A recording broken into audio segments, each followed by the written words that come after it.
Hello, everyone. Welcome to another episode of Web Audio TV. If you enjoy my content, make sure to subscribe to my channel and hit the like button. Cha Jinsol was astonished. How could he not know he is handsome when that's the face he looks at every time in the mirror? Is he being serious? She responded in a slightly bitter tone, I guess you are somewhat handsome, right? It seemed that she believed he was messing with her. So, Jin Hyeok explained, I mean, I'm somewhat handsome, but I don't think I'm handsome enough to cause this much commotion. To Jinsol, it sounded like Jin Hyeok considered himself just somewhat handsome. So, this is the face of a person who is somewhat handsome. She was too baffled to speak. People must think I am quite unattractive, he added. Indeed, some online communities had mentioned this. The expectations for Kim Chul-soo were so low that this sudden rise of fame was inevitable. He is the epitome of overrated. Interestingly, Jin Hyeok also agreed with these comments. It's probably because Kang Ian-woo has not started playing seriously yet, Jin Hyeok thought. In contrast, Jinsol was at a loss for words. Is he serious? Explaining to him seemed pointless, so she gave up. The standards you're applying to yourself are bizarrely high. In just a few days, various people claiming to be fans of Chul-soo had flocked to the Instagram account created by Wang Yumi, forming a massive fandom. The account had gained 300 million followers just a day after its creation. Yumi did not stop at just creating an account for Chul-soo, she also established an official fan club. We are recruiting first-generation members for Chul-soo Land. The server crashed while recruiting the first-generation members, and all the membership slots sold out, in 1 second. It was the dawn of Chul-soo Land. Unbeknownst to Chul-soo himself, he had gained an army of fans.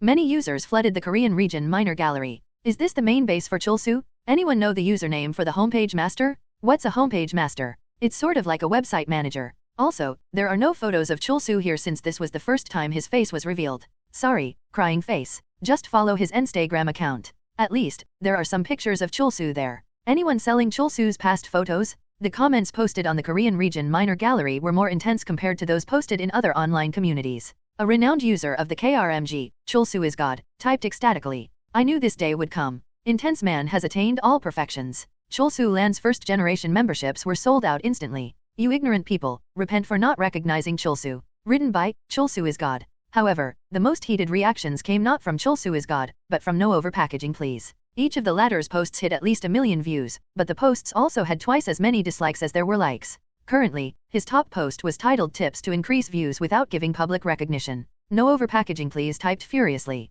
Overhyped much? Damn, is this even real? Chul-soo? Handsome? Then I'm super handsome. Says the basement dweller. Even Chul-soo's toenail is more handsome than you. LOL, he can't even be compared to Chul-soo's toe. That's harsh. Chul-soo's toenail, I'm offended, crying face. No overpackaging please expressed negative opinions on how Chul-soo could have possibly defeated Zoro. Zoro is a pattern-type player who relies on the instant kill ability. So, once you figure out his strategy and pattern, he is easy to beat. That is why he is considered one of the weakest among the rankers. He is also listed in the top 10 players with clear growth limits. Chul-soo was a terrible matchup for Zoro. Plus, Chul-soo got buffs for being on another server. Honestly, without those buffs, he would have easily lost to Zoro. Do you even remember how Chul-soo fought Zoro without fully adapting to his quick level up? Seems like you forgot that Chul-soo is a streamer. Oh my, what an idiot. Nice to see an inferiority complex pretending to be smart. Why do you think Chul-soo revealed his face? He knows he did not win against Zoro with his skills. He is bound to be exposed eventually. So, he revealed his face to draw massive attention.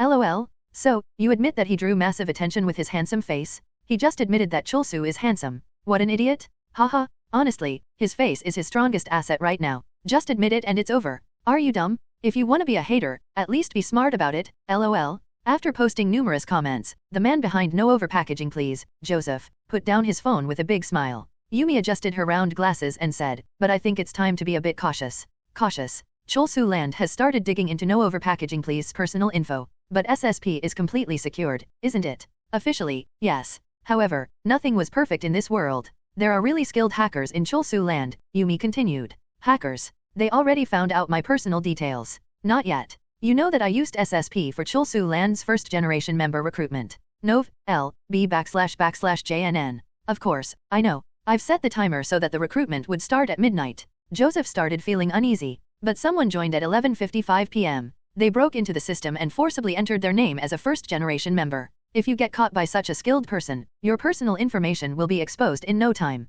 So, I think you can stop pretending to be a Chul-soo hater. With Chul-soo's sudden surge in popularity, there will be plenty of haters to take your place. What should I do now? Joseph, who called himself the Star Maker, was confident in his abilities, but he acknowledged Yumi's exceptional talent. She had timed Jin Hyeok's face reveal to coincide with when he needed to start dealing with the awakened hunters. She had prepared in advance, gathering numerous fans and forming the official force of the Chulsu land to protect him. Even the most skilled awakened hunters would find targeting Chulsu inconvenient now. Everything fell into place like gears in a machine. You are going to release a statement explaining why you were such an active hater. Now is the perfect time, when the interest in Jin Hyeok is at its peak. Just like how you could be forgiven for anything done in the early days after a promotion. You will explain that you became a strategic shield for Chulsu. Do I really have to go that far? You might end up stoned to death otherwise. Do you want that? I will release the statement today. And after that, you are going to become the adventure captain of Chulsu land's first generation. Adventure captain. It's sort of like being the president of a fan club. You want me to lead a male player's fan club? With a title like adventure captain. Joseph's trapezius muscle twitched. His majestic pectoral muscles also quivered. Sigh. Joseph would never have guessed this would happen to him. I like it. I want to fight you. Lee Hyeon-song, who had recently become the weak anus destroyer from the anus destroyer because of Jin Hyeok, came looking for the streamer. I want to experience Zoro's swordsmanship, the song of the black tiger. Jin Hyeok narrowed his eyes and looked at Hyeon-song. After observing him for a while, Jin Hyeok crossed his arms and asked, if you lose this time, will you acknowledge your defeat? Jin Hyeok's demeanor seemed to say, you have never really accepted defeat before. Hyeon-song did not quite understand that but agreed nonetheless. Are you going to admit it on my live stream? Jin Hyeok asked. Yes. If you lose, you have to say, I lost, 3 times, okay. Hyeon-song looked at him, puzzled by his attitude. Jin Hyeok, as if feeling provoked, raised his voice. Why? You don't want to. I didn't say I don't want to. So, what are you going to do if you lose? I will admit it on your live stream and say I lost 3 times. Good. So, they decided to duel. Thinking it was best to fight outside the territory of the Golden Guardian Tree, they moved toward Goyang. In a desolate field in Goyang, Jin Hyeok and Hyeon-song drew their swords. I can see his sword path. Jin Hyeok thought. He was currently at level 204, while Hyeon-song was at level 179. Their levels were unmatched from the start. I didn't expect to read Hyeon-song's sword path so easily. His heart pounded. Before his regression, he and Hyeon-song had been arch-rivals. Jin Hyeok claimed to be much stronger, and Hyeon-song insisted he was stronger, but their skills and growth rates were nearly identical. However, things were much different now. You're too easy to read, Jin Hyeok said as he kicked Hyeon-song after blocking his attack. Thump. Hyeon-song stumbled back several steps. Then, Jin Hyeok used the Song of the Black Tiger technique, mimicking Zoro's style. This technique is only about increasing the chance of the instant kill ability. Jin Hyeok had disabled the instant kill achievement for now, so there was no chance of it activating. Zoro used it only for the instant kill, but Jin Hyeok had a different idea. A man's about style. He had replicated the Song of the Black Tiger just for the cool effect. After all, he was now a streamer, not a swordsman. A streamer's play should have flair. 3 tigers roared mightily, charging at Hyeon-song. My sword has style. Hyeon-song, with his eyes wide open, methodically cut down the 3 tigers. Suddenly, Jin Hyeok appeared amidst the tigers. When did he? Hyeon-song thought. Jin Hyeok's movements were much faster than expected. Even though Jin Hyeok didn't have the buffs from the Guardian Tree and his plus 20 level effect, Hyeon-song could not read Jin Hyeok's movements. Before the swordsman knew it, Jin Hyeok's sword was at his throat. I lost. Jin Hyeok grinned without realizing. What did you say? I said I lost. Say it more formally. I lost, sir. Hyeon-song had to loudly proclaim on Jin Hyeok's livestream, I have lost. I am the weak anus destroyer, 3 times. Viewers from Kim Know-It-All TV were shocked by the outcome of the duel between Chulsu and Hyeon-song. Isn't he ranked first among the Korean region swordsmen? Aren't players from the Korean region significantly stronger than players from other regions? Is the Korean region overrated? The chat was instantly flooded with messages. Isn't it logical to think that among the strong Korean region players, Chulsu is just overwhelmingly powerful? There is a video of the number 1 swordsman from the Polish region fighting Hyeon-song. Check it out to see if Hyeon-song is really the weak anus destroyer. Here's the link. LTube.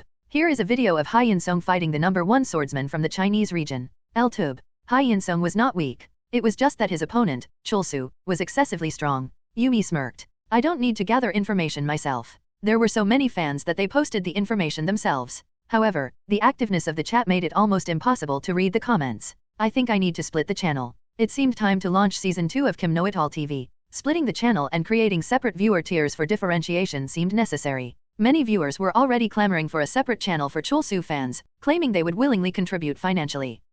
Yumi received a system message. There was an attempted hack. Wait, a system message? Was it really sent by the system? I am Reina, the first member of Chulsu land's first generation. Can a user send a system message? Reina did not give a precise answer. Anyway, there was a hacking attempt on Kim Know-It-All TV. The attempt came from the Chinese region. After backtracking it, I found that the ones behind it are Sephia and Grandel. I've blocked the attack for now since it seems like they were up to something. The next message was in red font. Sephia and Grandel must be eliminated. Yumi now knew the exact location of Sephia and Grandel. Cha Jinhyeok sensed that he had come to a crucial crossroads. I've already revealed my face, and everyone knows my house is in Yunhuidong. Many things were bound to become inconvenient. At least I have you, Guardian Tree. I'm lucky for that. Do not forget, Master. The best defense is a good offense. He. The Guardian Tree had changed a bit compared to how it had been before Jinhyeok's regression, but Jinhyeok thought it was a desirable change. Today, I smashed 200 cell phones. Destruction is pure bliss. Only authorized persons could use cell phones within a 100-meter radius of Jinhyeok's house. It was not just cell phones, all electronic devices were prohibited. If someone approached the restricted area with an electronic device, the Guardian Tree's barrier would destroy the device. Some had criticized this as an overreach of power, but faced with the substantial power of Cholsu land, they had to bite their tongue. How much stalking must have happened for our kind Cholsu to set up such a barrier? Please, let's keep our fandom within the bounds of fandom. Protect our Cholsu at all costs. Public opinion instantly swayed in favor of Cholsu land. Even politicians could not openly criticize Kim Cholsu, as they were conscious of their votes. Before Jinhyeok's regression, his fan club was called the Mummy, short for Moon Army. This club was more intense and had a significantly larger fan base than Cholsu land. But shouldn't we call that fiery little one? What was her name? Ellie? Ally? She might get sulky. Ah, right. Jinhyeok wanted to maintain a good relationship with Ellie. It wasn't so much out of necessity, but rather because he felt like it. But there is no reason for me to summon her. Should I just call her? That seems a bit odd. The concept of meeting someone without any particular reason had not yet settled in his mind.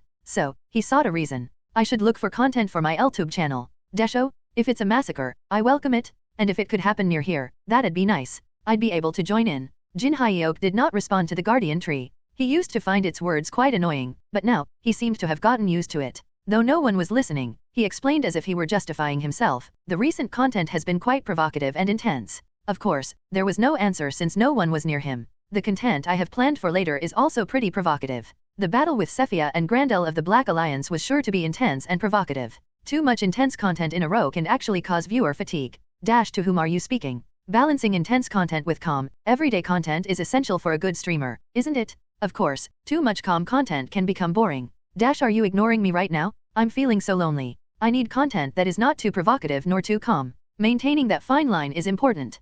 My pride is hurt. I guess I will have to smash some monster heads. Jinhyeok still had not noticed the Guardian Tree's corruption. He was busy making excuses. I should practice filming everyday content by summoning Ellie. Like a duck on water, calm on the surface but fiercely paddling underneath, Jinhyeok was busy looking for a justification for his content. Finding joy in calm, everyday content is twice as tough as extracting fun from intense, provocative content. It seemed he would need a lot of practice. That meant calling Ellie more often. To become a great streamer, one had to encompass a variety of domains. Having hurriedly pursued growth until now, Jinhyeok felt he now had to look around and learn from the surroundings. This is a restricted video n/o/vel/b/jn.c//om. Jinhyeok was unable to connect to the Arvis server, so access to live streams of Arvis's streamers was impossible. It was somewhat disappointing not to be able to watch the videos of Marshmello, who was the master of everyday content and the most famous streamer in the entire universe. Jinhyeok knew there were ways to bypass the server settings and adjustments, but he was not sure of exactly how to do that. I'm still lacking as a player. A streamer should know how to bypass a server's restrictions to access that server's content. He had hit another wall as a streamer. I'm sure Yumi knows how to do it. He was about to call her when she called him first. Jinhyeok? I found their location. Location? Whose? The leaders of the Black Alliance? They should be in China, but I think. Before telling their exact location, Yumi shared her thoughts about this, which was similar to Jinhyeok's. She suggested postponing the battle with Sephia and Grandel, concerned that a continuous stream of intense content could heighten viewer fatigue. Wow, chills ran down Jinhyeok's arms for the first time in a while. I've grown too. I really have. His heart raced, and his speech quickened without realizing it. So, I was thinking of filming some everyday content with Ellie. Oh, that's a great idea. I was going to suggest that. Yumi, true to form, provided more detailed insights. Ellie has a bit of a cute side, right? She looks like a child on the outside. Showing your kind and warm side to such a harmless and cute target will increase your charm by 10 million times. Since you are not particularly kind to anyone else, if you show kindness to only one target, and if that target is a harmless child, it will definitely increase the viewer's immersion and give them vicarious satisfaction. Jinhyeok couldn't help but put on a sly smile. Then, I guess it's okay for me to be nice to Ellie. Yumi had given him the best reason to be kind to Ellie. Although he wasn't sure why, he felt at ease and eager to summon Ellie. But first, I think I need to study. I want to watch some videos of Marshmello from the Arvis server. Oh, isn't he the most famous streamer in the universe? Yes, do you know how to access his videos? I can't seem to get past the server restriction. I don't know the specifics, but I think I can find out. I will call you back in 30 minutes. True to her words, she did teach him how to bypass the restrictions 30 minutes later. Marshmallow stood at the pinnacle of everyday vloggers as an L-tuber. He was known as a sentimental L-tuber, though Jin Hyuk was not quite sure what that meant. Marshmallow preferred the term L-tuber over streamer because he seldom did live streams. Roasted Marshmallow, his alternative character, handled live streaming instead. I should watch some of his videos. Marshmallow's videos typically had lengthy titles. Subtitle: Why outings with spirits are joyful warmer times together pure fun. Subtitle: A week in a garden with sunlight, forest, and spirits record of the spirit realm daily life vlog. Subtitle: Playing dolls with spirits how to braid hair dressing up in pretty clothes apple pie chocolate milk. Quite a few of the videos were related to spirits. The view counts were typically in the billions. Seeing those staggering numbers ignited a competitive fire within Jin Hyuk. The videos themselves don't seem particularly special. They lacked extraordinary visual flair or intense excitement. Jin Hyuk could not quite grasp the sentiment people talked about. He thought he still had a long way to go, assuming that there had to be some profound intensity in the videos. He's just doing ordinary activities like camping and going to the beach. Even after watching half a dozen videos, Jin Hyuk could not find anything that he could learn immediately. Perhaps, Marshmallow's sentimental videos were too sophisticated for his current level. However, as luck would have it, Marshmallow, who rarely did live streams, started one at that moment. Viewers are flocking by the millions. Jin Hyuk tried to watch the stream. Access denied. You are automatically entering the storyteller's relay room. Just like how Jin Hyuk had Yumi as his storyteller, Marshmallow had his own storyteller too. Nearly a billion people had already joined the relay room. Wait, it's just him eating. A billion viewers for a mukbang? Is that even possible? Jin Hyuk was astonished. Moreover, it was 1 billion viewers in the relay room, not Marshmallow's actual live stream. Direct communication with the streamer was not possible in the relay room. Wow, Jin Hyuk was shocked. So, to enter the actual live stream, one must donate a substantial amount to the storyteller in the relay room. Jin Hyuk had no idea how much that would be. The amount wasn't posted anywhere either. Most of the viewers are in the relay room. The live stream is limited to just 100 people. Experiencing Marshmallow's live stream for the first time, Jin Hyuk could not recover from the shock. Wait, this means that the ones in the main live stream are. They had to be the VIPs of the Trinity Club. Jin Hyuk had 2 VIPs who sponsored him. Even that made his donation levels incomparable to other streamers. Yet, Marshmallow had 100 VIPs supporting him. So, he put most of the viewers in the relay room and just communicates with only the 100 people in his live stream. It felt like a glimpse into his own future as a streamer. Those 100 people are Marshmallow's royal supporters. It was like a slap to the face. It's not about his content, but about the persona. The chosen 100 VIPs seemed to cherish Marshmallow. Jin Hyuk saw messages like "This is why I'm a Marshmallow fan." Being loved for the persona. Jin Hyuk had always thought that content alone was enough, but Marshmallow's live stream seemed to offer something more. For Marshmallow, he is the intense content. Just by eating some food, he can attract a billion viewers in no time. Jin Hyuk now understood why Yumi always insisted that he needed to create his own persona. Marshmallow's live stream was a profound revelation for him. Marshmallow had become his new mentor, and a new competitive drive to surpass him someday was ignited within Jin Hyuk. I remember there was a player who was content being in 3rd place. That Chulsu was gone. Now, Jin Hyuk's goal was Marshmallow. But first, I need to surpass Egan Paul. Jin Hyuk felt the need to attract people with more varied content. He was not sure how much it would help, but he planned to show his face more often. Anyway, he decided to summon Ellie and film some therapeutic everyday content. He was trying his hand at sentimental vlogging, unsure of the outcome. Only trying would tell. Jin Hyuk went camping with Ellie in a deep part of the T-Bike Mountains, a place untouched by players. "Ellie, you look really cute." Flames engulfed Ellie's face. If she were a normal child, it would be a big deal, but such acts were nothing for a fire spirit. It was quite cute how she expressed her embarrassment in such a way. With her face wrapped in fire, she excitedly asked, "Really? Am I cute?" "Of course, you are." Right now, Jin Hyuk was not live streaming and just recording what was going on. Since he was not quite adept at creating this type of everyday content yet, he planned to edit and upload it later with the help of Wang Yumi and Kang Cheol, his editor. "Thank you for saying I'm cute. I'm so happy." Ellie twirled around, with a yellow flower in her hair, looking even cuter. "I should be careful even if someone is being this cute." Jin Hyuk did not fully have his guard down even around Ellie. All beautiful and cute things in the world had to be handled with care, after all. However, since he was filming, he thought it was okay to express how cute she was to his heart's content. "Ellie, thanks to you, starting a campfire is incredibly easy." Jin Hyuk grabbed her wrist and pointed at the stack of firewood. "Ellie, fire." Yap. A ball of fire flew from the tip of Ellie's finger, igniting the firewood. Camping is so fun. The best. Jin Hyuk could not help but smile. He did not know why he was smiling, which made him wonder if she had a trait that made people smile. Ellie squatted and rested her chin on her hands, blankly staring at the flickering flames. She then asked, "Is it okay if I dive in?" At Jin Hyeok's approval, she excitedly jumped into the campfire. Ellie transformed into a fireball and laughed for a while. The campfire seemed to dance. Soon, she returned to her human form. Then she came over to Jin Hyeok and sat down, leaning against him. Dancing with the campfire made me tired. Seeming exhausted, she leaned on his shoulder and dozed off for a while. Even though she could have continued to sleep, she woke up as she wanted to watch the fire till the end. Jin Hyeok felt a different kind of warmth in watching her than he felt while watching the Seo sisters.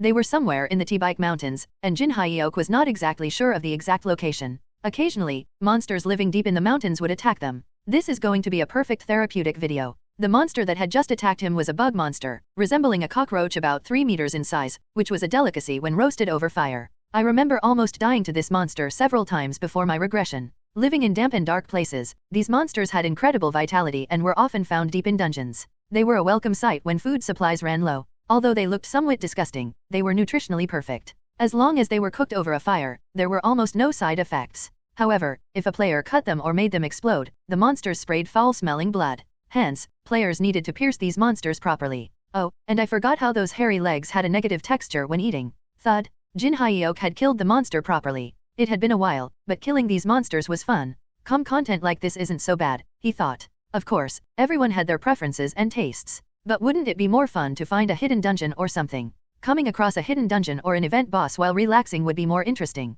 Just when Jin Hyeok was feeling a bit bored, he sensed something strange. Wait a minute. Something was rustling in the darkness. He kept hearing weird sounds that resembled animal cries. Violence redeems all things. Jin Hyeok thought it sounded similar to a human's voice. Violence redeems all things. Kang Il-nam and Kang Yi-nam were brothers who had turned 42 and 41, respectively, this year. Il-nam, who was unemployed, had accidentally killed their father, who was over 70 years old, in a fit of rage while demanding more allowance. Subsequently, he had awakened as a black mage of patricide. Seeing his brother awaken as a player with a hidden class, Yi-nam had killed their mother and awakened as a black mage of matricide. Afterward, they became very interested in playing. Initially, they found the thrill of not being punished for killing people fascinating, but later, they enjoyed growing stronger. The local residents who once scorned them for being jobless alcoholics began to fear the Kong brothers. We need to become stronger. We must grow stronger. Their growth rate was considerably faster than that of other players, thanks to their joy of murder trait, which allowed them to gain massive amounts of experience points from killing. The elder brother, Il-nam, chose to grow as a summoning black mage, and the younger brother, Yi-nam, became a crafting black mage. They were a well-matched duo. Yi-nam regretfully said, "It would be nice if there was a child here." He was disappointed that this village only had elderly people. Look, there's one. Where? The Kong brothers had gathered the villagers in front of the village hall, forcing them to kneel. 4 beheaded corpses lay there, and the villagers, unable to resist, merely pleaded for their lives. Il-nam pointed to a woman with a noticeably big belly, a pink badge indicating her pregnancy was attached to her bag. Yi-nam grinned. "Ah, you're right. There is a child." He approached the pregnant woman with a dagger emitting black energy. As she screamed and tried to flee, Il-nam's summoned plant monster caught her with its vines. The bound pregnant woman struggled. Please, don't kill me. Don't worry. We don't need you, just the child." He brought the dagger close to the woman's belly, but an elderly man threw a stone at him. "You despicable fiends! Aren't you afraid of heaven?" The plant monster extended another vine, grasping the old man's neck and lifting him into the air. Crack! The man's neck snapped, and his body went limp.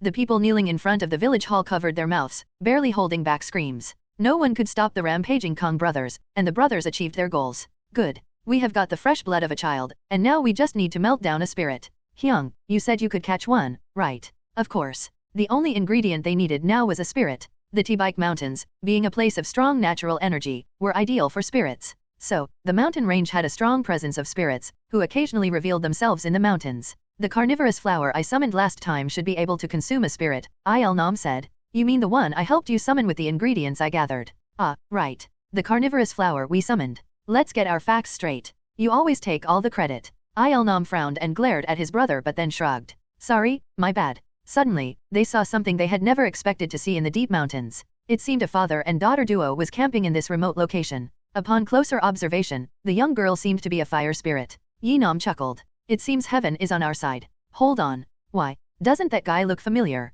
Maybe he's just a celebrity look-alike. The father was quite handsome. Il-nam tilted his head. Is he some kind of K-pop idol? Do you even know any K-pop idols? Do you know BTS? BTS was a globally famous Korean idol group. They had dominated the Billboard charts multiple times and had hundreds of millions of fans worldwide. Even Il-nam was familiar with their name. I know the group name. Do you know what they look like? No. Then how can you say that guy is a K-pop idol? There are so many people who are that handsome. I'm sure you're confused with someone else. However, Il-nam felt inexplicably uneasy. I feel like he knows that we're here. What the hell are you talking about? We're hiding our presence with our black magic. Still, this doesn't feel right. You always say that, Hyung. Let's just watch the situation for a bit. There is no harm in being cautious. If he is camping so leisurely in a place where powerful monsters appear often, he must be someone powerful. This was merely a hunch. We should probably summon the Yeti of Salvation to take a closer look. Yi-nam frowned. We need 5 human hearts to summon that. Black magic was very powerful, but it required numerous offerings and ingredients.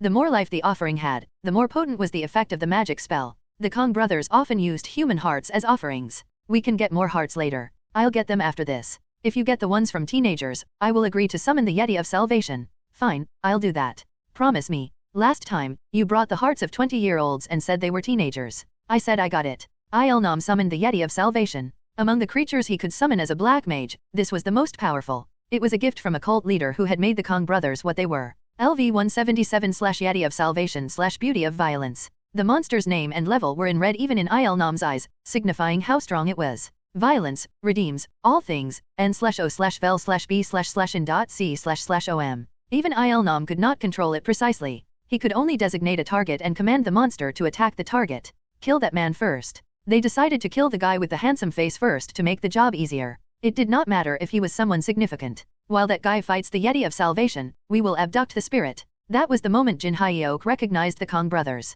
He had sensed them earlier but had not paid much attention. He had almost not noticed them. It was kind of like not noticing all the bugs in a massive forest. When going for a therapeutic picnic, one would not particularly care about the number of flies flying around, where they were going, or what they were thinking. However, the situation changed if the bug was actually harmful, like a mosquito. A fly flying around far away was ignorable, but a blood-sucking mosquito had to be eliminated. Now that we have summoned the Yeti, we must kill that man, Il-nam said. Yes. Jin Hyuk also saw the Yeti of Salvation. Wait, isn't that the Yeti of Salvation? He had seen that monster before. Isn't that the summoned entity created by the followers of the Truth of Violence cult? He didn't know much about it because he had slain the followers of this cult without questions each time he had encountered them. The Truth of Violence was one of the official state-designated villainous organizations, and the Yeti of Salvation was a target for unconditional extermination.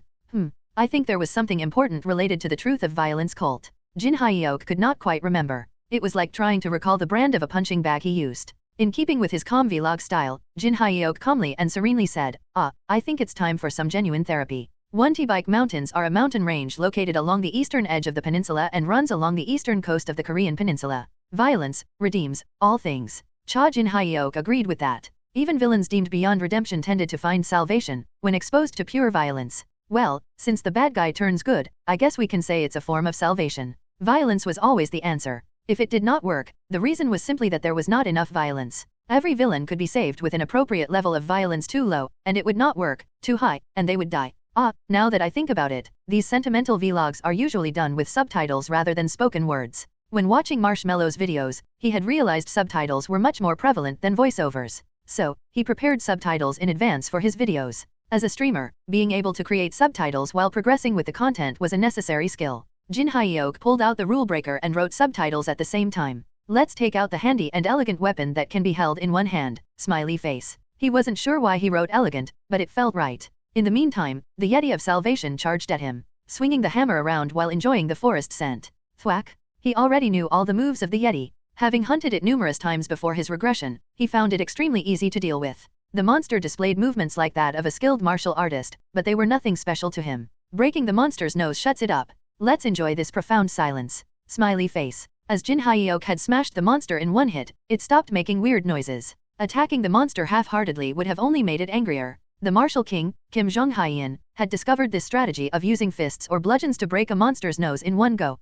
The Yeti of Salvation vanished into black smoke without any resistance. I thought they usually move in packs, but there is only one. Now, it was time to meet the ones who had summoned the monster. Today, they are going to learn the lesson that violence redeems everything. Smiley face. Holding the rule breaker, Jin Hyuk walked toward the black mages hiding in the bushes. Kong Il-nam was shocked that the Yeti of Salvation had disappeared. He could not believe that a level 177 monster summoned by a powerful black mage had vanished after facing just one attack. It was an expensive monster summoned using 5 human hearts as the offering? Let's move out of here for now, he said. Why should we move? Kong Il-nam scowled. He was just lucky. He just happened to hit its weak spot, that's all. Even so, do you think we can face someone who killed the Yeti in one hit? Fuck. So, you want to run away? We just need to get the spirit. Buy me more time. I will catch that spirit. All preparations were complete. According to what their cult's leader had said, with the right ingredients, they could summon a monster far more powerful than the Yeti. Use all the hearts we have collected so far. Just buy time. Yi Nam said. If you run away now, you're no longer my brother, you coward.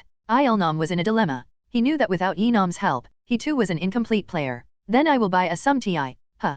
Il Nam was startled. Yi Nam had collapsed without making any noise. As Yi Nam fell, the face of a man standing behind him became visible. When did he? The man was grinning. The taste of cracking a skull is, I shouldn't say that. The man muttered something strange and then scowled. These com vlogs are tough. The Kong brothers had suffered overwhelming violence. Their faces were so messed up that they had become unrecognizable, almost blackened. Ellie curiously asked, it seems if a bruise is severe, it turns black. Yeah, it's almost like necrosis. That's interesting. You want to see more? While Yi Nam was unconscious, Il Nam could still hear the conversation of the girl. He said, stop. These people were insane. The man's eyes flickered with madness as he kept muttering, camp, fire, tea, warm, conversation, calm. Incidentally, Jin Hyuk was muttering those words unconsciously. Setting subtitles and titles for the sentimental vlog was too difficult for him, so, he was murmuring to himself as he wrote them. Sentimental vlog indulge in a warm cup of tea by the campfire. A time for conversation. Calm violence, smiley face. Drink this, Jin Hyuk offered Il Nam a cup of tea.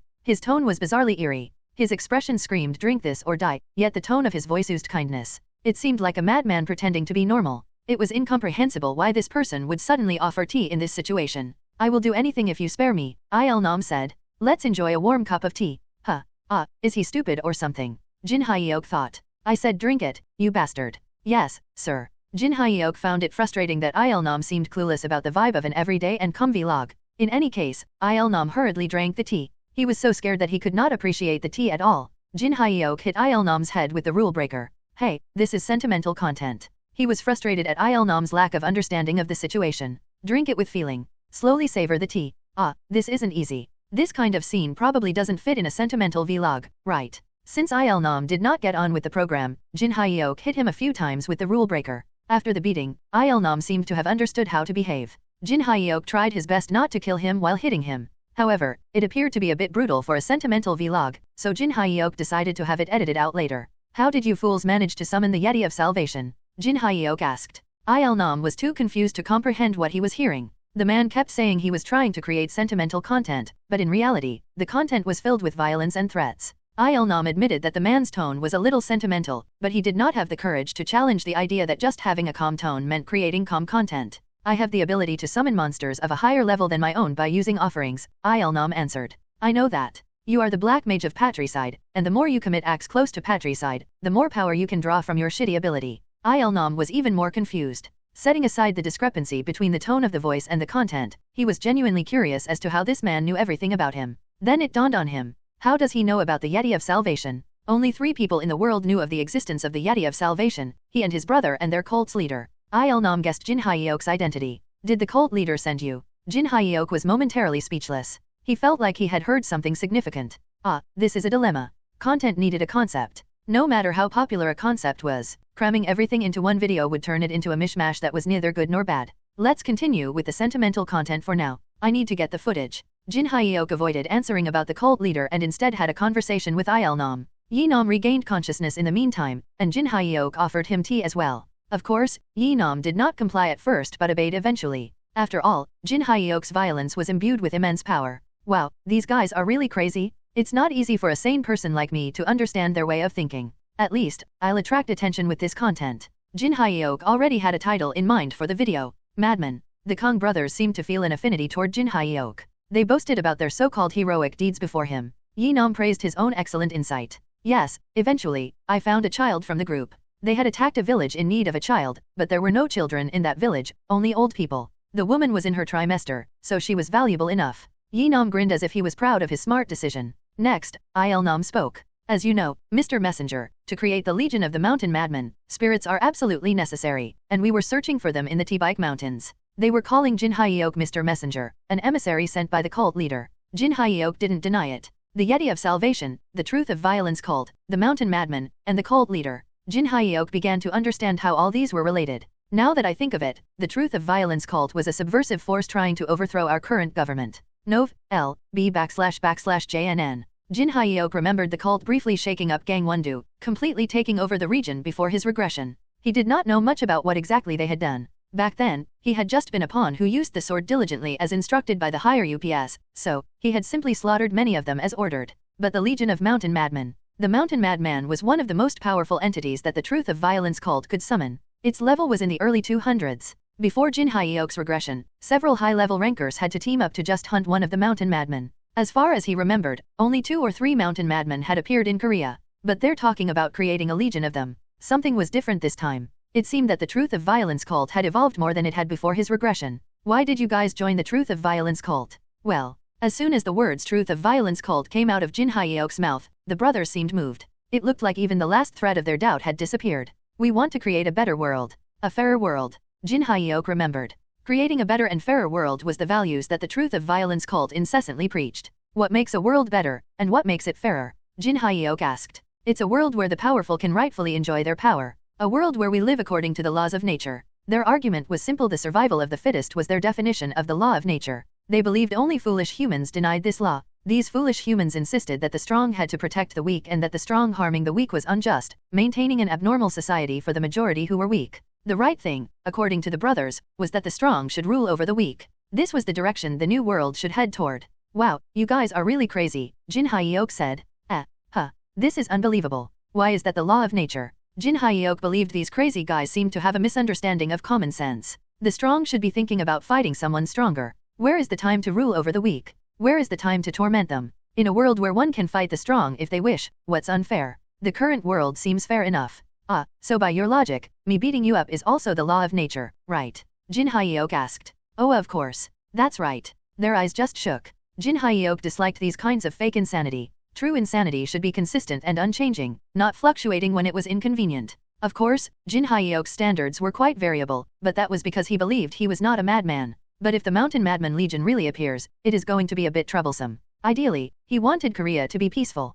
Korea was like a home to him, and homes should be more comfortable than dynamic. 1 or 2 Mountain Madmen appearing in Korea was okay, but if a legion were to appear, that would wreck his home. I need to find this cult leader. Before his regression, he had never uncovered the identity of the cult leader. At some point, the cult leader had disappeared, and the Truth of Violence cult had collapsed. I do want to get more information out of them, but... Thud. The 2 guys collapsed one after another. Ellie poked Il-nam's cheek with a twig. Is he asleep? Yes. Jin Hyuk thought his actions were truly faithful to creating sentimental content. The day had come when he gave up the taste of hand-to-hand combat and resorted to using poison. Wow, you do see everything if you live long enough. The poison he had handed them the tea he had handed them earlier had poison in it. Jin Hyuk had drunk it with them, so the act was not cowardly. Ellie tilted her head. He's not breathing. He's in a deep sleep. This feels so strange. Why can't I just say that these guys were planning to kidnap you, Ellie, and use you as a sacrifice? They were very bad people, and I just killed them. I want to tell her, but for some reason, I can't. Why can't I say this simple thing? Jin Hyuk gently told Ellie, who was tilting her head, let's light a fire to keep them warm while they sleep. Okay. It was a sentimental vlog after all. Song Ha-young was hearing the term Truth of Violence cult for the first time. Sorry. I've never heard of them. Her face turned red with embarrassment. It was quite shameful for her as the leader of the Black Rose Alliance. She sincerely apologized again. I'm sorry. You can't know everything in the world. It's okay. Ha-young looked at Cha Jin Hyuk with surprise. She had expected him to be disappointed, but instead, he was comforting her. Why is he so kind today? Jin Hyuk was lenient because if it weren't for his regression, he would not have known about the cult either. After all, the cult had not been active prominently. However, although he had just made a general valid point, to Ha-young, it sounded like warm and tender consolation. Her spirits were lifted. Really? Thanks for saying that. I will work hard not to disappoint as the leader of the Black Rose Alliance. Why is she so enthusiastic all of a sudden? Jin Hyuk felt oddly proud. These days, it seemed he did not need to use the tight fillet spell. However, he soon corrected himself. I almost got fooled again. Lately, Ha-young had not only stopped rebelling but also become very friendly toward him. The moment I let my guard down, she will strike from behind. He did not think that was a bad thing. A great thief should always take the best opportunity to strike their opponents. Nevertheless, Jin Hyuk resolved not to be deceived by Ha-young's changes. All pretty and cute things in the world had to be approached with caution. If anything, Ha-young was pretty and cute. She was exactly the kind of person Jin Hyuk should be wary of. Even now, she had just made him think it was unnecessary to use the tight fillet spell. A few days later, Ha-young visited Jin Hyuk's house again. I don't think the cult leader is an earth player. Really? In the video you showed me, that Yeti of Salvation had an incredibly high level. was it? What was its level again? It didn't seem that high. Jin Hyeok tilted his head. Yes, it was level 177. Hey, I know what you're thinking. You don't think it's high, right? From your perspective, it is hard to grasp the principles of the world.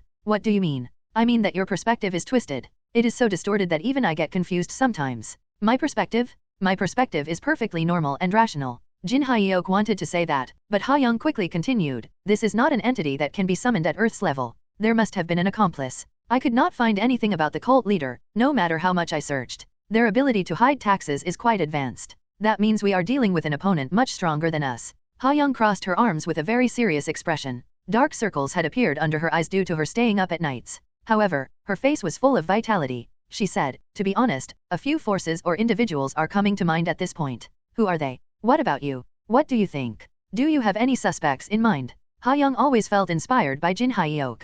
Expecting new insights, she waited for his response. I don't. Jin Hyeok hadn't thought about any of this. His mind was full of thoughts about content and production. He did not want to worry about anything else. Ha Young nodded as if she understood his stance and continued, think more carefully. Who was involved with John Pritch? Who was conducting strange chimera experiments? Who was involved with the organization that was conducting various experiments on Mr. Gobble? And which group has information so advanced that they publicly promised to reveal the upgrade recipe for the rule breaker? The Black Alliance. Yes. Players as strong as Sephia and Grandel, the leaders of the Black Alliance, could have taught those two murderers how to summon the Yeti of Salvation, right? It sounded pretty plausible. So, I did some research. Ha Young's expression brightened even more. Seeing her smile so radiantly made Jin Hyeok feel good too. Indeed, people looked their best when they were focused and enjoying their work. There is a record of Sephia and Grandel logging into the Korean region. Really? A record? Shouldn't the warp portal usage record be encrypted and stored by the system and be inaccessible to the public? Jin Hyeok thought. This was not something a player from the Earth server could find.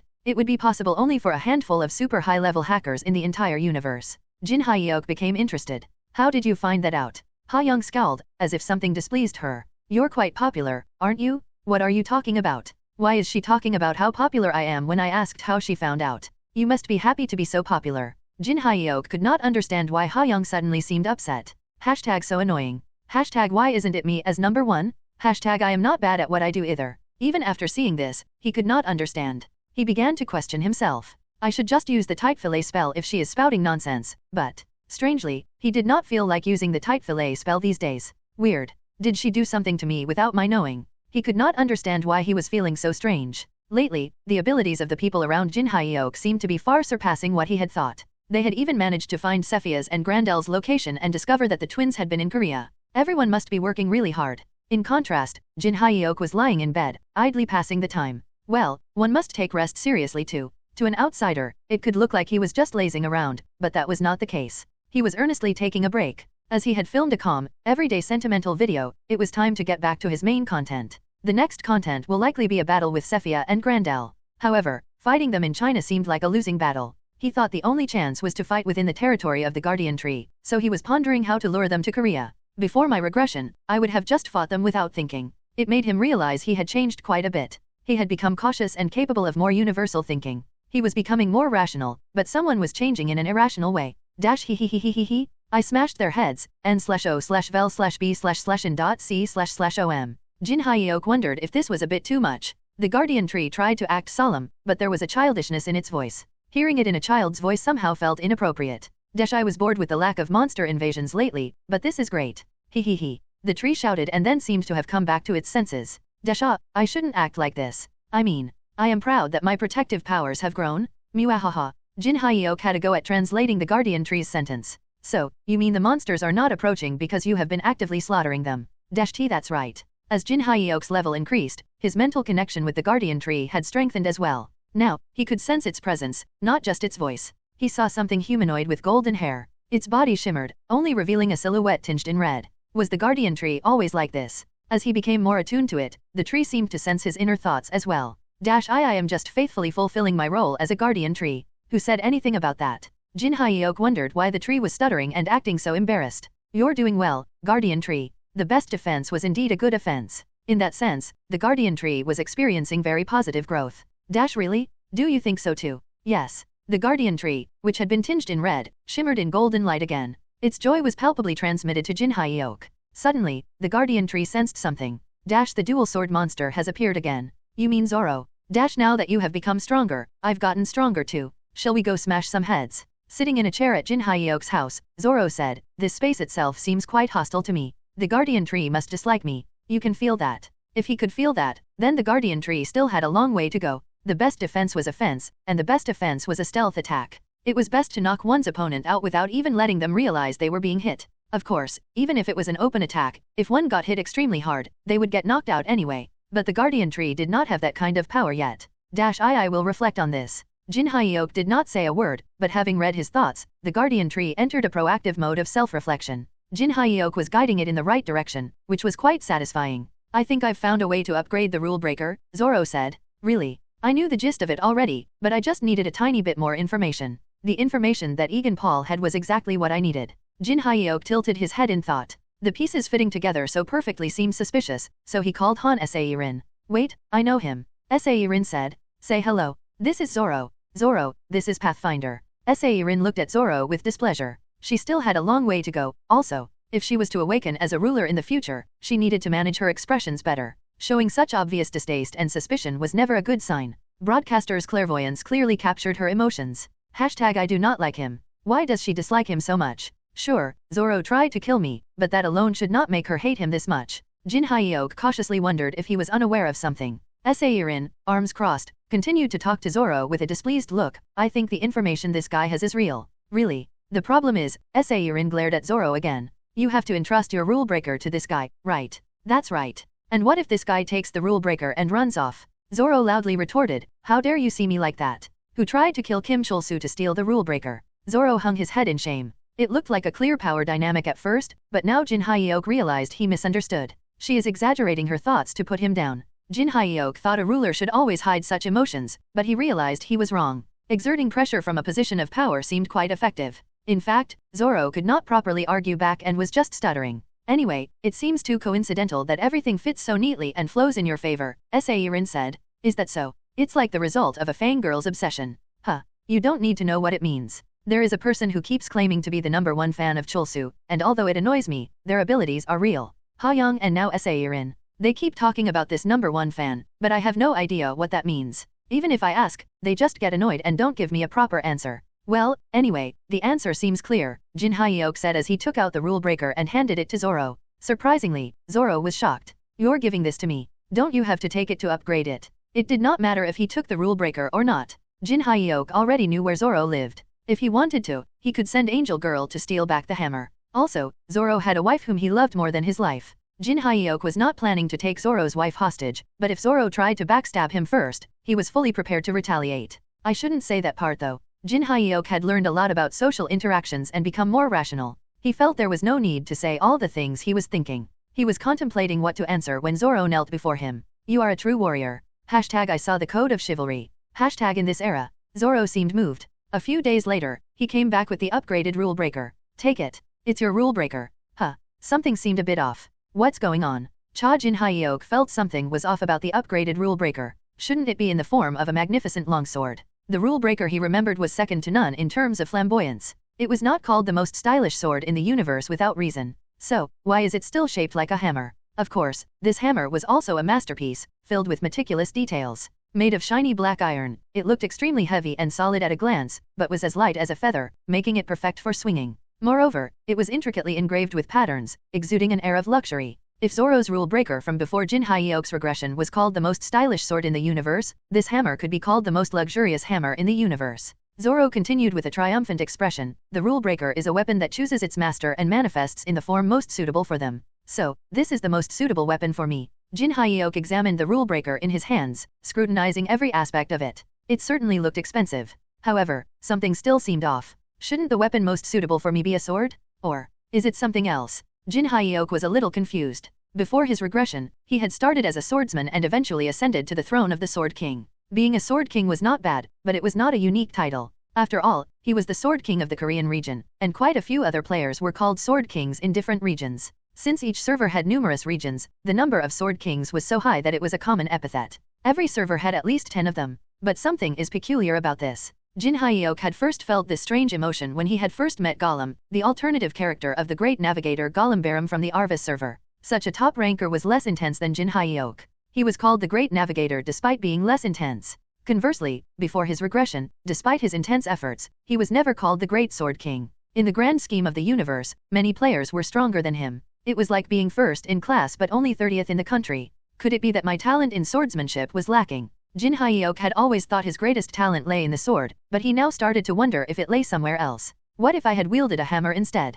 I'm not going to lie, but the rule breaker feels quite satisfying in my hands. The weapon felt surprisingly natural in his hand, and he enjoyed using it to strike his enemies. Recently, he had even chosen the rule breaker over a sword under the guise of a live stream. And also, his thoughts trailed on. His increasingly strong mental bond with the guardian tree, who kept shouting, "I've smashed their heads," could be related to his true aptitude. Maybe my true talent lies in wielding a hammer. It felt like a revelation, and he felt a thrill. He now understood why despite all his efforts, he had reached the top of only his class and not that of the country. Maybe I should have started with a hammer instead of a sword to be first in the country. The good thing is, this doesn't hurt my pride. If he had realized this during his days as a swordsman, he would have been depressed rather than happy. All his hard work would have been in vain. However, it was different now. He was a streamer. A streamer swinging a hammer would not be strange. Zoro, I have a favor to ask, Jin Hyuk asked. What is it? Let's have a duel. When? Now. Zoro's eyes were full of competitive spirit. He had a smug smile on his face. I need to test out the upgraded rule breaker, Jin Hyuk replied.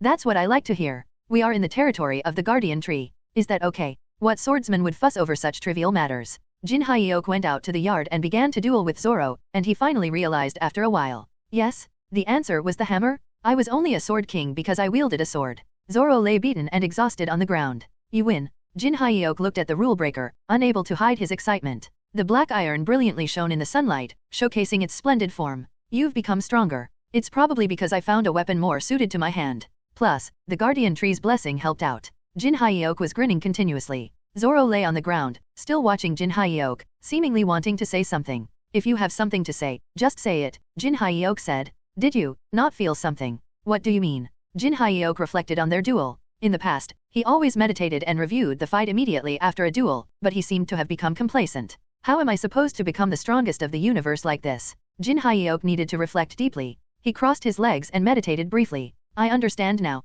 Something was missing. Amidst the thrilling sensation in his hands, something tiny was missing. He could not quite put his finger on it, but it felt a bit empty as if the rule breaker was too light. I can see that you have realized something, Zoro said. Huh. Jin Hyuk realized that it was already evening. I guess the days are getting shorter lately. How long did I meditate? Jin Hyuk asked. About 4 hours. Only 4 hours have passed, and it's already dark. The one who refined this rule breaker is a master craftsman of the Arvis server, Professor De Leamon. He said whoever holds this weapon and realizes something will reach the pinnacle. I don't know what that something is, Zoro said while extending his hand, but it was a pleasure to meet a true warrior. Let's meet again. Externally, Zoro seemed calm, but Jin Hyuk felt a strange sensation. Zoro seemed to want to say something more. Hashtag should I say it? Hashtag should I? Hashtag or not? Just say it, Jin Hyuk said. What? You want to say something? Since I accepted this from you, I will answer almost anything? Zoro hesitated, seemingly struggling to speak, then finally opened his mouth. When is the Ellie video being posted?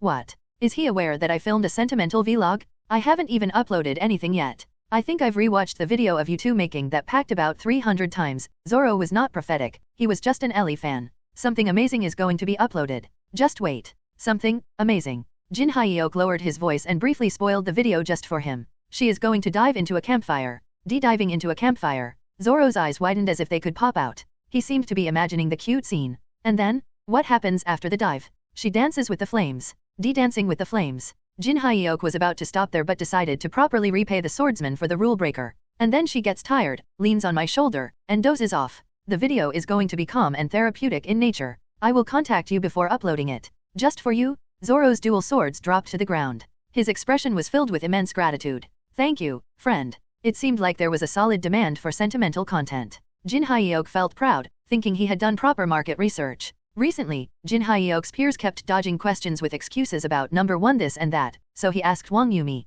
That. She straightened her back after adjusting her round glasses. Oh, that posture. It's giving me PTSD. It was the exact look she had when she was about to push something important onto him. Thankfully, she had not been pushing anything about the Moon King or such lately, but sometimes, Jin Hyuk found her intimidating. After all, she always ended up making the right decisions. One day, you will naturally come to know what that is, but for now, it's better if you remain unaware. Jin Hai no, Chulsu. Try not to pry into it. Switching to his player name meant that the matter was more related to play than his daily life. Why? He asked. Because I think Chulsu Land will go crazier if you don't know anything about it. Jin Hyuk knew about Chulsu Land, his fan club. Yumi was managing it, so he had not paid it much attention, but she did not want him to get too involved with it. For now, we will go with a mysterious concept. Chulsu, you are intensely dedicated, but you have unexpectedly naive aspects, which have become your charming point. People are going insane. She showed him some examples, confident Jin Hyuk wouldn't understand. But Chulsu seems unaware of his popularity. So cute.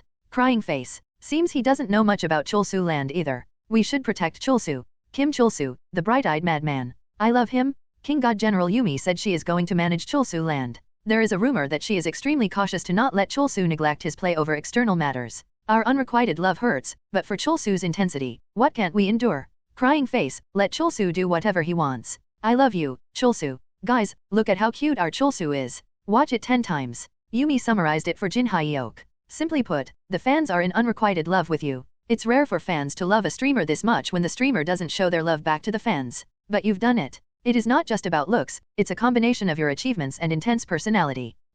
Jin Hyuk thought of a word while listening to Yumi. So, I'm somewhat like a playtainer. Huh. Yumi's eyes widened. That's the word I thought of a few days ago, as expected of Jin Hyuk.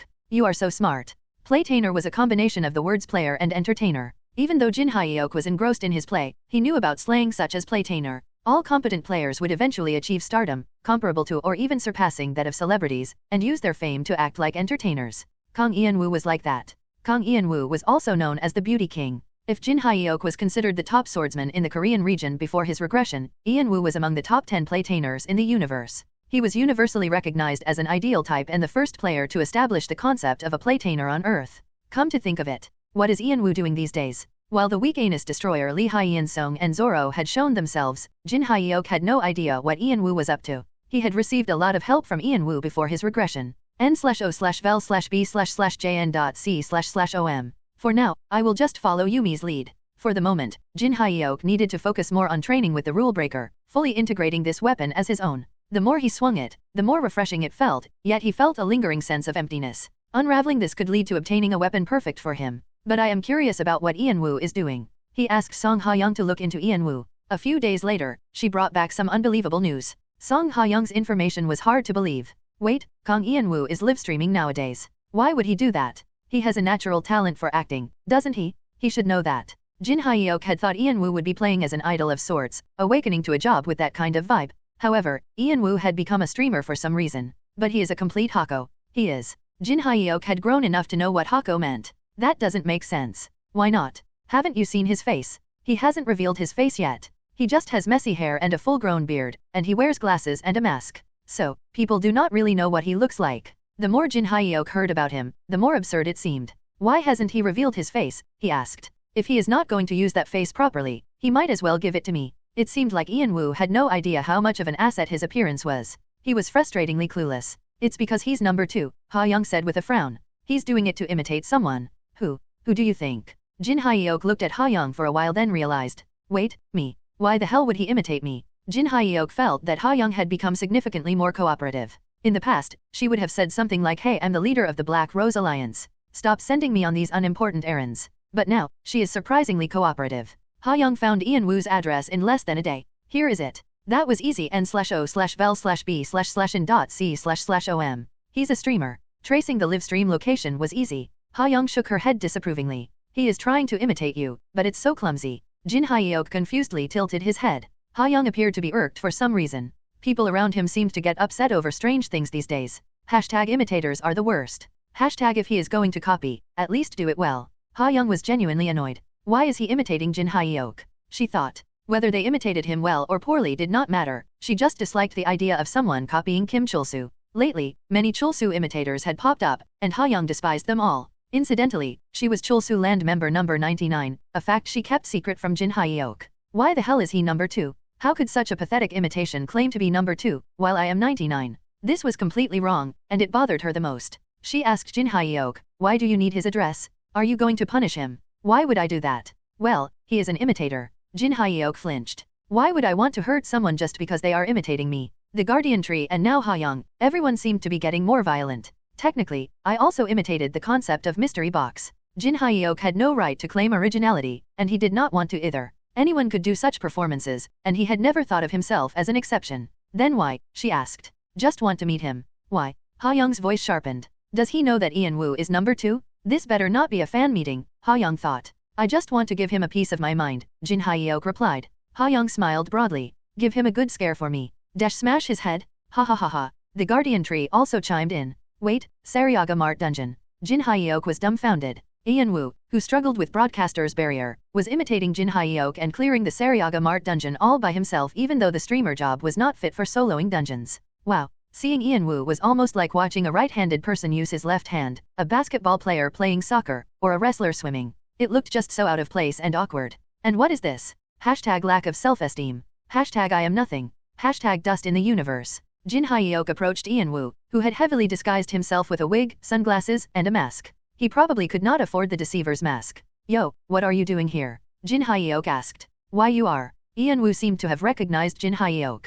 He stiffened, then suddenly turned and dashed away. Why is he running away? This was getting more perplexing by the second. Ian Woo's escape route seemed poorly planned. His heading that way would only result in him getting beaten up by the fist monkeys. Sigh. Jin Hyeok decided to help him out, foreseeing that Ian Woo could end up like the guardian tree had said, with his head smashed. He doesn't lack the skill to use broadcaster's barrier, he just doesn't have the skill at all. Broadcaster's barrier was like a special privilege given to an initial awakener with the streamer job. Ian Woo was not an initial awakener, so he did not have the skill. Yo, let's talk for a minute. Ian Woo could not meet Jin Hyeok's eyes, and his hands were trembling. This doesn't suit him, Jin Hyeok thought. Before Jin Hyeok's regression, Ian Woo was a confident person, and Jin Hyeok had received a lot of help from him. Ian Woo had taught Jin Hyeok how to resist powerful seductions and not fall for the temptations of succubi. The world also knew that the two of them were friends, and Ian Woo had mentioned Jin Hyeok several times on his Instagram account, which was also a huge help. Ian Woo was a superstar on a universal scale, and his words could sway public opinion.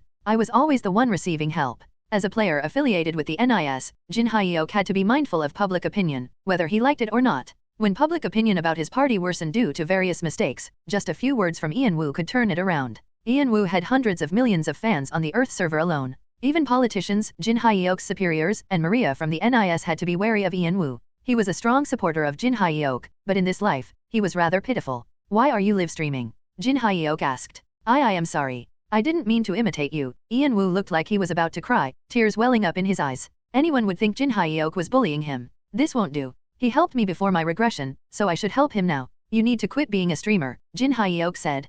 Pardon me. I know this may come as a shock to you now. Jin Hyeok felt a sense of pride. Before his regression, he would have resorted to violence, but now he knew how to resolve things through conversation. He felt like he had truly become an ordinary person. Being a sensitive and emotional YouTuber who made sentimental vlogs, Jin Hyeok decided to change Ian Woo's mind with kinder and warmer words. I don't know why you chose to be a streamer, but this is not the right fit for you. Players usually hated changing their jobs. It involved starting from scratch in terms of level, and there was no guarantee of getting their desired job. People tended to make the mistake of gravitating toward what they were familiar with. Jin Hyeok had done the same. He had reached for a sword instead of a hammer, despite having held the hammer form of the rule breaker. But Ian Woo was always stubborn.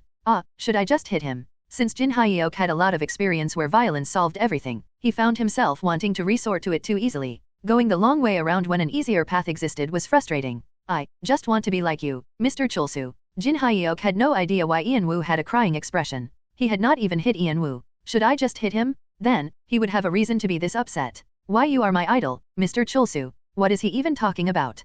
So, I wanted to be like you, even if it's hard. I recently had a good experience and gained some enlightenment related to this. Jin Hyeok felt this enlightenment should be shared. Rather, he wanted to brag about it. I always thought wielding a sword was my greatest talent. But it wasn't. So, I recently changed my main weapon. It was really tough, and it hurt my pride too. Ian Woo started taking notes. Jin Hyeok found this a bit embarrassing yet fulfilling, like becoming a notable figure. It especially felt gratifying because the one listening to him was Ian Woo. But changing paths opened my eyes to many things. I learned that clinging to the sword was the wrong path. I felt like I grew a lot. Enlightenment. Got it. Ian Woo diligently noted down everything. You can do it too. Changing paths is not as hard as you think. There is a lot to gain from it. Then, a good idea struck Jin Hyeok.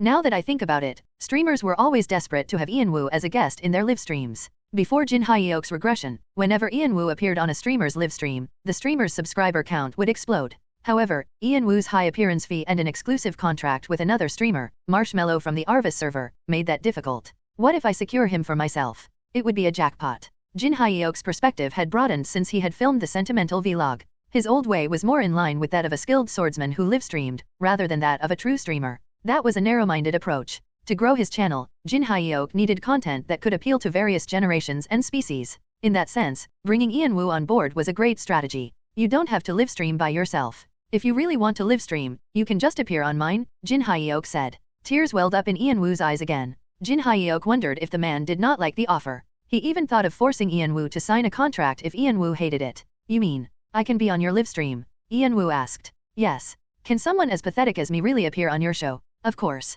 Suddenly, Mana swirled around Ian Woo. A significant change seemed to be happening. A sudden job change? I just had a couple of words with him, and he's changing jobs. Ian Woo's talent was truly top-notch. I changed my job.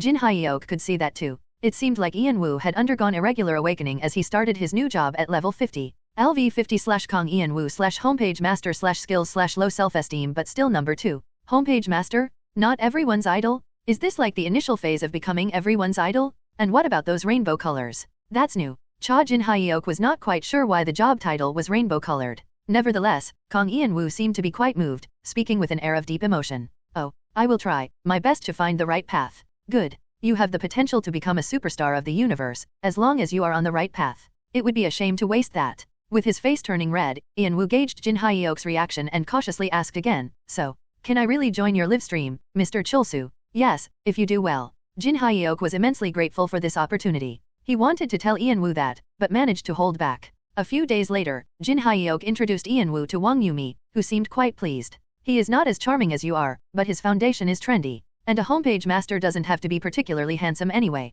I will take good care of him. Yumi seemed to know quite a bit about the homepage master job. A few more days passed, and Ian Woo came to Jin Hyeok with a camera as big as a cannon. Apparently, taking pictures and videos of Jin Hyeok rapidly increased his level. Ian Woo did not look like the glamorous Ian Woo Jin Hyeok knew before his regression. He was dressed more modestly and was even wearing a baseball cap, looking very different from the Ian Woo Jin Hyeok remembered. Is this really what he should be doing? He should be playing as everyone's idol, not homepage master. Jin Hyeok was thinking of trusting Yumi's decision, as she always made the right choices, when strange notifications came to him. You have become the subject of a homepage master. Homepage master's trait, Are You Worthy of Love, has been activated. What is this? Are you worthy of love? The traits, Are You Worthy of Love, and Munchkin, are violently reacting with each other. The trait, Everyone's beloved idol, has been created. Up to this point, the situation was somewhat understandable. The problem was what came next. The traits, Imperial Resilience, and Everyone's beloved idol, are violently clashing with each other. The system didn't usually give such detailed explanations.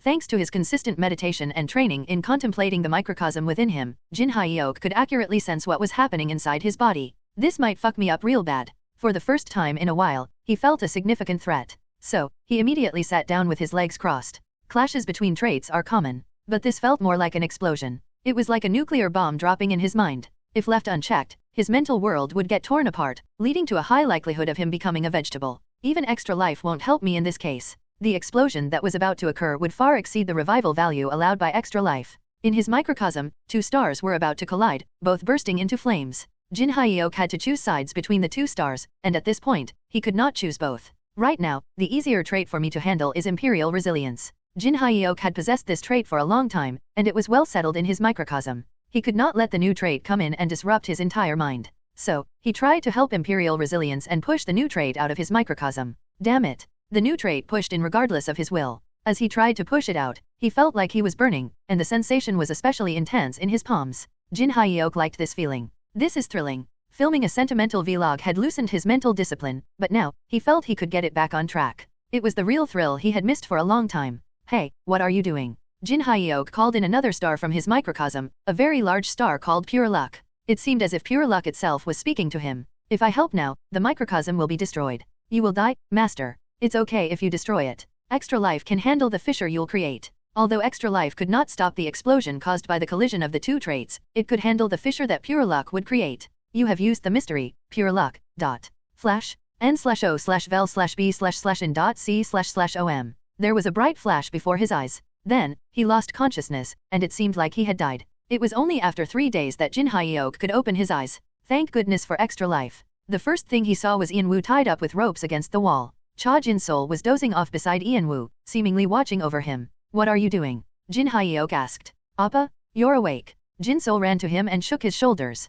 Are you alive? What? Did you think I was dead? You are alive. She pinched her cheeks hard. Then, suddenly, she hit him hard on the back. You crazy bastard? What the hell did you do? Jin Hyeok could have dodged the hit, but he chose not to. Somehow, it felt like taking the hit would be less exhausting. I thought you had really died because you were not breathing. Jin Hyeok noticed that her eyes were swollen. Faintly, he remembered what had happened in the meantime. Please? Please don't die. If you die, I will really kill you? When the news of him waking up spread, his mother, who had been resting in the room, rushed over to him. Surprisingly, his father came running too, his eyes red. It's good you're not dead. After speaking gruffly, his father turned away. Jin Hyeok wondered if his father was actually angry, so he checked with broadcaster's clairvoyance. #men don't cry. #especially not in front of their sons. Dad, your shoulders are shaking too much to hide it. His mother hugged him and cried her heart out. Jin Hyeok awkwardly scratched the back of his head. Why is everyone acting so sad when I'm not even dead? You weren't breathing, you maniac. Jinsul had another outburst. The people around Jin Hyeok had been acting strange lately. Is there some law of conservation of madness? It seemed like as Jin Hyeok regained his senses, those around him lost theirs. I guess I had died, since extra life is on cooldown right now. You talk about it so casually. Why shouldn't I be casual? You're an idiot. Jin Hyeok felt wronged. He had boldly used pure luck because he had extra life. Even if this mystery went berserk and destroyed him, he could come back to life once. Would an idiot plan this much ahead? And why am I the one being scolded? Jin Hyeok believed he had made the best choice, successfully reviving by calling on pure luck, so, he did not understand why he was being reprimanded. But why don't I feel bad about being scolded? Jin Hyeok had been feeling strange lately. His mother went to the kitchen to cook samgyetang one for him. Then, the Seo sisters, who had been hiding on the ceiling, revealed themselves. Long shadows stretched from the ceiling and rained down, binding Ian-woo. They pressed down on him like a python, causing him to make a pained sound. Crack? I think one of his ribs just broke. What are you guys doing? Jin Hyeok asked. Are they training? But Ian-woo seems too weak for training. What kind of training is this? Seo Jisoo asked with a fierce expression. Did this bastard try to kill you, Appa? Seo Jia, who seldom showed emotions, had an expression as if she was about to murder Ian-woo. I am going to kill him. Wow, the Seo sisters have loosened up again after acquiring impressive jobs. Jin Hyeok smacked both sisters on the head and said, do you really think he has the ability to kill me? Are you that stupid? Ouch. The sisters' reactions were strange too. Even after being smacked, they did not seem too upset. They are shadow rulers now, but they're not even fighting back. Tisk. Jin Hyeok clicked his tongue and looked over at Ian-woo. Ian-woo was making muffled sounds, looking wronged. Upon closer inspection, Jin Hyeok realized that Ian-woo had a gag in his mouth. Ian-woo had been tied up for the 3 days Jin Hyeok had been unconscious. Seeing Ian-woo like that brought back some of Jin Hyeok's lost memories. Jin Hyeok had eventually succeeded in expelling the everyone's beloved idol trait, which had burrowed into his microcosm, with the help of the pure luck mystery. The homeless everyone's beloved idol trait had been absorbed by Ian-woo. For a moment, Jin Hyeok felt a great regret. With that trait, I could have become a top ranker of the universe. However, he soon corrected his thoughts. No, it's actually good that he absorbed the trait. Jin Hyeok could mimic others' abilities. It was much better for him to receive these abilities filtered through Ian-woo. Ian-woo will grow in his own way. Jin Hyeok had a conversation with Ian-woo, and it seemed that Ian-woo had acquired a dual-class job following his job change. Now he was both a rainbow-colored homepage master and a rainbow-colored everyone's beloved idol. I guess real talent shines through. What had been a trait for Jin Hyeok had become a job for Ian-woo. This meant that Ian-woo and the everyone's beloved idol had an incredibly good compatibility. Obtaining fate like this? I didn't know it could work like that. A kid with the qualities of a universe-level ranker really was different. Though it took a roundabout way, Ian-woo had eventually obtained the everyone's beloved idol job. Wait, but before my regression, wasn't he just everyone's idol? Jang Michelle visited Choi Gap-soo's workshop at Cheongdam-dong after a while and engaged in a lively conversation. She asked, the rule breaker is a weapon that finds its master's aptitude on its own, right? That's true. In the Arvis server, they are also used as talent identifiers, Gap-soo answered. But why did Chulsu's rule breaker turn into a hammer? Why not something more fitting for a streamer, like a microphone or a camera? Ha ha ha, you don't know, Gap-soo said, laughing heartily. Do you know, old man? It's simple. It means that Chulsu's talent is most specialized in wielding a hammer. Haven't you seen the Guardian Tree in Seoul? The Guardian Tree? Yes. Among the golden Guardian Trees of the entire universe, only one breaks the back of monsters with a hammer. This aspect is unique to the Guardian Tree in Seoul. A Guardian Tree naturally comes to resemble its owner. But isn't live streaming Chulsu's greatest talent? It's true he has incredible talent in live streaming. I, too, find Chulsu's live streams the most entertaining these days. But even that innate talent pales in comparison to the infinite chaotic hammer destruction technique, doesn't it? Infinite chaotic hammer destruction technique? That's a name I came up with. Fits Chulsu's style, right? You don't know Chulsu's style nowadays, Michelle said while shaking her head in disbelief. What don't I know? The old Chulsu might have preferred a name like the Infinite Chaotic Hammer Destruction Technique. But not anymore. He has evolved and is becoming a more refined player. Michelle continued with a confident expression. I have decided to call Chulsu's talent a graceful and complete hammer. What does that mean? Why include the word complete? I don't know. I just decided to. Nonsense. There is no name cooler than the Infinite Chaotic Hammer Destruction Technique. Come out of your old-fashioned sentiment, old man. Shall we make a bet on which name Chulsu likes better? What's the wager? Let's bet 10 billion dias. Half of it will be donated to Chulsu. Fine. I will bet double, 20 billion. It seemed necessary to ask Chulsu directly. However, at that moment, someone arrived at the workshop to meet Gapsu, guided by Lilia. It was a girl in her late teens, wearing a school uniform and sporting a bob cut. She had a laptop on her left side and a yellow name tag on her left chest, with the number 1 instead of a name. Gapsu immediately stood up.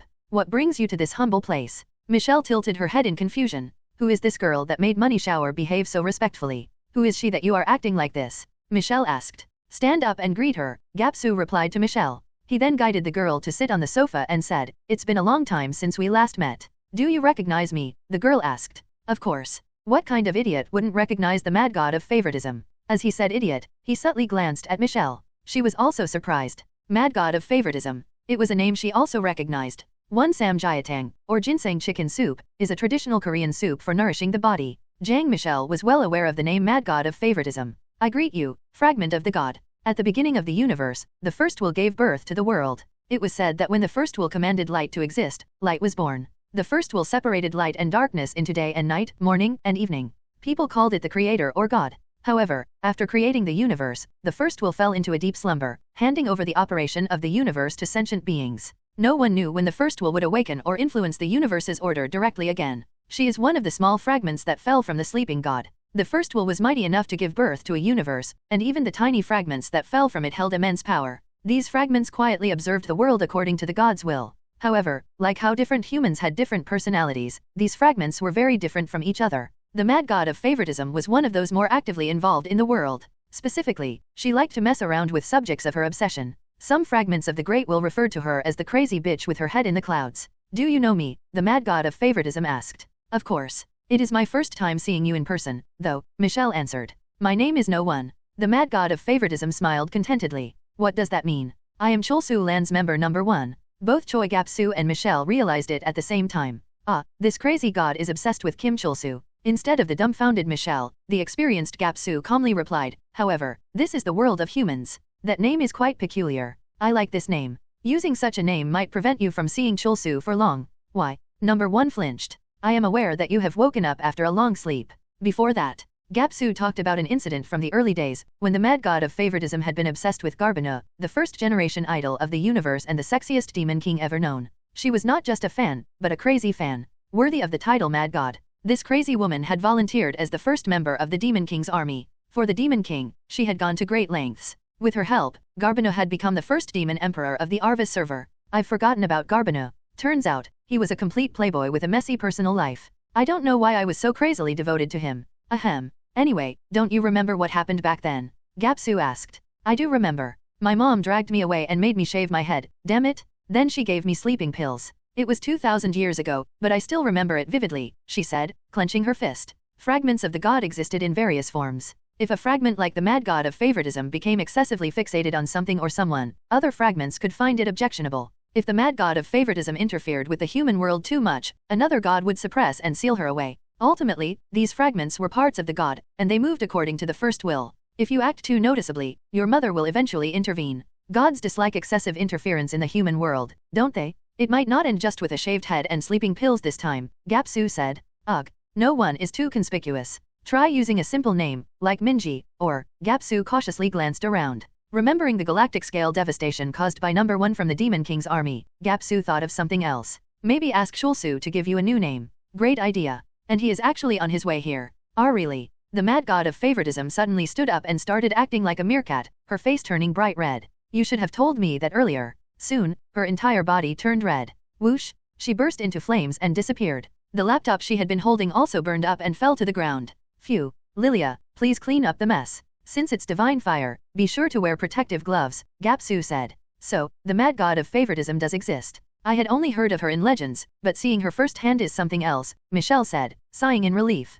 Gapsu seized the opportunity to lecture Michelle about how kids these days did not think about learning, that they did not believe what adults said, and that this was why they needed to learn from the wisdom of elders. Enough, old man. I feel like blood will come out of my ears. See, you can't even endure an adult's nagging for a minute. I endured it for 8 minutes and 22 seconds. You should be open to receiving the elders' wisdom. This is all for your good. So, why did the mad god of favoritism come here? It doesn't seem like she came to see Chulsu. Considering her current state, it seemed unlikely she would ever meet Chulsu. Come to see Chulsu? Absolutely not. Even when she was number 1 of the Demon King's army, she could not look the Demon King in the eye. Then why? Gapsu came to a conclusion. Maybe she wanted to spread the word that she is no one. After all, we are competing for the number 1 and number 2 fan spots of Chulsu. Gapsu sighed. It seems like she came to just tell us that she is the no one. Do gods move for such reasons? I don't know much about gods. That's the nature of this crazy Bino, this mad god. Something feels a bit off today, Jin Hyeok said. He sensed an auspicious energy in the workshop that he had never felt before. I just sprayed some perfume. Gapsu chuckled. Perfume. What kind of perfume would give off this feeling? Anyway, you said you wanted to ask me something. Gapsu said. Yes. It has not been disclosed on the livestream, but do you know about him? The old man looked puzzled, but Michelle seemed to know. Of course. Is short for Homepage Master. But what about Homepage Master? Michelle asked. Well, I just got one for my channel. Then I can expect high-quality videos and some fan cam. How exciting? What level is your Michelle clapped her hands in excitement. He is not even 100 yet. Tell him to level up quickly. Then you can render fan cams in 3D. Michelle looked very pleased. But do you know about the job rankings people use? You mean like 1-star jobs, 2-star jobs, and so on, n/o/vel/b//in.c//om. Yes. Normally, people say 9-star jobs are the best. Did you know that? Jin Hyeok said. Of course. That classification is not used on just the Earth server. Most servers use the same method, and the classifications are quite similar. But why? Michelle engaged Jin Hyeok in an extremely interesting conversation. In contrast, Gapsu seemed a bit upset. You guys are hitting it off, and I'm just an old man in the back room. This is your fault, old man. You don't even know what stands for. How can I have a conversation with someone who knows nothing? I see 9-star jobs in red, Jin Hyeok said. That's the universal standard. Do you know what comes after that? Michelle, who had been confidently carrying on the conversation, hesitated. I don't really know. Money Shower would know more about that. Then she looked at Gapsu, who turned his head with a snort. It looked like he was saying he wouldn't tell them anything, but Jin Hyeok knew better. Just a few encouraging words, and the old man would undoubtedly start showing off due to his itching to boast. Could I seek some advice from the wise elder? Jin Hyeok asked Gapsu. You were treating me like a lonely old man a minute ago. This is an exclusive video that won't be released on the livestream, only shared with my channel's 2 top VIPs. Gapsu seemed very interested as his eyes turned toward Jin Hyeok. It's an unreleased video. No one has seen it yet, Jin Hyeok said. Let's see it then. Jin Hyeok showed them the incidents that had occurred with Ian Woo. This is a collector's unreleased edition. It's yours? Ahem, Gapsu began talking excitedly, clearly delighted. Gapsu talked for about 2 hours, mixing self-praise with nagging. One thing is for sure. Jobs beyond 9 stars definitely exist. So, ultimately, you don't know about rainbow-colored jobs, Jin Hyeok said. What? When did I say I don't know? Then, is a rainbow-colored job a 10-star job? That. So, you don't know. No, that's not it. When what is it? Didn't I tell you? In the end, the highest rank, the ultimate one, regresses to having the black color. According to Gapsu, the colors yellow, green, orange, and red indicated 6-star, 7-star, 8-star, and 9-star jobs, respectively. However, beyond that, the unknown transcended to black. After all, if one mixed all the colors, one would get the black color. Kind of like the Munchkin trait. Gapsu had told him that the Munchkin trait was marked as black, which puzzled Jin Hyeok. But Munchkin is not a job. It's a trait. It seemed like Gapsu was a bit inconsistent. The information seemed jumbled and not entirely clear. But again, I can't be sure. What happened to Ian Woo had provided Jin Hyeok with a big hint. In Ian Woo's situation, a trait had transformed into a job. Jin Hyeok had seen it himself. If a trait and a player were perfectly compatible, the trait could become a job in itself. So, can my Munchkin trait also become a job? Nah, that seems highly unlikely. Munchkin as a job would be ridiculous and way too overpowered. If Munchkin and Jin Hyeok were such a perfect match, the trait would have become a job long ago. Jin Hyeok asked again, so, combining all colors results in black, and that's the highest rank? Is that what you are saying? That's right. What about the rainbow color then? You don't know. I do know. Having many colors, wouldn't that be one rank just before black? That's a guess, right? We have 2 things we want to ask you. Gapsu was definitely deflecting the question. It's very important, so you need to answer seriously. What is it? Listen. The infinite chaotic hammer destruction technique. What do you feel about that name? The Infinite Chaotic Hammer Destruction Technique. It's a cool name, Jin Hyuk replied. Exactly, right. Gapsu said. Michelle interrupted the conversation. Stop leading the witness. We should be fair. How about the name The Graceful and Complete Hammer, Mr. Chulsu? When Jin Hyuk paused, Gapsu grinned slyly. Jin Hyuk had a guess. Oh, they had a bet of some sort. Broadcasters' clairvoyance immediately captured the state of their intense emotions.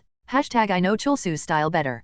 Hashtag 200 billion dias are mine. Hashtag Chulsu has grown. Hashtag time to pay up the 100 billion dias. Wow, could it be that Gapsu bet 100 billion and Michelle bet 200 billion? Then the answer is simple. Of course, the graceful and complete hammer sounds better. Are you upset? Cha Jin Hyuk asked Choi Gapsu. No, I'm not. It seems like you are. Who would get upset over such a trivial thing? Sitting cross-legged with his arms crossed, Gapsu definitely looked annoyed and offended. In contrast, Jang Michelle was smiling contently, seemingly relishing a tremendous sense of victory. What's all this fuss about? Jin Hyuk thought. After some time, Gapsu, who had calmed down a bit, asked with a sense of injustice, why did you choose that bizarre name? Well, should I say that I read the VIP's minds? Would that upset them? Jin Hyuk was about to speak honestly but then had a better idea. The Infinite Chaotic Hammer Destruction Technique is definitely cooler. But the Graceful and Complete Hammer seems like a name that signifies my growth. Signifies your growth? Yes. If you have seen the sentimental vlog I recently shared, you would know that I have grown a lot from filming that video.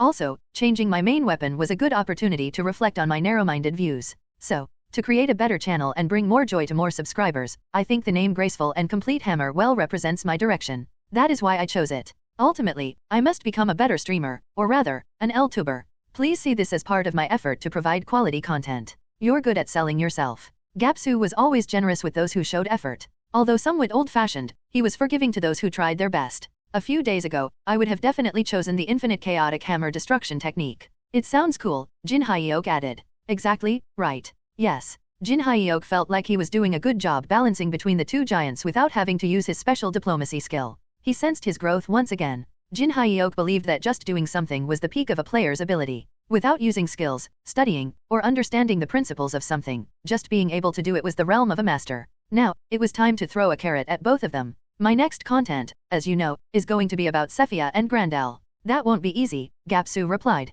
Michelle added, they might be a small alliance, but they are still a universal alliance. Jin Hyuk was not sure if the Black Alliance was a small alliance, but that seemed to be Michelle's perspective. If it were the old me, I would have simply focused on destroying Sephia and Grandal. But now, it is going to be different. The battle with Sephia and Grandal was important, but it was just an event. Jin Hyuk had realized that other elements were also important. Along with peculiar events, a livestream needed to have a narrative and character development for it to succeed. He felt like he was finally stepping out of his narrow-mindedness. This time, I plan to focus on change and growth, Jin Hyuk said. It was a bit hard to do that alone. With the help of his storyteller, Wang Yumi, and homepage master, Kang Ianwu, he was going to prepare carefully. This would be a good opportunity to show Kim Chulsu's inner growth as a streamer and the future direction of the channel. That sounds great. Send me an invite. Make sure I am the only one who can enter. This is what I won from the bet. I'm going to double it as promised. Michelle donated 10 billion dias in total. Jin Hyuk had come to ask about the rainbow-colored job title, but ended up receiving 10 billion dias. Is this okay? He was happy, but not as happy as he should be. Thank you so much. That's your reaction after receiving 10 billion dias as one donation. I'm sorry. I will work on my reactions. No, it's fine. Michelle heartily laughed. I like your awkward face. It's enjoyable and refreshing. I'm just glad I get to see your reaction this close up. I hit the jackpot. Excuse me. Don't worry about it. I can't wait to register to be a second-generation member of your Chulsu land. In the end, I did not learn much about the rainbow-colored job. From what he had learned, the black color represented a 10-star job, which was the combination of all colors. So does that mean a rainbow-colored job is like a 9.5-star job? Since Kang Ianwu had obtained the everyone's beloved idol job, just like before Jin Hyuk's regression, it was sure to be of great help to him. Meanwhile, Jin Hyuk received a message from his editor, Kang Chul. I have finished editing the sentimental vlog video. I have made revisions after getting confirmation from Yumi. Shall I upload it? He uploaded only a shortened version of the vlog, but even that caused quite a stir. Wow, this is what I call K-healing, 1 LOL. This is the true essence of K-entertainment? LMAO. This is great, so entertaining and hilarious. Some viewers understood and enjoyed Jin Hyuk's calm and sentimental concept. Amazing. His rosy cheeks, his sweet gaze toward Ellie, the confidence. Can a person be this beautiful? He is wondrous and mystical. I'm falling for him. Crying face, did you guys see Chulsu's expression at the end? The video needs to be preserved for the next generation. Does Chulsu know how cute he is? The fact that he doesn't know how handsome he is his charming point. Online communities were buzzing with Cholsu's new video, and his subscriber count increased tremendously. Some viewers focused more on Jin Hae-ok, the streamer, rather than the event or the concept. It seemed like his first attempt at a new concept was a huge success. Jin Hae-ok genuinely did not understand why they found him cute, but he wasn't complaining. I guess my playful moments with Ellie must have seemed quite cute to them. Looks like I did a great job with the sentimental concept. Sorting the comments on the LTube video by the number of likes, he could more accurately gauge the reaction of his viewers. Among all the charming videos so far, the face, affection, background, expression, and even the quality of this video are all legendary. 41722, 622. Congrats, Cholsu, on being so handsome. 38722, 422. Really great on the new concept. Insanely entertaining, LOL. 19722, 82. Jin Hae-ok noticed a bit of a pattern. Comments focusing on me as a streamer have a high number of likes, but also a high number of dislikes. And conversely, comments focusing on the event have fewer likes, but also fewer dislikes. Naturally, some comments also criticized him. Jin Hae-ok guessed he needed to strike the right balance. Honestly, he's just crazy, not cute. I don't even think he is that handsome. Frankly, it's a bit off-putting. When I see Cholsu, my heart doesn't just beat, it's about to explode. I would love to look like that even for just a day. He is so handsome. His face glowing in the campfire is art itself. I'm proud to be in the same country as him. This is what I call welfare. Cholsu is amazing. I am thankful for such a gracious face. Interestingly, the number of dislikes on the hate comments was skyrocketing into the thousands, and those comments were receiving a carpet bombing of replies. Ever since Cholsu had revealed his face, both live streaming and uploading edited videos to LTube had brought about many changes. He had become the center of enormous attention. His fans kept calling him cute, adorable, and other strange things. But why don't I feel bad about it? Jin Hae-ok, too, found it hard to understand. It felt like meditation would not even provide the answers, which seemed like an overwhelming feeling. Why do I feel excited? He found himself searching his name online much more often than before. After meeting with Ian Woo, an old friend of his from before his regression, Jin Hae-ok found himself thinking about one Jeongcheol. That guy has not contacted me even once. Back when Jin Hae-ok had been obsessed with live streaming, Jeongcheol used to visit often, buy him meals, and nag at him. However, the contact had suddenly stopped. Now that I recall it, we barely communicated during my Sword King days too. In his previous life, Jin Hae-ok had become busy with his own path, and Jeongcheol with his. Once best friends, the two of them had forgotten each other as they lived their lives. Maybe I should reach out to him. Jin Hae-ok sent him a quick text. Hey n/o/vel/b/in.c//om. He received a reply from Jeongcheol hours later. What's up? I'm just at home. Why? Wanna go for a bite to eat? Too lazy. My treat. Let's go. Finding texting bothersome, Jeongcheol called Jin Hae-ok, and they made plans. Jin Hae-ok owed Jeongcheol for all the meals the latter had bought him, so he treated his friend to a Korean beef barbecue. Jeongcheol suspiciously squinted at him. Yo, what? I'm broke. I don't have money to lend you. What are you talking about? It's suspicious that you are buying expensive Korean beef barbecue. Why's that? Jin Hae-ok asked. You know what they say. Pork is the limit for unconditional kindness. Only those who want something buy Korean beef barbecue. Jeongcheol found it suspicious that his friend was treating him to a beef barbecue. Stop talking nonsense and just eat, Jin Hae-ok replied. Their conversation was not particularly pleasant. Jeongcheol used to nag at him a lot, but now, he seemed to lack the energy for it. You look old, Jin Hae-ok said. Shut up. It's because I'm going bald. The conversation was choppy, but it did not seem uncomfortable. After finishing the meal, Jin Hae-ok asked, You have something on your mind, right? What do you mean? This must be it. Now I know. Back when they were good friends, whenever something was going on with Jin Hae-ok, Jeongcheol had this uncanny ability to sense it. Jin Hae-ok had always wondered how his friend could tell that every single time, but now he understood. Nothing's on my mind, Jeongcheol replied. That used to be my line. Not wanting to beat around the bush, Jin Hae-ok checked with broadcaster's clairvoyance. So, that's what's going on. In summary, Jeongcheol was facing a common but painful situation. Stretched thin on a civil servant's salary, Jeongcheol had managed to buy a house, but the soaring interest rates had increased his monthly burden. His kid was growing, his parents were getting sick, and he had endless social obligations to fill, like weddings and funerals.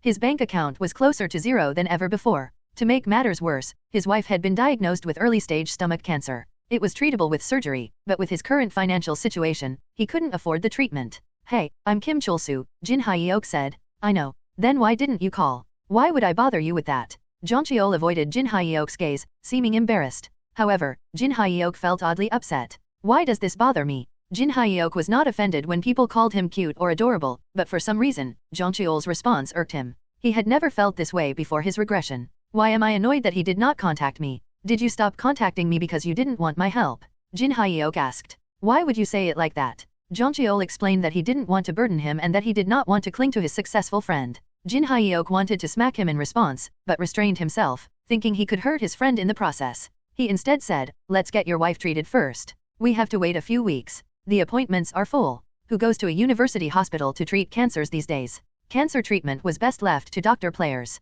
Jin Hyeok knew of a 9-star doctor in Gangwon-do, named Hwa Ta-tu. Getting an appointment with him was hard, but Jin Hyeok believed he could manage. If not with money, physical power always works. "Hey, I can take care of my family. Don't worry," Jang Cheol said. "Do you think I am doing this for you? Then why? This is all for a narrative," Jin Hyeok smirked. "A narrative to highlight myself. You're crazy. This is perfect for my new sentimental concept." Jin Hyeok was going to Gangwon-do anyway for the fierce battle with Sephia and Grandel, to see if they really were the leaders of the Truth of Violence cult. If they were, Jin Hyeok needed to find what they wanted through the cult. It seemed like a good subplot for his content. This is all for my content. However, he still felt strange. He had just gained good content for his next video, but he was much happier and prouder than he usually did after securing such content. One in Korea, there is a meme of putting anything that's Korean with the letter K in front. For example, K-pop, K-drama, K-food, etc. Tu Wata, or Huatwo in Mandarin, was a Chinese physicist who lived during the late Eastern Han Dynasty. He was known for his expertise in surgery and anesthesia.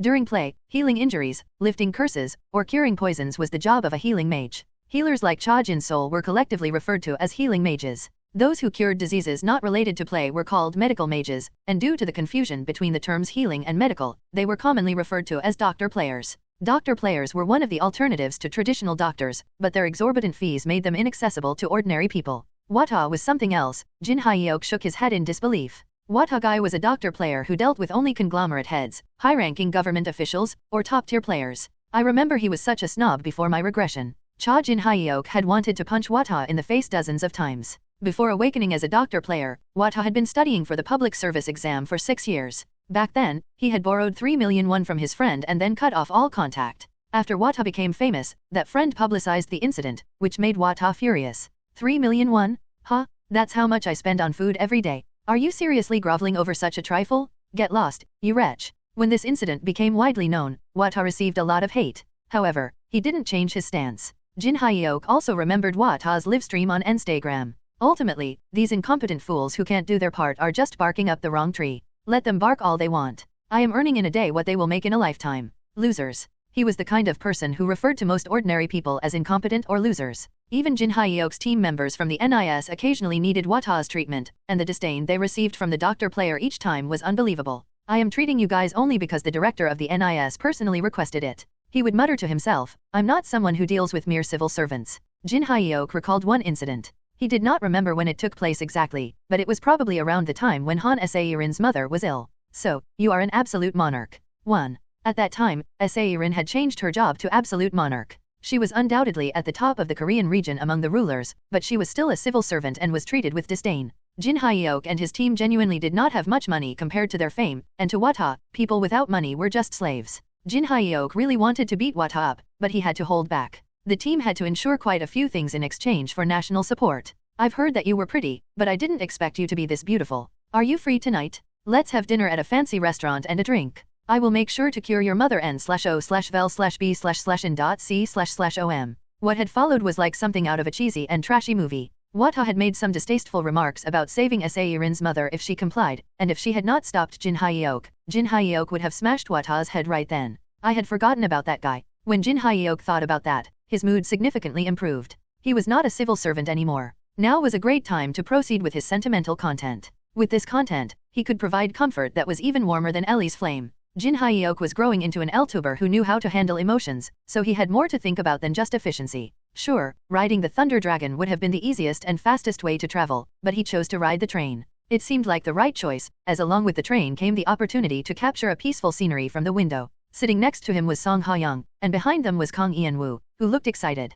This is nice, Jin Hyeok said. Huh. Jin Hyeok realized everything had become much easier now than it had been during his government official days. Back then, attempting to do anything involved an absurd amount of reporting to his superiors. He also had to submit tons of paperwork. The bureaucracy was always best at complicating things. They had a knack for making easy things difficult. But now, Jin Hyeok just had to ask Ha-young, and she would handle most things for him. I can't believe we found Wata so easily. It was not a big deal. He's quite famous around Wonju, too. In this life, Wata had yet to become extremely famous. He was in a phase of building his reputation by treating various people. Right now, people still considered him a bit of a quack. He had set up a treatment room in Wonju. Ha-young, can you cast a simple barrier skill to prevent people from entering the treatment room? I can keep out beginner players and ordinary people. That should be enough. Jin Hyuk and his party entered Wata's treatment room. A woman in a nurse's uniform greeted them. The place was decorated quite similarly to an actual hospital. Do you have an appointment? No. I see. We accept only clients with appointments. I'm sorry. I'd like to make one now. But, sir. Jin Hyuk strode toward the room marked consultation room. Wata's voice, which sounded a bit young, came from the room. This is all for the treatment. Please undress and lie down here. Are you asking me to take all my clothes off right here? Jin Hyuk could also hear a woman's panicked voice. Don't you want the treatment? You said you were terminally ill. If you don't like it, then you can leave. Wait a moment. Wow, he's still the same as before my regression. The nurse ran up to Jin Hyuk. Though she was called a nurse, she was actually an assassin player, employed as a guard. She seems like an ordinary nurse, Jin Hyuk said. The assassin merged into the wall's shadow, probably thinking that would fluster Jin Hyuk. However, since this vlog was supposed to be calm and sentimental, Jin Hyuk spoke slowly. If she is an assassin, that's a different story. Jin Hyuk could not help but smile. He took out the rule breaker. This is just a small hammer. Thwack. After taking a hit, the assassin collapsed. My new weapon of choice is truly elegant. It has a great feel to it. The assassin lay unconscious on the ground, foaming at the mouth. Jin Hyuk thought about killing her but decided not to. He wasn't a crazy player anymore. He was an L-tuber with a conventional mindset. Plus, Wang Yumi had requested him to avoid killing if possible. Flash, flash. The sound of the flash continued. Ian Wu, who had awakened as the homepage master and everyone's beloved idol, seemed to have pressed the shutter about 300 times. His intensely dedicated appearance was nice to see. Jin Hyuk opened the door of the room wide. LV-114/incarnation of greed/Wata/skills/treated 100 people. Who are you? Wata yelled, and the woman inside screamed, covering her chest. Kaiaaa. Ugh, I'm the one who wants to scream. This video was supposed to have a sentimental concept, and it would be a big problem if the video got demonetized. Jin Hyuk bought a large cloth from the broadcaster's shop and threw it to the woman. It was a good item that could keep her warm. Cover yourself with this for now. Jin Hyuk approached Wata, or rather, incarnation of greed. Earlier, Jin Hyuk used to call him Wata, not knowing his player name. Incarnation of greed, huh? What a fittingly awful name. Yo, Jin Hyuk said. Wata was frantically pressing a button under his desk. It seemed like a button to summon the assassin. Why would you hire an assassin for protection? Jin Hyuk asked. Assassins were meant for attacking, not protecting. Wata hiring an assassin for protection showed how little he understood about the play. Who are you? Wata asked. Are you incarnation of greed? Jin Hyuk stood before Wata. He felt like his companion weapon, Rule Breaker, was pleading to smash Wata in the face. I don't need to worry about the audio, right? I'm sure this part is going to be edited out anyway. My capable editor will take care of it. How do you know who I am? Who are you? Me? I'm Kim Chulsu. Who the hell is that? Wow, he doesn't know who I am. Jin Hyuk did not expect everyone to know him, but still, it hurt his pride a bit. Wata did not seem that old and had probably watched a lot of L-tube. Yet, he still didn't know about Jin Hyuk. I have a long way to go. Feeling inadequate, Jin Hyuk swung the rule breaker. Also, my hammer is quite modest. Thwack. Ah, this satisfying sensation. The Jin Hyuk before enlightenment and the Jin Hyuk after enlightenment were completely different. The solid impact sound of the rule breaker made his heart race. If the old thwack sound was the sound of a recorder, the current one was the sound of an entire orchestra. Arg. Wata screamed, even though Jin Hyuk had controlled his strength well enough not to crack his skull. Ah, wait. That woman is a civilian. I should help her out first. Hey, Ian Wu. Help this person out and wait outside for a moment. Ian Wu, who was filming Jin Hyuk with his Canon-sized camera, looked startled. He was so focused on the camera that Jin Hyuk felt a bit sorry for breaking his concentration. What are you doing? Hurry up. Okay, got it. Ian Wu looked a bit regretful to leave the room this early, so he took a few more shots before leaving with the woman. It was nice to see his dedication until the end. With the woman gone, it was time for a grand and majestic orchestra. Thwack, thwack, thwack. The most important thing was not to kill Wata. The rule breaker seemed to understand Jin Hyuk's intent very well, resonating with his will and significantly reducing its lethality. Wow, can't believe this is working. Jin Hyuk had sensed this feeling after a long time, the feeling of synchronizing and resonating with his weapon. It seemed like he had surpassed his Sword King days. Arg. At that moment, Jin Sol entered the room. Good. Now I don't have to worry about killing him. Why are you hitting me? What did I do wrong? Wata said. I didn't say you did anything wrong. Then, why are you doing this to me? I'm making a sentimental vlog. I need you to cooperate. What the hell are you, Arg? Now that a capable healer had joined the group, Jin Hyuk could play a more varied melody with his rule breaker. The second act of Chulsu's main theme, Thwack Thwack and More Thwack, began. Jin-sol, now an audience member, seemed quite moved by her brother's performance. She healed Wata with all her heart while enjoying the elegant hammering. So beautiful, Jin-sol said. She might be my sister, but she knows her music. Her understanding of art and sentimental content is quite high. This is really exciting, but I'm not this excited because I'm beating him up. You know what? Scratch that. I love beating him up. I'm so glad I'm not a government official anymore. This was previously a trait, but the author wrote it like a job in this chapter. Wonju is a city in Gangwon-do. Wata, or rather incarnation of greed, became very submissive. He said he would do anything as long as his life was spared. If he had been like this before Cha Jin Hyeok's regression, it would have been great, but Jin Hyeok did not mind it happening now. Are you sure? Jin Hyeok asked. Of course. Jin Hyeok first cleaned the blood around Wata and asked Cha Jin-sol to heal him. It would be better if the doctor player did not look like he had just been beaten up to a pulp. His clothes also seemed quite damaged, so Jin Hyeok bought him new clothes from the broadcaster's shop and told him to wear them. Jin Hyeok had healed Wata and even bought new clothes for him. If this was not a sentimental vlog, Jin Hyeok didn't know what was. Kang Ian-woo, tell that woman to come back in. Ian-woo came in supporting the woman, whose expression looked much more comfortable. She seemed to have developed a good impression of Ian-woo after talking with him outside. Getting people's favor so quickly? It's just like the Ian-woo from before my regression. Jin Hyeok realized that Ian-woo seemed to have become more handsome in the past few days. Wata devoted himself to treating the woman, exerting his healing skills with all his might. IV cured her. Thwack. The incarnation of greed burst into tears. Why did you hit me when I did as you told? I didn't say I would not hit you. Thwack. The taste of the smack was so beautiful and ecstatic that Jin Hyeok could get addicted to it. Why are you doing this to me? What did I do? Wata asked. Soybean paste soup is made with chickpeas, am I right? Yes, oh of course. Everything you say is right, sir. And the earth is flat. Absolutely. How can the earth be flat? Thwack. It felt like decades of pent-up frustration were being released. I'll ask again. The earth is? Jin Hyeok asked. Round. Thwack. I told you it's flat. You son of a bitch. Wata couldn't help himself. I guess my smacking wasn't enough. Jin-sol shook her head in disbelief. Appa, do you really need to do this? He doesn't seem that evil. I do agree that your smacking was beautiful. You don't know. You will think differently if I tell you what he did to that woman earlier. He deserves every ounce of it. When she learned about what had happened to the woman, Jin-sol smiled. Hit him more. I'll heal him. Thwack, thwack, thwack. After enduring several rounds of beautiful beating, Wata gave up. The physical brainwashing seemed to have worked perfectly. Pleased, Jin Hyeok muttered to himself, violence redeems all things. Wait, did the cult leader send you? Wata asked. Huh? Why is he talking about the cult leader all of a sudden? n/o/vel/b/c/c/om. I was going to keep my promise. I will reach level 120 soon. What promise? Jin Hyeok even thought of all the subtitles. I have created a beautiful melody with my graceful hammer, and a miracle happened. Smiley face. With tears in his eyes, Won Jongcheol thanked Jin Hyeok. His wife's stomach cancer had been in the early stages, and Jin Hyeok humbly said that she could have been cured even without his help.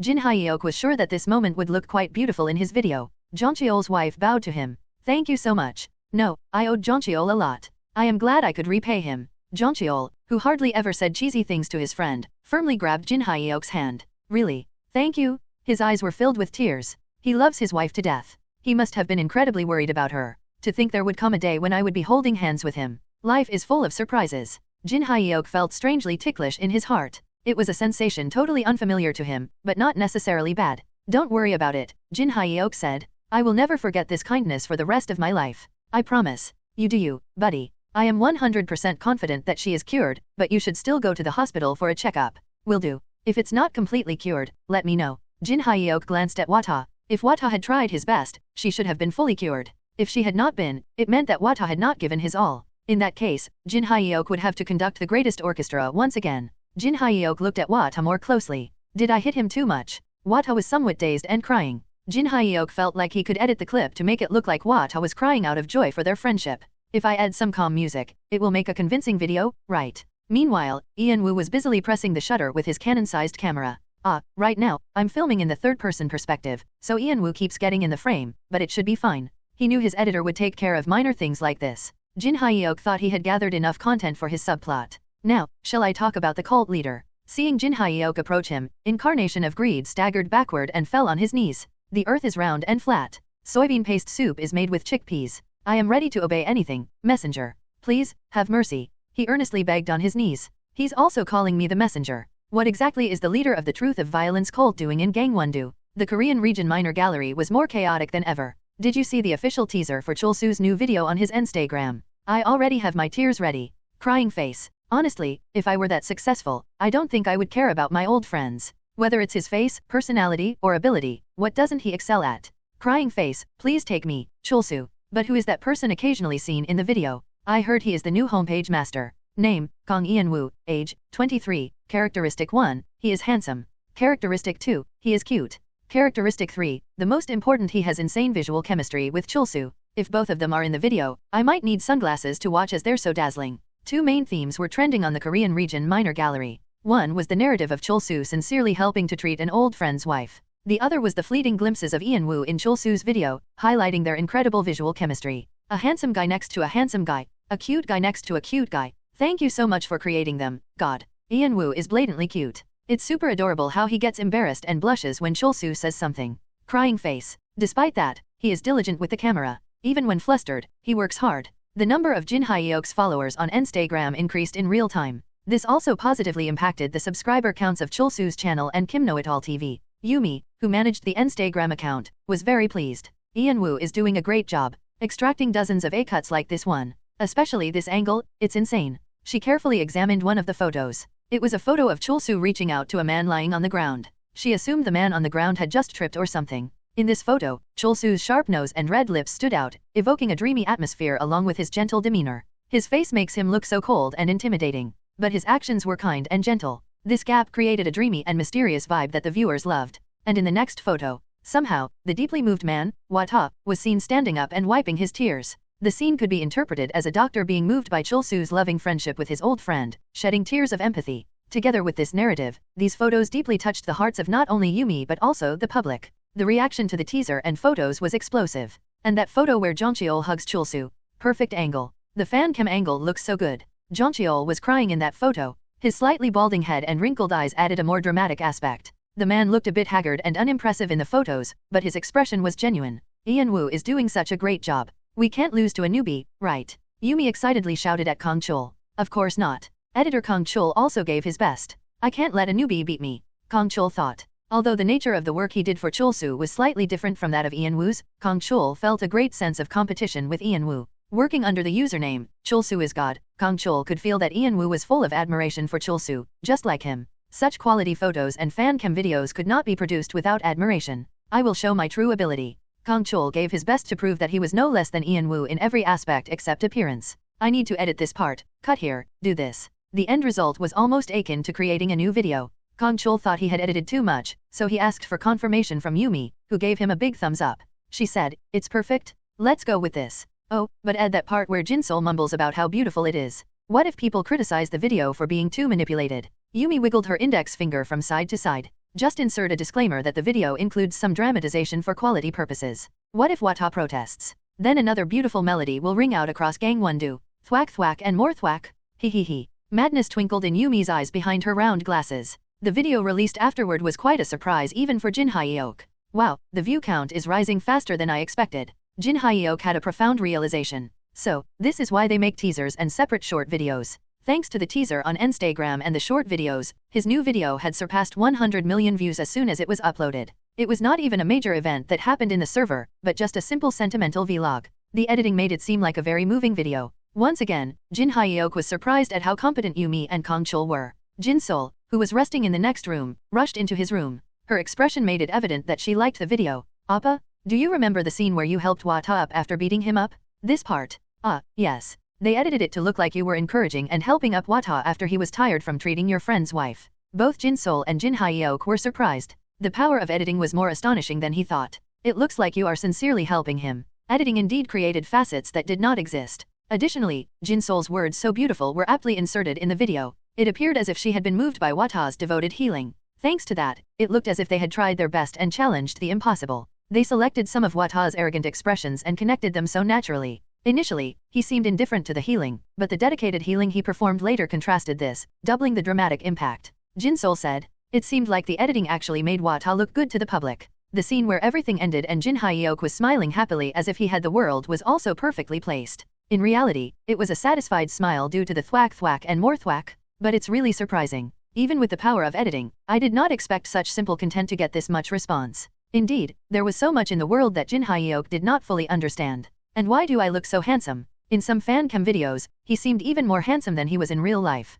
It had to be the ability of Homepage Master. Jin Hyeok's storyteller, editor, and homepage master were all working hard, so he felt like he should play more diligently, intensely, and beautifully. I need to study more. As a form of study, he started reading through the comments. Wow, there were many interesting reactions. After conducting a more meticulous analysis and segmenting the statistics by gender and age, Jin Hyeok understood his subscribers' preferences. Originally, 80% of his channel's subscribers had been men, mostly in their teens to their 30s, but that had undergone a significant change recently. The gender ratio has almost reached 50-50. This did not mean that the number of male subscribers had decreased. Rather, it was the result of a rapid increase in the number of female subscribers. Moreover, in terms of leaving comments or reactions, women in their teens to their 30s were the overwhelming majority. Looks like I am a bit lacking with the audience over the age of 40. Egan Paul had recently released data that he was loved by all genders and age groups. I guess I still have a long way to go. Jin Hyeok knew he could not surpass Egan, let alone Marshmello, if his main audience were only viewers in their teens to their 30s.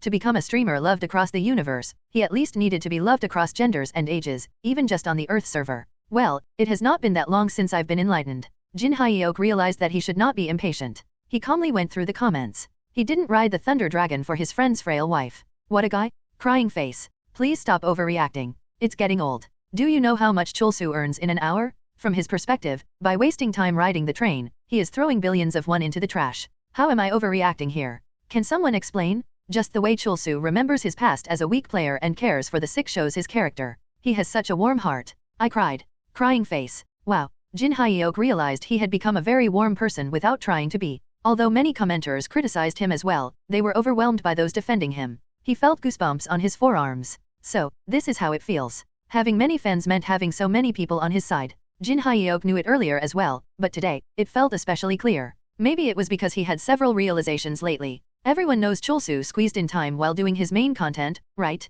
True story. He should have his hands full planning how to defeat Sephia and Grandel. And he stepped up to help a friend. He's amazing. Chulsu has everything but me. Now he just needs me to be perfect. I didn't really squeeze in that much time though. He was not even sure if Sephia and Grandel were the cult leaders. But he still felt weird. Even before my regression, I had many fans. He had many fans and haters. Usually, one hater would stand out more than 100 fans. However, for some reason, the presence of his fans felt much larger now. It was probably because he had switched to being a streamer who could interact with the viewers. Lots of people are talking about Kang Ian-woo, Cha Jin-sol said. Yeah, I saw that, Jin Hyeok replied. He really looks good on camera. He was handsome before, but he looks even better on camera. Seems like it. You're the same. Me? Jin Hyeok asked. Yeah, you look great on camera too. Ian-woo must be a huge fan. It looks like each photo is taken with care. The communities are buzzing about it. Jin-sol showed him some comments that she had captured as screenshots. Their visual chemistry is insane. Crying face, never thought I would see this handsome duo in my life. The cold but actually kind prince and the scared but brave little deer. And the little deer is following Chulsu around and growing up. Crying face, must protect the little deer? Jin Hyeok genuinely did not understand any of this. How can a person be cold but kind? Is that like ordering a warm iced Americano? And what's with the prince and the deer? I guess I'm the prince and the brave little deer is Ian-woo, but I still have a lot to learn. I don't understand. But anyway, Ian-woo had been appearing briefly on Jin Hyeok's videos and drawing quite positive reactions. Jin Hyeok thought of focusing more on promoting Ian-woo, which would be a huge help to him in turn. Jin Hyeok just had not expected the fans' enthusiasm to be this immense. He felt like he had an entire army of people helping him out just from having Ian-woo on his side. After some days, Han Sae-rin visited Jin Hyeok. Hey, I've noticed that you changed your concept quite a lot. Why did you come so late? I've been busy. I came straight here after finishing my work. Jin Hyeok was not finished with Wata yet. Wata had tagged along with him of his own volition, sporting a smile on his face. As they had been on the way to Jin Hyeok's place, people recognized them and took pictures. Citing photos of Wata circulated in online communities. Smile. If you don't, I won't be able to stop myself from becoming a wonderful conductor who creates beautiful melodies. Of course, that conductor would be holding a hammer, not a baton. After hearing that, Wata had desperately smiled, and those photos and videos were now circulating as heartwarming memes. After arriving at Jin Hyeok's place, Wata had been tied up in the corner of the room. It seems better for you to do the interrogation, questioning, instead of me, Jin Hyeok said to Sae-rin. With her being here, it was time to delve deeper into the truth of violence cult. Sae-rin was one of the people who had been closely observing the recent changes in Chulsu. Chulsu is aiming for a significant change. He had cast aside his familiar sword and was diversifying his content. Despite already being successful, he completely changed directions. It was a move with considerable risk. In fact, as new types of subscribers flooded in, some existing ones left in protest. But Chulsu pulled it off spectacularly. He had reached 1 billion subscribers recently, received a gold button, and already surpassed 1.3 billion subscribers. Even those who hadn't subscribed to him were returning like salmon in their spawning season, saying still, nothing is as entertaining as Chulsu's live streams. Chulsu paved the way. I can do it too. Sairin had always believed her talent lay in finding paths and pioneering dungeons. However, as time passed, the feeling that she had chosen the wrong path had grown stronger. Being a navigator is not that bad. But is this really the best I can do? Is being a navigator what the sword was to Chulsu? Am I missing out on what I truly excelled at? Come to think of it, Chulsu has always treated me somewhat like a ruler. Maybe he knows more about me than I do. Thus, she had entered a deep meditation that lasted 3 days. In her meditation, her inner microcosm was dark and murky, but a small light flickered far away. Strangely, that light felt like Chulsu. The path shown by Chulsu, the decisions he made, the choices he had taken, all these were signposts for Sairin. The stars are starting to shine. Stars that had lost their light in her microcosm were gradually finding their brightness again. Some stars shone blue, others red, some brilliantly, some faintly, filling her microcosm with their own colors and brightness. This is it. Then, a very bright star exploded in her inner microcosm. It was like a big bang, and the aftermath shattered the microcosm enveloping her mind. I must find a new universe. If the shell of an egg was broken by an outsider, it meant the development of a fried egg. However, if the shell of an egg was broken from the inside, it was the birth of a new life. Ultimately, she had transitioned to the job of an absolute ruler, and today was her first day stepping into that role. So, you want me to find out about the truth of violence cult and their leader, right? It was not that difficult for Sairin. Leave it to me. I will talk to this guy alone. Sairin took Wata into a room. She then pulled out a club, smiling. Let's start the conversation, shall we? Wata saw a glimmer of hope.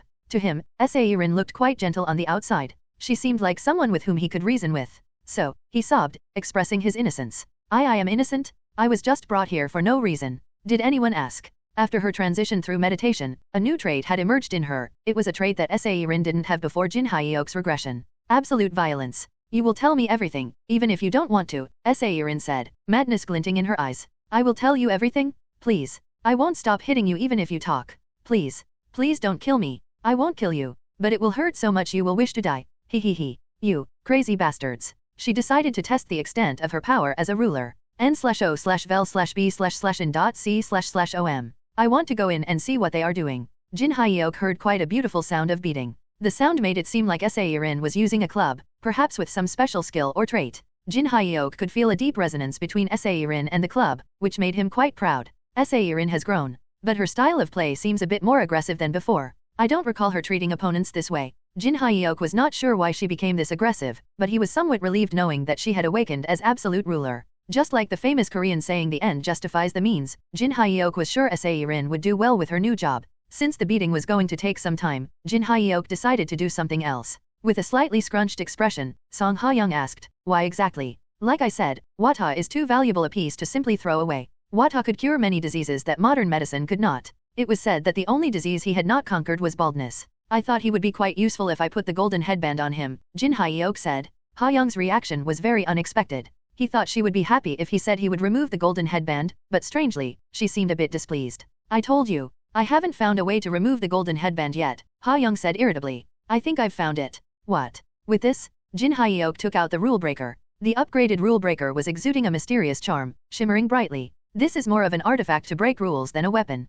I think I can use it to remove the golden headband bound to you and put it on Wata. It will require a delicate operation, though. Her reaction is oddly strange. Are you not happy? He asked her. I am happy, Ha-young replied. I thought you'd be desperately wishing for the golden headband to be removed. Of course. Then why do you seem to dislike it? I don't dislike it. Ouch, my ears? Why is she yelling? Jinhyeok did not understand why she was yelling and making a fuss. Looks like you dislike it no matter how I see it. No, I'm really happy. Okay, just remove this damn thing already. Why is she acting like this? He just couldn't understand it. Song Ha-young felt troubled. He is going to remove my golden headband. The golden headband was a server-grade item that bound her. She had tried to get rid of it numerous times but had always failed. Without it, she would have been free from Kim Chulsu and could strike him from behind immediately. At least, that would have been the case a few months ago. However, her perspective had completely changed during her battle with the paper sorcerer Makendra in Gayathorn. And I had promised. I had vowed to ensure the freedom of my comrades who are with me. It was a solemn oath and my pledge. Today, I had to uphold that vow. That day, Chulsu's demeanor had left a profound impact on Ha-young. She began to feel grateful for the golden headband that tormented and bound her. If it weren't for the golden headband, I would have betrayed Chulsu long ago. Without the headband, fostering the relationship she currently had with Chulsu would have been impossible. It was because of the golden headband that she was where she was in her life. It was the link between her and Chulsu, creating a special bond between them. The fear of drifting apart from Chulsu if that special link disappeared overwhelmed her. Slapping his left palm with his right fist, Chulsu said, "Ah, I get it. Your pride is hurt because I figured out something you couldn't." "Sure. No, that's not it. I don't care about any of that. Am I of no use to you anymore? Are you ignoring me because you think you are so popular now?" She almost said those words out loud but managed to control her feelings. However, Ha Young knew it was an excuse. She was well aware that transferring the golden headband to Wata would be more efficient and beneficial for Chulsu. Ha Young's eyes reddened slightly as she put forth her own justification. "The golden headband was the driving force behind my growth. I wanted to betray you so badly, to hit you from behind, to steal your weapons and abilities, and live in luxury. But this damned golden headband prevented all that. I have been honing my skills to escape its power, but now I realize that only with this can I grow truly desperately and earnestly. Of course, I have signed a lifelong contract with the system, but that alone is insufficient." She would have said this if Chulsu had used counter-arguments like, "Hey, you already signed a lifelong contract, didn't you?" But she refrained from that. Oh, I haven't thought of that," Jin Hyeok said. Jin Hyeok was also a bit confused at the moment. If Ha Young did not obey him, he could just use the tight fillet spell, but for some reason, he did not want to use it. Instead, he proposed an alternative. "Then, how about I beat you harder than when I use the tight fillet spell?" "What?" Jin Hyeok frowned as he spoke. On second thought, he realized that it did not seem like a particularly pleasant method either. There is no method more efficient and convenient than violence. But why do I hate it so much, he thought. n/o/vel/b/in.c//om. But I don't want to do that, Jin Hyeok continued. "You don't want to, but you agree with me, right? If I beat you harder than the tight fillet spell, that should give you the motivation that you wanted. Instead, if another powerful binding item like the golden headband appears, I will definitely use it on you." Ha Young bit her lip. Logic said that she should hand over the golden headband. "So," she seriously said, "promise me, like you did back then. You want me to make a vow?" "Yes, make a sincere vow, like you did in Gaiathorn." Jin Hyeok was unsure but agreed due to her strong stance. "All right. If a second golden headband appears, I will definitely use it on you." The two solemnly pinky promised. Cha Jin-sol, silently observing this, tilted her head in confusion. That seems a bit too much. Is that something to make such a fuss about? It seemed odd to her that the party at a disadvantage, with such a detrimental item bound to her, would insist on such a promise. She could not quite understand that. Maybe I still have a lot to learn, but is that golden headband really that good? She found herself slightly wanting it. Done? The rule breaker has done it again. Jin Hyeok wiped the sweat from his forehead. The rule breaker did not betray him, as expected. In the end, he had succeeded in breaking the system settings that bound Ha Young to the golden headband. Holding the removed golden headband, Ha Young blinked. Shouldn't it be called the rule changer rather than rule breaker? The description of the rule breaker had changed a bit. Originally, it was simply described as a weapon that could destroy the laws, but now, it had an additional description. Rule breaker, upgradable, bound. A weapon that can destroy the laws and establish a new order. As Jin Hyeok resonated with the rule breaker and struck the golden headband with all his might, a significant change occurred to the headband. Golden headband, target. Grade, server specific. Special spell, tight fillet spell, can be activated. The target wearing the golden headband will experience extreme pain that cannot be overcome due to the tight fillet spell. Asterisk the item has changed to a bound item by the rule breaker. Owner, Kim Chulsu. Asterisk the rental function has been activated by the rule breaker. Renter. Jin Hyeok examined the rental function. As the name implied, it allowed him to lend the item to someone, with an added option of immediate recall of the item if he wished. Wow, this is amazing. The rule breaker seemed to know how Jin Hyeok was feeling as it resonated with a humming sound, as if it were pleased to. Sharing this moment of joy with the weapon, Jin Hyeok was thrilled. Come to think of it, I have not even given a name to the rule breaker. Jin Hyeok felt a bit sorry. He had thought it was a bit funny when Park Terse had named the swallowing croaker Mr. Gobble, but he understood the sentiment now. One truly learns from experience. I should think of a good name for it. At that moment, Sae-rin came back from the other room. As she opened the door, a wave of hot air gushed out. It seemed she had been engaged in an intensely passionate play inside. The majestic melody she had created resembled Jin Hyeok's thwack thwack and more thwack. Her style of play seemed to have become much more aggressive.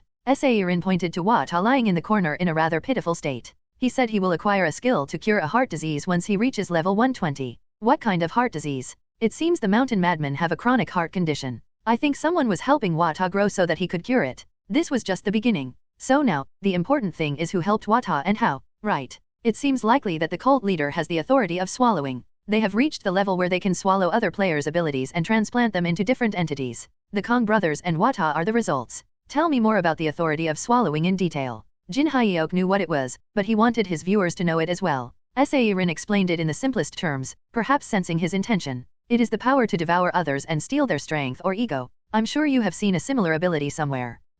I can't remember. Jin Hyeok decided not to think too hard about it. He knew Seirin would tell him anyway. She continued without waiting for his response. Right. It's similar to the ability transplanted into Mr. Gobble. Mr. Gobble could only open its mouth wide and swallow, though. Mr. Gobble was an incomplete experiment. It did not get the full extent of the ability, Seirin replied. Mr. Gobble was locked up in a secret facility, right? Yeah, that's right. I'm sure the facility was created by the cult leader so that they could experiment with transplanting the authority of swallowing into someone else. Officially, the facility was presented as a means to research the weakness of the paper soldiers. Seirin continued, I am confident that Sephia and Grandel are the cult leaders. They have been researching the authority of swallowing and orchestrating their plans according to it. She pointed out an important aspect. It turns out Sephia is the original villain. Grandel is a victim she devoured decades ago. Apparently, Grandel was so intelligent that Sephia decided to use him as an advisor, giving him the form of her conjoined twin. Jin Hyeok was starting to see the bigger picture. So, the research was something that Grandel wanted, not Sephia.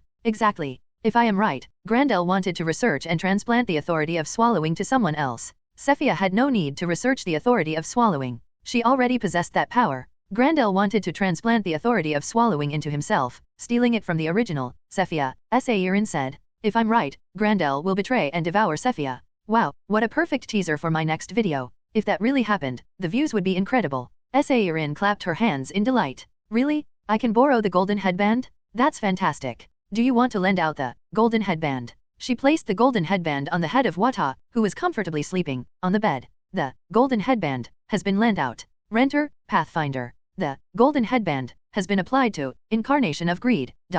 Pathfinder can now use the tight fillet spell. Using an item as soon as one acquired it was a universal rule. Seirin grinned and recited the tight fillet spell. Iarg. Wata, who had been unconscious, suddenly got up. He felt intense pain but there was no sign of defiance in his eyes. Seirin clicked her tongue, seemingly disappointed. I thought he would resist more fiercely, but I guess I was wrong. Jin Hyeok was also surprised at how docile Wata had become. If it were me, I couldn't have tamed him to this extent. I should sincerely praise her. You've tamed him well, Jin Hyeok said. Thanks. But there is still room for me to grow. Seirin's face turned slightly red. Jin Hyeok then said to Wata, from now on, you will be working in the MK Foundation's medical department. Me? Really? One great thing about the golden headband was that it left no after effects. While the tight fillet spell caused extreme pain, the subject returned to normal once the spell ended. Wata's condition was relatively good. Yes. You will be working as a deputy team leader. You can perform righteous medical practice there. Deputy team leader. What does that mean? You can discuss your salary and such with the team leader. And the team leader is. You know her. It's Han Seirin. Seirin was just the nominal team leader. She did not have specific duties, she would just regularly train Wata. She had just promised to milk all the benefits from Wata until a proper medical team was formed in the foundation, which pleased Jin Hyeok. It seemed like a good decision to entrust everything to Seirin. Afterward, Jin Hyeok called Terse. Have you talked with Mr. Gobble? I actually wanted to talk about that. I had a deep conversation with Mr. Gobble. Terse suddenly became enraged on the phone. Unable to contain his anger, he wanted to come over and talk in person. I'm on my way. The sky was dyed a violet hue, with lightning bolts cascading down in every direction, as if it was doomsday. It's always the Thunder Dragon with the most dramatic entrance. The Thunder Dragon could naturally present such a scene, without any deliberate staging. Envious of the spectacle, Jin Hyeok believed this had to be the dragon's god-given talent. Well, she is still just a one-trick pony with only the cool and dramatic entrance. Jin Hyeok did not feel competitive. Anyhow, the Thunder Dragon seemed quite displeased. I shall never carry this fellow on my back again. From the looks of it, Park Terse had nearly been turned into a barbecue. I spared his life considering he is your friend. Bleg. Terse retched multiple times atop the Thunder Dragon's back. The dragon summoned a powerful lightning bolt to incinerate the vomit without a trace. I need to dip into the lake and clean myself. I shall take my leave now. Before Jin Hyeok's regression, Terse and the Thunder Dragon were on good terms, but now, the Thunder Dragon loathed Terse. It was disappointing for Terse. He was disoriented for a while. When he asked Cha Jin-sol if she could treat him, she said she couldn't. Hey, how about you? Terse asked Wata. I don't know how to cure motion sickness. Thwack. Wata wore a slightly aggrieved expression. Jin Hyeok teased him a bit more, sensing Wata was on the verge of exploding. Are you upset because I hit only you and not her? No, it's not that. Thwack. The sensation of the rule breaker was truly exceptional. However, Jin Hyeok had miscalculated his strength, and Wata fainted. He imparted wisdom to the unconscious Wata. You are a medical mage and Jin-sol is a healing mage. It's understandable if she can't cure motion sickness, but you have to be able to. I imparted such good teachings with just a couple of thwacks. He should be grateful to me. But now that I think of it, before my regression, Wata had gotten lazy once he earned a lot of money. He could not cure male pattern baldness before my regression, but if I push him hard enough in this life, maybe he can eventually cure it. After all, he is a 9-star doctor player. I need to think of a way to make him work harder. Maybe he will turn into a goose that lays golden eggs. Jin Hyeok decided to ask Hana Sae-rin for advice regarding this. Anyway, Terse finally calmed his stomach and, all of a sudden, tearfully confided in Jin Hyeok. Those bastards were really bad people. They tormented my Mr. Gobble, beat it, tied it up, experimented on it, tortured it, and fed it weird things. Hey, you should calm down a bit. Terse struggled to calm down. Jin Hyeok believed a few thwacks would help with that, so he thoughtfully lifted the rule breaker, but Terse regained his senses just then. Terse spoke clearly. Mr. Gobble was originally a kind and innocent young fish living peacefully in a stream. Nov. L.B//JNN. It liked eating plankton and small shrimps. It was a modest and happy gourmet. Wow, Terse is really crazy when it comes to empathizing with animals. It's strange how crazy people always seem to flock around me. The ones who shattered those warm and peaceful days of Mr. Gobble were the leaders of the Black Alliance, the Siamese twins, Terse continued. And then, they injected a strange power in him. Terse said that the facility was not made for Makendra's paper soldiers. It was made solely to create the swallowing croaker. Understanding the weakness of the paper soldiers was just a side experiment. And that power is the authority of swallowing. Now, it was clear to Jin Hyeok. The cult leaders were Sephia and Grandel. If this went as Sae-rin had predicted, Jin Hyeok's video was going to be another hit. Jin Hyeok quickly contacted Wang Yumi to ask her to privately upload Sae-rin's prediction video. Will Grandel really betray Sephia? If that actually happens, my video will become the talk of the town. Jin Hyeok had a feeling that it was going to be a hit. Jin Hyeok and Sae-rin made another recap video, hoping it would get a lot of views. Alright, let's summarize. Sephia and Grandel found a way to implant the authority of swallowing. That's how they created the swallowing croaker. However, I believe it would be difficult for them to randomly implant that power in other beings. The fact that they created only one swallowing croaker proves it. If they needed more, they could have just created them, but they didn't. Jin Hyeok silently listened to Sae-rin. Her eyes were shining brightly, and watching her was a pleasure. She indeed shone the most when playing as a ruler. But why is she avoiding eye contact? In the past, she was confident and proud, looking at Jin Hyeok with an I am the best attitude. Jin Hyeok wondered why she was now subtly avoiding eye contact. Could it be a lack of confidence in her opinion? I don't think that's it. As a comrade who had been working with Sae-rin for a long time, Jin Hyeok could feel it. She was speaking with conviction. Almost everything she had stated so confidently before had been correct. As I said earlier, Wata awakened with a prominent job, without any particularly outstanding qualities. This means that his awakening is not a natural phenomenon, Sae-rin said. Wata twitched at her words but didn't protest. She continued, rather, it is much more plausible that the cult leaders implanted the power in him. Sae-rin's expression became serious. But Grandel is an advisor. He might be targeting you, Jin Hyeok. This might be a stretch, but I am also worried that maybe Grandel lured you here. Targeting me? Lured me here. Jin Hyeok could not help but smile. Why do you seem excited? Oops. I'm falling back into my old habits again. Because this is great content for my LTube channel, Jin Hyeok answered. I see. I'm excited only because this is great content for my channel. Really. I'm different from that emotionally insane guy who keeps muttering, my Mr. Gobble is so kind and caring. It's definitely not because I enjoy the thrill of being attacked. Really. But I can't help but wonder when they will attack me. His heart raced with anticipation. Grandel yawned, his neck stretched out. Sephia frowned in displeasure. What are you doing? Pull yourself together. My neck hurts, I probably slept wrong. I need to do some stretching. Grandel yawned wide, his mouth stretching big. It opened just like the swallowing croaker had. Chomp. Then he engulfed Sephia's head and crunched on it. Tastes terrible. It took him about 3 minutes to devour Sephia. He then pulled out several napkins to wipe off the blood. He. Grandel was the advisor. He had gained Sephia's trust over a long time and plotted his moves carefully. It was still a good meal. Grandel belched loudly. This was something that had not happened before Jin Hyeok's regression. Grandel was the cautious type, having concealed his dark intentions for a long time. Before Jin Hyeok's regression, he kept pleasing Sephia, waiting for the right moment. But in this life, things had changed. A significant variable, Kim Chulsu, had appeared. I must swallow Chulsu. To Grandel, Chulsu was a person of the highest talent. Chulsu possessed outstanding abilities in all aspects, and crucially, he also had a radiant appearance. His face will be mine. Grandel knew that this was his chance. If he missed it, he might never have another. The speed of Chulsu's growth is beyond imagination. Chulsu's fame was exploding. Left unattended, he would become a powerhouse beyond reach. That was why the greedy Grandel could not help himself and, even at the risk of overreaching, decided to swallow Sephia.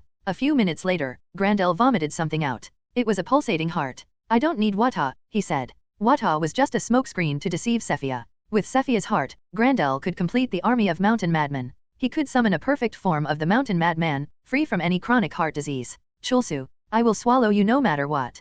Kang Ian-woo was ecstatic. This photo is great, and this one too. Happily reviewing the photos he had taken, Ian Woo marveled at one in particular. It was almost like art. This one is spectacular. He had taken this photo when the conversation between Seirin and Jin Hyeok was reaching an end. But I am also worried that maybe Grandel lured you here. When Chulsu had heard that, his expression had been like the morning sun. It chased away the darkness of dawn and brightened the entire land with warm sunlight. Ian Woo had not missed the moment when Jin Hyeok's smile faded. That expression is truly beautiful. The atmosphere, the gaze, the sharp line from Jin Hyeok's nose to his jaw, everything was perfect in this spectacular photo. Ian Woo then read the warmth in Jin Hyeok's eyes. Precisely, Jin Hyeok's gaze exuded his pride over witnessing Seirin's growth, but regardless, it was an affectionate gaze toward Seirin. Let's exclude Seirin from the cut, Ian Woo thought. The entire universe of Chulsu land could revolt if they saw Chulsu looking at Seirin like that. I will edit his gaze so that it's directed at Jinsol. After the photo was released to the public, Ian Woo's level rapidly increased. In my next life, I will be born as Jinsol.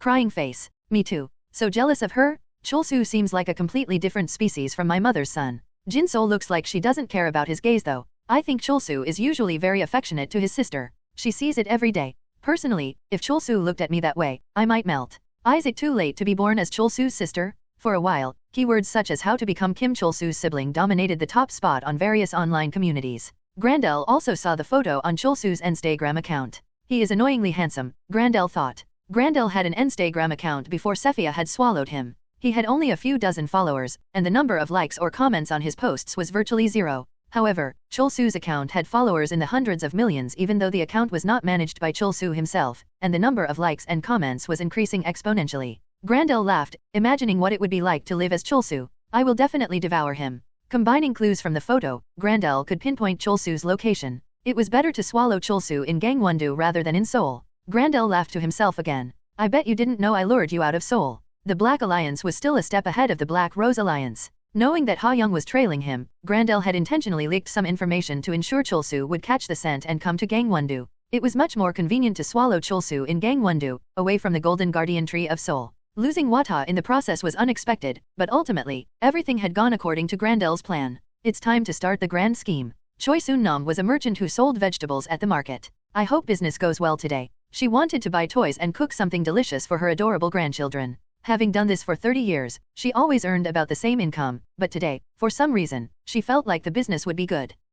However, upon arriving at the market entrance, she sensed that something strange was happening. Mr. Kim, are you okay? Why are you wandering around drunk in broad daylight? Soon-nam saw Mr. Kim, a herbal medicine merchant, wandering around half naked. She hurriedly ran to him, but Mr. Kim's eyes seemed different. Violence, he was murmuring strange words, looking like a zombie from a movie. Eek. Soon-nam felt inexplicably anxious and quickly turned around. Seeing Mr. Kim slowly walking toward her, she quickened her pace. Violence redeems. Mr. Kim, why are you like this? All things. Mr. Kim followed Soon-nam. His gait was unsteady, like that of a drunk person. She bit her lip and ran away in small steps. She could run faster if she dropped the bundles on her head, but she could not do that. In the meantime, Mr. Kim's steps got faster. Violence, he suddenly shouted, redeems all things. He ran toward Soon-nam and kicked her in the back. She fell forward. Even in the midst of this, she tightly held on to the bundles she was planning on selling that day. MMR Kim. She fell and scrambled back, and Mr. Kim was still charging at her. Hugging her bundle tightly, she closed her eyes. Are you okay? She heard a voice. A young man had appeared before her. It was all so chaotic that she could not understand what was going on. The ground was covered in blood, and the young man was putting away his blood-stained sword. Soon-nam was too shocked to say anything. She had seen this man on the news a few times but could not remember who he was exactly. He had a very strange name, something like Butthole Sword or something. Lee Hyein-sung spoke as if this situation had happened many times before. Yes. I am the Anus Destroyer, Lee Hyein-sung. I am a player affiliated with the MK Foundation, cooperating with the government in relief operations. Please get up. Our support players will guide you to a safe area. Suddenly, Soon-nam murmured, violence. Hyein-sung, who was helping her stand up, drew his sword. Redeems. Soon-nam began to tear her clothes with one hand, just like Mr. Kim. Hyein-sung sighed. She was fine until just now. I guess I have to cut her down. Don't kill her yet, said Maria, arriving at the scene. She was in charge of this operation. Excuse me, look at her left hand. While Soon-nam was tearing her clothes with her right hand, she was still tightly holding onto the bundle with her left, as though she would never let it go. She still has willpower left in her. Let's capture her alive. We might find a clue to this bizarre phenomenon. A so-called zombie virus had spread in Gangwon-do. People exposed to this virus would tear their clothes and mutter, violence redeems all things, being violent toward everything in sight. Some even bit and tore at others, and some continued their assault until their fists broke. Han Seirin said, "They are moving quite openly. It seems like a mental spell cast by the cult leader. Players above level 30 can defend against it, but the idea of it melting brains is pretty horrifying. The curse was not particularly dangerous to players above level 30, but it was lethal for non-players or low-level players. The worst part is that the healer's debuff neutralization spell does not work." Seirin scowled deeply, wrinkles forming between her eyebrows. It was rare for her to be this angry. Those affected by this curse have their brains destroyed. Even if the curse is neutralized, they die. It is a very nasty curse specialized against non-players. "I see," Jin Hyuk agreed. The Black Alliance was a universal alliance. They were somewhat subject to the scrutiny of the Universal Society, yet they resorted to such extreme measures. No one knew why. The cult leader must be in a hurry right now. He must proceed with something, even at the risk of the Universal Society's condemnation, Seirin continued. "And what do you think that something is?" "It's either of two things, but my head and heart disagree on what that one thing is." The Seirin Jin Hyuk knew before his regression always believed in what her head said, but in this life, Seirin seemed a bit more emotional. "What does your head say?" "My head thinks this scheme could lead to the creation of the army of mountain madmen, even without Wata's help. With the army of mountain madmen, the Black Alliance would be able to dominate the entire Earth server." Jin Hyuk was not sure if Earth was that attractive as a server, but taking over an entire server was the dream and pride of many alliances. Hashtags like #this server is mine and #this planet is mine were indeed symbols of true flex. "And what does your heart say?" "It seems like the cult leader wants to consume you." "Me? Is Seirin suggesting that Grandel did all this to consume me?" That seemed like a bit of misjudgment. This curse has the characteristic of being transmitted in aerosol form. It's weak, but it can be quickly disseminated to a large, unspecified group of people. Identifying the dispersal points is not that difficult. Seirin created a virtual map in the air. The Seirin before Jin Hyuk's regression was always caught up in the compulsion of the "I'm no longer a navigator but a ruler" type of thinking and hardly utilized her navigator skills. However, in this life, she had a more flexible mindset. If we join the dispersal points with lines like this, the points seem to be connected by a certain distance formula, and we can find a route heading toward the T-Bike Mountains.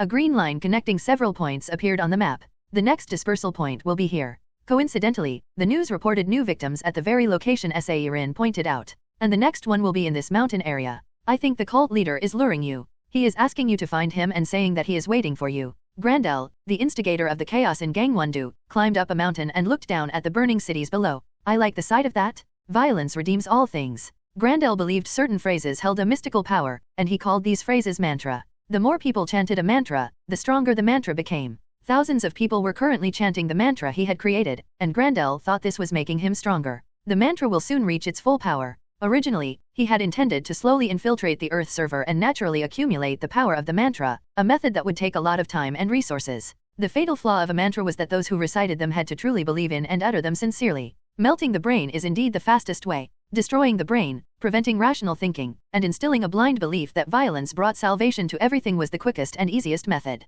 Although it would draw some criticism, the Earth server was not entangled with other powerful servers in terms of player rights. Also, Grandel could simply pin all the blame on the deceased Sephia. He placed Sephia's still-throbbing heart on a stone altar. Then, according to the formula, he arranged the numerous sacrifices he had gathered over time. Eyes, livers, fingers, most were human organs. Now, the summoning ritual of the mountain madman begins. He envisioned a rosy future. "With the army of mountain madmen, I will live as Kim Chulsu." Grandel felt as thrilled as if he had conquered the universe. Then he muttered like he were under a spell, "Everyone will admire me, right?" He was going to be stronger and more impressive. With his brilliant mind, he would accomplish everything. Women who had despised him would look up to him. "It is my world now," he declared.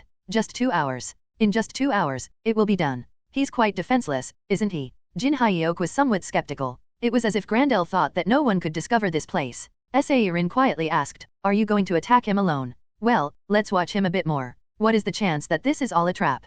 "Quite high." Jin Hyuk recorded the scene. Seirin mentioning this could be a trap added a layer of tension to the footage. After all, in horror films, the moments before the ghost appeared were often more tense than the actual appearance of the ghost. Some horrific things are placed on the altar. "It seems like a lot of people have been sacrificed," Jin Hyuk said. He captured as much detail as he could. The editor would take care of anything too graphic. Grandel was sitting cross-legged on the altar, meditating. "He seems easy to attack with all those weak points." Jin Hyuk lifted his rule breaker. He could feel it eagerly vibrating, as though it were anticipating the thrill of the attack. Suddenly, he felt guilty. "Ah, I have not named you yet, have I? I will give you a real name. Just wait a little longer." Jin Hyuk apologized to the rule breaker in his mind. He promised to devote time to naming it properly once this mission was over. "I am going to try a surprise attack. This might be a trap, so I will approach him as quietly as possible." Jin Hyuk made sure to add some editing points. Add tension building background music here. Even if he did not, his editor would know what to do, but Jin Hyuk did it anyway. He moved through the bushes, stealthily approaching the target. Grandel still seemed unaware of his presence. From here on, use subtitles. Add voiceover after editing. The parts to voiceover will be marked with an asterisk and inserted as subtitles. Playing the assassin for once, after always being the target, was thrilling and enjoyable for Jin Hyuk. Grandel's back of the head was a perfect target for a symphony of thwacks. There must be a trap somewhere. Jin Hyuk scanned the area with broadcaster's clairvoyance but found no signs of traps, adding to the suspense. I have no choice but to attack. He crept up and played his thwack symphony on the back of Grandel's head. The rule breaker struck Grandel in the head hard. Thwack. It was a loud, satisfying sound. The sensation Jin Hyuk felt in his hand was more thrilling than usual. It was a perfect thwack. Wow, nice. The sensation, which felt as if the hammer had pierced deep into space, was exhilarating. Thud. Grandel collapsed. He was not breathing. No way. Is he dead? That seemed unlikely. A sinister background music and all the built-up tension leading to this outcome would not make for a good video. Jin Hyuk thought that if Grandel was really dead, he should switch to a comedic approach, but that seemed difficult given the number of civilian casualties. No, it doesn't make any sense. This must be a trap. It had to be a trap.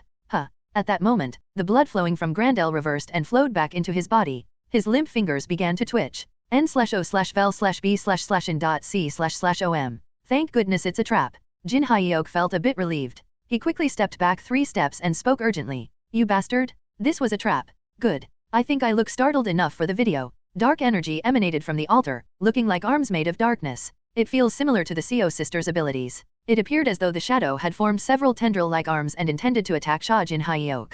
However, the arms lacked the finesse of the Seo sisters' abilities and felt more ominous. Activate broadcaster's barrier. Jin Hyuk defended in a way befitting a streamer. The dark energy could not penetrate his broadcaster's barrier and instead covered the barrier and wriggled around it like seaweed. It looked like a black octopus trying to grasp something. Suddenly, having regained consciousness, Grandel swung his hammer at Jin Hyuk with a bewildered look. Wait, a hammer? Jin Hyuk was surprised. Grandel seemed eager to break Jin Hyuk's barrier, which Jin Hyuk sensed instantly. Such amateurish hammering. Jin Hyuk could tell a lot just from Grandel's stance and swing. It was a disrespect to the sacred hammer. If Jin Hyuk were a hammer expert, he would not have forgiven Grandel, but he was just a streamer. I should weaken broadcaster's barrier to add some tension. He weakened the part of the barrier that Grandel was hitting, and the barrier started to crack. Grandel repeatedly hammered it, eventually shattering the barrier. The black arms still writhed around the altar. Grandel's triumphant expression and the broken barrier seemed the perfect point for another edit. Panting, Grandel asked Jin Hyuk, what is the name of that skill?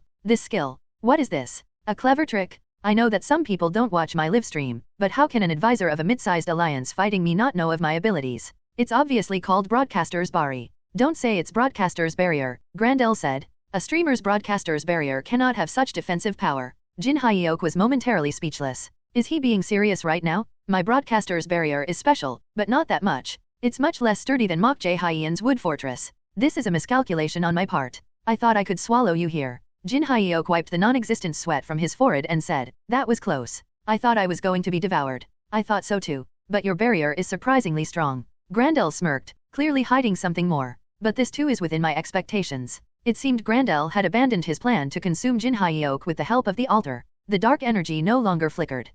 That was a good visual effect. It's a shame that it's gone. But why does he seem a bit flustered? Grandel had known Kim Chulsu would find this place. After all, the streamer had a capable companion, Pathfinder, though Grandel had yet to learn that she had newly awakened as a ruler. It will take Chulsu at least an hour to get here. This was Grandel's mistake. Chulsu had arrived much earlier than Grandel expected. Chulsu didn't show much emotion upon finding the place, and neither did Pathfinder, whose standards were based on Chulsu's. Irin did not consider herself an exceptional navigator. If she had been a naturally gifted navigator, she would not have been competing with Mole Man for first place. She thought that not being overwhelmingly better than Mole Man meant she did not possess extraordinary talent. That was why she didn't think she had achieved anything particularly remarkable. Grandel was flustered. The swallowing altar is not complete yet. This meant that he could not unleash his full power. Moreover, Chulsu's hidden power, broadcaster's barrier, was stronger than he had expected, which prevented Grandel from properly devouring the streamer. It would have been best to swallow Chulsu here, but my plans already messed up. Nevertheless, this was still within Grandel's expectations.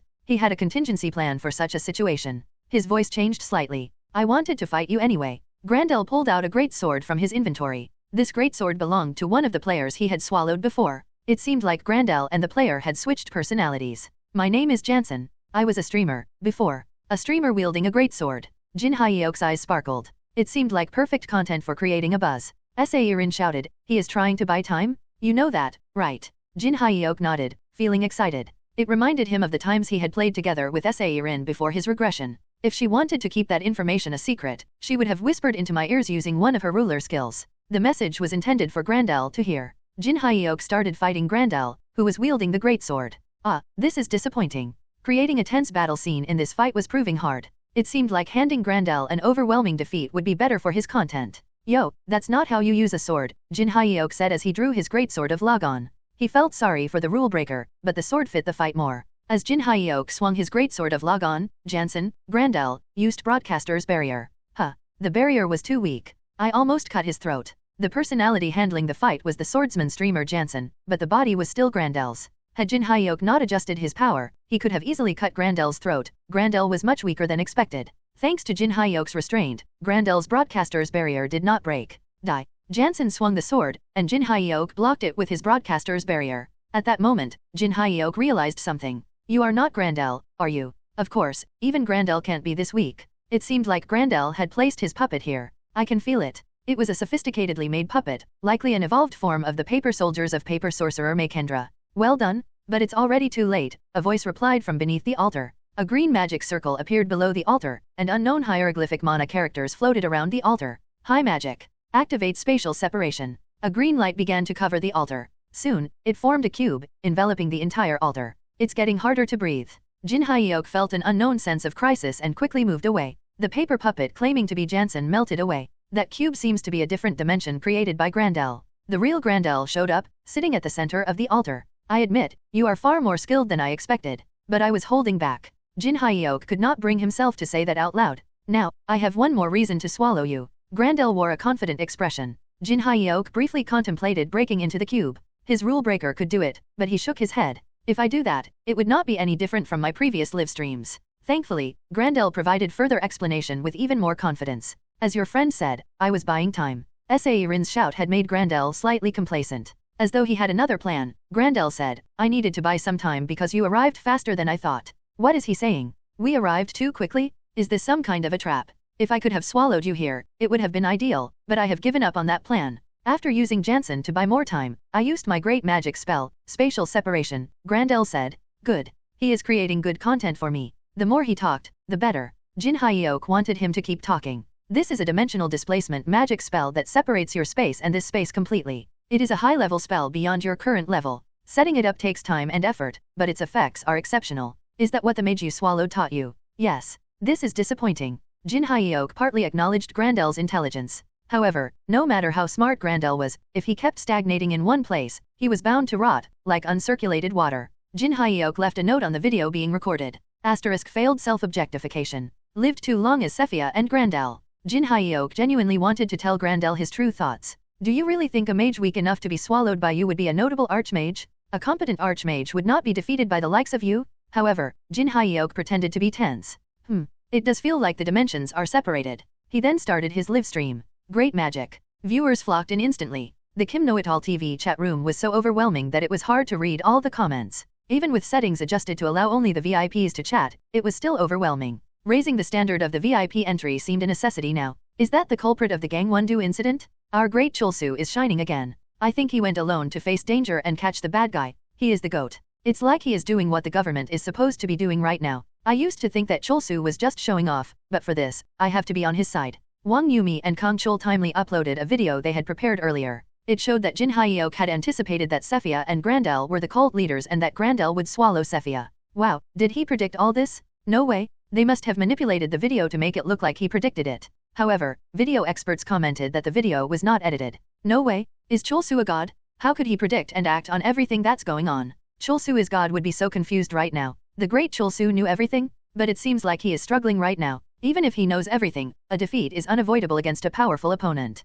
Yumi sent the reactions to Jin Hyeok through a secret message. Everything is going according to the plan, Jin Hyeok thought. The tension is being maintained at a fairly good level. Keep doing what you're doing. Too much tension could lead to criticism for being frustrating. The consensus is that although Grandel is a dangerous opponent, with Chulsu's abilities, there is hope. This is the best expectation to instill in the viewers. The progress seems very smooth and good. During his Sword King days, Jin Hyuk had never received such praise from Yumi n/o/vel/b/c/om. I was right. The sword doesn't suit me, he thought, feeling proud. Soon, my army will descend. You mean the army of mountain madmen? Yes. Even your powerful Thunder Dragon won't be able to stop them. Grandel confidently continued, your Thunder Dragon is powerful, but it has a fatal weakness, it can't attack first. My army will never attack your Thunder Dragon. In 30 minutes, my army will descend. Jin Hyuk frowned. Grandel had bought some time with the conversation, but the livestream felt a bit loose. Let's make it look like I am desperate. Jin Hyuk lifted the rule breaker, which pleasantly resonated in his hand.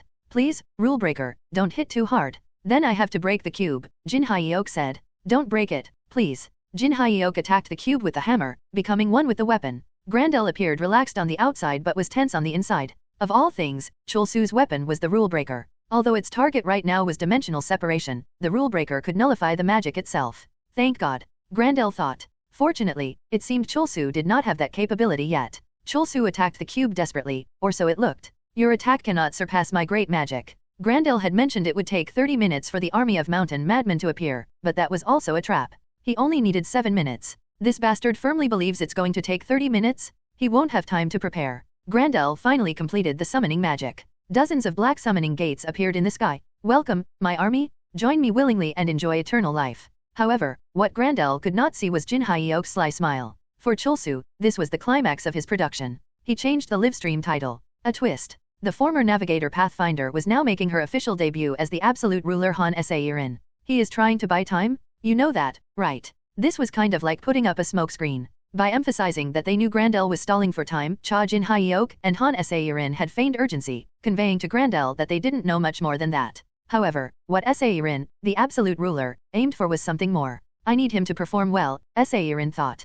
Jin Hyuk was intensely carrying on with his play, creating a suitable tension and sense of crisis for his livestream. He was carefully controlling himself not to overwhelm Grandel even by mistake. He was doing his best. It was a much more difficult and sophisticated act than simply smashing heads. Song Ha-young, it's your turn now. Seirin could not see Ha-young, but she knew in her heart that Angel Girl was already in action. While Jin Hyuk was at the forefront, putting on a fierce and splendid performance, the core of the strategy was in Ha-young's hands. Wang Yumi set the title of the livestream to Disturb from East, Strike from West. They had planned to create a disturbance in one direction so that they could attack from another. Grandel, focused only on Jin Hyuk, had failed to notice Ha-young, who had secretly infiltrated the altar where the black arms were fluttering. Her heart was pounding. I have to steal the most valuable thing. Among the various horrible things placed on the altar, she had to steal the most valuable and horrible one. She had already discussed it with Seirin and Jin Hyuk.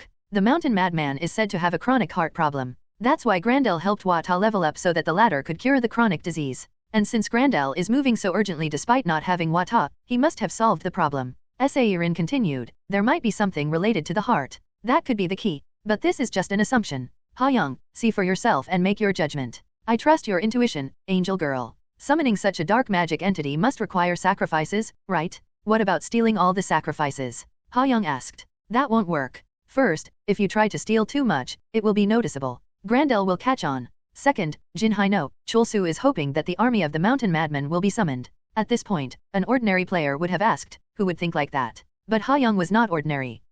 You're right. She knew that the army of the mountain madmen had to be summoned for Chulsu's LTube channel. She understood that this would lead to high-quality content. Ha-young had succeeded. The heart. That's it. I did not expect the heart to be out in the open like that. The synergy of the commander's insight and the field agent's experience was perfect. I just have to steal that. Thanks to Jin Hyuk doing his part so well, Grandel did not notice Ha-young's thievery at all. The army of the mountain madmen would eventually be summoned with the chronic heart disease uncured. Dozens of magic circles engraved with various magical symbols formed in the sky. Grandel burst into mad laughter. Ka-ha-ha-ha. Soon, monsters with red fur emerged out of those magic circles. Jin Hyuk tensely narrated, their overall appearance is similar to that of gorillas, except that these creatures have very thick fur. Grandel leisurely said, that's right. They are the mountain madmen. You can check their levels with your broadcaster's clairvoyance, right? Yes. Their level is 217. That was a considerably high level by the Earth server's standards. Magic circles are constantly being created. The mountain madmen are revealing themselves from within.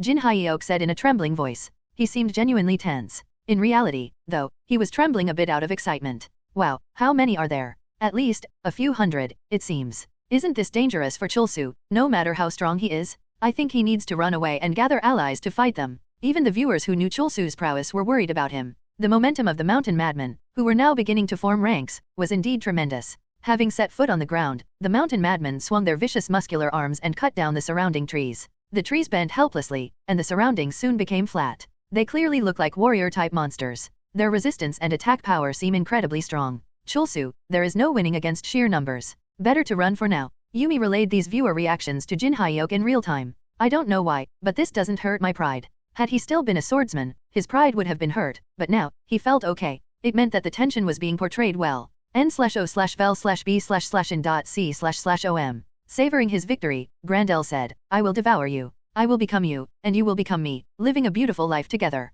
Lined up behind Grandel were hundreds of mountain madmen, their sinister red eyes glowing menacingly. They growled with a sound that filled the air with a pungent stench. Chulsu, retreat, Seirin said. Of course, this was part of the script. Jin Hyuk, Seirin, and Yumi had planned what to say at this moment beforehand. I will tell you to retreat at the right moment. We will decide what to say based on the reactions of Kim Naotalp's viewers. If the viewers are worried about you, I will say Chulsu, retreat. But if they are excited and cheering for you, I will say retreat, Chulsu. Seirin's words were the cue. As per the agreement, Jin Hyuk took a step forward instead and said, no. He lifted the rule breaker. Currently, the stream was showing the scene from the perspective of a third-person drone view. Chulsu looked like a mere fly standing alone against a tsunami. If I retreat here, Jin Hyuk did not explain further. Being too emotionally dramatic could be overdoing it. Instead, Jin Hyuk let the viewers imagine, and they were moved by their conclusions. Chulsu has already witnessed numerous civilian casualties. He can't just stand by and watch more civilian harm. Chulsu, if I retreat here, what about the city of civilians behind me? That's why I can't retreat. Even if I can't fight them by myself. In intense places, one must be intense. The intense man. I'm touched. ... Chulsu pulled out a golden card. It was the mythic grade card. For added flair, it had been slightly upgraded by Katrina of the Jewelry Workshop, using gold thread. The upgrade cost a whopping 300 million dios. It didn't improve the functionality of the card, it just made the card prettier. I need to stop this. Grandel was pleased with Chulsu's desperation. He extended his hand and commanded the army of the mountain madmen. Charge, my army? Bring him to me. Do not kill him. Simultaneously, Seirin said, Chulsu, activate Broadcaster's Barrier. Chulsu deployed Broadcaster's Barrier with all his might. Fire the Babylon Cannon. Far away, a thick beam of plasma laser shot out. It was the Babylon Cannon, known as the strongest firepower in battles where one individual had to defend against an army. Li Hyen-song, who had earned the nickname Weak Anus Destroyer, was somewhat dissatisfied. Why do we have to follow Chulsu's orders? For the public good, Maria answered. Convinced by the mention of public good, Hyen-song eventually agreed. Maria continued, and don't forget that Chulsu is practically the real owner of the MK Foundation. We have the privilege of receiving full support from the VIPs of the Trinity Club because of Chulsu's help. It is rare to get this much support so easily in any server. I know that. But I was just worried it might be too dangerous for Shin Uri. Don't worry. The Wood King will be dispatched to protect Uri. Wood King. They had assigned Mok Jae-hyen to protect Uri. Uri smiled. Hyen-song, don't worry. I am happy to have a chance to shine. Okay. Hyen-song could not directly look at Uri's face. Whenever he saw Uri, his heart raced and his face felt hot. The thought of Uri being involved in a dangerous operation made him a bit worried. Thank you for worrying about me, Uri said. It's nothing. The very act of talking to Uri was overwhelming for Hyen-song. That made him even more frustrated. Why does Uri even like that crazy guy? Chulsu is a madman. Although Uri had never directly said she liked Chulsu, it was clear to Hyen-song, who liked her. She definitely had feelings for Chulsu, whether she thought of him as a mentor, a benefactor, or a romantic interest. In any case, Hyen-song was incredibly jealous. I will just have to become stronger. Then she would notice me, not Chulsu. Hyen-song decided to shed his weak and ridiculous nickname of Weak Anus Destroyer. With a firm resolve, he muttered to himself, I will become the powerful Anus Destroyer. Babylon Cannon was the ultimate weapon of the artillery Uri had handled. When she used it, she transformed into a giant cannon, capable of firing a shot with tremendous destructive power. Before Jin Hyuk's regression, this ability had made Uri, who led the Demigod Alliance, notorious as one of the worst villains. Jin Hyuk attached a link to a video he had previously live-streamed. This violent skill is perfected through a combination with a superior defensive type mystery. Uri's defensive mystery, the Iron Dome, and her offensive ability, the Wrath of Nemesis. The combination of these two realized the walking siege weapon, Babylon Cannon. The Babylon Cannon was so formidable that it devastated the area it targeted. A hazy cloud of dust rose. It seemed that the attack had torn the skin of the seemingly robust mountain madmen, and some even bled, but none were killed. Chulsu, I have analyzed how you stopped the Ant Queen, Grandel said. When summoning the mountain madmen, Grandel had paid special attention to resistance against artillery attacks. Although the monster's attack power was slightly weakened due to him increasing their resistance to artillery attacks, it did not matter to Grandel. This was enough to conquer the Earth server. Your artillery attacks are powerful but have a long cooldown and lack precision. The mountain madman began to spread out, slowly encircling Chulsu. Even if another artillery attack comes, it won't matter. By then, I will have already swallowed you. Grandel looked toward Sairin and sneered. It seems that you have transitioned to a ruler. I was just like you when I thought I was smarter than anyone else, playing at the top of their heads. Bad luck for you. If it were a few years, no, a few months later, the situation might have been different. But you are too much of a rookie, and the limits of a rookie ruler are clear. Sairin bit her lip. Although it was intentional from her, Grandel, intoxicated with a sense of victory, just giggled. Sairin signaled Jin Hyeok. Now's the time. This was the true beginning. Wang Yumi gave Cha Jin Hyeok a lot of valuable and impactful advice. I think live streaming in a third-person perspective is better, especially for content themed around sentimental and calm, everyday activities. Try to occasionally capture your home environment in the frame. When a real battle starts, though, switch to first-person perspective. Intense battles have a unique flavor. By streaming in a first-person perspective, you can capture the tension that ordinary streamers cannot. I searched around quite a bit and found that players with your style of play usually fall behind around level 100. Therefore, being a streamer, or rather, an LTuber at level 200 made Jin Hyeok unique, a one-of-a-kind LTuber. There was no other phrase that made him feel so good. So, switch to first-person during battles, okay? And it is fine to awaken the ferocious black flame dragon, one that lies dormant deep within you, and let it run wild. The cool lines Jin Hyeok frequently used in his streams were nowadays being tossed around online communities as part of sarcastic memes. The users of these communities said these lines were way too cheesy. That was why Jin Hyeok had been holding back on saying cool lines lately, but Yumi was encouraging him to unleash the black flame dragon even more. It will become a part of your concept, so don't worry. Do whatever you feel like doing. Feel free to unleash those cheesy, romantic lines. We will handle the editing. Yumi was so reassuring. Jin Hyeok decided to let loose and pour out all the lines he wanted to say. A person that protects is stronger than a person that destroys, Jin Hyeok continued, looking at Grandel. I will bring out my protective power and use all my might to stop you. Jin Hyeok had the defensive mystery Phantom Swordswoman. Just like Shin Uri had created the Babylon cannon by fusing her defensive mystery Iron Dome and offensive ability Wrath of Nemesis, Jin Hyeok could also fuse the defensive mystery Phantom Swordswoman with the copied Wrath of Nemesis. Activate the defensive mystery Phantom Swordswoman. Jin Hyeok activated the special effect artifact. A golden magic circle appeared beneath his feet, and a mighty golden aura enveloped him and fiercely spun around him. The wind rose, making his hair and clothes flutter. This artifact was also made in Katrina's workshop. Its visual effect was fantastic, but its actual ability was nothing special. The Phantom Swordswoman revealed herself. She had an angelic figure, with skin so pale it looked almost white. Long, flowing golden hair graced her shoulders. On her back were 6 white wings, torn here and there, and her body was marked with dark red wounds and scars. She looked a bit different than before. She was holding a golden hammer, probably because Jin Hyeok's main weapon had changed as well. Grasp! Jin Hyeok paused and waited for the Phantom Swordswoman to say the line grasp the blade of vengeance. He intended to say it together with her, thinking it would look cool in a parallel edit. However, that was not what happened. Grasp the hammer of vengeance. Hammer, not blade. Jin Hyeok had no choice but to keep quiet. I think the next line is let them know what the end of the fools are like. What is the target of annihilation, my master? Something had definitely changed. Let them know what will happen to the back of the fools' heads. What is the target to smash, my master? Her line seemed even cooler. When Jin Hyeok's livestream switched to a first-person perspective, the tension and vividness of the battle doubled, but many viewers missed seeing his face. I am not interested in the battles. I just came to see my Chulsu's face. When will we see his face again? I can't live without my daily dose of Chulsu. Battle content is boring. We want to see his face? Yumi anticipated such reactions. However, she had no intention of complying with these requests. The essence of Chulsu's livestream was to offer something different from that presented by other streamers, such as direct combat content based on unmatched skills, something other streamers could not show. While other aspects were important, the essence could not be forgotten. Therefore, she instead created a special space for viewers who focused on Chulsu. She said, real-time photos and videos are being uploaded on Chulsu's official Instagram account. Please check them out. Numerous viewers flocked to Chulsu's Instagram account. Picture. 443,270 likes. Official _Chulsu vs Grandel, more. Wow, his face is a mix of an angel and a devil, leisurely and intense. So handsome.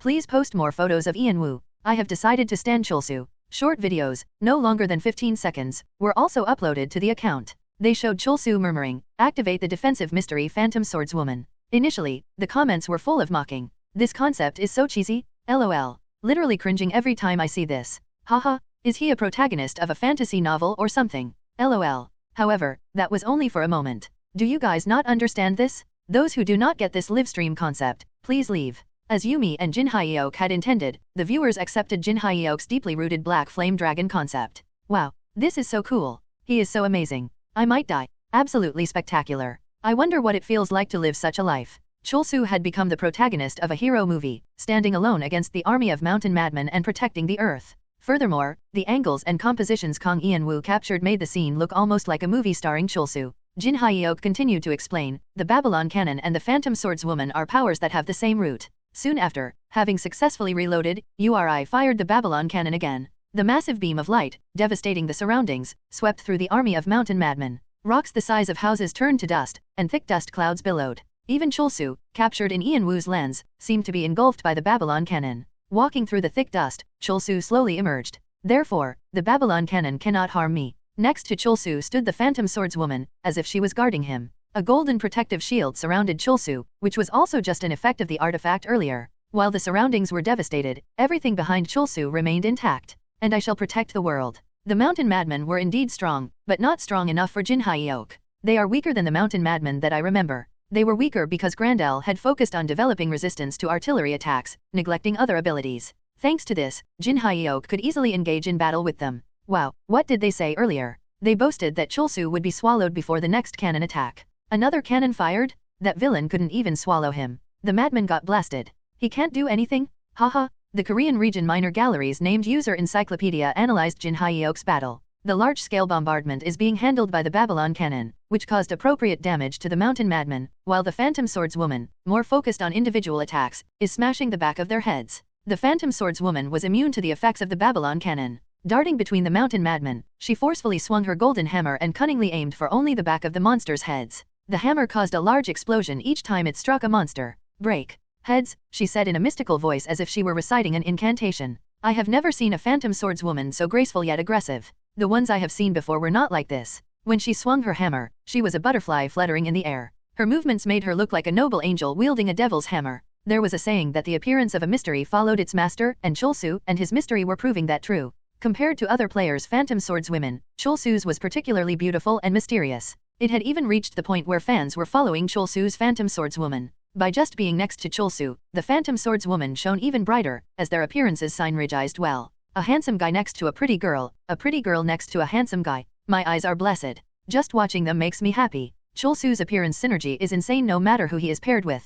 He is the harmonious intense man. Some viewers enthusiastically preached about the visual synergy between Chulsu and the Phantom Swordswoman, but to Encyclopedia, that was not what mattered. That powerful Babylon Cannon, instead, seems to manifest around Chulsu as if it is a stage prop. Sometimes like fireworks, sometimes like lighting. Encyclopedia was thrilled. In this universe, if asked to find a player stronger than Chulsu, one could name at least dozens, no, hundreds. However, finding a player who fought as romantically as Chulsu was difficult. Chulsu is using everything as a stage element. Plus, this Ian-woo, awakened as the homepage master, has extraordinary abilities, Encyclopedia thought. Ian-woo was capturing the most beautiful and intense moments of Chulsu. A person could look completely different in different photos depending on who was capturing them. When captured by Ian-woo's cannon-sized camera, Chulsu looked much more beautiful than how he appeared in the third-person livestream. Everything pointed to Chulsu's progress. Chulsu is surpassing the level of his past plays. Before today, Chulsu was closer to being a streamer who was good at being a swordsman. However, that was not the case anymore. Now, he was a true streamer who wielded a hammer well. Chulsu has evolved. We have to acknowledge that he has taken a leap that cannot simply be measured by levels. We might be witnessing the rise of a streamer who will surpass Marshmallow. These monsters are definitely tough. After Jin Hyeok had joined forces with Uri, the fight had gone well. Now, it was almost impossible to find a mountain madman that was in good condition. They were all battered and bloodied. But not a single one is dead. Their regenerative abilities were formidable. Grandel, who had seemed a bit tense earlier, had regained his composure. I told you I completely analyzed you. It seems that way. Now, it is time to end all this. Playtime is over. Grandel pointed at Jin Hyeok and commanded, move, my madman, n/o/vel/b/in.c//om. The mountain madmen, their eyes glowing red, moved in unison. They shifted into a crane wing formation too quickly surrounding Jin Hyeok and the Phantom Swordswoman. The Phantom Swordswoman, having fulfilled her role, had become translucent. You've done well, Jin Hyeok said to her. The Phantom Swordswoman still had the will to smash the back of the monsters' heads, but Jin Hyeok shook his head. Her role was done. They had made quite a spectacle for his livestream. It was time for him to finish the fight. Any last words? Grandel said, chuckling. There is a limit to what a novice can do. Jin Hyeok was irritated. How dare he judge Han Sairin? It was far more annoying than Grandel judging him. You will experience that limit firsthand. Jin Hyok lifted the rule breaker. Seeing this as Jin Hyok's last-ditch attempt, Grandel smirked. If you had not resisted, I would have swallowed you painlessly. But it is too late now. I will start by chewing up your head. Pointing the rule breaker at a mountain madman facing him, Jin Hyok muttered a line he had seen somewhere, a really cool one that he had been waiting a long time to say. You are already dead. The next instant, the mountain madman coughed up blood, clutched its chest, and collapsed. However, this did not happen because Jin Hyok had pointed at the monster with rule breaker. He had just timed his action perfectly. Grandel's face turned pale. What is this? This is just a reminder that the term comes from a famous meme in Korea where it is used to describe a very chuyuni person. 2 crane wing formation, or, is a tactic used to envelop the enemy in a fan-shaped formation. It is widely known for its use by General Yi Sun-sin in naval battles such as the Battle of Hansan during the Imjin War. The mountain madmen were quite formidable, and the ones that Grandel had summoned were at level 217. Moreover, these monsters appeared as an army, moving in unison under Grandel's command.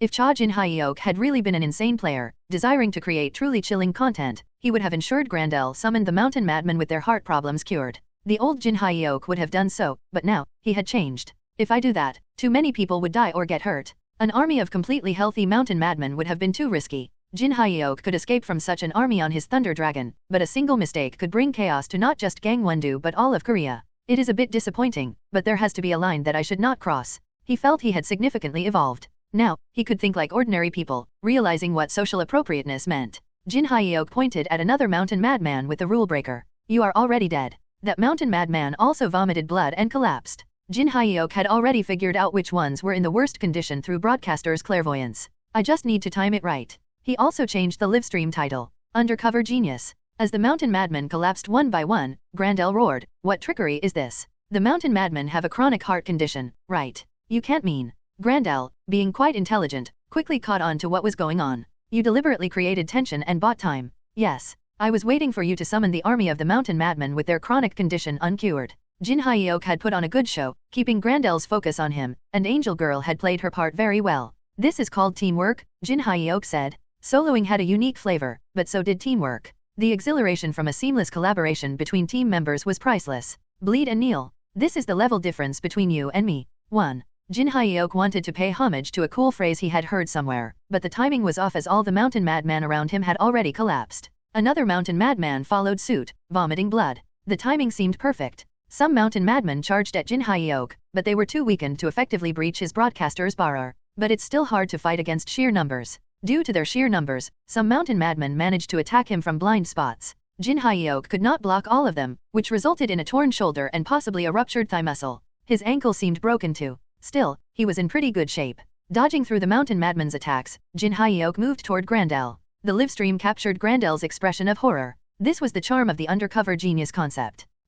They are timing their attacks well. Jin Hyok could afford to take a direct hit from a mountain madman. I will just take the hit. Cha Jin-sol would arrive soon, so Jin Hyok decided to take the hit. Dodging everything would make approaching Grandel harder. The best defense was offense, after all. Activate the Song of the Black Tiger. This skill, which he had learned from Zoro, seemed more suited for a hammer than for a sword. Releasing the energy with the hammer felt much more natural. The Song of the Black Tiger was also visually stunning. 7 black tigers appeared, rushing toward Grandel. Instant kill, Jin Hyok swung the rule breaker at Grandel's head. Thwack! A beautiful melody played. Oh, Grandel's body melted away, like the finely crafted paper soldier Jin Hyok had seen before. It seems like he was not the real Grandel. A very intricately made paper soldier, I must say. The real Grandel must be hiding somewhere else. Jin Hyok smirked. For my Act 2, please check out Bong Miena TV. Bong King and Kong Miena had combined their strengths to run a channel called Bong Miena TV. The union of these two, who used to compete for the first and second place in the official Korean region rankings, maintained the first place in Korea by an overwhelming distance. The two were running as fast as they could, deep in the mountains. Pant, pant, huff, huff. Eventually, they found a shabby hut. We have managed to follow them somehow. Indeed, the ones they were chasing with all their might were the Seo sisters. Tracking the movements of the shadow rulers with the bodies of streamers was almost impossible. It was only thanks to the Seo sisters' consideration that Bong King and Miena could follow them this far. The sisters spoke simultaneously. Bind, shadows. Bind, shadows. Dozens of black magic circles formed around the shabby hut, and strands of black mana energy stretched out and enveloped the hut. It seemed like some kind of barrier. Then Seo Jia opened the door of the hut. We've found him. Hiding inside the hut was Grandel. His eyes widened in shock.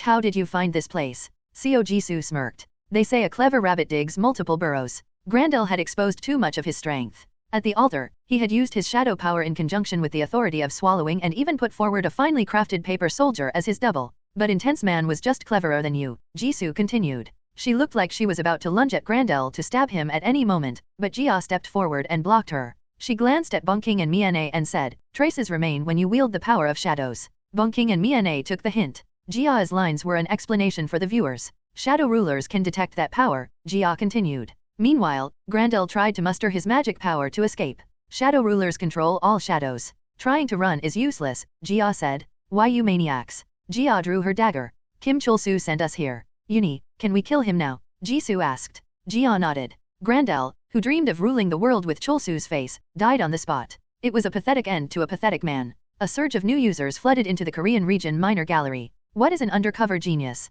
It refers to someone who hides or conceals their true strength or capabilities, often appearing socially awkward or nerdy on the surface. Does that mean Chulsu hid his power? Seems like it. I was anxiously watching LOL. The early tension in the livestream proved very effective. Chulsu's videos had captivated numerous viewers. But why hide his power in the beginning when he could have just destroyed Grandel?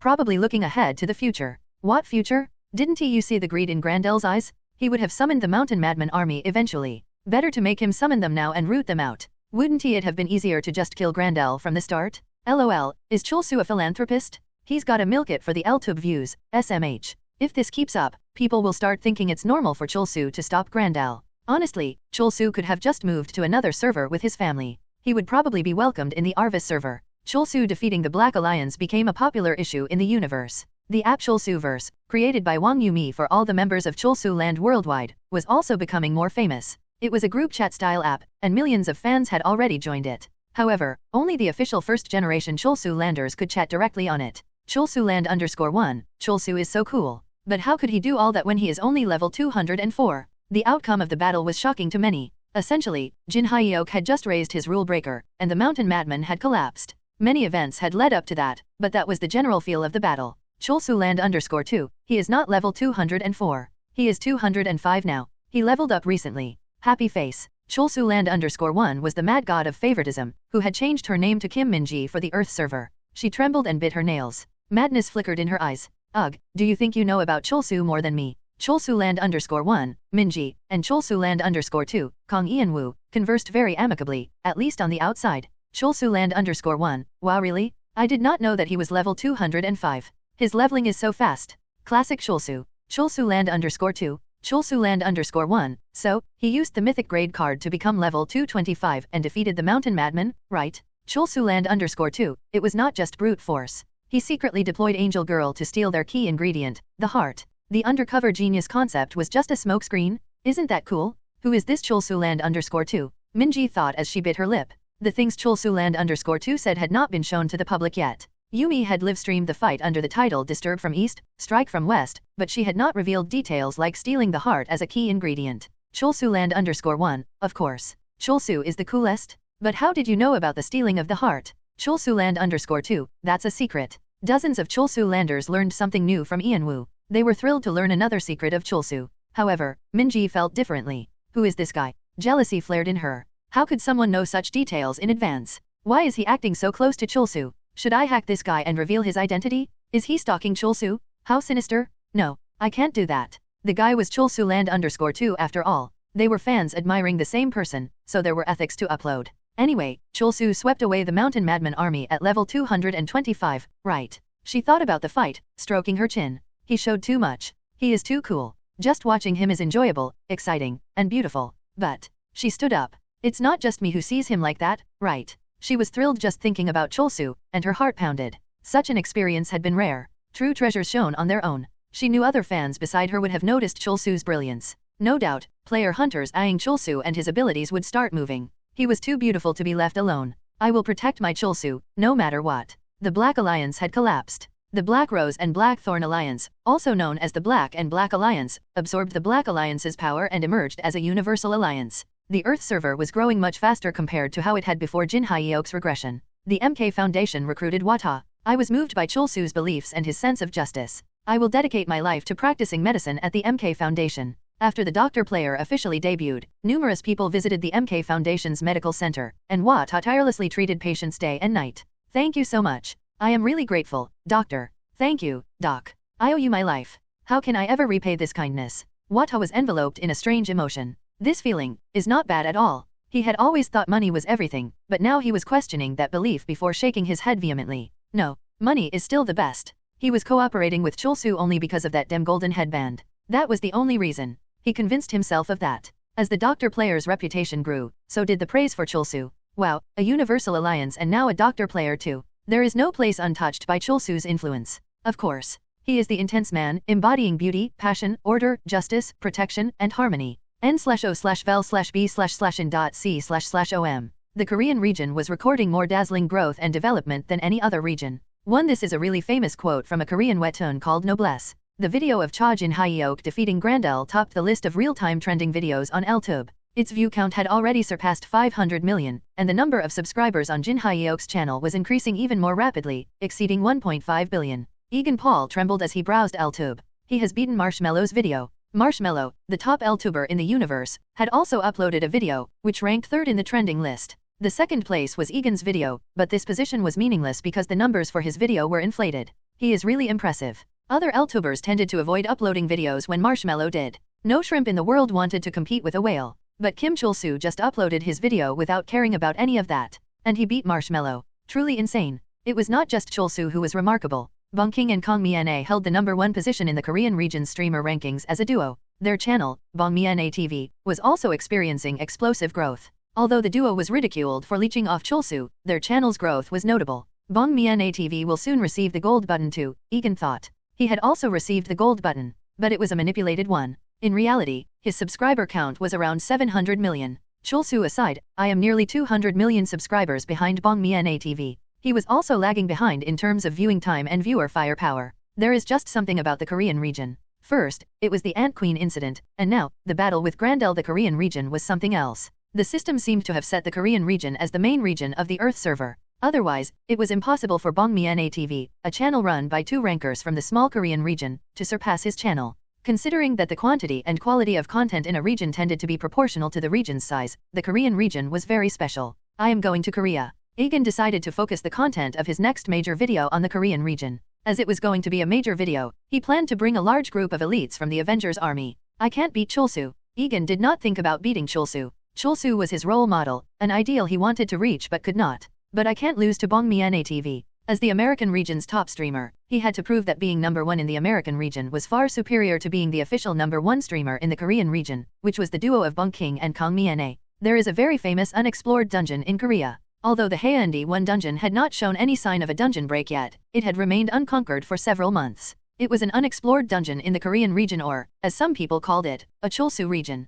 Clearing this place would undoubtedly attract significant attention and interest. If I can do this, maybe Chul-soo will acknowledge me a bit. Egan's heart raced with excitement. Jin Hyeok was not in a good mood. He had gradually stopped watching Egan's videos. The Jin Hyeok of the past, who was content with being in third place, had disappeared. He now felt strongly competitive toward Marshmallow, the streamer who was #1 in the universe by an overwhelming margin. Jin Hyeok's pride was hurt, and an indescribable desire for that spot burned within him. Marshmallow's content is just him lying down. The video that Marshmallow recently uploaded had no real content. It was just a short video of him lying down and having a casual conversation with his viewers. But the view count of his video isn't much different from that of mine. Jin Hyeok still had a long way to go. It seemed that he needed to be more intense. How to get more intense from here? There was one good way. I can conquer an unexplored dungeon. That was the plan. In each era and in each region, there was always an unexplored dungeon that represented that time and region. These dungeons would change slightly as players progressed. Currently, the most famous unexplored dungeon in the Korean region was the Haeundae dungeon.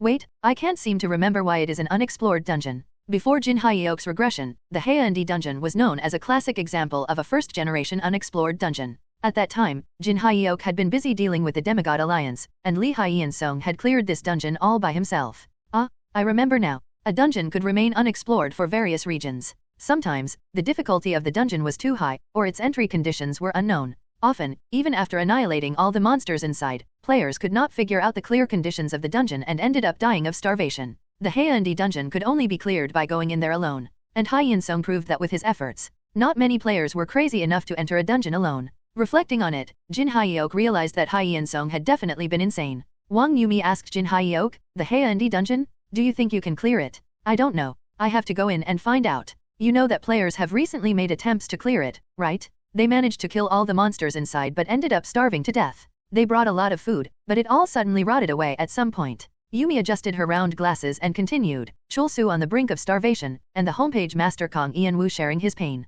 That might look really good for the content, hee. I'm going to go in there by myself. Jin Hyuk interrupted her. What? Why? Keel gave me some information about the dungeon, and I think I need to go solo. Information from a GM. Then I will think about it too. Make sure to contact me before you go in. The way Yumi treated him had changed a bit since the regression, but as long as she did not start calling him the Moon King, Jin Hyuk was fine with anything. Yumi gave him good advice in her way. You handed the leader of the Black Alliance a perfect defeat through cooperation with many people, right? Planning and building it up carefully, step by step. This time, it would be good to appeal to a different charm. A different charm? Yes. For example, I really like eating broccoli, but eating it every day for a month can get a bit boring. She finds it only a bit boring? I had to eat rotten meat for a month to survive, and that was extremely boring. She doesn't seem normal either. So, to sum it up, I think this will be a good time to show the overpowered Chulsu, without complex calculations or cooperation between party members. Just Chulsu's sheer strength, breaking everything in his path. But do you think that is possible in the Haeundae dungeon? I think so. If the weak Hyeonsung did it, there is no reason I can't. Keel visited Jin Hyuk's house wearing a hat, glasses, and a trench coat that covered him from top to bottom. It looked like Keel wanted to be inconspicuous in public, but dressing like that was bound to attract more attention rather than less. Yo, honestly, I think you want yourself to be caught now, Jin Hyuk said. What? I think you're just tired of your job, where they pay you peanuts and make you work overtime all the time. Is that why you're dressed like that? To be caught and get fired? No. And if you do get fired, you will be employed by the MK Foundation with better benefits and higher salary. I am not planning to get fired on purpose. Of course, you would say that. This seemed a bit suspicious. It was about time that the system, or the higher GMS, noticed that Keel and Jin Hyuk had a very close connection. Normally, if a GM had an excessively deep relationship with a specific player, the system would intervene. I am going to say this one more time. If you get fired on purpose, we are not going to hire you. You should work for me as a GM as long as you can. Jin Hyuk wanted to say it, but he believed Keel knew that. So, did you find out what I asked you to? Jin Hyuk asked. I did. A few days ago, Jin Hyuk had asked, more like ordered, Keel to find out how to use Picasso's brush on himself. Before Jin Hyuk's regression, Makendra had used Picasso's brush on herself and become a powerful ranker in the universe. Jin Hyuk thought that if Makendra could do it, he could too, but he had no idea how. According to what I found out, Keel looked serious. He leaned in a bit and continued cautiously. It seemed like he was about to share something very important and secretive. I have no idea. He then put on an exultant expression. Keel seemed quite proud to have pulled one over Jin Hyuk. Thwack. Keel clutched the back of his head and screamed, ouch. This crazy bastard is assaulting a GM. I didn't do it, Jin Hyuk replied. Who else is here beside you? Do you think you would still be in one piece if I were the one who hit you? Jin Hyuk shook his head. What? Have you forgotten who was the only person in the Korean region to have killed a GM and then went to the judgment room? If Jin Hyuk had really hit Keel, Keel wouldn't even have felt the pain. Why? Do you want me to hit you? Jin Hyuk asked. And no. Who said I want you to? Keel's face turned pale. Watching his face change in real time was kind of cute. Anyway, Jin Hyuk had indeed not hit Keel. The culprit was the Golden Guardian Tree, which had recently developed a taste for smashing heads. GM's heads are tougher than I thought. Jin Hyuk had not gained much from meeting Keel, except for the fact that the difficulty of the Haeundae dungeon changed according to the number of entrants. However, since Jin Hyuk was planning to go in by himself anyway, this information was essentially useless. Thwack. Why are you hitting me, you crazy yellow tree? Keel shouted. If something is tough, wanting to break it is an instinct.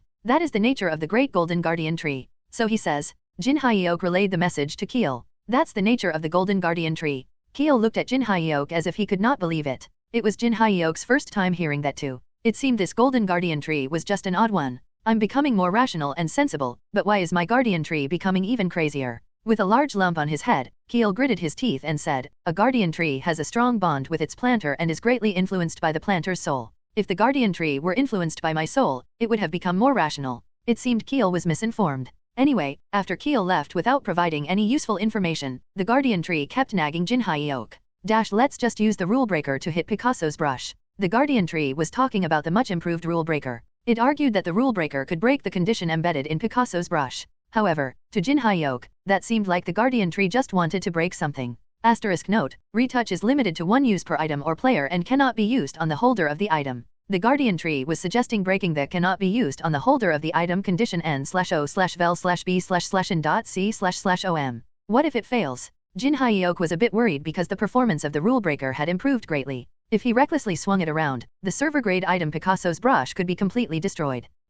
Jin Hyuk felt immense disappointment from the guardian tree. Unexpectedly, the guardian tree stated a profound truth. Isn't it natural for something to break if the enhancement fails? Jin Hyuk felt like he had been hit on the head. It was such an obvious statement. How can you be called intense man if you can't bear that weight? You are right. Server-grade item or not, it was natural for something to break if the enhancement failed. Just like dying while playing was natural, this was also a very, very natural principle. Jin Hyuk gained great enlightenment and immediately started recording. Enhancement. Recently, Jin Hyuk had become a very pathetic person, forgetting the basics and the truth. He decided not to be pathetic anymore. I am going to start the enhancement content. Before clearing the Haeundae dungeon, Jin Hyuk decided to do that first. The guardian tree laughed heartily. The true intense man has returned? All hail the intense man. Ha ha ha ha. One Haeundae is a district in the city of Busan, which is located very southeast of Korea. It is known for its beaches. Jin Hyuk moved closer to the golden guardian tree. Having people recognize my face is not as uncomfortable as I thought. Right now, not wearing the deceiver's mask was more convenient. During play, he had to pay attention to several things, so reducing the number of these things, whatever they were, was helpful. Deceiver's mask was better for him when he was not live streaming. Using it in his everyday life was far more comfortable. Jin Hyuk arrived in front of the guardian tree. A splendid idea indeed. Although the difference is slight, enhancing by my side is definitely more advantageous. Jin Hyuk adjusted the settings of the guardian tree so that no one could approach it within a 20-meter radius. Those who were already within the area were gradually pushed out. Then, he created a semi-transparent dome-shaped barrier outside the area. The people driven outside of the radius pressed their faces against the barrier, trying to peek inside.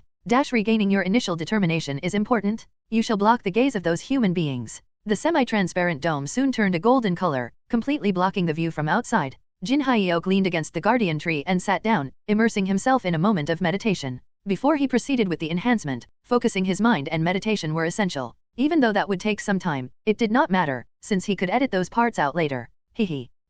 That was definitely the voice of the guardian tree, but why did it sound like it was coming from another person? Jin Hyuk slowly opened his eyes. I see you have opened your eyes, my planter, my master. Jin Hyuk almost lost his balance and fell over. The guardian tree that had been supporting his back had vanished without a trace. A small girl had appeared in its place instead. She seemed to be of a similar age to the young fire spirit, Eileen's. This girl had been supporting Jin Hyuk's back with hers. What's going on? Jin Hyuk instinctively knew this girl was the guardian tree, but he did not understand why the guardian tree had taken on a human form. My desire to walk was strong, the guardian tree replied, so that I could smash our foes' heads more effectively. Hehe. As your level increased, I reached a point where I could materialize and implement my will. A closer inspection revealed that her right hand was round. It seemed like in place of a hand, she had a small mace. Feeling Jin Hyuk's gaze, the guardian tree raised her right hand and lovingly stroked it. The black flame dragon sleeping in my right hand will smash the heads of our enemies. Hey, but why do you look so weird? Jin Hyuk understood her strong desire. He could also accept that her right hand could turn into a weapon. However, her face was just indescribable. What's wrong with how I look? You look like a 5-year-old who stole her mother's makeup and smeared on lipstick. How dare you? I was inspired by the Thunder Dragon. Not only her appearance but also her way of speaking was quite strange. However, this was not the first time the guardian tree had acted strangely, so Jin Hyuk decided to let it go. And what about those high heels? They are bizarre. Such insolence to a lady. Jin Hyuk had never heard that the guardian tree had a gender. Oh, now that I think about it, trees have male and female parts, so there's that? And did you cover your face in flour? Jin Hyuk asked. Saying it was flour was being too kind. What she had done to her face was slightly terrifying. It was a classic case of children terribly imitating adults. If you had a mother, she would have smacked you on the back, Jin Hyuk added. Wow, talking about my mother, very befitting of my master. She seemed quite excited. Let's proceed with the enhancement, now. I have plenty of time, Jin Hyuk thought. He decided not to rush. If it took a long time, the editor would do his job well. Jin Hyuk had to find the optimal timing for the enhancement and proceed with it in the best condition. That had to be the attitude of a player trying to enhance something. Let's do our best. Let's do your best. The guardian tree, engrossed in the enhancement, suddenly snapped back to reality and started speaking in that strange tone again. Just stay still. You're disrupting me. Understood, the guardian tear looked a bit downcast. For now, it was important to tinker with the conditions of Picasso's brush, so Jin Hyuk decided to console her later. He took a long breath. Should I use God of Luck? However, Jin Hyuk felt that the mystery was unwilling to activate. Since it had a will of its own, forcing it to activate would not yield good results. I trust you, Rule Breaker. Jin Hyuk placed Picasso's brush on the ground and struck it down. Please, let it work. The Rule Breaker has been applied to Picasso's brush.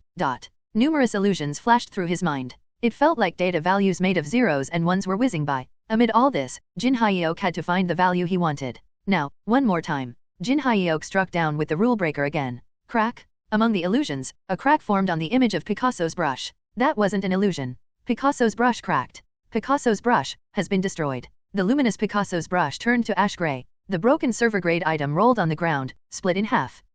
Although Jin Hyuk had been prepared for failure, his heart ached when it actually happened. This was how enhancement worked. Even though he comforted himself, he could not suppress the bitter feeling. Still, as a professional streamer, he continued filming. The enhancement has failed. With a heavy heart, Jin Hyuk did a close-up of the broken Picasso's brush. Picasso's brush has been broken. Excuse me. Suddenly hearing an unfamiliar voice, Jin Hyuk snapped out of his meditation and stood up. Someone had broken through the barrier of the guardian tree and entered the protected space, and because of this, the guardian tree was lying unconscious. An enemy. However, the voice carried no malice. Jin Hyuk saw a black silhouette before him. The shadow seemed to flicker, and he could not clearly make out who it was. Don't be scared. My name is Kim Minji. The voice sounded quite young and seemed to belong to a girl. Jin Hyuk could not see her face clearly, but the girl seemed to be in her late teens. What the hell? Jin Hyuk could not see anything even with broadcaster's clairvoyance. I am Chulsu Land No One.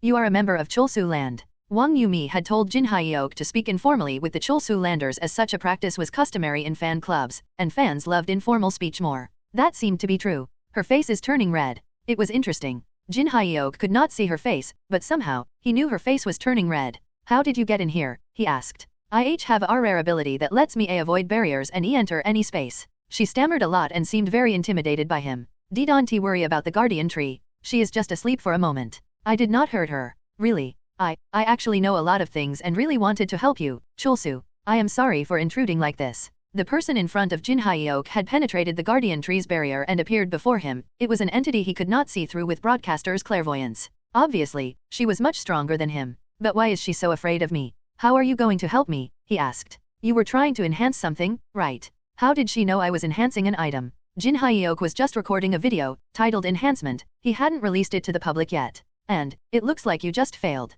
Yes, it was heartbreaking, Jin Hyuk replied. Don't be sad. If you are sad, I might cry. When Jin Hyuk mentioned that it was heartbreaking, the person named Minji seemed even more shocked. He could feel tears forming in her eyes. It was really strange to feel all this even though he could not see her face. If I follow you too eagerly, my mom will scold me. Her words made it seem like she was a kid, but her presence felt so immense. So, it's difficult to help you much, but I'm really sorry. What is it? Jin Hyuk asked. Well, it's just that. Could you please hold my hand? I'm sorry, Minji asked. Jin Hyuk felt her heat up. He was a bit on guard, wondering if this was a new assassination technique, but at this moment, being wary of her seemed pointless. If she wanted to, she could do anything to him. He extended his hand. She hesitantly reached out a finger and barely touched the tip of his hand. Suddenly, the entire world around him darkened, as if he had entered outer space. This is a kind of hacker room, she explained. A hacker room? Why yes. I know a bit about hacking. So, she hacked the system. Jin Hyuk vaguely remembered Yumi mentioning something about a hacker.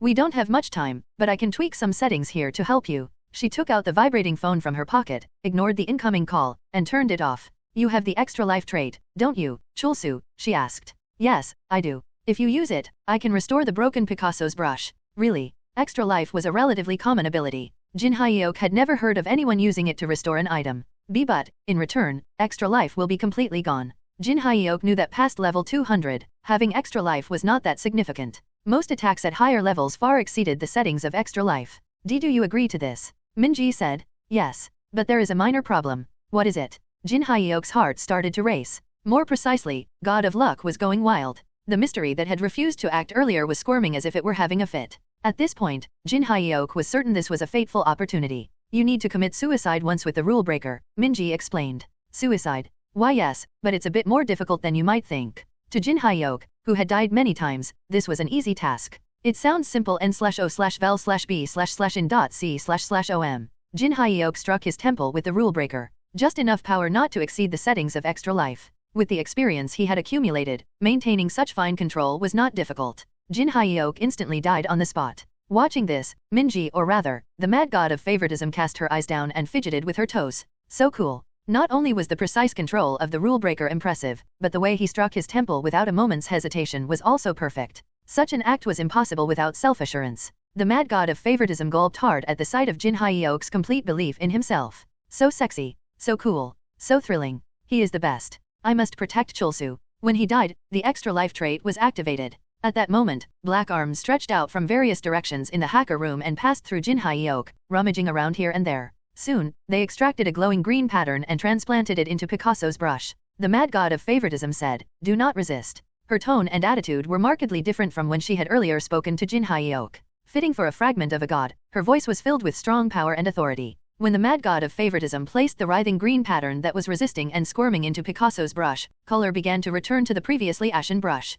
Oh oops. He is about to wake up. Minji quickly placed a pre-prepared note on top of Picasso's brush and hurriedly left the scene. She decided to maintain the hacker room for another 5 minutes to prepare for the possibility of people flocking into the territory of the guardian tree, as she had briefly knocked out the tree to penetrate her barrier. Slowly opening his eyes, Jin Hyeok discovered Picasso's brush restored to its original state and the note on top of it. A note. After looking at Picasso's brush and the note, Jin Hyeok laughed out loud. "You never saw me? Please keep this between us. I am always cheering for you. From Kim Minji, Cholsu Land No 1. The note had another hastily written line. The hacking room is only effective for 5 minutes. It was not detailed but seemed to imply something like, "Otherwise, I will get scolded by my mom." Kim Minji. Who exactly is she? Jin Hyeok looked around. This hacking room seemed almost like a new dimension. He wondered why someone with the ability to create such a thing was concerned about her mother's scolding. What kind of person is Minji's mother? Jin Hyeok could not help but chuckle. Everything related to this is good content for my channel. He then examined Picasso's brush and left a checkpoint in the recorded video. Asterisk, this was the original setting of Picasso's brush. Asterisk note, retouch is limited to 1 use per item or player and cannot be used on the holder of the item. This setting had changed just as he wanted, but that was not the end. Asterisk note, the number of times you can use retouch is unlimited for 1 person. Hacking room privilege is applied. Ah, so this is why Minji told me the hacking room is only effective for 5 minutes. This is fate. After obtaining Picasso's brush, Kendra became a world-renowned ranker. Jin Hyeok wondered if he could do the same. "Do you wish to use Picasso's brush?" He applied Picasso's brush to himself. It felt like he was covered in many different colors of paint, as though he had fallen into a pool filled with paint. Yet, he felt no suffocation or discomfort. The various colors of paint seemed to seep into his skin, flowing through his body like blood. It feels sort of refreshing. Picasso's brush has been applied to you. He could not feel any significant changes. Asterisk, I think it would be good to add my old dialogue here. Using it on overly complete players would have minimal effect. It was just as he had suspected. Until now, the god of luck mystery seemed to be rejecting him, but now it felt like the mystery was shouting at him to use its power immediately. "I will use it, but not just yet." God of luck could be used only once. This mystery was too powerful for him to handle right now, and using it would undoubtedly knock him out. "I will try to use God of luck after I'm done using retouch on myself." Jin Hyeok realized something. Wait, doesn't retouching too many times ruin the artwork? The mad god of favoritism, also known as Kim Minji, was pulling her hair out in frustration. What if Cholsu is confused because of me? Choi Gapsu offered her an iced chocolate and comforted her. "Please calm down. At this rate, the buildings in Cheongdam-dong will all collapse." An unusual earthquake had struck the Cheongdam-dong area, causing evacuation chaos. "Too much retouch can actually backfire," Minji said. "Still, Cholsu will be happy. He loves great content for his channel. But, what should I do? Should I go back quickly and tell him not to use retouch too much? I think if you help him again, your mother might find out." "Yeah, you're right." Minji let out a deep sigh and sat on the sofa. "If I make even a little more sound, Mom will probably shave my head and put me in an endless hell. She will say, 'Haven't you come to your senses yet?' And she would put me to sleep for the next 3,000 years this time." Debris began to fall from the ceiling of Gapsu's workshop. At this rate, the workshop would collapse soon. "Hold on. Do you doubt Cholsu, Miss Minji?" Gapsu asked. "Doubt him? Me? No one believes in Cholsu as much as I do. Then why are you so anxious? Cholsu is the best content creator, chosen by the one and only Kim Minji. You need to trust him more." Those words made Minji a bit relieved, and she took a sip of her iced chocolate. "You're right. I like Cholsu not just because he is handsome." "You're lying. I know it's because he is handsome." Gapsu wanted to shout. If I may ask, can you peek at what Cholsu is doing right now? You know, with your abilities." Gapsu said. "That's not right." "Huh. That is not respectful toward Cholsu. He might have things he does not want to show. Such shameless acts are what stalkers do." "Too bad. It would have been a great opportunity to observe Cholsu's crisis management and situation handling." "You just really want to see Cholsu play, don't you?" Gapsu pondered what to reply for a moment, then smiled lightly. "Yes, I really, really want to see it. A private play video just for me? I really, really want to see it. So, if I use my abilities to peek at Cholsu, it's all because of you, okay? Not me? Yes? Thank you for giving me such a great opportunity. I guess I have no choice then. You have been a great help to me living on Earth. This is repaying the favor. I can't believe you're making me do this." A keyboard appeared in the air. As Minji typed several commands on the keyboard, a video played in the air. Minji. She's quite cute, but that's a sign of danger, Jin Hyuk thought. Being cute was a very dangerous thing. Anything pretty and cute needed to be approached with caution. Ah wait. This could be one of the system's tricks.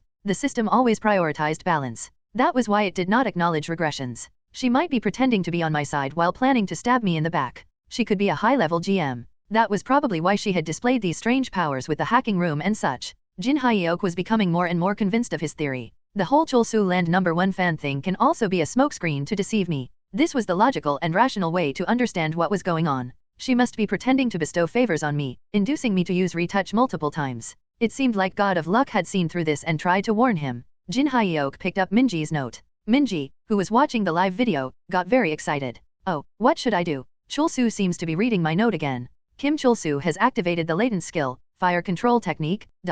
Whoosh. With a hint of anger, Jin Hyuk burned Minji's note to ashes. Why? Minji blinked in confusion. Gapsu was momentarily flustered, not knowing how to console her.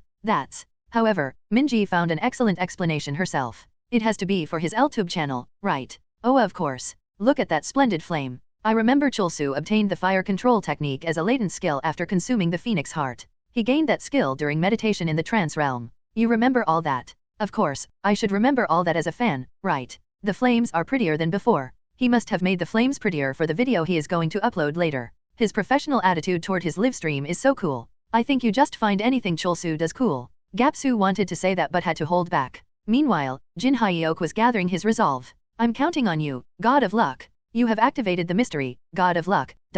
You have activated Picasso's brush. Jin Hyuk proceeded to use retouch once again. I activated God of Luck and didn't even faint. Jin Hyuk was surprisingly stable. This hacking room was extremely favorable to him. It felt like the space itself was aiding him. I guess the system thought such privileges would prevent me from suspecting anything. As always, cute and pretty things needed to be handled with caution. Jin Hyuk knew this very well, but he had learned the lesson again today. This actually worked. Jin Hyuk had many doubts. Various colors of light burst out from his microcosm, and he had to make a choice which light to grasp and how to apply the effects of retouch. I think helping the CO sisters transition to their new jobs was a great experience. If he had not led them and helped them awaken as shadow rulers, it would have been difficult. And I was inspired by the homepage master, who helps me a lot. Jin Hyuk was not sure whether he should release this video or not. Still, he continued speaking enthusiastically, as if he were doing a live stream. Homepage master Kang Ian-woo. He showed me the miracle of turning traits into a job. He showed me that it was possible. That was how Jin Hyuk was able to make a choice. This is one of my traits called Munchkin. Publishing this video right away was probably not the right call. Almost no one knew that Jin Hyuk had the Munchkin trait, and he did not want to reveal it yet. However, maybe in the distant future, after becoming the universe's greatest streamer, he could release this video and make for a touching story. This trait has become my job. Munchkin streamer. Since the basic concept of Picasso's brush was retouching, the major framework of the streamer job was not broken. Just Munchkin had been added in front of streamer. Now, my job is called Munchkin streamer. Had he been a swordsman, he could have been slightly disappointed. Munchkin would have been a more versatile job than Munchkin streamer. But I prefer it this way. Jin Hyuk was extremely satisfied with being a streamer. Every day was exciting and fun. Someday, I hope to be remembered as a great streamer. This video is dedicated to my future self. Jin Hyuk also kept one fact a secret. She said extra life would be destroyed. However, the trait seemed to have become stronger instead. I can even use this for my next LTube video. He was thrilled in many ways. Ugh, my heart. Minji said, clutching her heart. Why? What's wrong? Gapsu asked. I made eye contact with Cholsu. What? Cholsu is just talking to himself right now. No way. You don't know anything about Cholsu, do you? n/o/vel/b/in.c//om. I don't. No, you don't. Cholsu knows that I am a hacker. I think he is aware that I might be watching him.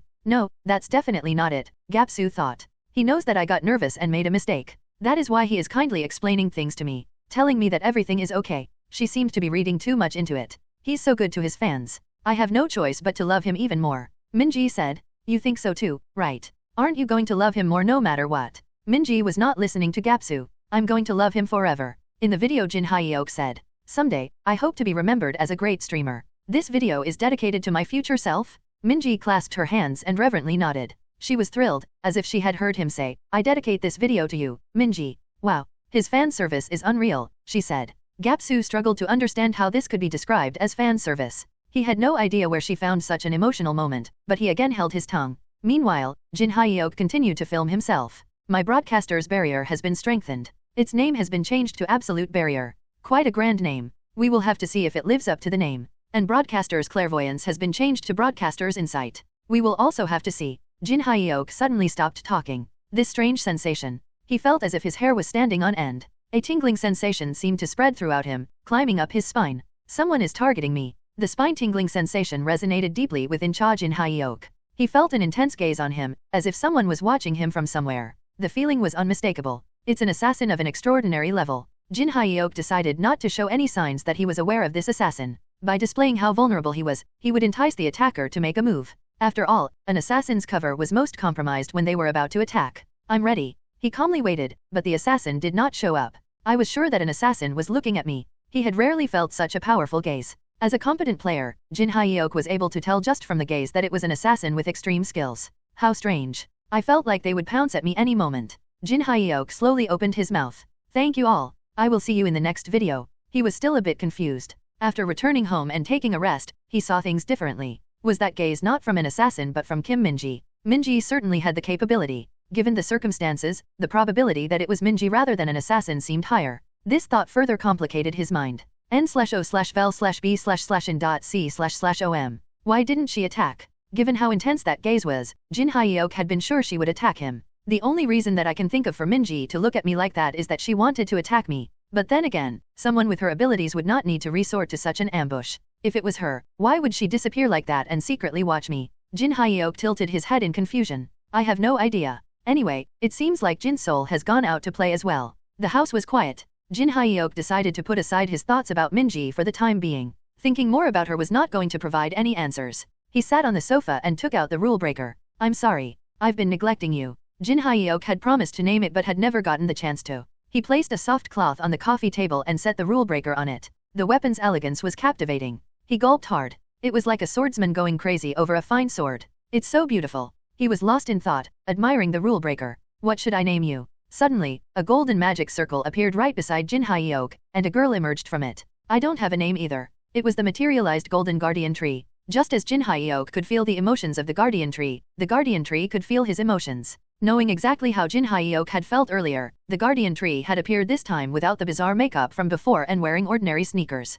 Jin Hyuk could vividly sense the guardian tree's feelings. She seems upset. Her large eyes were brimming with tears. Why haven't you given me a name? She said. Tears fell, drop by drop. She wiped her eyes with her mace-like right hand, but that was not enough. Tears continued to flow down her cheeks, turning into golden, sparkling crystals upon touching the air. Guardian tree's pure gold. This was a material artifact traded at a much higher price than ordinary gold. It was a precious material, sought after by high-ranking engineers, available only in minute quantities. But a closer inspection with broadcaster's insight revealed a more accurate name. Yggdrasil's pistol. Yggdrasil was the name of the guardian tree that resided on planet Arvis thousands of years ago. It was considered the mother of planet Arvis and had created all the other guardian trees in the universe. The people of Arvis called Yggdrasil the world tree. Jin Hyuk picked up the crystals that had fallen to the ground. These tears are pistols. Not being a botanist and unsure about the details, he searched various websites on his phone. So, stamens and pistils meet to create seeds and reproduce. If these are pistils, could stamens be found somewhere else? Does that mean that I can plant Yggdrasil on Earth? He collected the tears and put them in his inventory for the time being. The guardian tree bit her lip tightly, seemingly upset at Jin Hyuk's actions. I'm crying right now. Yes, please. Just cry a little more. Unfortunately, although she continued to cry, no more pistils fell. Only ordinary tears dripped down. It was then that Jin Hyuk came to his senses. He could feel the guardian tree's emotions. She was genuinely upset. This feels terrible. He noticed only then that the guardian tree was crying. Until now, Jin Hyuk had regarded her more as a tree than a sentient being. However, looking at her now, he could tell she was undoubtedly human. You always adore the rule breaker, she said. You always carry around only the rule breaker. You never gave me a name. You are a bad person? I hate you. In her rampage, the guardian tree threw cute punches at Jin Hyuk, and as expected, it did not hurt a bit. Since she was the guardian tree, she seemed incapable of attacking her master. I know it doesn't hurt physically, but why does my heart ache? Feeling a twinge in his heart, he put his hands under the guardian tree's armpits and lifted her to sit next to him. I will give you a name. The guardian tree did not want to reply. She tried her best to keep her mouth shut. However, she was also feeling Jin Hyuk's emotions. Master is upset right now, she thought.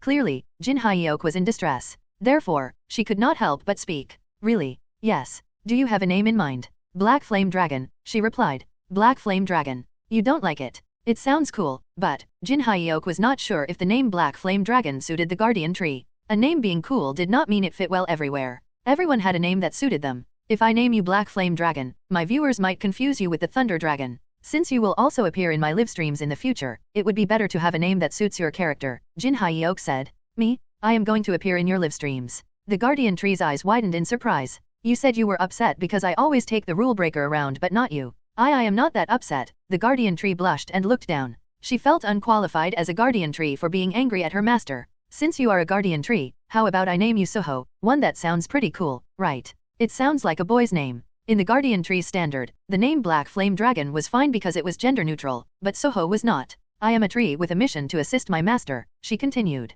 She also could not ignore what the viewers wanted, so she slightly modified Soho to better fit her style. How about changing Soho a bit and naming me Seoho? This name seems good. Seoho? That sounds a bit weak. Jin Hyeok was about to say that, but seeing the Guardian Tree's sparkling eyes, he could not bring himself to say it. The Guardian Tree was very excited. All right. From now on, your name will be Seoho, he said. He thought he could make a video later on the content of how Soho became Seoho. The Guardian Tree, now Seoho, stuck out her tongue at the rule breaker and said, I got my name first? I am number 1. The rule breaker vibrated as if it were replying. Jin Hyeok named the Guardian Tree Seoho and the rule breaker Miri. The rule breaker seems to like this name, Jin Hyeok said as he was filming. Asterisk the rule breaker has a bit of consciousness. Include a link to the previous video for reference. When he had first acquired the rule breaker, it resisted him. He had nearly failed but, ultimately, managed to subdue it by applying the effect of the all-clear hope rising from the ruins. I can definitely feel that it likes the nom. I like the name Miri. Suddenly, Jin Hyeok heard a remarkably graceful and calm voice. He realized that this was the voice of the rule breaker. I really like that it is a name derived from Muri too. Jin Hyeok was aware of the rule breaker's intense desire. He was not genuinely sure if it was his desire or that of the rule breaker, but in any case, the weapon wanted to smash the back of his enemies' heads. That was why he had derived the name Miri from the word Muri. Seoho suddenly stood up. Don't talk to my master? You are just number 2. How dare you engage in conversation when you have just acquired your name? It's too soon. Seoho stood with her hands on her hips, looking quite assertive. She was definitely still a child. I guess she is very possessive of me, Jin Hyeok thought. She looked like a daughter saying, he is my dad. Seoho definitely had her cute aspects, but Jin Hyeok needed to be careful with this emotion. Cute things had to always be handled with care. Since they were deeply connected mentally, he knew she would understand him. Jealousy is a wasteful and useless emotion, Seoho. Although the weapon wasn't audible, Seoho could hear it. I am not jealous, okay? I am number 1, so number 2 has to listen to me. Miri chuckled. Although Seoho felt intense emotions toward Miri, Miri seemed to have no particular feelings toward Seoho.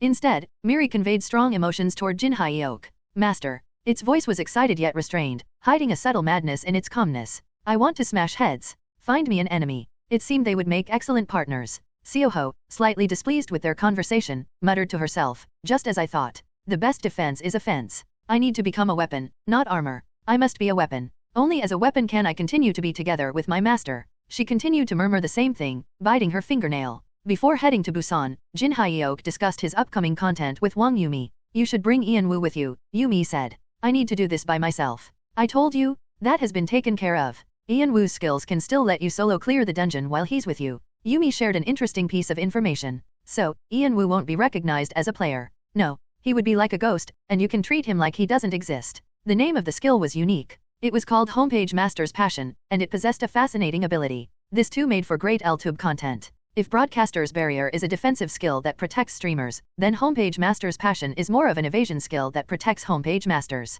With this skill, Homepage Masters did not need other defensive skills. They would become a complete ghost, immune to any attack. In dungeons, they would not even be counted as a player. Wow, I had no idea that could be possible. However, there were a few restrictions on this skill. Of course, a homepage master must be filled with passion for the subject of their filming, Yumi explained. This meant that Kang Ian Woo could use this skill only in Jin Hyeok's presence. She continued, there is a prerequisite of having over 10,000 passionate photographs of the subject, 3,000 hours of filming time, and over 100 million followers on the fan account. Ian Woo has already cleared that. He's pretty amazing, isn't he? Ian Woo blushed and smiled shyly. He was now able to join Jin Hyeok in the Haeundae dungeon. Knowing what the viewers wanted, Jin Hyeok decided to travel by train again. However, a very minor problem arose. 1 Soho, or, is Korean for the word guardian. 2 Muri, or, is Korean for head. So, I'm assuming it's related to smashing heads lol. Jin Hyeok came across a situation that had become somewhat unfamiliar to him. I guess I have been used to my life being peaceful for too long. Of course, he had faced significant events and lived intensely in his own way, but it was true that his everyday life was too peaceful. This is how it's supposed to be. Seoul had excellent public safety, all thanks to the Golden Guardian Tree. The Guardian Tree keeps smashing the heads of, protects the city from the monsters, and peace is somewhat maintained. Additionally, the government made efforts to maintain public safety through collaborations with powerful players. They were also in close cooperation with the MK Foundation. n/o/vel/b/in.c//om. Despite the dawn of the SSP era, Seoul had almost regained its previous level of public safety. This had led to some criticisms such as people from Seoul are living too comfortably. Too much comfort can result in less competitiveness in the distant future, and there is no future for those steeped in peace. Jin Hyuk did not entirely agree with them. Then what about planet Arvus? Arvus, the strongest server in the universe, was said to be unbeatable even if all servers in the universe joined forces. Yet, in terms of peace and public safety, they were the best. In other servers, like Earth, it was not unusual for powerful players to exert indiscriminate violence on weaker players. Jin Hyuk just had not encountered such a situation recently due to his stable environment. "You bastard? Do you want to die?" said a huge man. He seemed to be over 2 meters tall, and his main weapon was a flail. Despite the train cabin being narrow, he swung the flail quite fiercely. Another man lay on the ground. The player name of the man wielding the flail was Jang Du-won. His level was around 150. Other people around him were too terrified to move. I guess being level 150 is enough to scare people like that. But why was it different when I was the Sword King? I was much stronger than this player is now, yet I was always the scapegoat. Jin Hyuk watched the situation while drinking water. He did not know what was happening, but if a player was weak, they could not help being treated like the man on the ground. The world has become like this. He is not just taking the beating. The level of the man being beaten was about 50. He was still a novice player, but he seemed to be protecting something, lying face down. "I am sorry. I am really sorry." "Sorry? You think that's enough?" Du-won kicked the man several times, still not appeased. The attacks were strong enough to knock someone out, but the man lying down endured them. His mental strength was commendable. But Jin Hyuk knew situations like this were all too common. They happened across the world. The peace of the past was gone, and this was the new norm. But why is it irritating me? At first, it did not bother him, but when he saw a young girl lying under the man, his heart felt uneasy. She was crying and screaming, "Don't hit my dad." She was pale-faced but still yelled at Du-won. Jin Hyuk was not sure if the yelling was helpful in this situation, but the girl still caught his eye. Damn it. Getting involved in such trivial matters could distract him from more important things. Wait, wouldn't saving the girl be great content for my channel? I am not a government official anymore, but a streamer. Educational content was always in demand. Yes, this is going to be great content. He had to step in. It was definitely not because the young girl reminded him of Eleen's or Seoho. It was really because this was a great opportunity for his content. Oh, but Jin Hyuk found himself smirking. Wow, I didn't see this coming. An unexpected person was hiding in the cabin. With Munchkin in his job, Jin Hyuk had experienced many changes, such as Broadcaster's Clairvoyance being upgraded to Broadcaster's Insight. He had also acquired some abilities, and one of them was called Rewind. This ability had the power to rewind events to see what had happened. Depending on his condition, the amount of time he could rewind varied, but usually, in everyday situations like this, he could rewind for almost an hour. But I can rewind only 5 minutes in this situation. Therefore, this issue definitely involved high-level players. High-level players. But I didn't notice any. He surveyed the surroundings with Broadcaster's Insight and examined the player names. Wait, Swampland number 3 is there. As soon as Jin Hyuk recognized the name Swampland number 3, he understood what was going on. Player hunters are after me. Swampland number 3 was a well-known player hunter. More precisely, the Swampland crew was a well-known player hunter crew. People usually called them a crew because the number of members in the group and its sheer size were too small for the group to be called an alliance. It's been a while, you bastard. Swampland number 3 was a player hunter who had targeted Jin Hyuk several times before Jin Hyuk's regression, and he seemed to be targeting Jin Hyuk even after the regression. I remember him being pretty witty. Jin Hyuk realized what was going on. The beating was staged. They were creating various scenarios to understand Jin Hyuk's reactions and weaknesses. They saw my sentimental vlog and want to see what my weaknesses are. In that video, Jin Hyuk had a pleasant time with Ellie. He had made a campfire so that Ellie could sleep well. Many viewers who saw the video commented that they wanted to be Ellie and that Kim Chul-soo should adopt them. Some even called him a doting father. So, Swampland number 3 was checking if Jin Hyuk would react to a young girl in distress. Good. It seemed like the player hunters were actively trying to get close to Jin Hyuk. If they were more active, it would be more fun. Wait, no. It would be good for my channel. However, they seemed hesitant due to the streamer protection treaty. I am going to start the educational content. Jin Hyuk stood up. Miri trembled in his inventory. Wung, wung. He heard a resonating sound. Let me smash their heads. Huh? It sounded like Miri was excitedly breathing. Being mentally connected to the rule breaker, Jin Hyuk pictured its state in his mind. He saw a woman with a dreamy expression. Her face was bloody red, and she was exhilarated. She muttered like a mad person. I want to smash heads. Let's see, whose head should I smash? Jin Hyeok did not know why Seoho and Miri acted crazy when their master was very ordinary. I promised something to King God General Yumi. Jin Hyeok did not mention the girl. He did not show any false chivalry. He just wanted to start the educational content. I promised Yumi that the new content at the Haeundae dungeon is going to be very straightforward. So, this is going to be like a rehearsal. Jin Hyeok rushed at Doo-won and swung Miri. Thwack. Ah, such a beautiful melody. Blood splattered from the back of Doo-won's head, and the player fainted after taking one hit. Jin Hyeok assumed it was because Doo-won's level was low. The man lying down got up with a grateful face. He thanked Jin Hyeok.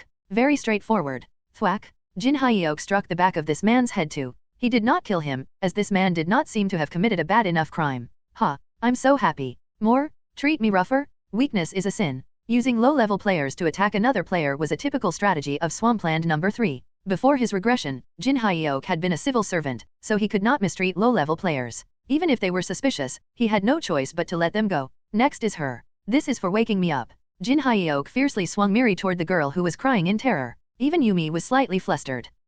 Chulsu. It was fine when Chulsu had knocked out Doo-won. The viewers' reactions were quite favorable. But then, he suddenly hit the head of the father who was protecting his daughter, knocking him out too. What? Why is he suddenly beating up the victim? Intense man, weakness is also a crime, lol. Isn't this too much? However, right after that, Chulsu knocked out the young girl by hitting the back of her head. It was not a good look on the screen. Ha ha ha, what the hell is he doing? Is he a psycho? This is definitely crossing the line. What did the kid do to deserve this? Yumi took a deep breath to calm herself. Chulsu can differentiate very well which content is good or bad for his channel. There is no way he can make this kind of mistake. The chat was ablaze, but Yumi did not comment on it. She decided to trust Jin Hyeok and wait. Then a slight change began to occur. Huh? The girl's body is getting bigger? What? That looks disgusting. The player, who was thought to be the young girl, grew and turned into a robust man. So, he transformed into a girl beforehand? LOL, this is my first time seeing a shapeshifter. That's disgusting. What is happening here? Chulsu in the video scratched his head and said, I didn't expect this to happen.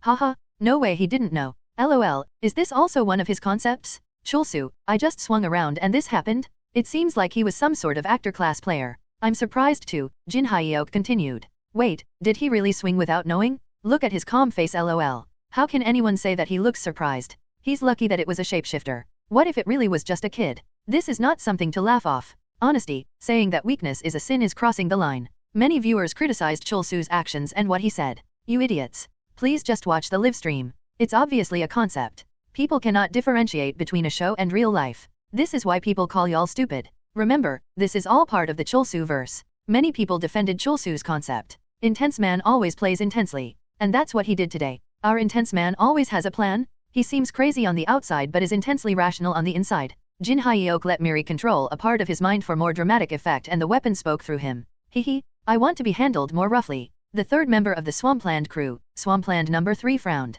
He is crazier than I thought. Swampland No. 3 was monitoring the situation through Kim Know-it-all TV Live. The viewers understood Chulsu's actions as part of his concept, but Swampland No. 3, who observed the scene directly, thought differently. He is actually crazy. Just as he had said, Chulsu had definitely swung his weapon without knowing the truth. The passionate breathing, the flustered face, the lingering thrill of swinging the hammer, and that insane look could not be just an act. Swampland No. 3 had to revise the information he had about Chulsu. He doesn't have a soft heart for young girls. That information was wrong. This could no longer be used as a weakness. More research on Chulsu was necessary. It seemed like their eyes met for a moment. Swampland No. 3 acted naturally without showing any panic. I'm sure it was just a coincidence. He knows nothing about me. Just in case, he completely concealed his player name. He had locked his player name so well that Chulsu's abilities could not detect it. He knows nothing about me. Swampland No. 3 stood up and approached Jin Hyeok, acting naturally. I can't believe it. You're Mr. Chulsu, right? I was watching Kim Know-it-all TV, and I realized you were live streaming right here. I am a fan. I am your fan. As Swampland No. 3 approached him, Jin Hyeok received feedback from the viewers through Wang Yumi. She said they were mostly favorable toward him. This is great. The all-knowing intense man has a plan for everything. As the viewers saw him as such, Jin Hyeok had many people to defend him. This allowed him to act as he wanted, a welcome change compared to how his life had been before his regression. Ah, so you're a fan of mine. Jin Hyeok said to Swampland No. 3 and reached out his hand to him. Swampland No. 3 was the fastest player among the Swampland crew but very weak in terms of strength. He had enhanced only abilities regarding speed, leaving his other abilities quite unimpressive. But knowing his limitations, Swampland No. 3 always moved with meticulous planning when hunting players. Jin Hyeok shook the player hunter's hand. When he applied a bit more strength, Swampland No 3's expression contorted. Ugh. Crack? Wait, did I hear a bone breaking? I didn't even put that much strength into it. Even though Jin Hyuk was the Munchkin streamer now, breaking the bones of a high-level assassin with a handshake shouldn't be this easy. Arg. Swampland No 3 grasped his hand and screamed. He seemed to be blatantly faking it. Stop faking it. I turned off the live stream, Jin Hyuk said. You turned off the live stream. Upon inspecting the player hunter with broadcasters in sight, Jin Hyuk could read his thoughts quite clearly. Hashtag a streamer turned off the live stream? Hashtag even better. It seemed Swampland No 3 somewhat cared about the streamer protection treaty. He was happy that the live stream was turned off. Did you hire them? Jin Hyuk asked without letting go of his hand. First, could you let go of my hand? Just answer. Jin Hyuk increased the pressure a little more. Swampland No 3's hand made a crunching sound, but Jin Hyuk just assumed that was part of the act. Your acting is quite good. You faked your level 2. Let's see. Your name is? My name is Kim Minsu. Swampland No 3 tried hard to conceal his true identity using his abilities. It seemed like a fog was covering his player name, but the player hunter's effort turned out to be meaningless. When Jin Hyuk focused his eyes and looked more carefully, the real player name emerged soon. So, your name is Swampland No 3. Hashtag what the hell? Hashtag how does he know my real name? Jin Hyuk was a bit surprised too. He had not expected to see the name so clearly. Being a cautious player, Swampland No 3 had definitely secured his identity several times over, but Jin Hyuk's broadcaster's insights saw through it all at once. Have I become stronger than I thought? Since this job path was new to Jin Hyuk, he had yet to grasp the full extent of his capabilities. Swampland No 3. I have no idea what you are talking about. I'm just your fan. Arg. Swampland No 3 shouted. He seemed to be overreacting. Jin Hyuk had applied only a little pressure to his hand, yet Swampland No 3 was screaming at the top of his lungs. Ah, now I understand why he is acting like this. Acting like this is pointless, Jin Hyuk said. Acting. Nobody can record what is happening here right now. Before Jin Hyuk's regression, Swampland No 3 was someone who would not hesitate to use public opinion and manipulation to hunt players. It seemed to be the same case now. Swampland No 3 was creating a situation where it looked like Jin Hyuk was oppressing him, hoping others would see it as such. However, this was a futile struggle. Do you think my homepage master is an idiot? Jin Hyuk asked. Homepage master Kong Ian-woo was using the skill Only I Can Film You. Through this skill, he had acquired the portrait rights of Jin Hyuk. Currently, no one except Ian-woo could film Jin Hyuk. Ian-woo was eagerly filming Jin Hyuk with his Canon-sized camera, gulping nervously. I am the only one who can film Chulsu. Ian-woo was ecstatic because of this ability. I should brag about this to Chulsu Land No. 1 later. Chulsu Land No. 1 and No. 2 were feeling strong competitive urges toward each other. The ability to exclusively film Chulsu was undoubtedly a powerful weapon. Do you think my homepage master is an idiot? As Jin Hyuk said that, his eyes met with Ian-woo's. Already in a good mood, Ian-woo smiled brightly. Since this is not a direct combat situation, he must be recording in the third-person perspective. Ian-woo thought. Ian-woo remembered Yumi's instruction. If he ever got into Chulsu's camera angle, he had to be always smiling brightly. Jin Hyuk liked Ian-woo's smile. I can hear the sound of subscribers flocking in, Jin Hyuk thought. Every time Ian-woo's face was exposed in the live stream, Jin Hyuk's subscriber count skyrocketed by millions. It felt like a cheat code for bringing in subscribers. Currently, Jin Hyuk's live stream was turned off, but homepage master Ian-woo was working hard. I really like this photo, Ian-woo thought.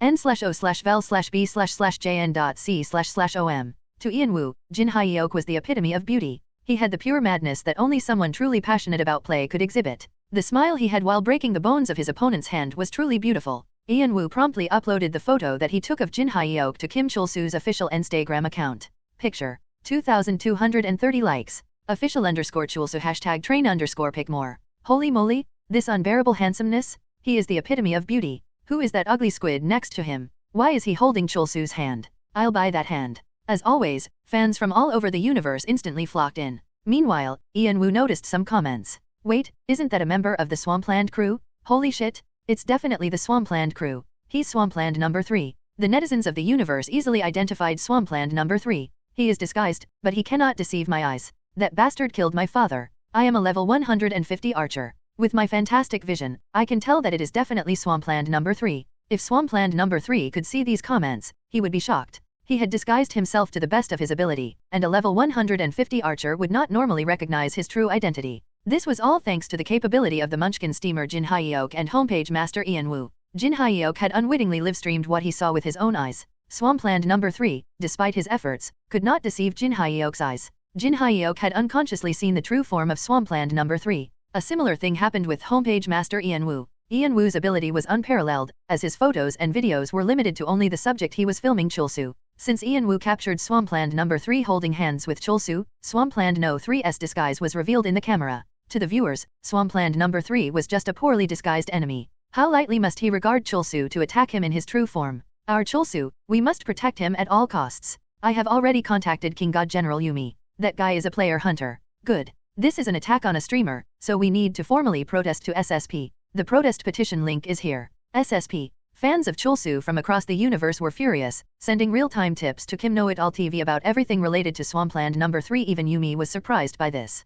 I knew that if the netizens started investigating something, they could gather so much information, but this is so much more than I expected, she thought. Even information about the real name of Swampland No. 3 was being shared. Although not all this information was reliable, the sheer volume of it was overwhelming for her. Information about Swampland crew spread quickly, thanks to the netizens. What the hell is Swampland? It's a crew of player hunters. He definitely approached Chulsu with ill intentions. Ugly bastard? Trying to steal his face? Straight face. The Swampland crew resides in the Kalebur server. The crew consists of 5 members. He is the third one, a sly player hunter specializing in strategies and speed. But why would a player hunter go after a streamer? Did he just forget about the Streamer Protection Treaty? Protest petition link, SSP. Currently, 300,000 people have signed. People were beginning to wonder why Chulsu had turned off his livestream at that time and whether he had done it voluntarily. I bet Swampland No. 3 used despicable means to make Chulsu turn off his livestream. Such a lowlife. To attack a streamer as a player hunter. Please sign the petition. We have just hit 400,000 signatures. As the situation escalated, Swampland No. 3 also became aware of it. He heard the voices through the voice transmission device implanted in his ear. Upon hearing what was going on, Swampland No. 3 wanted to scream. What the hell? When the hell did I attack him? It was true that he intended to attack, but he had not made any moves yet. In fact, he was the one who was being attacked. What? I look like a criminal. He felt extremely wronged. I was the one who got my bones smashed? And someone wants to buy my hand? Is holding hands with Chulsu that honorable? Swampland No. 3 was almost bursting with anger. The pain was unbearable, something he had not experienced in a long time. Had he not trained to endure pain, he would have surely fainted. I am the victim here. The situation seemed to be turning for the worse. I should escape and wait for another opportunity. Swampland No. 3 quickly made the decision to flee and activated his skill. You have activated the skill Gaseous Form. This skill allowed him to escape dangerous situations by turning his body into gas form. Activate Gaseous Form. Swampland No. 3 was shocked. The one who uttered the activation phrase was not him. Jin Hyuk was smiling before him with a hint of madness. The one who said activate Gaseous Form was none other than Jin Hyuk. Good. I've timed it perfectly, Jin Hyuk thought, looking pleased.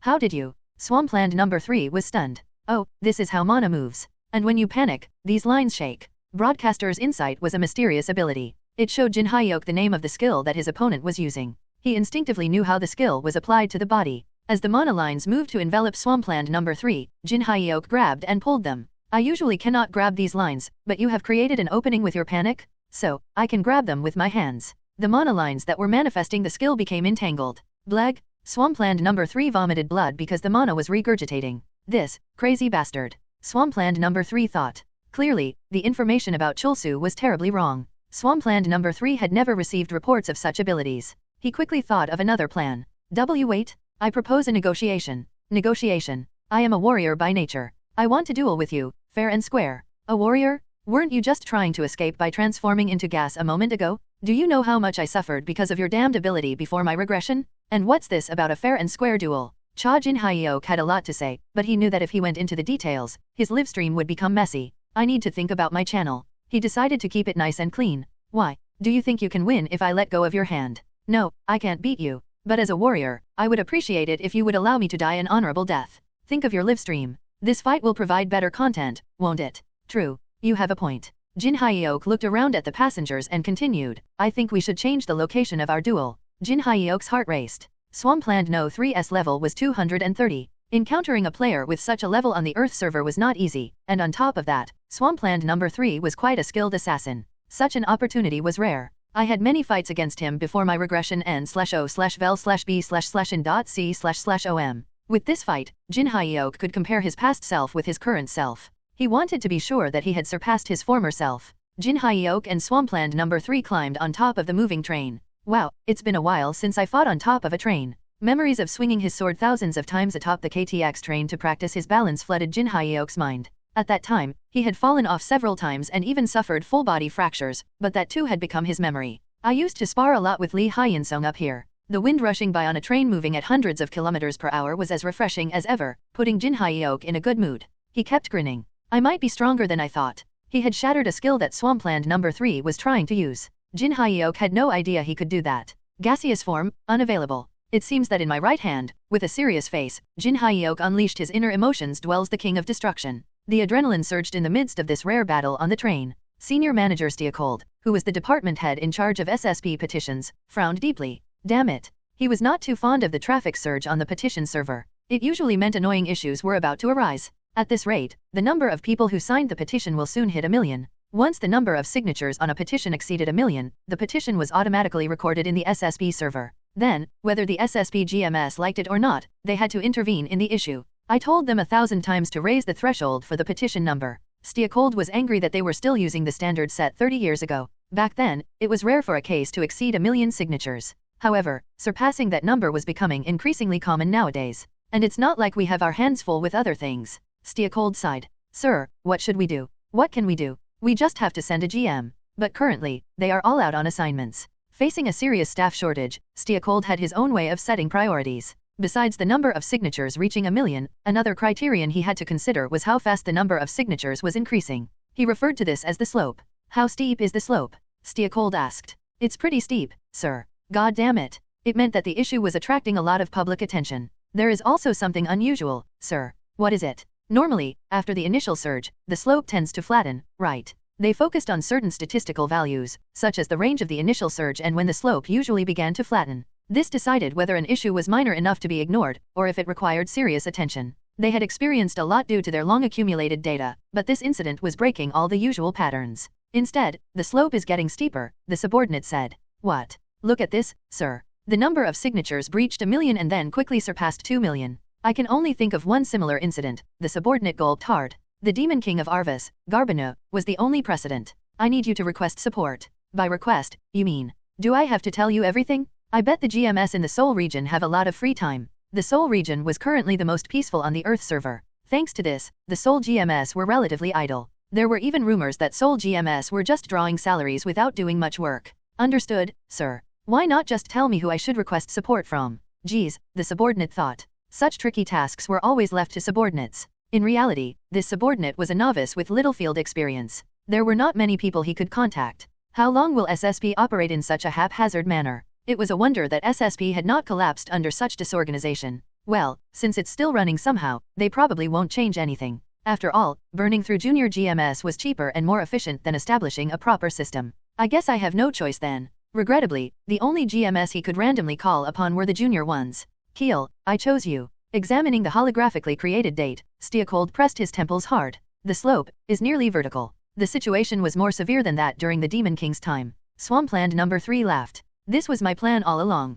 Hashtag nobody is watching. Hashtag taste my supersonic speed. This place is highly advantageous for me. Thump, thump. His heart raced. It seemed like he was about to exert his real power. Swampland No. 3 had a mystery called supersonic speed, which was not easy to master. Only a handful of players could effectively harness this power, and Swampland No. 3 was one of the rare ones who could use supersonic speed effectively.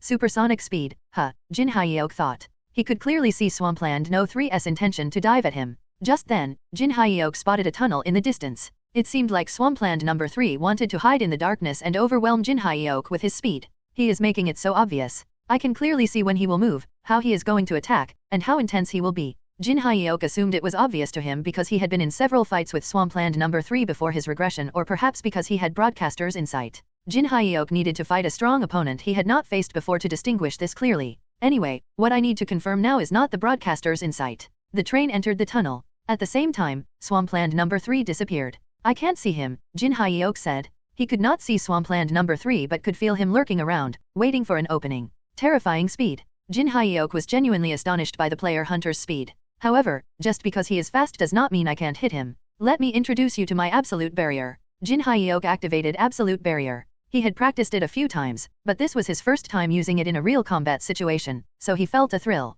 You have activated the trait, absolute barrier.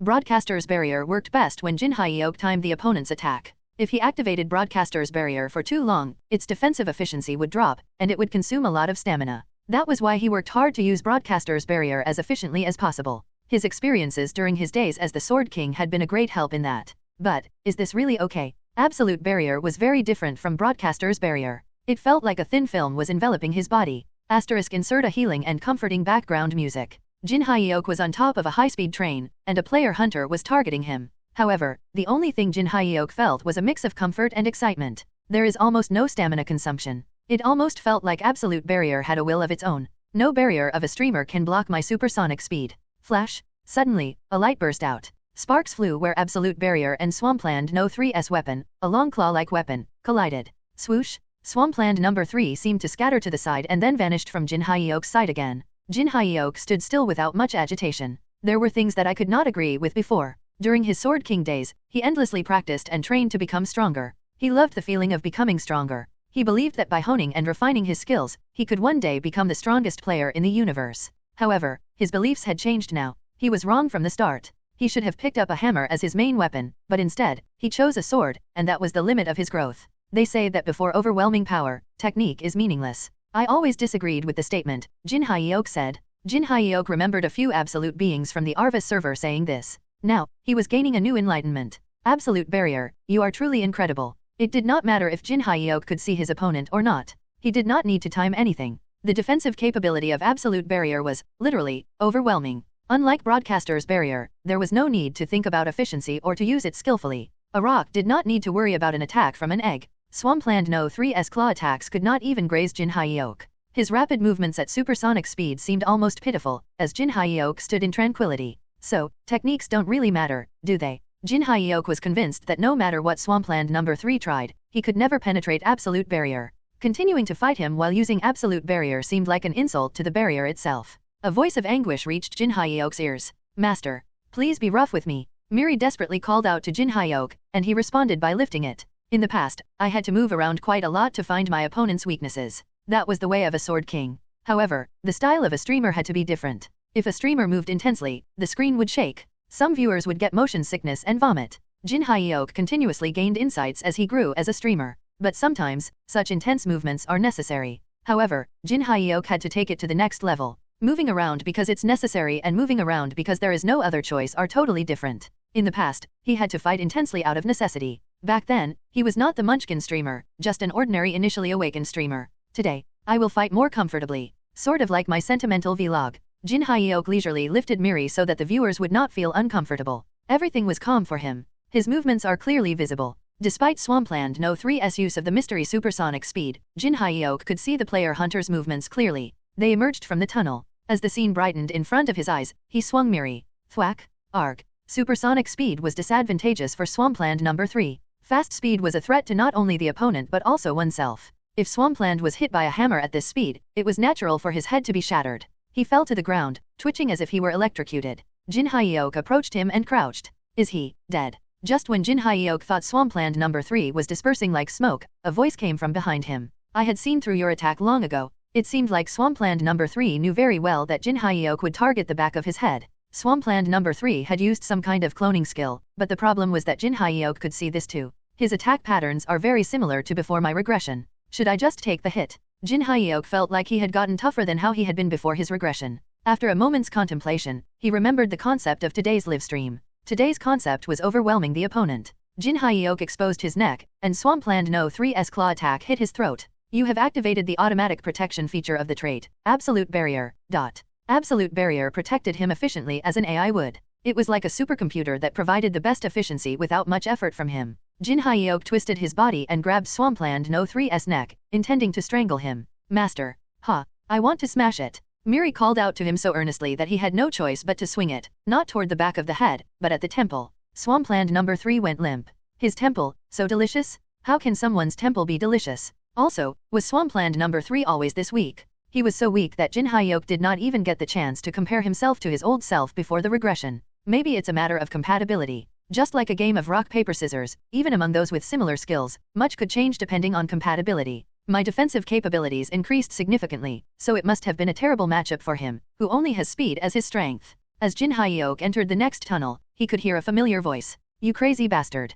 Keel revealed himself. Are you aware of what you have just done? He talked about something quite interesting. What did I do? Cha Jin Hyok asked Keel. Keel shifted his gaze to the fallen swampland number 3. Upon closer look, he realized that swampland number 3 was not breathing. You killed a member of the swampland crew, the GM replied. He's dead. Jin Hyok tilted his head in confusion. I thought I went easy this time. This time? Did he plan to hit harder next time? Keel wanted to ask him but chose to speak about the more important subject. You do know that a system petition has been posted about this incident, right? Really? It has surpassed 1 million signatures. I am here to find out what really happened. So, what's the problem with people signing petitions? Why do you think people petitioned? How did the petition amass over 1 million signatures so quickly?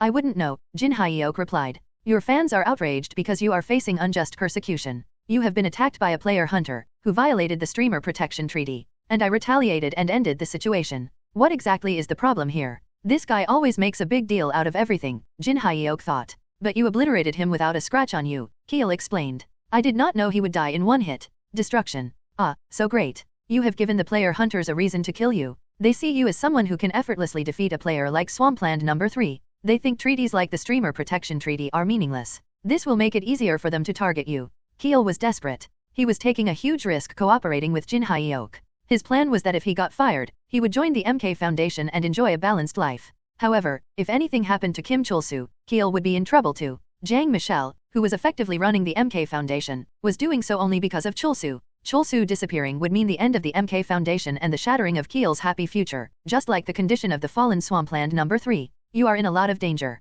Keel yelled. This bastard, why is he smacking his lips? Keel thought as he heard a voice for some reason. They're targeting me? Sweet? Keel shook his head. He believed Chulsu was not that insane. No player in the universe would be thrilled about being targeted by player hunters. Keel had to believe that. However, he could not bring himself to ask Chulsu directly. He feared that Chulsu's answer would be exactly what he had feared. Were you filming the whole situation? Keel asked. Of course. Let's not release the video for a while. And, Keel looked around. They were on a train traveling at about 200 kilometers per hour. It seemed no other cameras had recorded Jin Hyok, but Keel checked just to be sure. Did anyone else film you? Obviously not, but... Yes, someone is filming me right now. What? Where? Below us. Jin Hyok pointed downward. What are you talking about? Only a floor was down there. My homepage master is filming me from the compartment below, but it's blocked. Everyone has a skill that allows them to see through things. What? Keel was momentarily lost for words. Right. I forgot that was your standard, the GM thought. He continued, almost giving up. Right, seeing through things is something everyone does.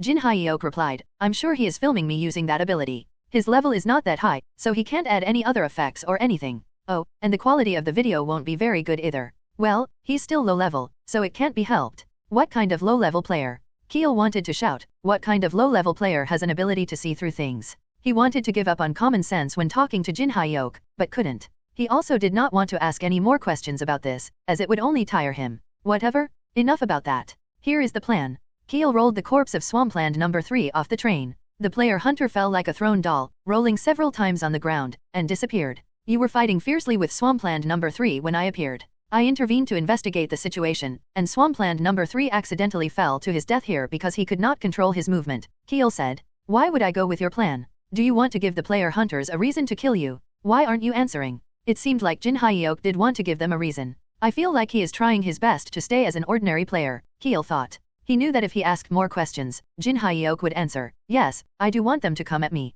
However, Jin Hyok, who was trying to be normal and was sure that he was indeed normal, raised a valid question. What about the body? Won't the cause of death be presented when it's recovered by the police? I will handle the body recovery. With over 1 million signatures on that petition, I am fully in charge of this situation. I will announce the cause of death. Wow, you can do that? SSP isn't some small company. It's possible. My higher UPS prefer using GMS rather than setting up an efficient modern system. It's cheaper? Jin Hyok pondered the option for a moment. In his perspective, there was no need for him to hide the truth. But, I still don't know the true extent of my abilities, Jin Hyok thought. Even just now, he had not intended to kill Swampland number 3. He was just testing to see how strong he was. However, the opponent had died from a single blow, so he could not properly assess his strength. The basics of play start with knowing oneself. Jin Hyok thought he would be able to accurately examine his power after entering the Haeundae dungeon. Maybe I should follow what Keel suggested this time and just do whatever I want in the dungeon. That seems like the right order. Feeling a flicker of unease, Jin Hyok unwittingly revealed his true intention.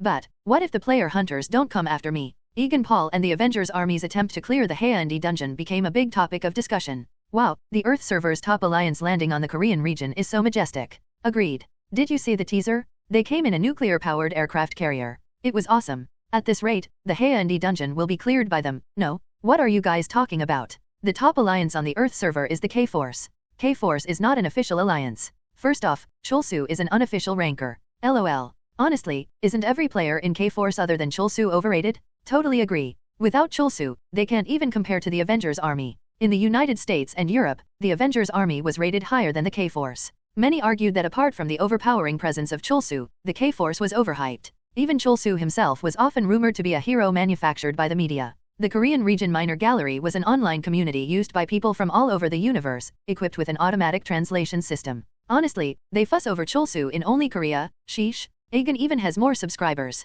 He was the first on the Earth server to get a gold button and reach 2 billion subscribers. LOL. Korean region folks, please wake up. In subscriber numbers, total views, number of likes, and everything else, Aegon is ahead of Chulsu. Koreans, keep your national pride in check. It's embarrassing even to watch. LOL. If the Avengers Army clears the Haeundae dungeon this time, it will prove they are the world's #1, right? I think so. LOL. Chulsu is too scared to even try. Monitoring the Korean region minor gallery, Wang Yumi smiled. The editor Kang Chul, Chulsu is God, who was learning a lot from her, asked, "Why are you smiling? They are bad-mouthing our Chulsu a lot. Is that something to be happy about? If someone has this many haters, it means they have even more fans. Fans and haters always coexist. It is like a fate superstars must bear. When there are many haters, fans actually unite more strongly. In the face of a common enemy, they form a powerful force. But, wouldn't it upset Chulsu? Nope. I bet he is happy to be mentioned so much. I see. Kang Chul felt like he learned a lot today as well. Oh, Yumi, have you seen this?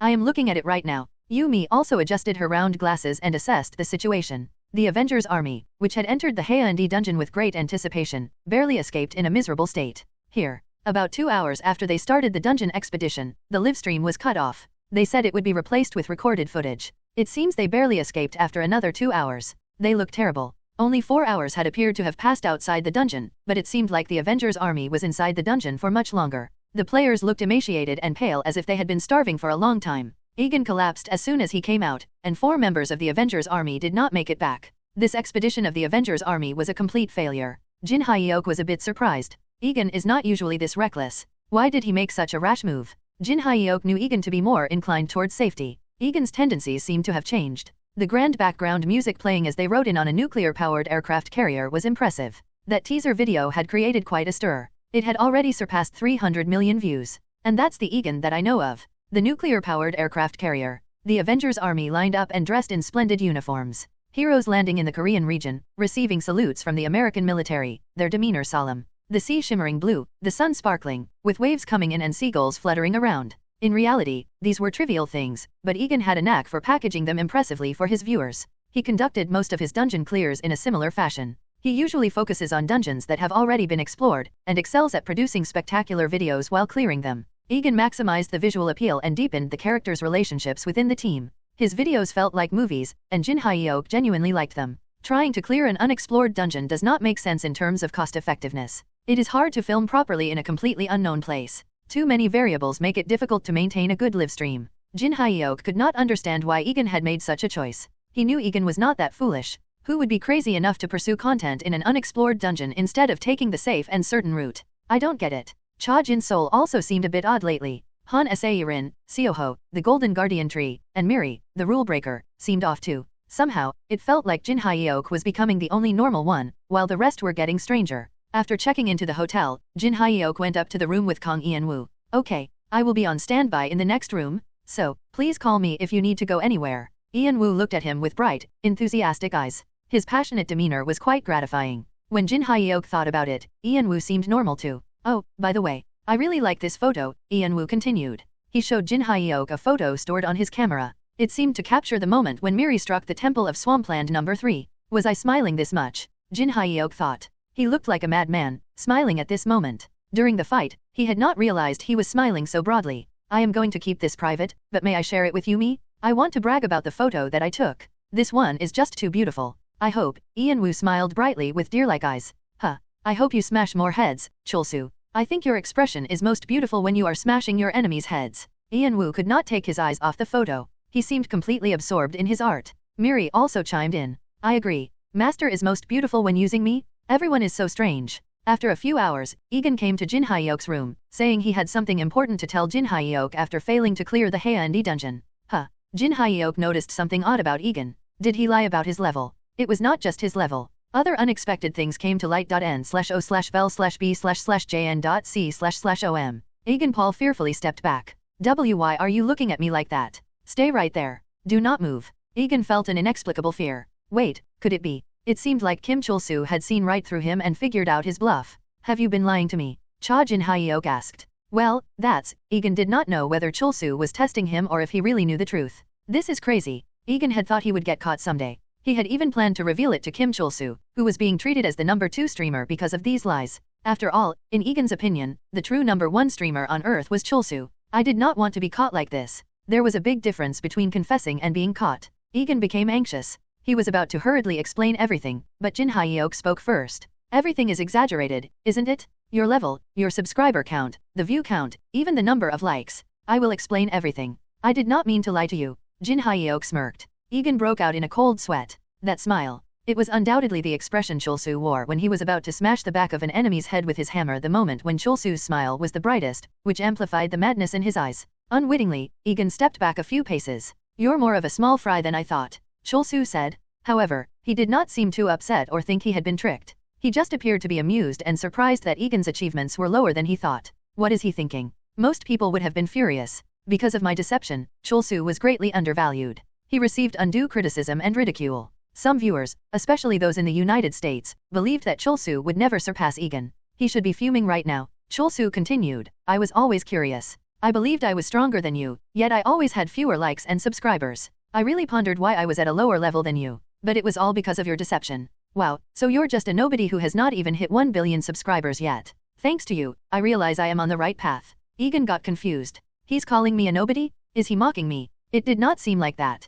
Moreover, he knew that Chul-soo was not good at beating around the bush. Is he being genuine? Finally, Egan understood Jin Hyeok's true feelings. Jin Hyeok was genuinely happy. He had no interest in the fact that Egan had deceived him. Look, you just found out that I lied to you, Egan said. So, I intended to tell you someday. Why? Egan was perplexed by Jin Hyeok's sparkling eyes. Why? Do you mean it is okay to deceive you? What's wrong with deceiving? Jin Hyeok tilted his head. He felt that the people around him were beginning to act a bit strange, Egan being one of them. It's the gullible people that are at fault. Are you saying being a scammer is okay? n/o/vel/b/c//om. What are you talking about? Those guys need their heads need to be punished. But you just said deceiving is not bad and being deceived is. Egan, were you always this thick-headed? Jin Hyeok felt that it was okay for a player to use deception in their play. That was all part of the play. However, it was never okay for a non-player to scam anyone in general matters. Anyway, I am glad you are a Hako. That's good news. Is that supposed to be a compliment? Egan wondered if the automatic translation orb was broken. He felt strangely off. A knight clad in white jade armor appeared inside the dungeon. The knight was wearing a helmet, and I am not completely sure, but it seemed likely to be a female. She was formidable. All of us together could not defeat her even with our full strength. Egan showed the recorded video to Jin Hyeok. And, she uses a hammer. That's interesting. Her main weapon was a hammer similar in size to Miri. In the end, we had to sacrifice 4 of our party members to barely escape. It was a complete failure, Egan added. Why would you call that a failure? Who clears a dungeon on their first try? Egan was speechless once again. Is that really something you should be saying right now? However, Jin Hyeok's face was too serious for Egan to say that out loud. It does not seem like he is mocking me, but... Jin Hyeok continued. Normally, you have to fail numerous times to have a slight chance of clearing a dungeon. Is that so? And many players are unable to clear a dungeon even after all that. Egan felt like he had been hit on the head. His ideal streamer had always been Chul-soo. Chul-soo almost always cleared dungeons by himself, and that too on his first try. But why do you even want to clear this dungeon? Jin Hyeok asked. I did not intend to encroach on your territory. Jin Hyeok frowned. He felt he understood a bit more about Egan. I can never resonate with those thoughts. Encroach on what territory? Jin Hyeok thought. Nobody owned a dungeon. Anyone could challenge any dungeon from any region. His standards and my standards just don't align. Jin Hyeok did not dislike Egan as a person, but becoming close friends with him seemed a bit difficult. He asked, I don't care about any of that. Why did you take on the challenge? I was inspired by another player. Inspired my ass. Be more specific. As a fellow streamer, Jin Hyeok wanted to ask what was going on in Egan's head that led him to make such a reckless choice. He was curious as to what insights and judgments lay behind his choice. If it's not about me encroaching on your territory, why are you so persistently digging into it? Well, using an unexplored dungeon as content is a bit odd, isn't it? Odd. It's just not worth it. Not worth it. Yes. Who is crazy enough to use an unexplored dungeon as content? Egan was speechless again. Isn't the content for your next video about clearing the Haeundae dungeon? Egan thought. You're right. It was not worth it, Egan replied. The guy who inspired you is definitely a scammer. I can't believe that guy inspired you to clear an unexplored dungeon. He's crazy. Anyway, thanks for the video. Jin Hyeok took the video from Egan. A knight wearing white jade armor, Jin Hyeok thought. The difficulty of the Haeundae dungeon changed depending on the number of entrants. The difficulty significantly decreased with a single entrant. But, as Jin Hyeok watched the video, he kept thinking about one thing. Why are they getting hit by the knight's attack? The knight in white jade armor was quite fast. But she is way slower than Swampland No 3. Moreover, the way she swung the hammer was threatening, but it did not seem lethal. Right here. I think he could have survived the attack aimed at the shoulder. Sure, the shoulder could have gotten crushed, but that was not a huge problem. If a tank had taken the hammer blow on the shoulder, it would have created a big opening for the knight and an opportunity for the Avengers army. And there were many opportunities like that. After replaying the video several times, Jin Hyeok asked, "Don't you think you were being overly greedy?" "Yeah, I admit it," Egan replied. He knew that the Haeundae dungeon was excessively difficult for the Avengers army. However, before Egan could elaborate, Jin Hyeok explained, "You were too greedy to get content for your channel. You tried too hard to create a sense of crisis and ended up ruining everything. No, I know. You did your best. I didn't care for the content. I fought as desperately as I could. Don't you see I cut off the live stream?" Egan felt somewhat wronged. But it is still useful information for me. In that sense, Jin Hyeok had originally planned to clear the dungeon by himself. But after seeing the knight in the white jade armor in the video, he had changed his mind. "Do you want to team up?" Team up. Egan's head told him to say now because it was too dangerous, but his heart argued, it's a collaboration with Chulsu. Such opportunities are rare. Let's clear the Haeundae dungeon together. But with the same total number of members as last time. I can call my guys if we need more members. The collaboration between Chulsu and Egan was set. The collaboration of the official and unofficial number 1 ranked streamers on the Earth server. This is amazing. Wow, what a combination. The Avengers army with Chulsu? It's not just Chulsu. They say that the Saint of Freedom, the Wood King, the Martial King, and even the Anus Destroyer are joining the expedition. Why is Anus Destroyer on that list? He is not strong enough. No. Anus Destroyer is underrated because of the name, but actually, he is the official number 1 ranked swordsman in the Korean region. Really? Anus Destroyer is number 1? LOL, I had no idea. This is too funny. The Haeundae dungeon must be really dangerous. If Intense Man, the King of Order and Truth, is getting personally involved, does that mean a dungeon break is imminent? He always steps in when there is danger. Korea is lucky to have Chulsu. The news of Chulsu and Egan's collaboration heated up the entire Earth server. Kim Know-It-All TV and Kang Ian-woo became busier than usual. Wang Yumi, in her own way, assigned roles to the members of the K-Force participating in this expedition. Our livestream goal is to showcase Chulsu's overwhelming power. This time, I need you all to stay in the background as much as possible to highlight Chulsu. Got it. Cha Jin-sol, Mok Jae-hyeon, Kim Jong-hyeon, Lee Hyeon-sung, the 4 players who were joining the Haeundae dungeon expedition nodded. However, Hyeon-sung was not entirely happy with what Yumi had told them. He still felt a strong sense of competition and a desire to win against Jin Hyeok. This time I will cooperate. But the reason I am cooperating is to surpass you later, Chulsu,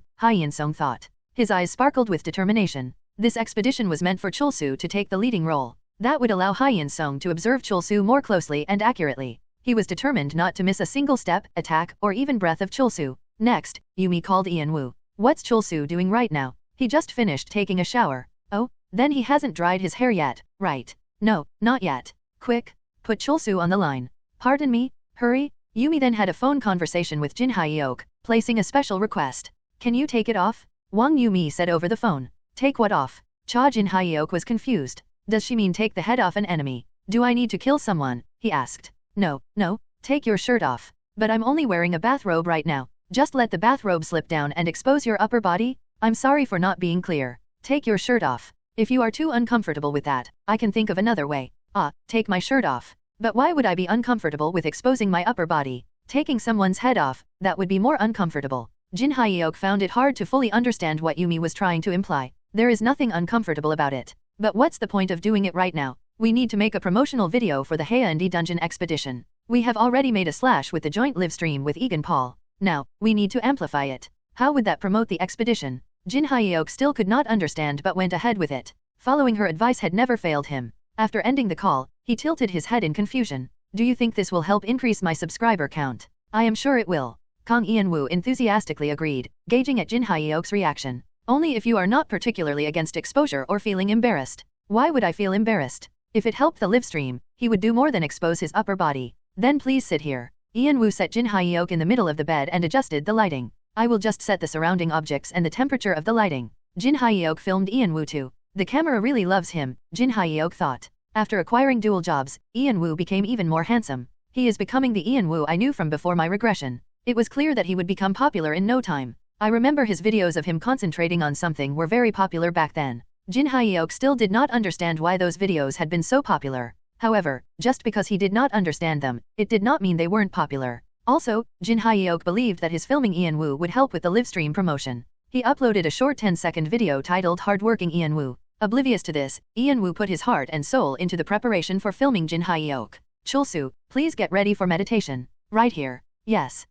Wait a minute, I need to sprinkle this around. Ian Woo took out pro rose petals from his inventory and scattered them around Jin Hyuk. It looks like blood. I like it. Jin Hyuk finished preparing for meditation as Yumi and Ian Woo set up the room. He partially removed his bathrobe to expose his upper body. I need to focus now. He immersed himself in meditation, recalling the movements of the knight wearing white jade armor he had seen in the video. Ian Woo captured the photos of Jin Hyuk non-stop. This is a good picture. This one is also good. Ian Woo smiled brightly. No matter how he shot the photos, every one of them was amazing. He carefully selected the best photos and posted them on Instagram. Picture. 12,230 likes. Official_Chulso meditating before the Haeundae dungeon expedition. More. Wow, he is insanely handsome. It was not just his face. His body is also godly. How is it fair that his face and his body are both amazing? Look at those abs. Don't worry guys. God is always fair. I bet his liver is ugly. I stopped breathing looking at this photo. Ian Woo felt very proud after uploading the photos. The explosive interest and enthusiasm from the viewers lifted his spirits. Chulsu's photos are art itself. Chulsu is art. Ian Woo wanted to shout it out but kept it to himself, not wanting to disturb the meditation. He also took a brief video and uploaded it as LTube shorts. Both the video of Jin Hyuk meditating and the video of Ian Woo making the preparations garnered explosive responses from the viewers. Look at the visual synergy of these two. Wow, their visuals are overpowered. They can totally just become celebrities. One has the look of an idol, and the other one has the look of an actor. What a combo. The videos ranked first and second in the list of trending videos, making the promotion of Chulsu's Haeundae dungeon expedition incredibly successful. As soon as Jin Hyuk finished meditating, Ian Woo felt a sudden fear and said, I am so sorry. I posted without permission. But I couldn't resist. These photos are amazing. Well, the promotion was a success, so it's okay, Jin Hyuk smirked. It was common to end up naked during dungeon clears. Exposure was so normal during play that revealing the upper body was nothing. If such a small thing could promote his concept this much, it was all worth the effort. But, Jin Hyuk thought. He thought he should be happy because the promotional videos worked, but seeing all these flattering comments made him feel strange. Many were praising Chulsu beyond reason. Suddenly, he found himself scrolling through the Instagram comments, checking the likes. This doesn't feel bad at all. It must be because the promotion went so well. I'm sure that's it. For the first time, Jin Hyuk felt a strange emotion aside from the excitement of playing. Am I really that handsome? Surely not. The thoughts emerging in his mind were something he never had before his regression. Jin Hyuk was quite inspired by Egan Paul. All members of the Avengers army were dressed in black. It was as if they had come to a funeral. They embarked on the expedition with solemnity, without a trace of laughter. Egan started his content even before going into the Haeundae dungeon. Jin Hyuk seemed to lack such dramatic presentations. He was in front of the graves of the 4 party members of the Avengers army who had lost their lives in the dungeon. However, these were not real graves. Usually, when someone went missing or died in a dungeon, their body was rarely found. Since their remains could not be buried, other players instead placed the deceased player's personal belongings in glass jars as a symbolic gesture. Egan recited a tribute. To not let the noble deaths of our comrades be in vain, we embark on this perilous journey today. Egan called out each of the deceased players' names and deeply bowed in front of their graves. Jin Hyuk suddenly became curious. Is he doing this for the live stream, or is he genuinely mourning? If he was genuine, it would be slightly disappointing, but if it was for the live stream, Jin Hyuk would feel somewhat relieved. After all, death in a dungeon was all too common. If players mourned and grieved for each death like this, it would be mentally exhausting. Nobody could become a top ranker that way. But, with broadcasters in sight, Jin Hyuk could easily read what Egan was truly feeling, but for some reason, he did not want to do that today. So strange. Jin Hyuk felt emotions far different from before. If this were a time from before his regression, he would have questioned why they were doing such tedious things. In fact, he would not have even attended the funeral. Such actions did not bring back the dead, and they only mentally burdened the players. Jin Hyuk thought they only had a negative impact on clearing dungeons. So, whenever such events were held, Jin Hyuk was always annoyed. But, I'm not annoyed right now. Suddenly, he saw a few people who he guessed were the families of the deceased. They were shedding tears. Having lost family members before his regression, he felt he could somewhat understand how they were feeling. I don't know what to think. His mind was in a very complicated state. It was too common for someone to die while playing in a dungeon, but for some reason, his heart was not at ease. After bowing his head and observing a moment of silence in front of the portraits of the dead players, Jin Hyeok offered a chrysanthemum flower. 1. I do not know your faces or names, but I will not let your deaths be in vain, Jin Hyeok said. He then approached the crying families and said, if possible, I will also try to recover your son's body. I'm doing this because of my live stream. Really? It's just for the show. I don't usually do such unreasonable things. An old woman with white hair fell in front of Jin Hyeok and cried bitterly. She asked him to try his best to get her grandson's body while saying sorry for asking such a shameless request. I also should be careful with elderly people like her. He never knew when someone could strike him. However, today was somehow different. Jin Hyeok helped the old woman to her feet. I will try my best. The old woman held his hand with her wrinkled hands and cried for a long time. If she were an assassin, she would have already tried to strike my neck several times. My enemies know that I have absolute barrier, so they might strike me when I'm most vulnerable. I need to be more careful. Really. The group stood in front of the Haeundae dungeon. The Avengers army lined up and recited their oath. We are one. We will not forget the death of a comrade. We are one. We will trust each other and willingly entrust our backs to our comrades. We are one. We will never betray our comrades and will prevent the dungeon break with a noble sense of mission. Wow, this is actually pretty cool. The K-Force should learn something like this n/o/vel/b/slash/in.c//om. It felt like a scene from a movie. Deciding to collaborate with Egan was turning out to be a pretty good choice. Jin Hyeok took the first step. I will lead the way. Cha Jin-sol, Mok Jae-hyen, Kim Jong-hyen, and Lee Hyen-song solemnly walked behind him. The Avengers army followed suit. You have entered the Haeundae dungeon. They arrived inside the Haeundae dungeon. The weather inside the dungeon was very pleasant. The blue sea, and the wide, sprawling white sand beach are visible. This area had already been cleared by the Avengers army before. We need to find the hidden boat here and move to the island across the horizon, Jin Hyeok added. Han Sae-rin, who was previously a navigator, and Black Panther, a competent navigator of the Avengers army, were both in the team. Black Panther, who had experience in this area, took the lead in guiding them. There, between the coastal cliffs, we can acquire a rowboat in the cave. Everyone needs to move. That is the only way to generate enough rowboats for all 36 of us. Dressed in black skin-tight clothes, Black Panther looked a bit like an assassin, with a long, cat-like tail.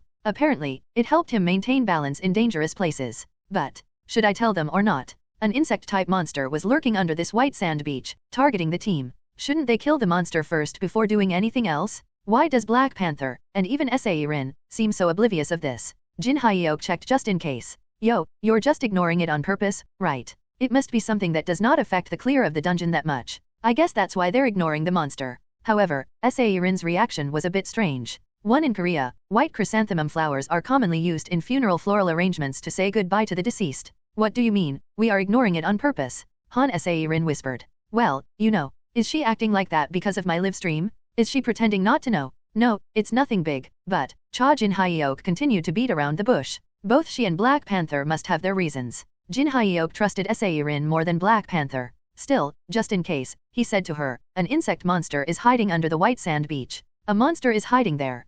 Sae-rin said, startled. Yes, you didn't know. Her expression showed that she was genuinely unaware. She said, I had no idea. What? She actually didn't know. Her face turned a bit red. Jin Hyeok could not tell whether she was acting or she was being genuine, so he used broadcaster's insight. Hashtag did I lose my touch? Hashtag why can't I feel anything? Although this was a bit surprising to him, he assumed she did not sense the monster because she was no longer a navigator. But that guy is actually a navigator. Shouldn't Black Panther know this? Meanwhile, Sae-rin passed what Jin Hyeok had told her on to Black Panther, who briefly halted his advance. Black Panther approached Jin Hyeok. The navigator was wearing a mask, and he looked quite irritated, seemingly annoyed that Jin Hyeok had encroached on the navigator's territory. Hashtag you only think about your live stream. Hashtag you're just a fake. It appeared he really did not like Jin Hyeok. Not everyone in the world had to like Jin Hyeok, so Black Panther's thoughts on this did not really matter, but that mindset was a bit disappointing. Shouldn't a streamer be praised for being crazy about their live streams? Why would he hate me for that? My friend's deaths hashtag are not for entertainment.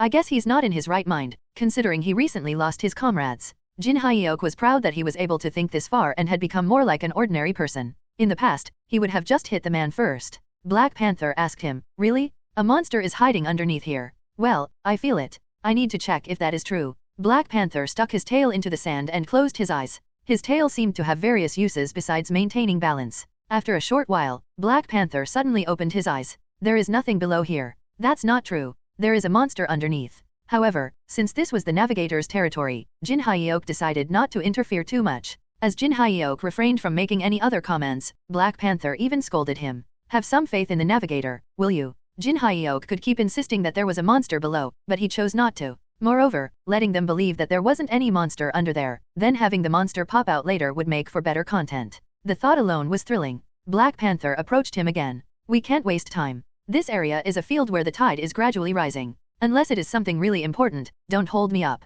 While Jin Hyuk was fine, Seirin seemed quite upset. Hey, Kim Chul-soo might have felt something you didn't. Why is her tone so aggressive? The translation orb was quite effective, conveying meanings almost like a native speaker was speaking. You're just an outdated navigator. You shouldn't talk, Black Panther replied. What did you just call me? I heard you lost to Mole Man in the ranking. Black Panther seemed to have been misinformed, probably because the United States was so far away from Korea. Seirin had not switched to being a ruler because she had lost to Mole Man, it was because her talent as a ruler was far superior. It was just like how Jin Hyuk started wielding a hammer instead of a sword. I know that bastard is not in his right mind, but he is being too reckless with his words. Should I smash his head, master? Jin Hyuk swore that he had heard the hammer gulp. However, smashing the head of a party member who was clearing the dungeon with him went too far against his morals. Seirin provoked Black Panther further. If you are a navigator and worse than Chul-soo, why not just retire like I did? There are no monsters. Chul-soo must have been mistaken. The only thing below is a large water vein. The water in it flows like a snake or a giant worm. Chul-soo could have mistaken that with a monster. I think Chul-soo is right n/o/vel/b/in.c//om. Did you feel it? Black Panther asked. No, I did not. Then shut up and follow me. I am the navigator of this expedition. Seirin seemed very displeased but did not argue further. Black Panther was right. He was the navigator for this expedition. Too many cooks spoiled the broth, and an expedition should have only one navigator. I didn't expect them to fight. It felt like a cold atmosphere had surrounded them. In fact, the Avengers army did not look at Jin Hyuk very kindly. Is it because they see me as a rival to Egan Paul? Normally, if there was a group of 10 random people, about 3 to 4 of them liked Jin Hyuk a lot, 4 to 5 had no particular opinion of him, and 1 or 2 disliked him. However, in this expedition, among the 30 members, it felt like about 20 of them disliked him. The ratio was higher than usual. Jin Hyuk could find out more accurately with Broadcaster's insight, but he did not bother. We have wasted too much time for nothing. We are heading to the coastal cliff. Under Black Panther's lead, they headed toward the coastal cliff. Since the Avengers army had already explored this place, they managed to get the boats without much difficulty. They formed a group of 6, carrying the boats on their heads, and returned to the original sandy beach. Launch the boats. We will board one at a time. We are going to cross over to that island, Black Panther said. Jin Hyuk could definitely feel it. I can feel it. There is a giant monster, like a worm. A giant worm hidden in the sand. Jin Hyuk could not see its name right now, but he had a hunch about what it was. It was a monster known as the sandworm, with a level in the 190s. It was not particularly strong, but its ability to drag people into the sand and suffocate them made it a tricky opponent. In other words, it was not very powerful but was exceptionally good at using the terrain to its advantage. It's preparing to hunt. Jin Hyuk could feel that. The monster was about to start its hunt soon. The members of the Avengers army were currently boarding the boats, leaving fewer and fewer people on the ground. Jin Hyuk assumed the monster would attack them when that number dropped below 10. But shouldn't Black Panther feel it by now? Is it because he is too proud? Why isn't he saying something? Is he planning to ignore the sandworm and proceed with the dungeon clear? I feel it now too. Black Panther must have felt it too, but he seems to be pretending not to, Seirin said. He probably thinks it won't affect the dungeon clear much. It looked like Black Panther had an ulterior motive, but that did not really matter. About half of the people had boarded the boats. Soon after, as expected, the sandworm attacked. Wham! With the sand erupting, a worm about 5 meters long appeared. It had an overall pinkish color, with no eyes due to degeneration and a large mouth with many sharp teeth. Around the mouth were many disgusting suckers, which it used to draw in its prey and then pull sand inside. What are they doing? Jin Hyuk naturally thought the Avengers army would be prepared. He assumed the ranged damage-dealing players would be more prepared, but they seemed quite flustered. Really? What the hell are they doing? Since the retired navigator Seirin had felt it, Black Panther had likely felt it too. Didn't Black Panther warn them? Arg. A player was dragged into the sand. He struggled, but escaping seemed hard. I thought they'd planned for something like this. But why aren't they doing anything? Could they be deliberately creating this chaotic situation for Egan's livestream? However, even if Egan loved his channel, he did not seem the type of person who would create a sense of crisis at the expense of his members. The Avengers Army's members were somewhat in a flurry. I have to save them within 3 minutes. He needed to quickly attack with magic spells or skills that had penetrating power, either making the worm give up its prey and flee or forcing it to the surface by giving it unbearable pain. I think the greatsword of Logon, rather than the hammer, is better for a penetrating attack. Master, I can do it too. Over at the Avengers army's side, the archers seemed to be getting ready to retaliate. But they were a second slower than what Jin Hyuk thought. 1 second can be the difference between life and death. How are they so slow? I can penetrate the monster too, Master. Use me. Miri was excited, appearing to breathe heavily in anticipation. I am going to smash the head. Ha, the head. The hammer's voice was so earnest that Jin Hyuk could not ignore it. He had no choice but to draw out Miri. If I'm using my sword, it would be sword aura. But what about when I hold the hammer? Is it hammer aura? That term felt less cool compared to sword aura. Reading Jin Hyuk's thoughts, Miri excitedly murmured. Hammer. Force. Oh, yeah, hammer force. That sounds pretty good. Miri seemed to have gotten a lot of inspiration from the phantom swordswoman, murmuring something like a catchphrase. The one who cannot be sharp longs for sharpness and, in the end, will overcome its limitations. Be smashed, heads. He felt a resonance with Miri as if Miri and he were one. This feeling, similar to one with the sword, always exhilarated Jin Hyuk. This is so fun. This alone brought him great pleasure. As he deeply connected with Miri, he lifted the weapon. Golden energy flickered over Miri. Hurry and shoot, please. Jin Hyuk and Miri were deeply bound in spirit, and Miri's feelings were now his. His heart was also ablaze. The worm's location is here. He shot the hammer force as if it were sword aura. He did not realize it, but he had put a lot of strength into the attack. Egan had already boarded the boat. While filming Chulsu, he blinked in surprise. Chulsu did not look human. He appeared like a golden hammer. The whole scene made it seem like a giant, eyeless titan was swinging a hammer. He shot something out. That golden energy, similar to sword aura, shot toward the ground. Rumble? It felt like a small earthquake. Ripples appeared on the water, and the boats floating near the shore shook. What on earth? A burst of a sandstorm emerged, and when it cleared, it revealed a huge hole in the ground about 6 meters in diameter. Where there had been a sandy beach moments ago now lay a large sinkhole. Egan hurriedly flew a drone and zoomed into film inside the sinkhole. The sand melted. The sand had melted and then rapidly solidified, forming a kind of wall, which had helped in maintaining the shape of the sinkhole. There really was a monster. Egan had not intervened in the argument between Seirin and Black Panther. He trusted Chulsu and Seirin, but that did not mean he disbelieved Black Panther. Yet, Chulsu was right. The monster's head was blown off. The real wonder was that while the monster's head had evaporated, Anderson, who had been sucked in by the monster, was unharmed. Currently, Anderson was unconscious. As expected, the chat room for Egan's livestream channel was ablaze. Holy shit, he is a streamer? Unbelievable? What do we even call him? A long-range, area of effect damage dealer? Wouldn't it be close range, not long range? Seems like he can do both, lol. Chulsu, the streamer, had shown a level of firepower that even America's top rankers struggled to display. But Anderson does not seem hurt at all. So that's not an area of effect attack, but a precision strike? The viewers reached an astonishing conclusion. I guess the precision strike was so powerful that it looks like an AoE attack. What the hell? That's a precision strike? Are there any damage-dealing players with that level of firepower and control among the rankers? None. Absolutely none. Never seen one. The Avengers army quickly formed a rescue team and pulled Anderson out. He was not hurt at all. That level of control with such firepower is insane. How is that even possible? But why does Chulsu look so dissatisfied? Chulsu had an unmistakably discontented look.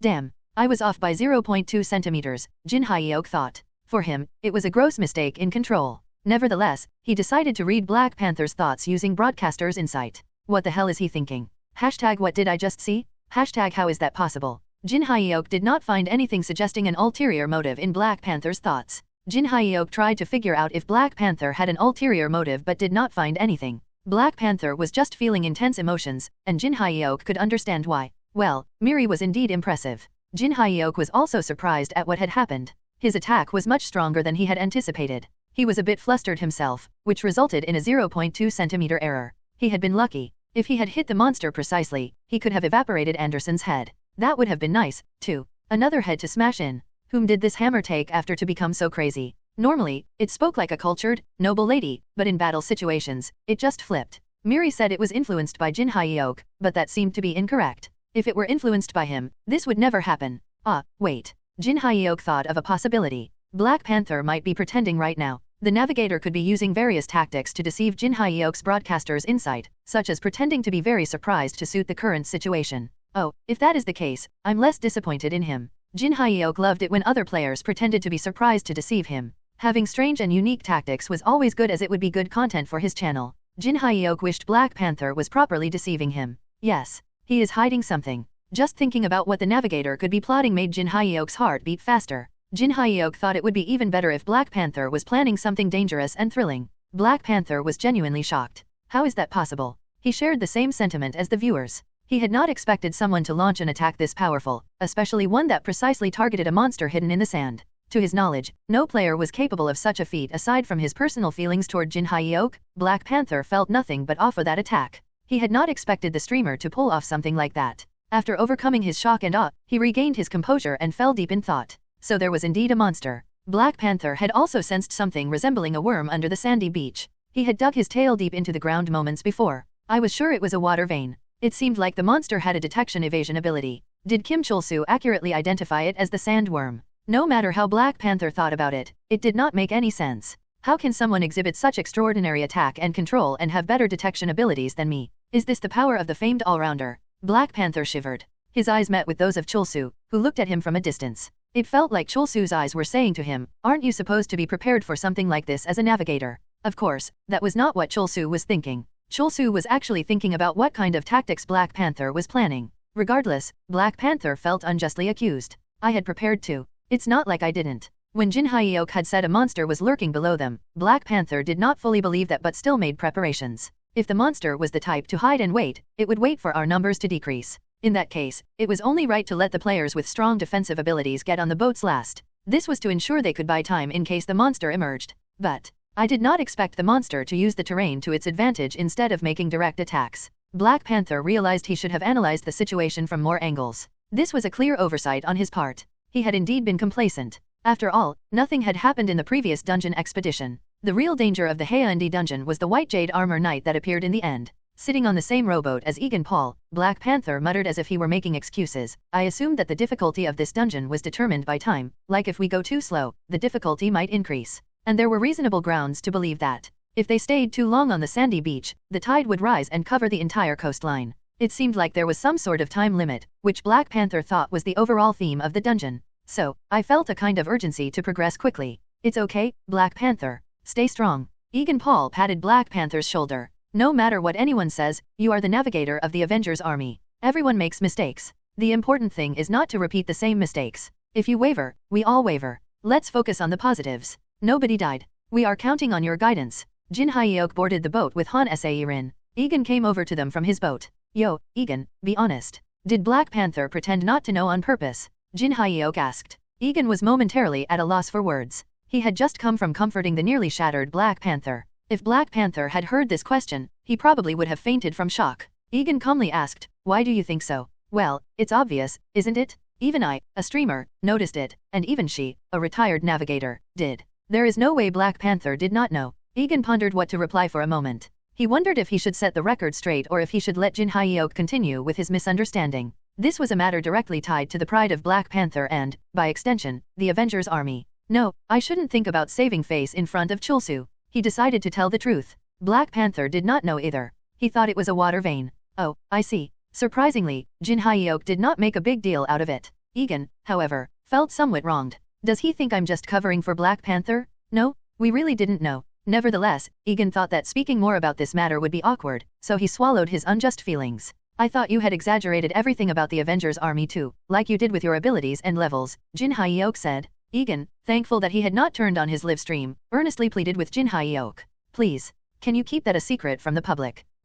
It would be better for your live stream too. It creates a picture of a competitor you need to catch up to. That makes sense, Jin Hyuk smirked. Hearing the sound argument, he decided not to expose Egan's exaggerated self. If Egan were unable to persuade him, he would have revealed it. Sae-rin chimed in. Then, you should pay royalties. Royalties. Royalties usually referred to payments for using someone else's patents, trademarks, or copyrights. Egan was confused about why the term was being used here. Sae-rin frowned deeply, a stark contrast to her usually delicate appearance. You're pretty thick-headed. I'm saying royalties to be nice. Then, she whispered, I'm extorting you right now. Your secret is my collateral. What happens next is up to you. Jin Hyuk scratched the back of his head, looking at Sae-rin. Why has she become so aggressive? The post-regression Sae-rin seemed much tougher than before. Anyway, it's good she is looking out for things I miss. Jin Hyuk was about to keep Egan's secret for free just because it would make for a good live stream. Okay, we do not plan to drain your wallet too harshly. Let's keep it light, say 100 million. Say what? Of course, it's 100 million per month.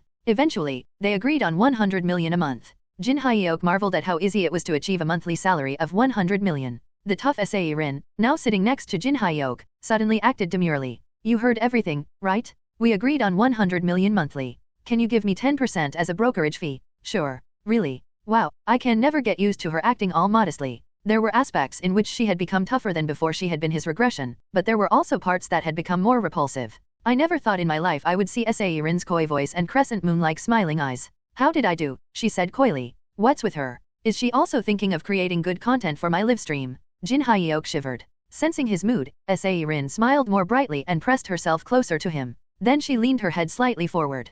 Praise me? Can I praise you with Miri? Seirin giggled. He is so cute. To Seirin, Jin Hyeok was someone who never panicked, a weird person who, no matter what happened, always thought of how to create good content for his LTube channel. However, there was one thing that made Jin Hyeok fluster, and it was precisely situations like this. How did I do? Every time she behaved like this, Jin Hyeok got noticeably flustered. Praise me? Such acts would make Jin Hyeok stiffen in an unmistakable way. Seirin indulged in a pleasant fantasy. Does he like me? Otherwise, there would be no reason for Jin Hyeok to react this stiffly. She felt inexplicably happy. It was quite delightful that she was one of the few people who could make him panic. Let's see, we are about 10 minutes away from reaching that island. Since they were in the dungeon, just letting the time go by felt like a waste. Seirin wanted to help with Jin Hyeok's livestream, so she initiated a conversation and asked Egan, I saw that you guys deliberately placed tanks at the back in case the monster attacked suddenly. That's right, isn't it? Yes. That means you anticipated the monster's attack, right? Well, it's actually. Seirin deliberately used provocative wording. It was perfect for creating thumbnails or preview videos. Did you plan to eliminate your competitor Chulsu by allowing the monster to attack him? What? Egan was taken aback. He felt even more wronged. N/O/vel/b/in.c//om. Who would betray that crazy guy? Egan thought. He had seen the attack very clearly, the attack that obliterated the head of the giant worm monster with just a swing of a hammer. Who would dare to dream of betraying such a monster? Wait, is that really the case? Jin Hyeok smirked. He had never even considered that Egan would betray him, and he viewed this as part of the livestream. Such content was indeed capable of attracting the attention of the viewers. It was a minor issue for Jin Hyeok, however. For Egan, it was almost a matter of life and death. For some, it was entertainment. For others, a survival documentary. For some, it was entertainment. For others, a survival documentary. Egan Paul was part of the latter group. He said, why you retaking it the wrong way? We were just preparing for any unforeseen circumstances. You say you were just preparing, but your group seemed too disorganized, Han Seirin said while narrowing her eyes. Well, that's because it was a type of monster we had never seen before, and we needed time to figure out how to respond. In hindsight, the Avengers Army's reaction was perfectly reasonable. The sandworm was a monster Jin Hyeok already knew about, but for the Avengers Army, it was an entirely new creature. Acting rashly to save a party member could have led to even greater casualties. It was natural for even a skilled player to panic in such an unexpected situation. It was only from Jin Hyeok's and Seirin's perspectives that the Avengers Army appeared disorganized, but from an objective point of view, it wasn't that bad. Unfortunately, Seirin's standards were similar to Chulsu's. She replied, but Chulsu managed to rescue Anderson immediately. That, Egan felt increasingly wronged. Who else could wield such insane firepower while maintaining precise control? And honestly, it was not like we were completely disorganized. We just could not respond as swiftly as Chulsu did. It's Chulsu who is exceptionally amazing, not that we are incompetent. Seirin remained unsympathetic. The more I think about it, the weirder it gets. Chulsu, who is only a streamer, sensed the monster, and even I, a retired navigator, felt it. Why did Black Panther act like he did not feel it? Chulsu could rescue Anderson easily, but why didn't anyone else try? Why couldn't they do these simple things? Or, maybe you guys ignored it on purpose. Egan stood up in frustration. He felt like he was going to lose his mind from being wrongly accused. You people? Haven't you ever considered that your standard of easy is too selfish? Meanwhile, they arrived at their destination. Egan's face was hot red, and Jin Hyeok chuckled, saying, your expression seemed very real.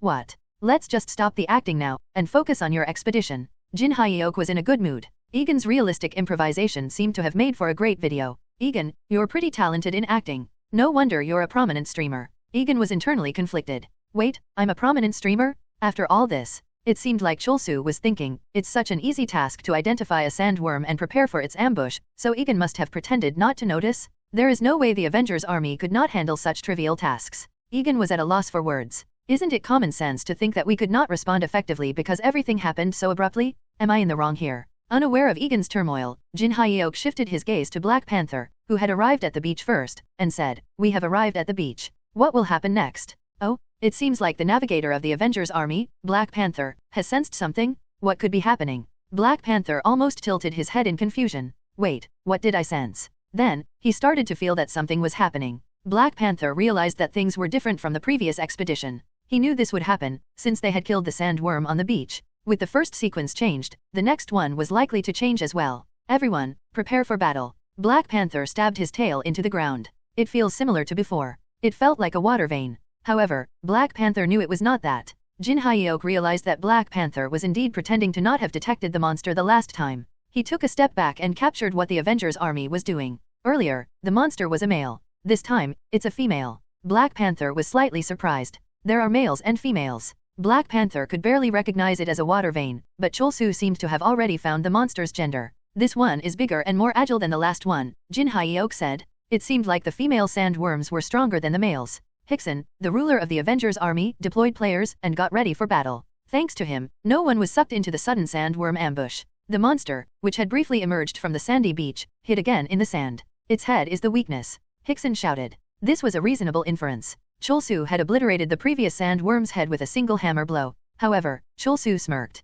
The head is not the weak point, though. When he had hit the previous sandworm, he had realized the head was the hardest part. Poof! The sandworm emerged again from the sand. A few martial artists rushed in to attract its attention, and some archers shot arrows to hit its head. These guys are trying their best. Jin Hyuk could very well understand their feelings. The Avengers army was essentially an alliance formed by Egan, obviously operating for his live-streaming purposes. I had such a hard time dealing with Grandel. Jin Hyuk had to use many methods to create a sense of crisis and tension when he was fighting Grandel. He could clearly see the Avengers army's strenuous efforts to do the same. Just the fact that they were targeting the monster's head, which was not a weak point, allowed Jin Hyuk to feel their sincerity in the livestream. He was pleased to see this. It would have been better if they knew about my current livestream concept. Jin Hyuk's concept for today's livestream was clearing the dungeon with overwhelming power, which seemed to differ from that of the Avengers army. It was a mistake not to have discussed this in advance. I've learned again. Next time, I will make sure to discuss the plan in advance. This did not mean Jin Hyuk wanted to interfere with their play, which was so sincere.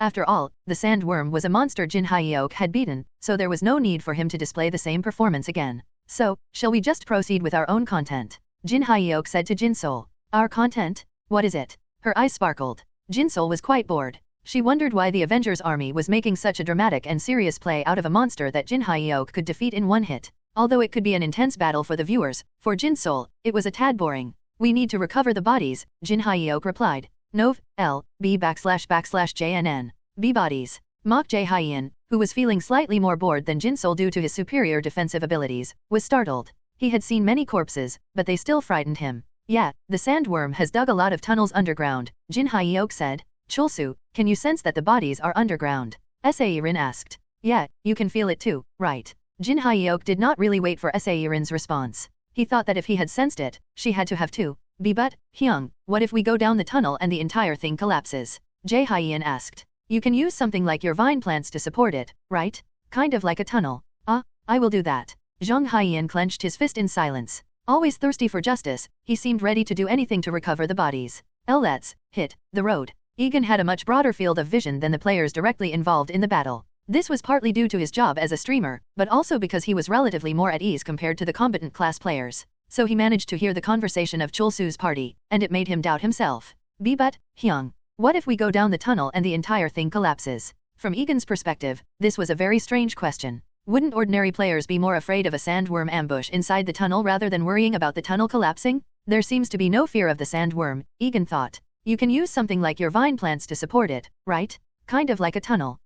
I will do that. The ease with which Jae-hyun accepted this solution was almost disheartening. Also, the fact that Jae-hyun said he would do it could make every civil engineer in the world cry. Let's hit the road. Hey, Zhang Haiyan, that's an outdated catchphrase. My livestream concept is not retro. Sorry. Chol-Su, the Saint of Freedom, the Wood King, and the Martial King, none of them seemed to have any interest in the sandworm. Chol-Su was even nitpicking over trivial things like the phrase let's hit the road. Chol-Su's party did not care about how serious and intensely the Avengers army was fighting the sandworm. Wait a minute. Egan thought. Chol-Su's party jumped into the sand pit, an utterly irrational act from Egan's perspective. We are struggling with battling the monster on land, but they had entered right into the lair of the sandworm. Leading the way, Saerin remarked, the monster is not ambushing us. That's odd. This was not something Jin Hyuk had anticipated. To be more precise, saying that he had not anticipated it would be incorrect, he just had not thought about it altogether. Since he did not care how the sandworm moved, he had not really considered it ambushing them. Maybe the female sandworm is imprinted with fear since the male one died.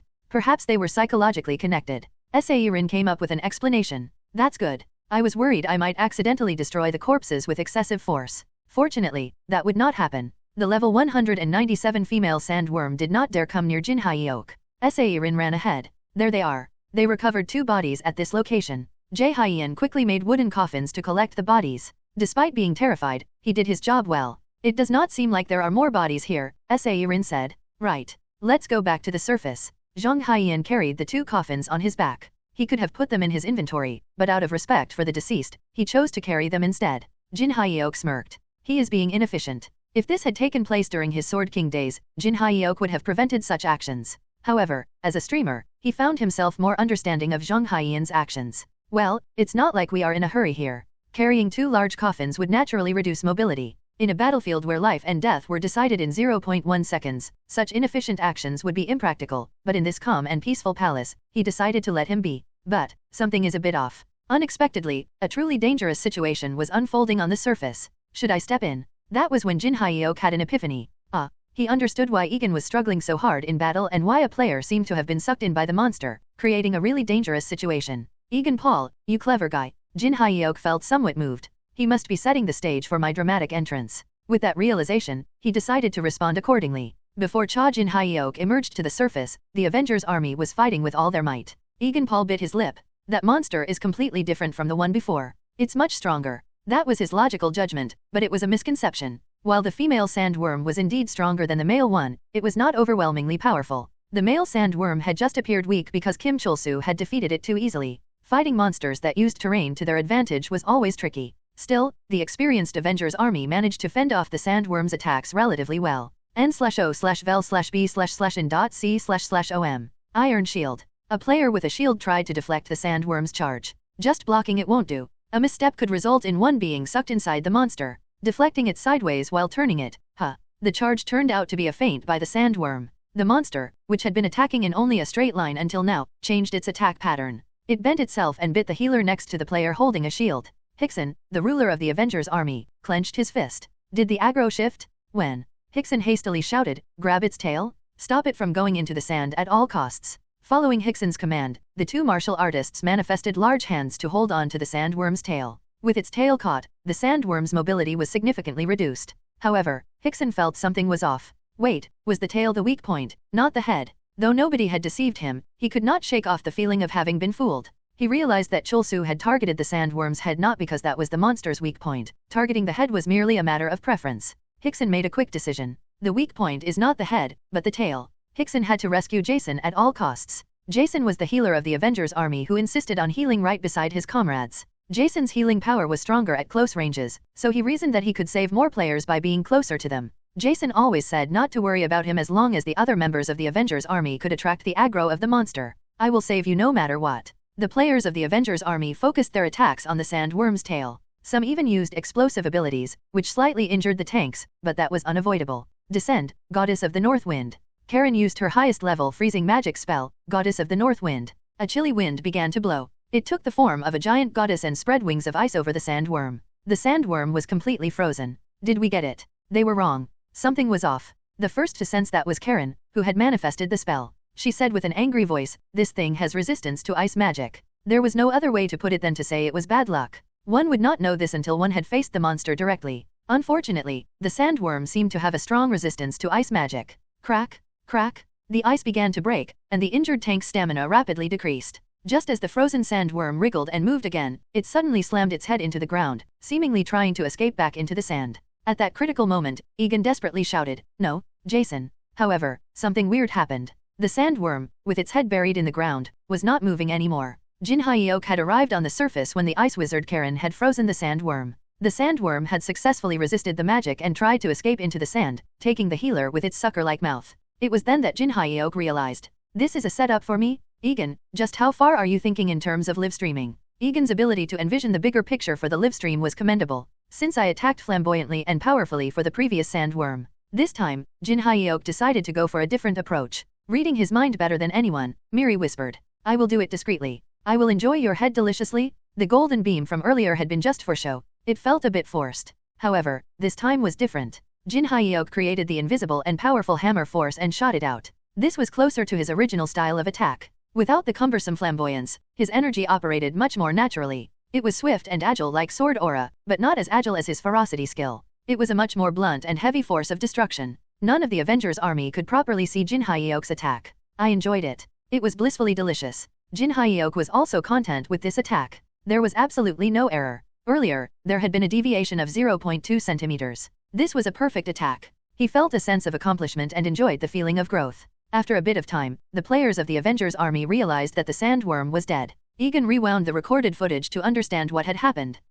Only then did he see it. Far away, Chol-Su had swung his hammer. An invisible, powerful attack flew in. Egan thought. It was not visible to the naked eye, but the footage somewhat revealed it. When the players dug into the ground, they found the sandworm's head cleanly evaporated. After Jin Hyeok had defeated the previous sandworm, a huge sand pit had formed around it, but this time, there was no such phenomenon. Only the sandworm's head was cleanly gone. And Jason was found unconscious. Jason. He was unconscious but seemed to have suffered no major injuries. In the meantime, Chol-Su approached Egan and said, "Thank you. You're really sincere about your live stream. To set up the stage so dramatically at such a dramatic timing to save the healer? It was worth collaborating." Jin Hyeok thought. "I had no idea you were this serious about live streaming. Honestly, I'm moved," Jin Hyeok added. "I moved him." Egan thought. He was at a loss for words. Navigators were usually a step away from direct combat. Because of this, Black Panther had noticed Chol-Su's party returning much quicker than other players. He also clearly saw Chol-Su swinging his hammer. Initially, it seemed like Chol-Su was just swinging at the air, but upon seeing the result, Black Panther could not help but gulp.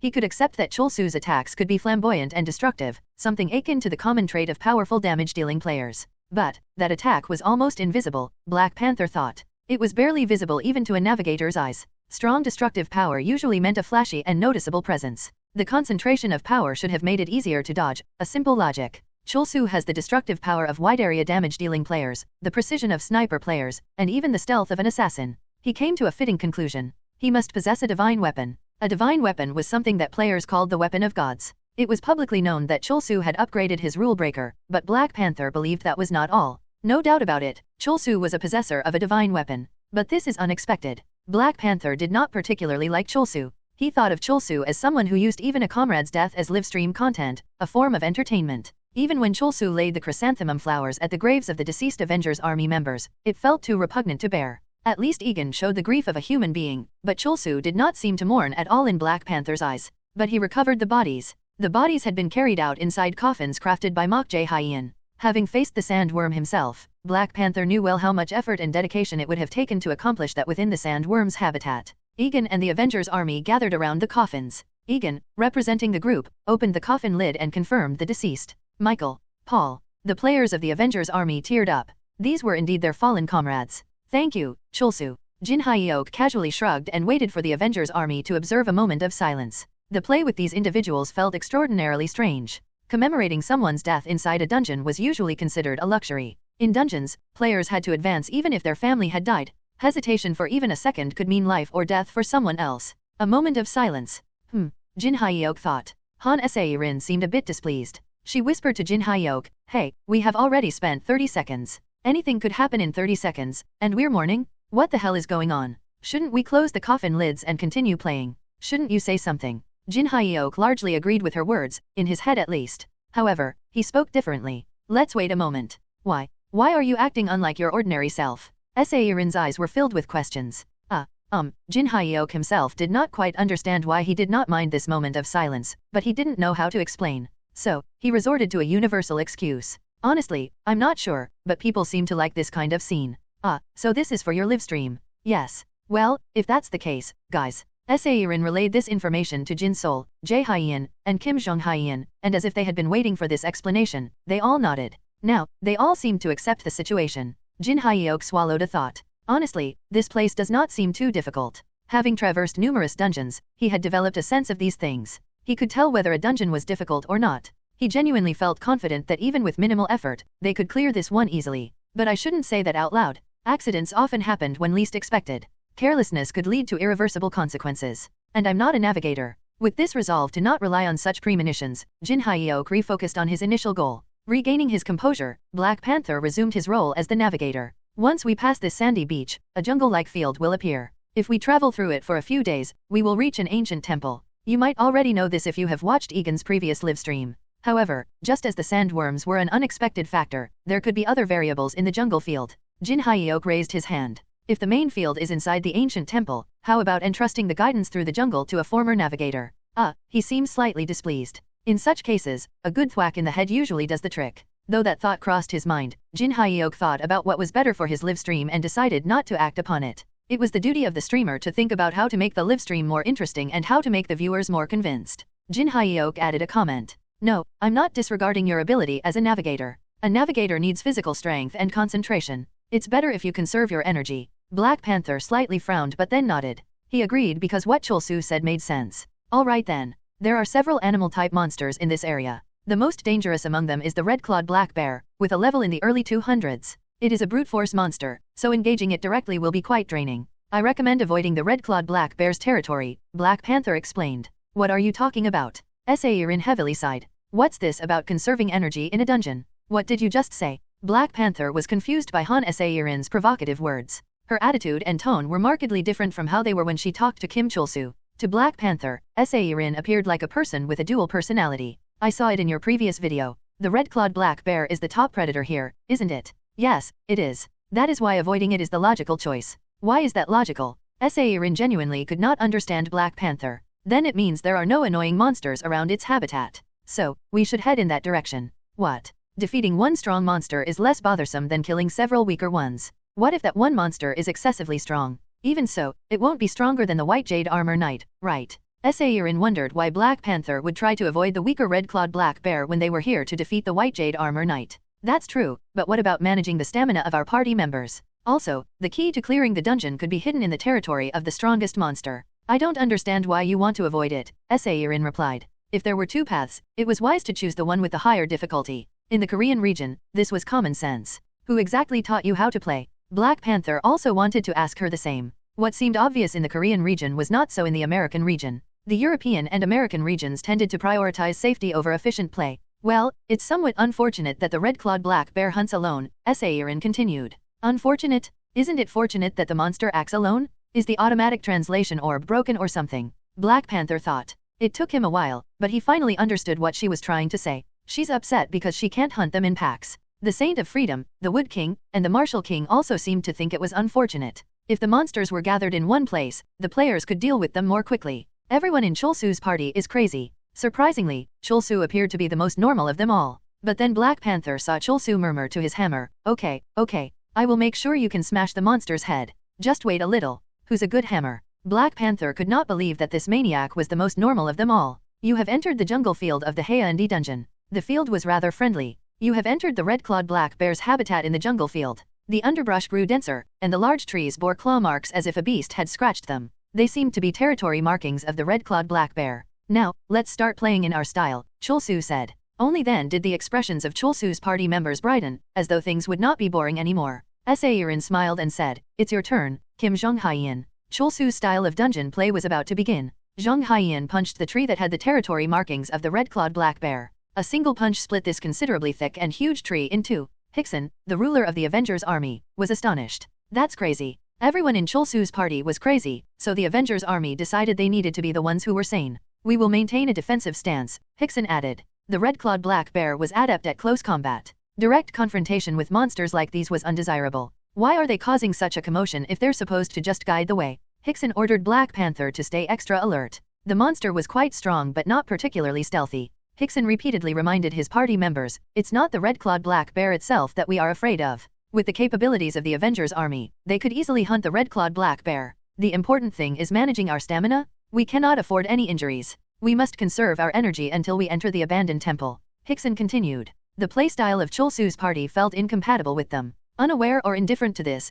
Sairin excitedly said, there. That one, and that one. White X marks appeared on the trees she pointed at. It was one of the basic skills of a ruler, allowing them to mark specific points. Jong-hyeon threw his punches, and the trees shattered. One could feel bad for the trees. Then Mok Jae-hyeon summoned vines to clear the shattered trees, clearing a new path. Sairin looked at Jin Hyeok and said with a coy smile, in a jungle field like this, it's faster to create a path than to find one. Her voice and expression implied something like, am I doing well? Is this how it should be done? n/o/vel/b/jn.c//om. Jin Hyeok felt a bit uncomfortable again. He did not want to hear such a flirtatious voice. However, this was a good explanation for his viewers, so he could not edit this part out. Creating such a wide open space allows us to clearly see any monster attacks, Seirin said. The red-clawed black bear was not one to use stealth attacks. Speaking of the devil, there is one far over there. At the end of the cleared path, they could see a red-clawed black bear. Maintaining his focus, Hickson told his party members, the monster is going to attack the Martial King first? Since he has excellent defensive abilities, we are going to unleash our strongest attacks and finish it in one blow. It was the best possible choice for the Avengers army. Black Panther found Seirin's strategy a bit odd. Her strategy was to create a path if there was none. The navigators he knew were those who found paths, not created them.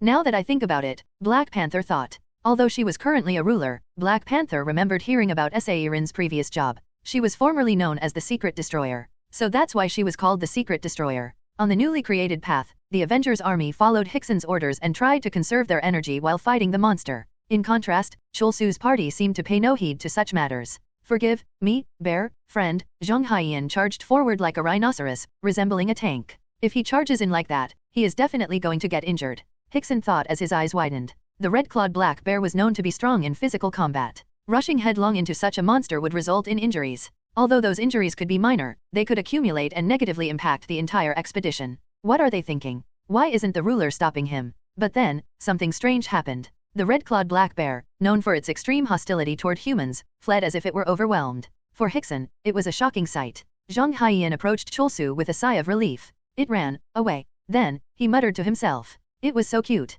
I didn't want to kill it. Lucky. Zhang Haiyan, an animal lover, had a soft spot for animal-type monsters. Nonetheless, the red-clawed black bear had fled, and the threat was gone. For the Avengers army, who had prepared for a fierce battle, it was a bewildering turn of events. When his party relaxed, Hickson reminded them, as everyone knows, we were just lucky. There was a good chance it could have charged at us. Stay alert. Meanwhile, Zhang Haiyan destroyed every tree Seirin pointed out. Sweating and smiling with enjoyment, he swung his fists. Bang! An explosion sounded. Oops, mistake. In his excitement, he had failed to control his strength properly, obliterating a tree and leaving it barely recognizable. Egan Paul, who was filming all this, exclaimed, what a tremendous destructive power? What's astonishing is that despite demonstrating such a force, he does not seem tired at all. He is amazing. Jin Hyeok also filmed the events in his own way.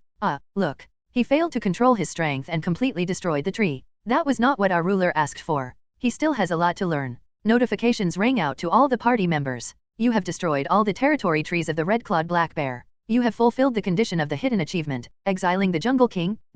While everyone was taken aback, Black Panther felt even more disconcerted. Was she right all along? He caught Seirin's confident expression. It looked like she was saying to him, see, I told you that it's better to target the stronger monster first. And by just destroying things and making a path, things tend to work out. Black Panther's pride was hurt by her expression, but as a navigator, he felt compelled to ask, you knew? Knew what? That destroying the trees marked as territories would yield the hidden achievement? Is that why you didn't kill the monster? Do you think anyone plays knowing all that? Seirin looked at Black Panther as if he were foolish. If I knew that, wouldn't I have all the hidden achievements in the world? But, to Black Panther, Seirin seemed like someone who knew everything. He wanted to ask how she had figured it out and what insights and observations she had made. Hey, you think too much. Just do it, and something will happen, Seirin said. Isn't that too risky? She replied with a sigh, if a dungeon is not dangerous, is it even a dungeon? You're being too cautious. Black Panther felt as if he had been struck on the head. He had never thought this way before. He had always focused on ensuring safety and carefully clearing dungeons. Thanks to this, the mortality rate among his party members had been very low. It's like I'm beginning to see a new style of play. He felt a sense of enlightenment, but it also felt like stepping into forbidden territory, so he had to be cautious. First, let's check the hidden achievement effect. Mark of the Jungle King. The Jungle King marked its territory with strong, sharp claws. You can now mark a territory using the power of the Jungle King. Usage count, 1/1. A claw-shaped item was sent to each player's inventory. Hickson, as a ruler, decided to try the item. Claw marks appeared on a nearby tree. A territory of the king has been created. A green monoline formed a circle around Hickson with a radius of about 1 meter. It was a kind of barrier that seemed to create a safety zone. Jin Hyeok continued with the live stream. This item seems to form a barrier, preventing monsters from approaching a player. It might not seem useful right now, but it could be useful later. Let's proceed and see. Guided by Seirin, Jin Hyeok moved forward. To Black Panther's astonishment, they managed to reach the abandoned temple in just 1 day. They managed to save not only their physical stamina but also their mental stamina. Jin Hyeok was quite satisfied. No difficult sections at all, just smooth progress. They even obtained a hidden achievement along the way, perfectly aligning with his live stream concept. So far, everything had gone smoothly. They decided to rest for a day at this location. The next morning, Jin Hyeok thought, this is where it gets crucial. Both the Avengers army and Chol-Su's party stood in front of the temple. It appears to be an ancient temple built with stones. Its overall shape resembles a pyramid. Moss and mold are growing all over the temple, indicating its old age. There is a tall staircase leading up to the entrance of the building, Jin Hyeok said. Jin Hyeok decided to execute his plan, one he had not shared with anyone in the Avengers army. Jin Hyeok's concept for this livestream could be summarized in one word, Munchkin. Now, the real game begins. The fourth floor of the abandoned temple was the boss room of the White Jade Armor Knight. The coolest way to kill the boss monster would be to go solo. That was the only way to fit the concept of the livestream. But what if the Avengers army won't let me? Jin Hyeok had brought in the Avengers army just to make up the numbers. The White Jade Armor Knight, which he desired to beat, would appear only if they matched the number of entrants from the last expedition.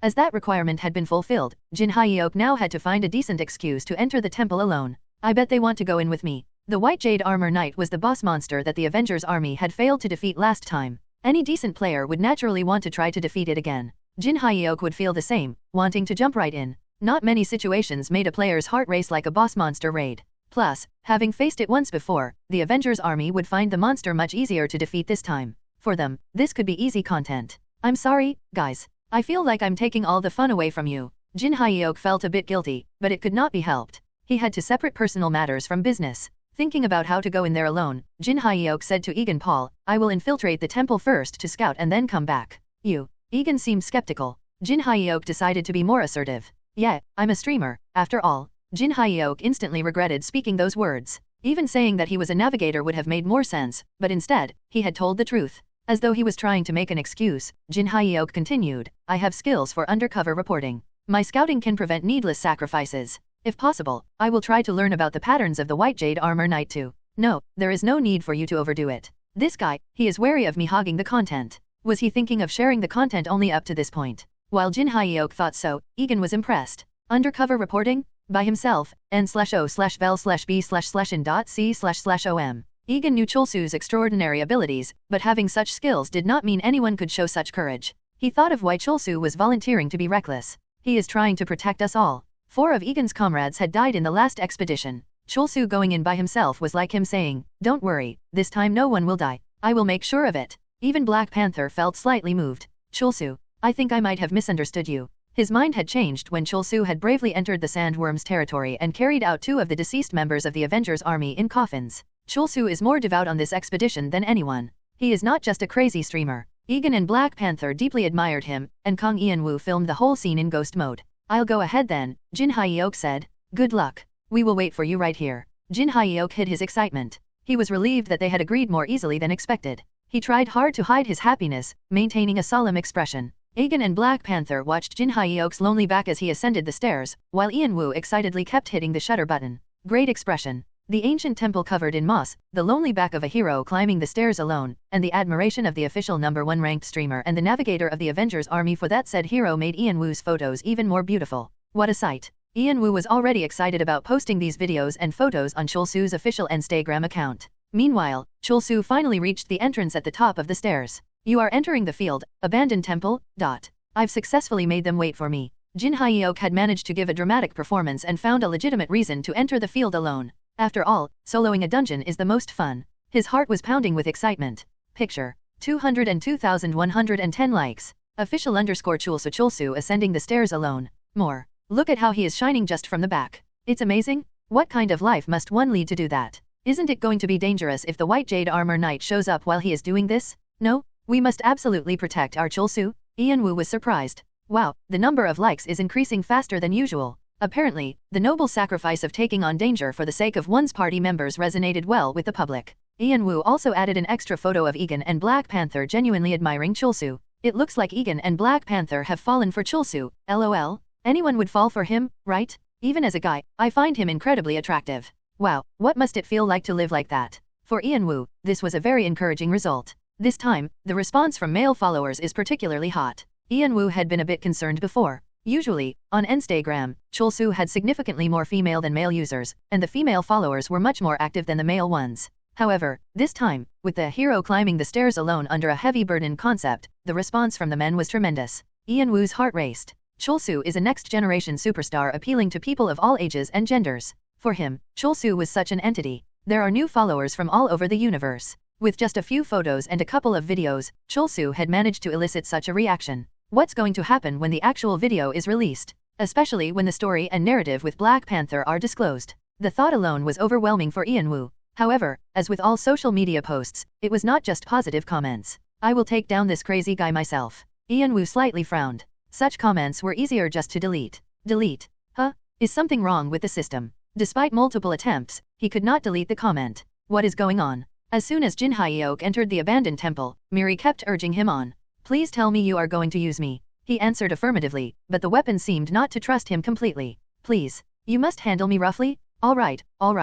I told you I will. Miri continuously nagged him as if it had been fooled all its life, and Jin Hyeok started to walk while holding it.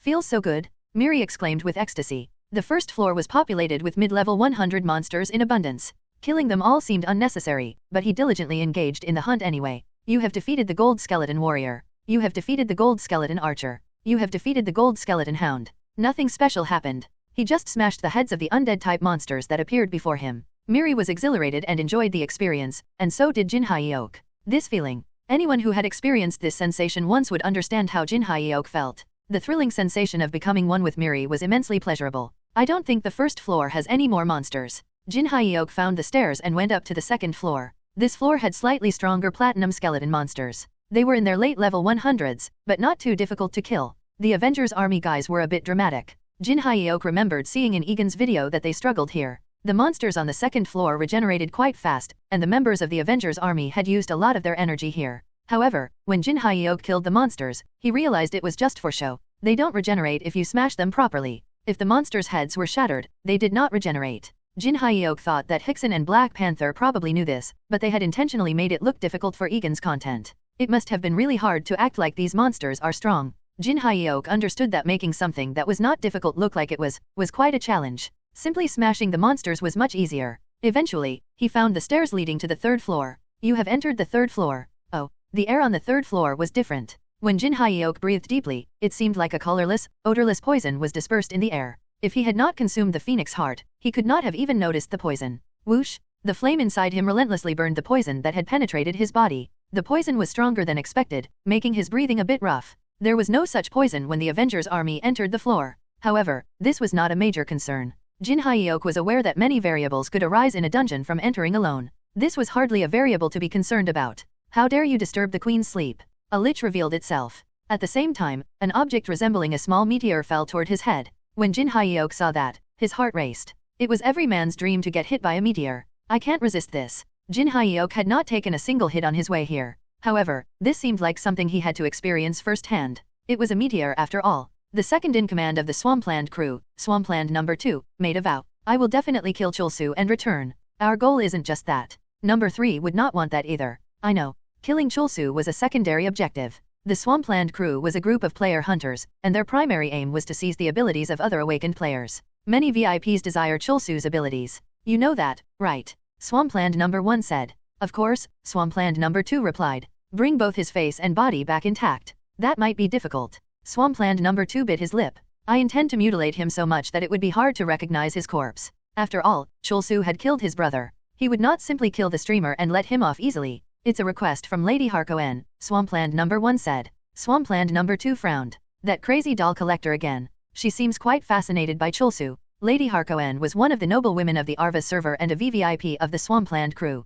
Her hobby was collecting the bodies of young and handsome men and turning them into dolls for her display. She has paid an advance of 100 billion dios. And another 100 billion dios is promised upon the success of the mission. I will do my best. So, what's the plan? Chulsu is headed to the Haeundae dungeon. I will wait for an opportunity and strike there. Swampland number 2 was confident. Swampland number 1 also trusted him considerably. If it's you, it might be possible. Swampland number 3 was a bit weaker compared to the other members of the Swampland crew. His only asset was his speed, and it was difficult for someone strong in only one aspect to face players above a certain level. In contrast, Swampland number 2 had a variety of weapons. He was also the one with the most outstanding performance in the Swampland crew. He excelled in using terrain to his advantage, and his abilities were especially amplified in dungeons. Chulsu, this is as far as you go. We won't be careless anymore. You won't come out from the Haeundae dungeon alive. I know Swampland number 2 is my brother, but he is cunning and meticulous. From the third floor onward, you will be in serious trouble. A meteor. On the third floor, Jin Hyeok got even more excited.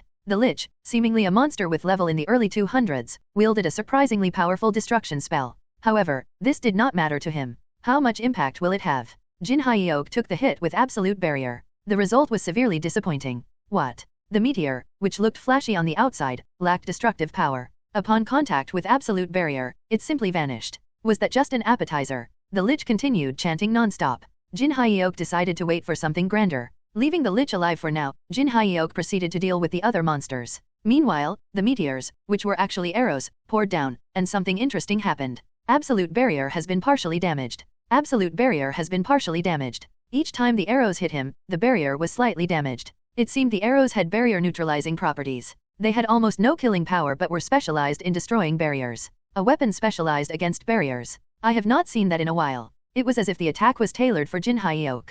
Absolute barrier has been destroyed. Simultaneously, the Lich cast another meteor spell. Although this spell looked the same as the previous one, it was clearly different. The previous meteor attack was specialized against barriers, but this one had lethal characteristics. Jin Hyok could feel the formidable firepower in the conjured magic spell. On those who invade the Queen's chambers, I bestow eternal death. When Jin Hyok's absolute barrier shattered, the lethal attacks came flying at him, giving the feeling that they were waiting for just that moment. It felt like this sequence of attacks was devised for dealing with initially awakened streamers like Jin Hyok, which made him feel alive for the first time in a while. To be precise, the situation felt more like a game to him than reality. This isn't it? What a shame. If his play during his Sword King days was fierce and artistic enough to make him feel truly alive, this experience made him feel more like he was visiting an amusement park. Well, my live stream concept this time is more about fun anyway. I guess I can show my intense play for later content. Jin Hyok did not feel any sense of crisis. Who would get hit by such slow attacks, no matter how powerful they are? No matter how strong an attack was, if it could not hit him, it would not do any damage. Following the arrows with the meteor spell was a good choice, but the sequence of attacks had to happen simultaneously to deal damage. What's the use of breaking my absolute barrier if I can just cast it again? Barriers were meant to be broken. There was no such thing as an unbreakable barrier. In every fight, the attacker was supposed to break the barrier and the defender was supposed to restore it. This should happen fluidly like running water, but the gap between the attacks of Jin Hyok's current opponent was too big. But still, I shouldn't cast it again. Jin Hyok had never thought absolute barrier was the answer to everything. Now that the barrier was broken, it was time to check his defensive capabilities. There is no need for me to use time-lapse recording since I am going to get hit by it anyway. The thought of being hit by a meteor attack cast by a Lich was somewhat exciting. The meteor struck his head. Wow, there was a slightly dizzy feeling. It was not very painful, but he felt like his head was being heavily pressed down. Should I deflect it? The attack was almost vertical, so dodging it by slightly altering its trajectory seemed easy. No, I have to withstand this. Nov, L, B // JNN. Jin Hyok braced his legs and core and decided to endure the meteor.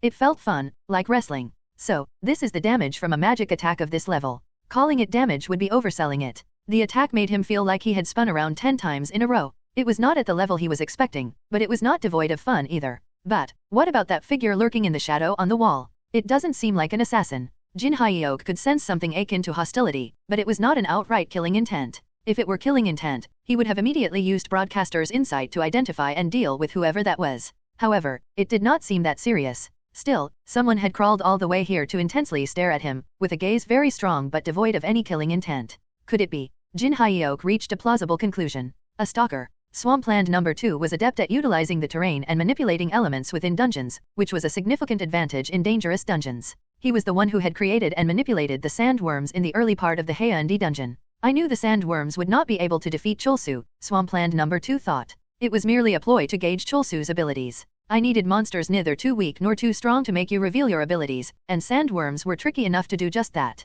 Swampland No. 2 never believed in rumors. He had to see and understand things for himself to be satisfied. Cholsu's offensive capabilities are quite remarkable, much more than what the world knows. However, that did not concern him. Unknowns were scary, but once known, they could be countered. And, he is intoxicated with heroism. Cholsu had gone out of his way, though it was not much of a hassle for him, to enter the habitat of the sandworms and retrieve 2 players' corpses. Also, his party had not put the corpses in their inventory. Instead, one of them had carried the corpses on his back. This showed that Cholsu's party valued ceremony and formality. All this played into Swampland No. 2's hands. And he tries hard to minimize damage. Swampland No. 2's attacks with both sandworms had one thing in common: there were no casualties. With such firepower, he showed delicate and precise control to avoid injuring his party members. This could look easy on the outside, but required intense concentration. Unbeknownst to many, it drained physical and mental strength. An experienced and seasoned player would not act the way Cholsu did. Letting teammates get slightly injured and leaving the healing to the healers was more cost-effective.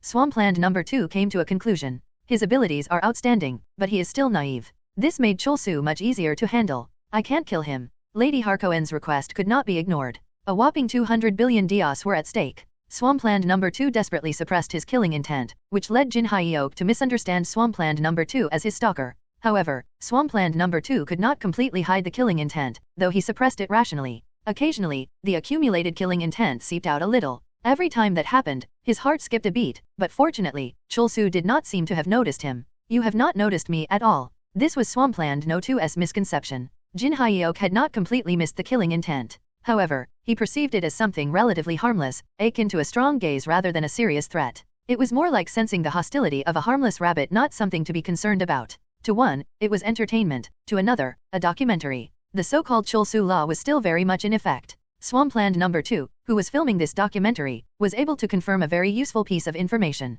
That strong barrier of yours has quite a long cooldown. He did not know the exact duration, but it was evident there was a cooldown of at least 5 seconds. And you panic when the barrier breaks. After the barrier shattered, Jin Hyok had chosen the worst possible move by just taking the falling meteor with his body. This was undoubtedly due to a lack of experience. It was a trait often seen in novice players who were skilled but lacked accumulated experience. Perfect. As time passed, Swampland No. 2 felt more of Chulsu's weaknesses being exposed. There are hundreds of ways I can exploit you. Having blocked the meteor with his body, Jin Hyok immediately closed the distance and swung Miri at the lich. You insolent fool. The lich swung its skeletal staff to block Miri, but the magic staff was no match for the hammer. The staff shattered. That was satisfying. Miri gulped hard. It seemed quite content with having smashed the skull of the skeletal staff, considering the skull a head nonetheless. Usually, liches store their lifestone elsewhere. So, destroying their body often leads to them resurrecting. The back of the head? Aim for the back of the head? The lich appeared to be a monster specialized in offensive magic. Jin Hyok's swift movements left it struggling to respond, exposing its back. Let's give it a hit. He swung Miri. So, good. Miri exhaled a thrilled breath, clearly excited. It crushed the lich's head. Delicious? Give me more? Jin Hyok resolved not to be swayed by Miri's madness. To his sane mind, Miri was excessively over the top. I will never forgive you. The lich turned to smoke and disappeared, only to reappear some distance away. Its head was restored as if nothing had happened. Arrows from skeletal soldiers flew toward him. Poison. Jin Hyok did not bother to dodge the poison arrows. After all, he was immune to poison. This was Swampland No. 2 testing Jin Hyok's poison immunity. I should just take the hit. Jin Hyok did not even use absolute barrier. The poison was just a slight sting to him. Focusing on trivial things could distract him from what really mattered. The real goal was to smash the lich's head. The lich tried to dodge Jin Hyok's attacks with its teleportation skills, but could not escape his speed. Thwack. I've smashed it a second time. Thwack. I've smashed it a third time. Thwack. Fourth. Ninth. After disappearing and reappearing several times, the lich glowed green. Dozens of large and small magic circles formed around it. I will face you with all my might. The lich repeatedly exposing its weak point was part of Swampland No. 2's strategy. He was buying time to complete his magic formulas. Jin Hyok seemed too preoccupied with smashing the head to properly activate absolute barrier or see the bigger picture. However, Jin Hyok said this time, then I, too, will strike you with all my might. Jin Hyok vanished. Up until now, it was more like entertainment for him. He had just been fooling around because Miri seemed to enjoy it. But fooling around was inherently exhausting and irrational. I'm so happy. This is wonderful. Miri seemed quite pleased too. Jin Hyok swung Miri with genuine intent this time. He could not simply tell his viewers that he was fooling around until now, so he exclaimed, 9 rehearsals culminate in one shining moment. Thwack. The feeling was vastly different from the previous 9 thwacks. This feeling, true mastery, was on a different level compared to the previous feigned attempts. Miri also seemed to be experiencing euphoria, continuously letting out excited breaths. This is what it should feel like. The previous 9 feigned attempts made this genuine strike feel even more gratifying. The lich's head shattered once again. It's useful. However, it was not useless. Swampland No. 2 widened his eyes in shock. What the hell? There were traditionally 2 ways to deal with a lich. The first and most standard method was to find and destroy the hidden lifestone. This was the most efficient and easiest way. The second method involved using transcendental attacks that exceeded the set parameters, using an attack of a high enough grade that it could break the condition that a lich was annihilated only when the lifestone was shattered. The second method was typically possible for only absolute beings, so it was not commonly applicable.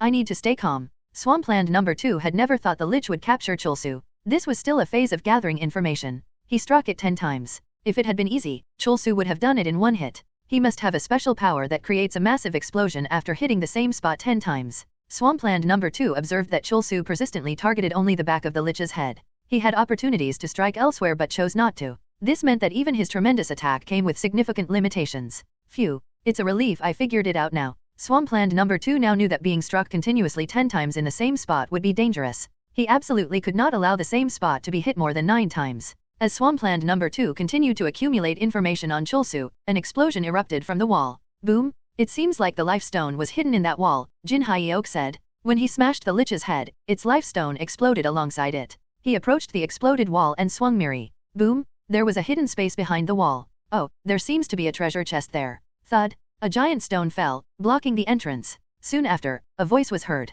You will never be able to open that chest. You will wither and die here with me. Eternal glory, to the queen. The voice of the lich was no longer heard. It seemed that opening that chest was the only way out of there. It's like an escape room. The chest appeared to have a powerful barrier, strong enough to make the lich confident. Let's try opening the chest. You have activated the mystery unleashing technique. Jin Hyeok opened the chest. In Cheongdam-dong, Choi Gap-soo's workshop had become a place of remarkable interest. At the center of the workshop's high-end viewing room, a girl in a school uniform laughed on the sofa. Hehe. This girl was Kim Minji, the mad god of favoritism. She seemed content as she ate her potato chips while watching a video labeled Kim Chulsu's unaired videos on the screen hung on the wall. In a proud tone, she murmured to herself, the unleashing technique can unlock any chest. Stealthily observing this, Jang Michelle cautiously said to Gap-soo, she looks just like an ordinary young girl. That's true. Michelle would have never believed that this schoolgirl was the infamous mad god of favoritism, had she not seen the god herself. She is incredible. To think she can easily hack into the system, Michelle thought. Although Michelle had heard it was possible, seeing it was an entirely different experience. She could not believe they were watching the video Kim Chulsu was currently recording. Despite the video having a lower quality and them being unable to donate to Chulsu, both she and Gap-soo were excited that they could secretly watch a recording in progress. What is inside the chest? Gap-soo asked. The poor video quality made it hard to see clearly. Minji tapped her fingers in the air, manipulating the screen. The video on the screen paused, and as she zoomed in on the inside of the chest, the quality improved. It's a tiara, Minji said. A tiara, you say?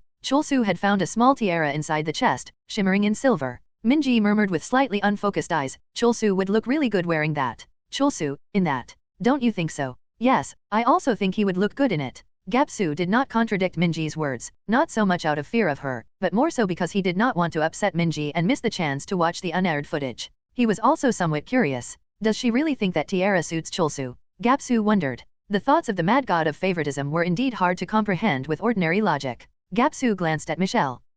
Something seemed a bit off. Michelle looked inexplicably moved. She sat next to Minji and muttered with a serious expression, why didn't I think of that? The tiara. It would indeed suit him so well. You think so too? Minji said. Yes, I had not thought of it, but you have opened my narrow-minded thinking, Minji. You have an exceptional aesthetic sense, Minji replied. You flatter me. Michelle chuckled. It seemed that Chulsu's next livestream could include a mission to wear a tiara. Would 1 billion dios be enough to convince him? If 1 billion is not enough, perhaps 2 billion dios would do it. Michelle was unexpectedly happy. It's a tiara, Cha Jin Hyeok said. Tiara of the abandoned princess. The tiara contains memories of the abandoned princess, Vasily. It was hard to find anything special in the item description. Kang Ian-woo gulped and asked, Chulsu, could you try on the tiara? This? Why, yes. I just want to take a picture of you wearing it. A princess-style tiara was not exactly Jin Hyeok's taste. However, taking pictures was entirely Ian-woo's domain, so Jin Hyeok thought it was best to respect Ian-woo's opinion. I don't see why I should wear this, but... There was no harm in trying it on, so Jin Hyeok did as he was told. He wondered if wearing the tiara would reveal an effect not mentioned in the item description. Nothing special. It felt like just a pretty accessory with no special effects, yet Ian-woo excitedly snapped the shutter. Why are you so excited? Jin Hyeok asked. This is one of the ways to accumulate experience points as a homepage master, and I think this picture can easily fetch 1 billion dios. Nov, L, B / JNN. Jin Hyeok burst into laughter. Haha, he thinks it's so easy to earn 1 billion dios. He's talking nonsense. If a few photos could make 1 billion dios, everyone would be rich. Ian-woo's words were wildly exaggerated, but Jin Hyeok did not bother to point that out. It was all part of the experience. He just asked, are you done taking pictures? Yes. Jin Hyeok walked toward the pile of stones blocking the entrance. It seemed that a special barrier was protecting it, but the barrier disappeared as soon as he unlocked the chest. Miri, I need you to take care of this. Yes, master. Miri did not show its usual enthusiasm. Destroying an inanimate object probably did not excite the weapon much. A few hits from Miri easily shattered the rocks. That was easy. With that, the 3rd floor was cleared, and the only area left to explore was the much-anticipated 4th floor, the floor that the Avengers army had barely escaped. The White Jade Armor Knight must be waiting on the 4th floor. Jin Hyeok slowly ascended the stairs to the 4th floor. It was quite dark. I see a dimly lit corridor and numerous pillars. Some pillars were so old that parts of them were crumbled, while others had only their bases remaining. Magical torches burned atop a few pillars. The air is quite dry. The dusty stone floor felt somewhat crumbly underfoot. There is a slight sense of tension. It really feels like I have entered a boss room. Jin Hyuk cautiously moved forward. In the distance, he saw an especially dark spot, and he illuminated it. You have activated the skill, Broadcaster's Light, Flash. Oh, that startled me. Jin Hyuk felt a bit embarrassed that he had been startled by his skill. He had probably overdone it because the surroundings were incredibly bright. The good thing was that it was just light and not a destructive skill, or that could have been a disaster. No, this is too much. Let's just adjust it a bit. Jin Hyuk intended to illuminate a specific part, but the whole field became too bright, ruining the ambience. I just need to adjust the brightness and the range. There. He successfully illuminated only a specific area. It looked quite nice for his video, and he started his live stream. Soloing the Haeundae dungeon. Jin Hyuk debated between recording for an edited video or live streaming, but boss monster raids seemed better live. Live streaming had a unique thrill and tension. The viewer count is already over 300,000. 300,000 viewers flocked to his channel as soon as he turned his live stream on. It was an incredible turnout. Wow, this is exciting. The number of people waiting to watch his live stream being so high thrilled him. However, he tried not to get too carried away and continued the live stream as calmly as possible. There is a very lonely looking throne here. An old, uncared for chair was sitting in the middle of the floor. Jin Hyuk was not sure if he could call the chair a throne, but it seemed like something Egan Paul would call a throne, so Jin Hyuk just went along with it. A throne sounded cooler than a chair, after all. And there sits the ashen figure of the White Jade Armor Knight. The White Jade Armor Knight, sitting alone and yet to be awakened, was tinged in ash gray. I will slowly approach the throne. Whoosh! A desolate wind blew, and dried leaves rolled about. As Jin Hyuk got closer to the White Jade Armor Knight, the knight's fingertips twitched. Then a female voice rang out. Even I, color began to seep into the White Jade Armor Knight. Even I had a beautiful past. The dust clinging to her body fluttered away, revealing the knight now glowing in white. It was a woman clad in white jade armor and helmet. Jin Hyuk used Broadcaster's Insight to reveal the woman's name. LV-254/White Jade Armor Knight/Skills/The Forsaken Queen. Her level was much higher than Jin Hyuk expected. He had not anticipated it to be that high because the Avengers army had escaped this boss with only 4 casualties. This won't be easy. Fighting a strong opponent was always enjoyable. If it were his Sword King days, he would have been thrilled.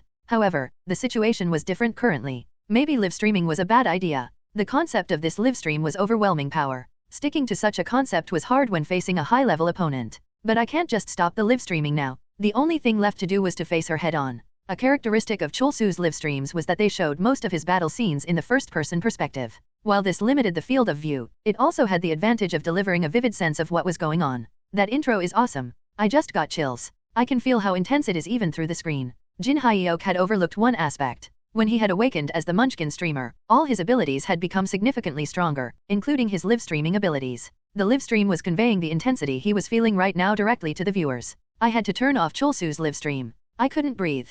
Me too. Most regular viewers, who were not immune to this immense intensity and pressure, left like the ebbing tide and switched to Kim Know-It-All TV. Watching the video through Kim Know-It-All TV was much more comfortable. But no matter how good his live streaming abilities are, it's impossible to completely convey the actual intensity, right? So, what level of pressure is Chulsu enduring right now? Wow, crazy, I can't even imagine. The White Jade Armor Knight moved. With a creaking sound, thick layers of dust resembling tree bark fell to the ground, and the White Jade Armor Knight stood up. Concentrating on the White Jade Armor Knight, Jin Hyuk noticed something else. LV-254/White Jade Armor Knight, Visily/Skills/The Forsaken Queen. In some sense, playing was similar to solving a math problem. One might not understand it at first glance, but as they look more, they would start to see new things. Similarly, if a player observed something carefully, things that were not visible before would begin to appear. There was a hidden name. Visily slowly walked toward him, and her armor clanked with each step. She does not seem to be in a hurry to attack me. She was no mere monster. Since she had a hidden name, there had to be a story behind this boss monster. It seems there is more to this than just fighting her, Jin Hyuk said to the viewers. This had to be a crucial point. The dungeon and Visily seemed to be asking something from the players who visited this dungeon. Jin Hyuk realized she was quite tall. She must be around 180 centimeters. Her silver hair, reaching down to her waist, flowed beneath the helmet. Visily continued her soliloquy. Now, where has my beautiful past gone? Her presence, the dry air, and the tense atmosphere transmitted through space, all intensely stimulated Jin Hyuk's emotions. These elements, affecting his emotions, created immense anxiety and a sense of crisis among the viewers. This time, Chulsu is in real danger. Even Chulsu can't withstand this. Run away, Chulsu. Please? Jin Hyuk spoke. Your beautiful past has not yet passed, my queen. He had yet to sense any hostility from his opponent. He knelt on one knee in front of Visily. His heart was pounding. What made it even more thrilling was that he did not know how to clear this place. It felt like he was figuring out the strategy himself. Let's switch to a third-person perspective for a bit. That will look better. He switched to a third-person perspective drone shot. He was confident it would make for a good scene. This is so fun. Vasily stopped in front of him. She was close enough to touch him if he reached out his hand. Are you one of my subjects? She asked. He pondered whether to answer yes or no. The progress of this encounter could change based on his response. After a brief consideration, Jin Hyok skillfully avoided a direct answer. I have something for you, Queen Vasily. It's the tiara containing your memories from your time as a princess. Jin Hyok extended the tiara he had obtained from the chest earlier. At that moment, both he and Vasily trembled.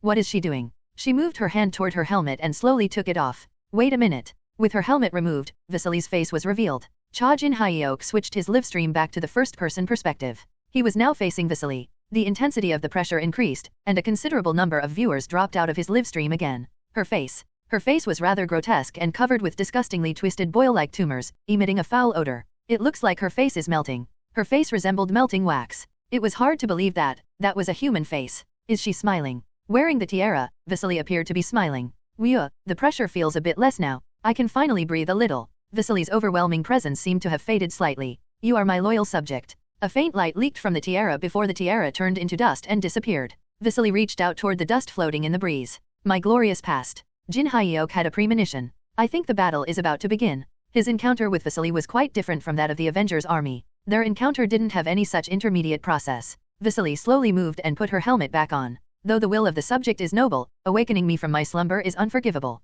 Silver mana gathered around Vasily's right hand. It swirled several times before taking the shape of a hammer. As a shining silver hammer materialized, she said, avoiding my wrath will be difficult. Vasily stepped back a few steps. Prepare for the end. When you are ready in your heart, eternal rest shall be bestowed on you. Holding the hammer in her right hand, Vasily paused and just looked at Jin Hyok. LV254, -20, /White Jade Armor Knight, Vasily, /skills /the Forsaken Queen. Vasily's level had decreased. With a -20 penalty, it was now 234. Normally, Jin Hyok would tell his viewers as he saw it, but he was on stage currently. He wanted to be more dramatic. Displaying all of his emotions, Jin Hyok began the performance. The queen has not shunned hardship for her subjects. She humbles herself, looking at me with the heart and eyes of the equal. Wow, I nailed the dialogue. Proud of himself, Jin Hyok stood up and stepped back a few paces. I, too, will give my best, my queen. The helmeted queen nodded slightly. Jin Hyok's performance stirred the emotions of the viewers. I didn't realize I liked the black flame concept so much. He is so cool. Seems I haven't outgrown my Chuyunibu phase. At this point, isn't it more than just a concept? The viewers had gradually become immersed in Jin Hyok's concept. If you handle this kind of concept poorly, it can be cringeworthy. But it's not. That's the twist. Kim Chol-soo's Black Flame Dragon is the real deal. The real deal is never cringeworthy. By now, almost no one mocked Chol-soo's concept. Isn't it impressive to come up with such a performance under this much pressure? Seeing him act in this situation, he would be successful even as an actor. It's so natural, haha. Of course, Jin Hyok was not acting. He just drew upon his genuine emotions and the deep sincerity of the Black Flame Dragon. Jin Hyok said, Your Majesty, speak. How could I, your lowly subject, harm you, my queen? That is our fate. I ask for just one chance to touch the queen's royal body. He lifted Miri. Please grant me this one opportunity. I implore you, my queen. Isn't he just saying in a fancy way that he is going to strike first? Jin Hyok revealed another piece of information about Vasily to the viewers. Forsaken Queen. The Witch of the Cliff, jealous of Vasily, cursed the queen. All of the queen's subjects hated the queen, but the queen never hated them in return. The queen, though forsaken, never abandoned her people. She was benevolent to her subjects. Unable to harm her people, the queen proclaimed the law never awaken me, then put herself to sleep. Achievement effect, for her subjects only, her level is lowered by 20. Show us your benevolence, my queen, Jin Hyok said.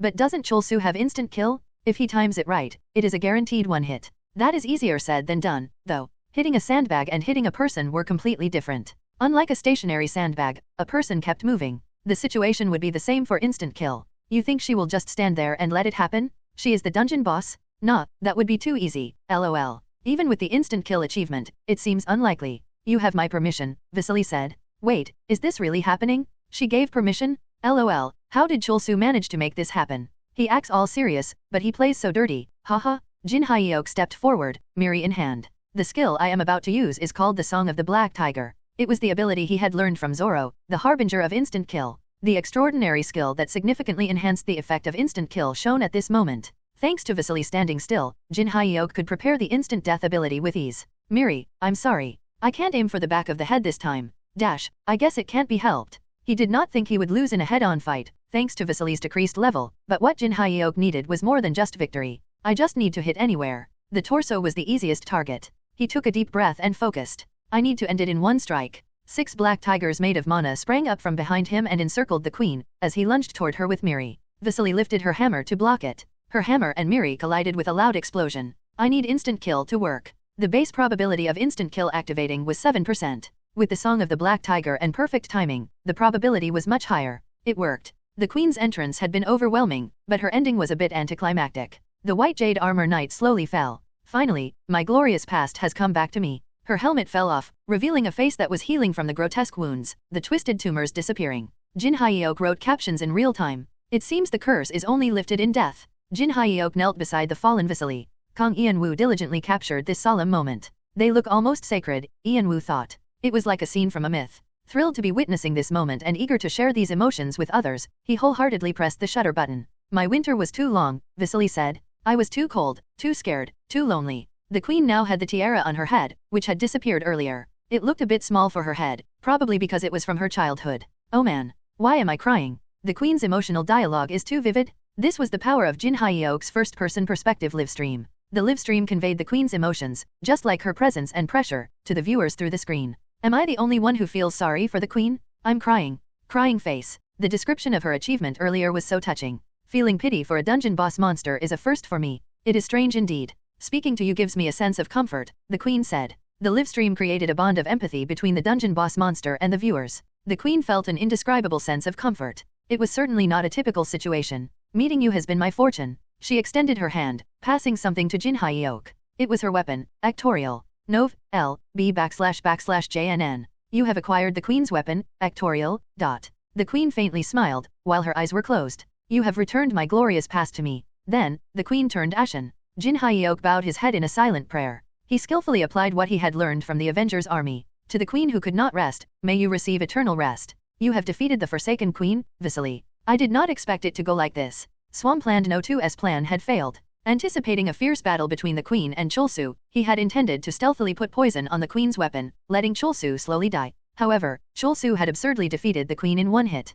Then, it's time for Plan B. Swampland No. 2 had prepared for unforeseen circumstances. Anticipating Chulsu's success in defeating the queen on his own, Swampland No. 2 had rigged the 4th floor to collapse upon the dungeon boss's death. Now, you shall be crushed to death. He had given up on capturing Chulsu alive. If he could at least get the intact corpse of Chulsu, that would be great, but the current situation did not allow him to have that kind of luxury. Swampland No 2's primary objective was to kill Chulsu. Jin Hyuk sensed Swampland No 2's bloodlust. Is he disappointed with my livestream? The number of viewers on Jin Hyuk's livestream had significantly dropped. It was 300,000 currently, the same as it had been at the start of the livestream, which meant many of that viewers that joined later had left midway. What did I do wrong? Jin Hyuk walked toward a pillar, leaving the fallen queen behind, and knocked on it. Hey, Jin Hyuk said. The knocking startled Swampland No. 2, what the hell? Then, he realized something he had learned earlier. He is going to knock on the pillar 10 times? This bastard. Swampland No. 2 became more anxious. He firmly believed that 10 knocks would lead to a powerful attack.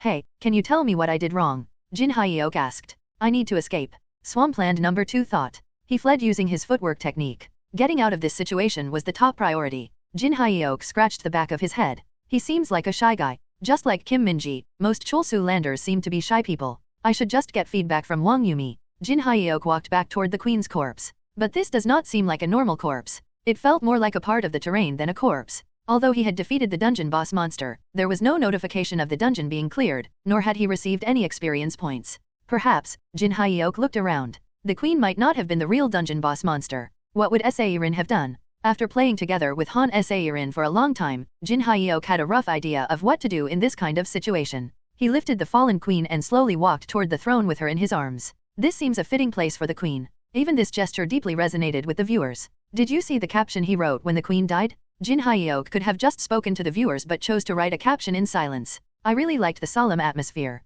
I want to be that queen. Chulsu, please lift me in your arms. LOL, you're too ugly for him to hug you. As he placed the queen on the throne, a wall slid open with a rumble. There is a 5th floor. The 4th floor was not the end. And it seems. I don't need to go up there. Something is coming down to greet me. Thud, thud, thud, thud. Something was descending from the 5th floor. The presence is immense. To Jin Hyuk, the queen's presence had not been overwhelming. He felt he could win in a fight against her, but overpowering her completely was not easy. However, what was now descending from the 5th floor felt different. This is no joke. The entity coming down was at least stronger than the queen. A giant knight revealed itself. Even with broadcasters in sight, Jin Hyuk found it difficult to get accurate information. LV, // Then a notification followed. The dungeon's boss monster, Woongi, has appeared. Jin Hyuk twitched. Could it be the Woongi I know? Before his regression, if Jin Hyuk were asked to name the most annoying villain organization on the Earth server, his answer would undoubtedly be the Demigod Alliance. As a government official, Jin Hyuk,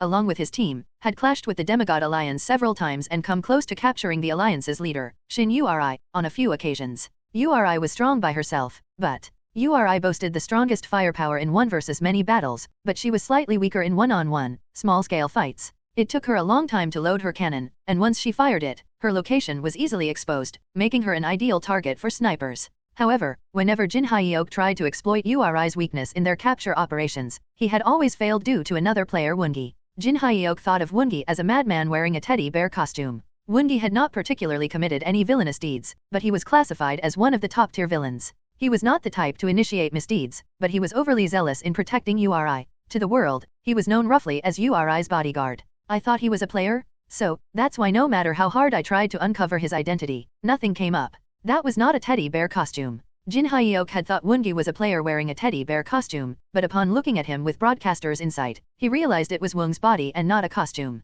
So, he is actually a bear. If Jin Hyuk were to put it in system terms, Woongi seemed to be one of the bear-type beastkin. He was even bigger than Kim Jong-hyeon. Standing up, he seemed to be about 4 to 5 meters tall. Woongi shouted, "Your Majesty." He was so loud that the surroundings reverberated. Woongi ran on all fours to the queen and sniffed around her corpse. "Something's off, Teddy." Hearing that way of speaking, Jin Hyuk became certain that this was the Woongi he knew of before his regression. Only 2 people in the world added such odd phrases at the end of their sentences, Mole Man and Woongi. "Is your Majesty all right, Teddy?" The mana that had been surging through Woongi calmed down a bit. Then, a sign appeared above his head. "It's strange, Teddy," Woongi said as he stroked his chin with his huge, cotton-like hand. "Why did I wake up if Her Majesty is fine, Teddy?" Woongi seemed quite calm. He stood up on 2 legs and approached Jin Hyuk. "Are you a bad guy, Teddy?" "No, I'm one of the subjects of Her Majesty the Queen." "So, you are a good one, Teddy." Through broadcasters' insight, Jin Hyuk could feel that the slight wariness and hostility Woongi had toward him vanished. Now, Jin Hyuk could feel Woongi had become cordial toward him.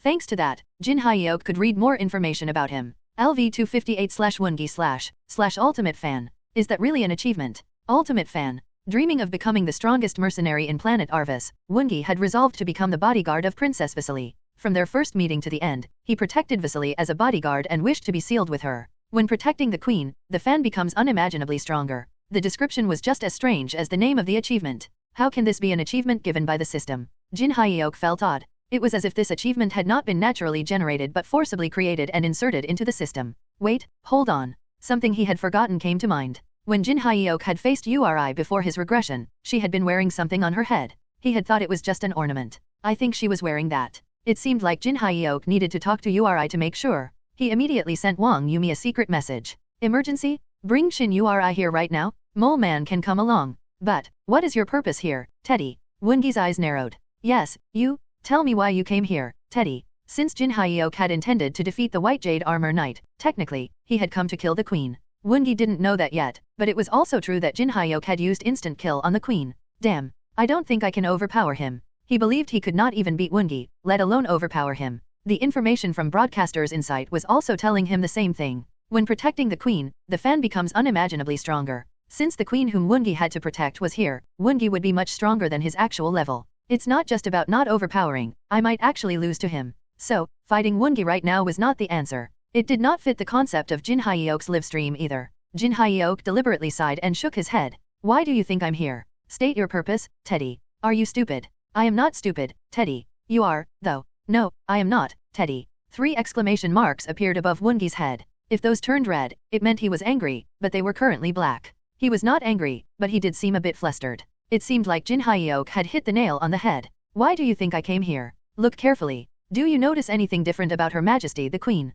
"Something different, Teddy." Just like how most men would get flustered at their girlfriend asking, "How do I look today?" Woongi appeared flustered, signs appeared above his head. He was actually sweating profusely, which made his fur completely wet. "What is different about her, Teddy?" "See, That's what's wrong with you. Can you even call yourself the Queen's bodyguard? The signs above Woongi's head became words, which expressed his state more precisely. Depressed, Teddy. Do you even care about Her Majesty? Yes, Teddy. I am the Queen's one and only fan, Teddy. Nobody loves her as much as I do, Teddy. Then why can't you notice what's different about her? Jin Hyeok pointed at the Queen's head. She took off her helmet. Teddy. Can't you see that she is wearing a tiara instead of a helmet? Teddy. Even someone not interested in her would have noticed that. Anyway, Woongi seemed quite flustered. I came here to give her this gift, Jin Hyeok said. Sorry for the misunderstanding, Teddy. You and I are now friends, Teddy. Woongi extended his hand toward Jin Hyeok. Jin Hyeok thought of his next plan as he shook Woongi's hand. I need to stall for more time. Jin Hyeok had to stall until Uri and Mole Man arrived here, and he needed to do that naturally and without making Woongi feel bored.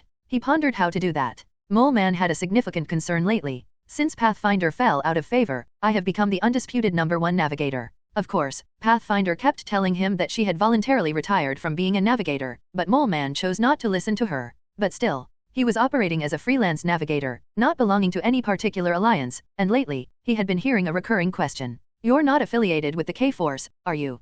Sorry. We are specifically looking for navigators from the K-Force. Previously, just having the title of #1 navigator was enough, but now players always asked, are you with the K-Force? Mole Man had played with Cholsu on several occasions and prided himself on their friendship, but he felt ambivalent about answering yes to the question. Technically, I'm not with the K-Force. Moreover, having the pride of being the top ranker, he could not just ask Cholsu to accept him to the K-Force. He only wanted to be affiliated with the K-Force if they scouted him first.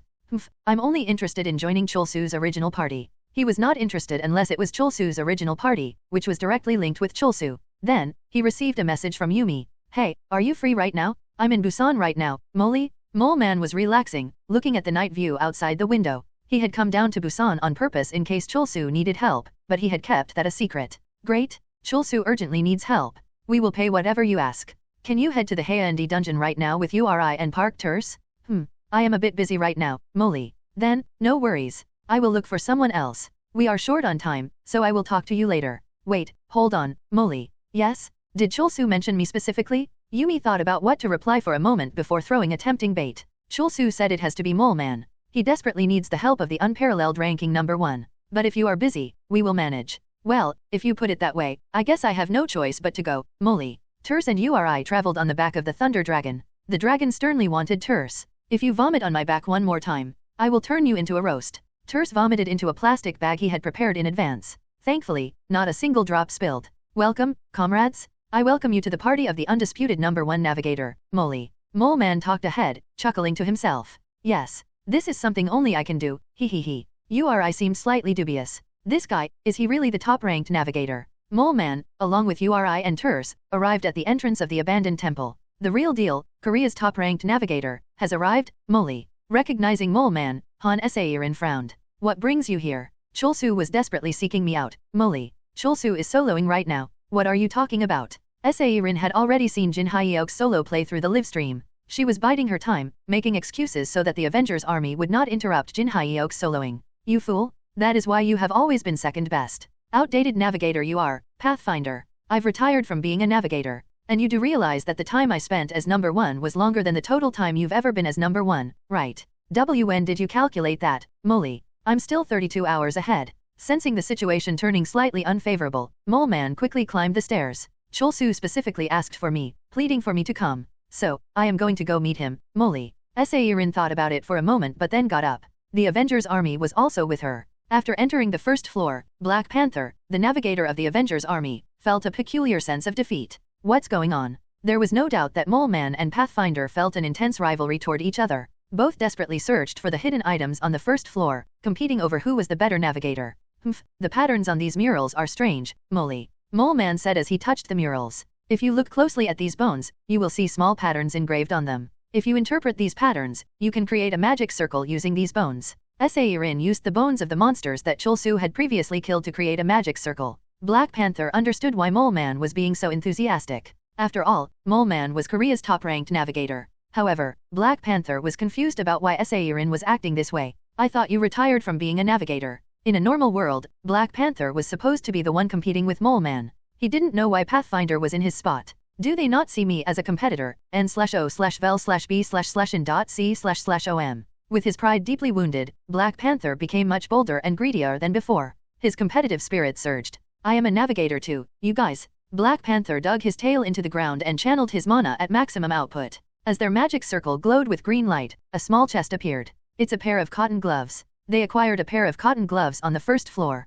Soon after, they found a handkerchief on the second floor. Thanks to Jin Hyuk sweeping through the monsters, it was relatively easy to find the hidden items on these floors. On the third floor, they got nothing and eventually arrived at the fourth floor, where Jin Hyuk was. The special one has arrived, Molly? Huh. Mole Man tilted his head in confusion. Cholsu, what are you doing, Molly? To Mole Man's eyes, something about Cholsu seemed off. No, just a little to the left. Hearing Kong Ian-woo's words, Woongi moved slightly to the left. Ian-woo held his cannon-sized camera and snapped several pictures. Woongi harbored some doubts. What am I doing? Every time such thoughts crossed his mind, Cha Jin Hyuk would say, you are creating memories with the queen. These photos will last forever. Memories with the queen, huh? Just thinking about it seemed quite wonderful, but something was a little bit off. Taking pictures with the queen felt somewhat irreverent. The homepage master kept making bizarre requests and even said, smile. You look cute when you smile. I am not cute, Teddy. Woongi wanted to say that, but he could not say it out loud for some reason. He just smiled awkwardly. Why, am I listening to him?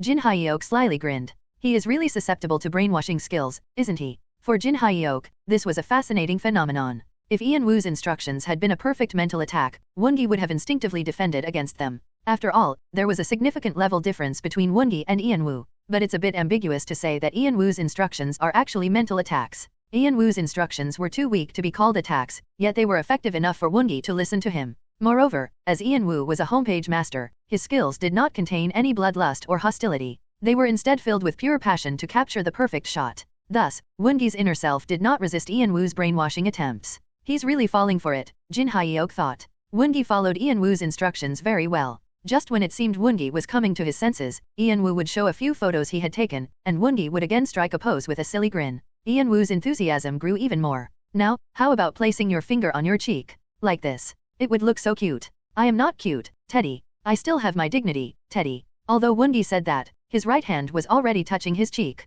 You look so cute. Very nice. I can't believe I am doing this, Teddy. Woongi tried to regain his senses, but the photos had already been taken. At this moment, Han Seirin and Mole Man, along with the others, entered the area. Jin Hyuk smirked. They have arrived at just the right time. As soon as Shin Yuri stepped onto the fourth floor, she felt something as though it were the pull of fate.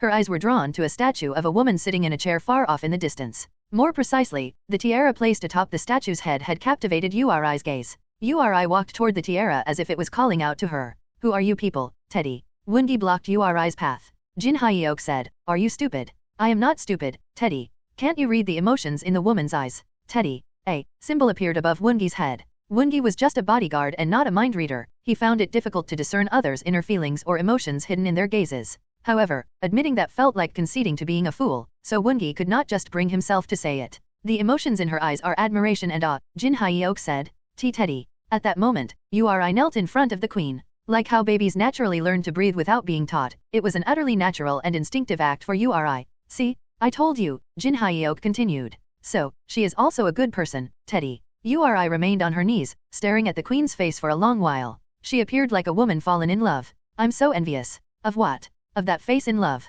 She has undoubtedly fallen in love at first sight with the artifact of destiny. The kind of love where sparks fly in front of your eyes, your heart pounds as if it is going to burst, and it feels like only you and the artifact exist in the entire world. Jin Hyuk could sense Miri's emotions. It genuinely envied that tiara. I want to be looked at with such love too. To achieve that, I must become an even better match for my master. Unbeknownst to Jin Hyuk, Miri burned with a desire to become a better match for its master and make him look at it like how Yuri was looking at the tiara. Golden energy emanating from Miri leaked out of Jin Hyuk's inventory and reached out toward another item, ectorial. Part of the ectorial corroded, and Miri shimmered. All of this happened within the inventory and went unnoticed by Jin Hyuk. For a while, Yuri blankly gazed at the queen, before slowly opening her mouth. I need something sacred for the ritual. Can I borrow a cloth to clean the tiara? At her request, Mole Man presented the handkerchief he had obtained from the second floor. Is this what you need, Molly? Thank you. Then Seirin stepped forward. Shouldn't you wear this first? Seirin offered Yuri the pair of white cotton gloves she had found on the first floor.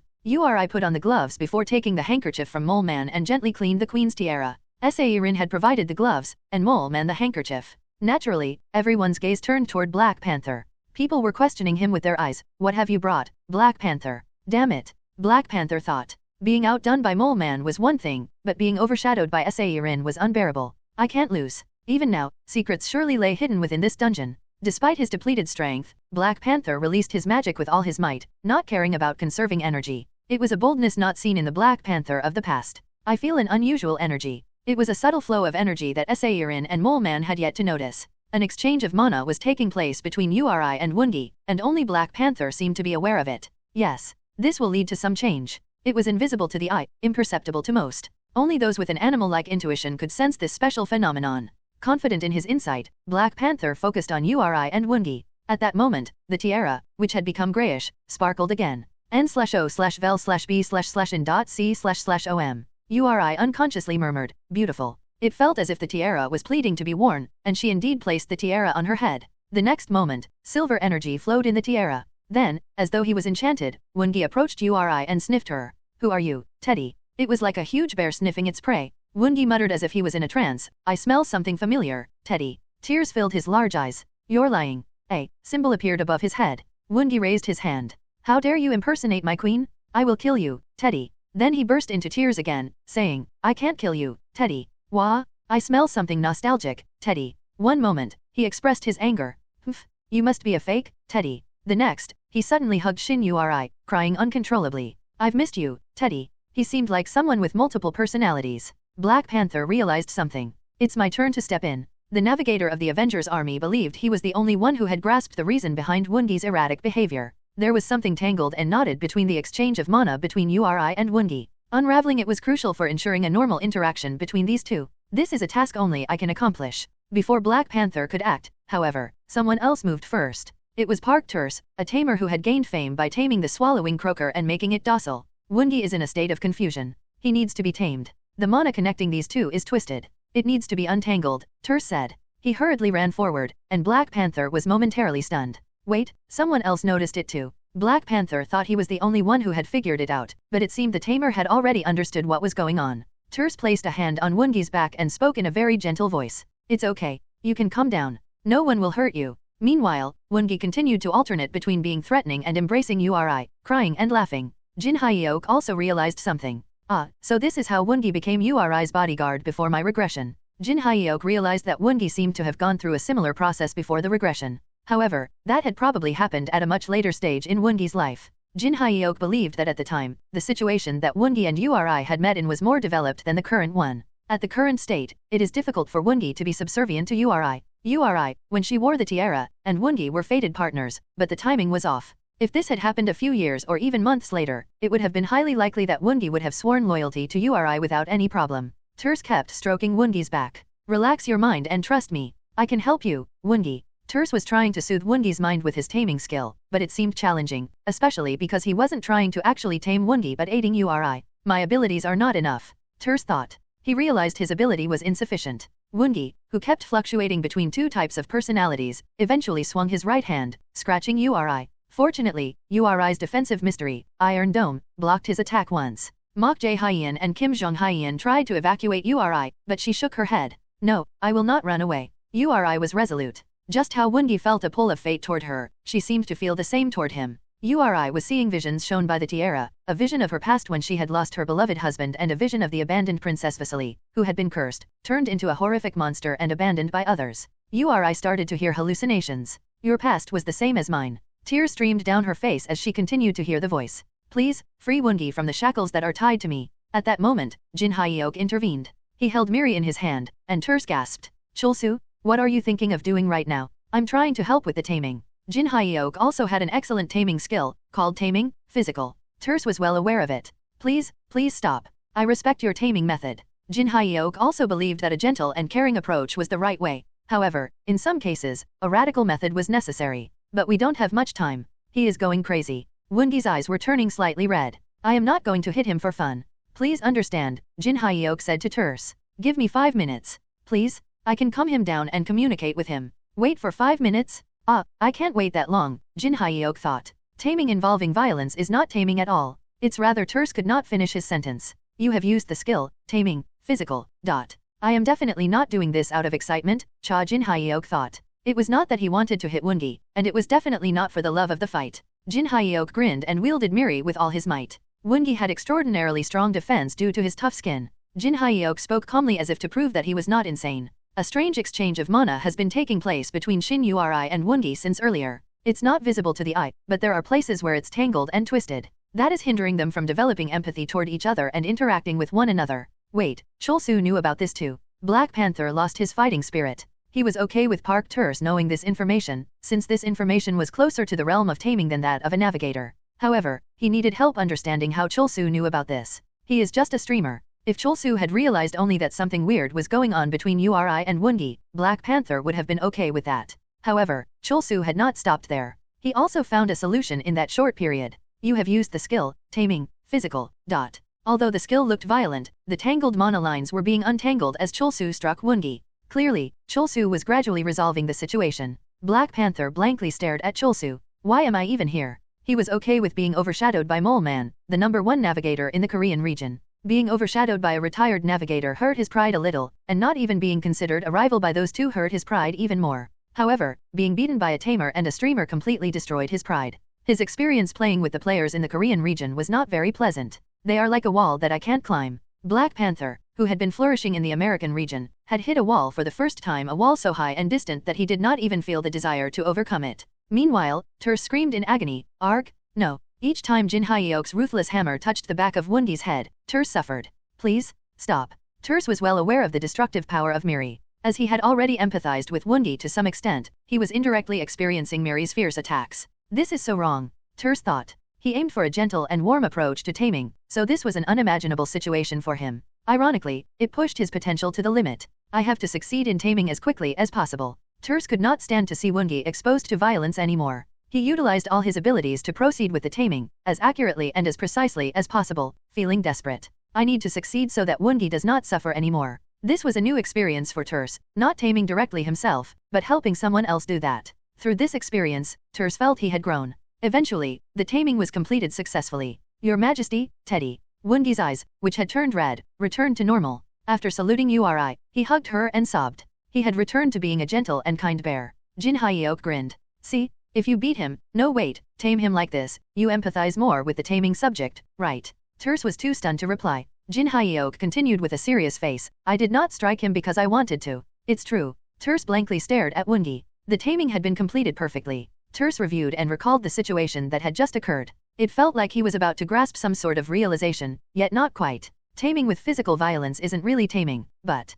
yet, the result was excessively perfect. If Cholsu had not intervened earlier, Woongi's mind might have collapsed. If it weren't for Cholsu, would Uri have been able to empathize with Woongi like that? Could Woongi have become this docile? Could such perfect taming have been possible? I've always thought Cholsu's method was wrong, but am I the one who is in the wrong? Turs' beliefs and values began to waver. Meanwhile, Egan Paul approached Shin Uri for an interview. Ms. Waiting Wife, I have come across quite an interesting scene. Egan was quite perceptive. He knew that the main character of the Haeundae dungeon expedition was Cholsu. Cholsu is the main character, and I am the side character. The main events and story related to the dungeon was Cholsu's domain. Hence, Egan decided to cover the minor events that Cholsu did not pay attention to. I believe the defensive mystery you used to block Woongi's attack earlier was Iron Dome, right? Egan asked. Yes, that's right, Uri replied. But from my knowledge, it is a mechanical defensive mystery that shoots out small missiles that intercept dangerous attacks, right? You are correct again. Normally, there would be an explosion involved in the process. This is what I know about Iron Dome.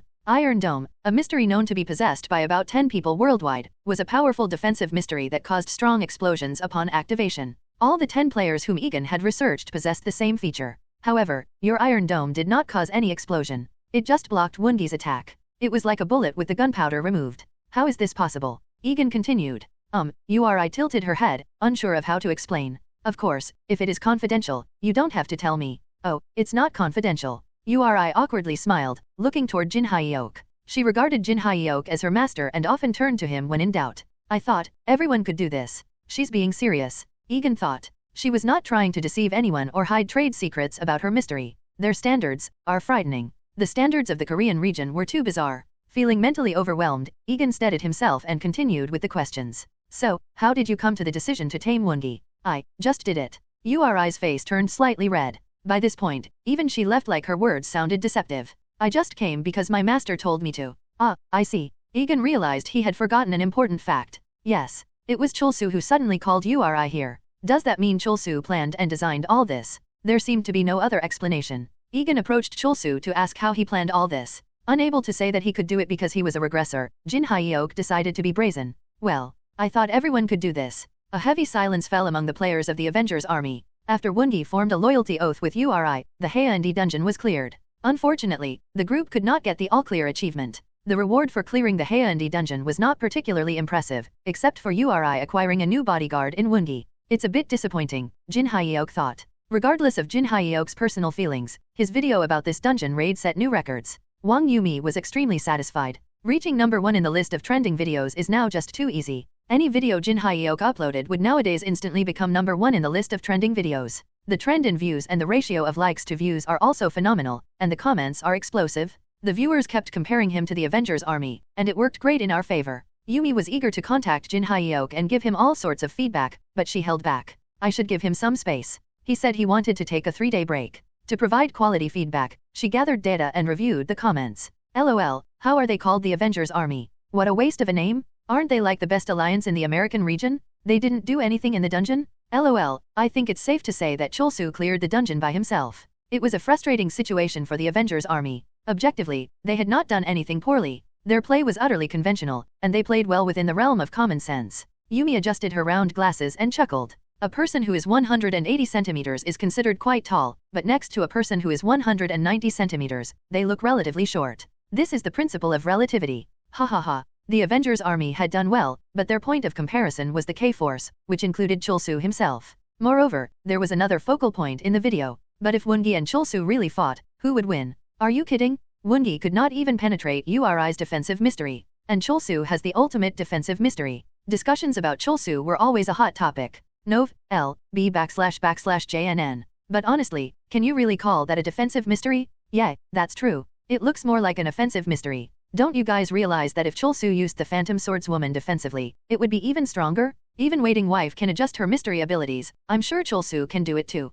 Debates raged in the Korean region minor gallery and various other online communities. Opinions were divided on whether Cholsu could win in a one-on-one fight against Woongi. Then, the renowned user named Encyclopedia appeared. Kim Cholsu's concept for this livestream was undoubtedly overwhelming power, a calculated overwhelming power at that. In the beginning, he dominated with physical strength, and toward the middle and end, he dominated by commanding other players and controlling the dungeon like a ruler. He even showed his skills in taming. All of this indicates that Cholsu meticulously planned and presented this content. Skipped. By clearing the Haeundae dungeon, Cholsu has declared a new direction of play. Skipped. Realizing the text was becoming too lengthy, Encyclopedia added a 2-line summary at the end. Summary, Cholsu left Woongi alone to stay true to his concept. If he had fought seriously, he would have easily won. At home, taking a break with Jin Hyeok, Cha Jinsol said, "So, this is what they are saying online. Is that so?" Jin Hyeok, who had been napping on the sofa, lazily scratched his unkempt hair. "They're saying I would win. Was I really that great?" Jin Hyeok thought. He had just played as best as he could,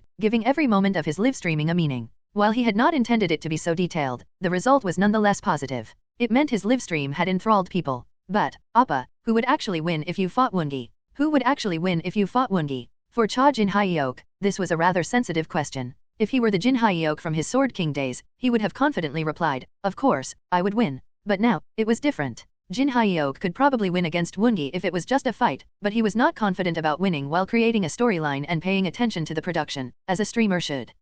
Jin Hyeok pondered what to reply. That wouldn't really count as a victory, would it? To achieve that, he would have to overwhelmingly dominate his opponent and provide catharsis to the viewers, but honestly, Jin Hyeok thought that was impossible. "I don't think I can win. Appa, you're weak." "That's true. Maybe I can get stronger with more effort." "Yeah, I will also help you as much as I can as a healer." Jinsol's standards had gradually been influenced by Jin Hyeok. Meanwhile, Swampland No. 2, who had desperately fled from the 4th floor, was still hiding inside the cleared dungeon. "That guy is cunning, intelligent, and meticulous. He would not have just left the dungeon knowing I was still here," he thought. Cholsu had surely set traps inside the dungeon, so Swampland No. 2 could not act rashly just yet. "I have to wait longer. He is too meticulous." Swampland No. 2 deliberately stayed in the dungeon for an extended time. "I need to stay here for at least more than 3 days. That should make him give up." He decided to hold out in this place for 3 days to find the right time to flee. At that moment, when he was the only one in desperation, Jin Hyeok thought of Swampland No. 2.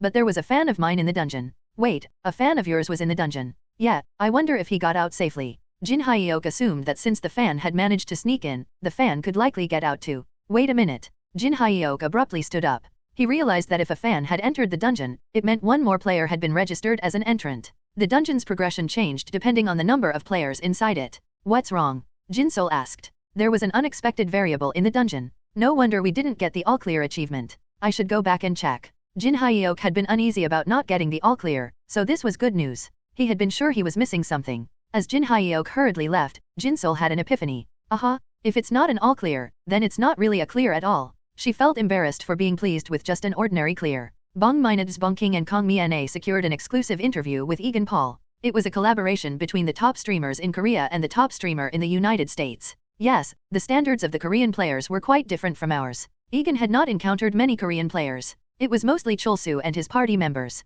Their fundamental way of thinking was different. I can see why the Korean region is the stronghold of playing. The Navigator, Black Panther, was still in shock. The Navigator of the Avengers army realized a lot while playing with the K-Force, Egan said. The very foundation of Black Panther had been shaken. The way he had played until now seemed to have been completely negated, leading to an inner transformation. Perhaps our way of playing was wrong. Korean players have shown us something very new. Mi-na internally cheered. This is going to be a nationalist content. Nationalism content, while divisive, still guaranteed a certain level of viewership.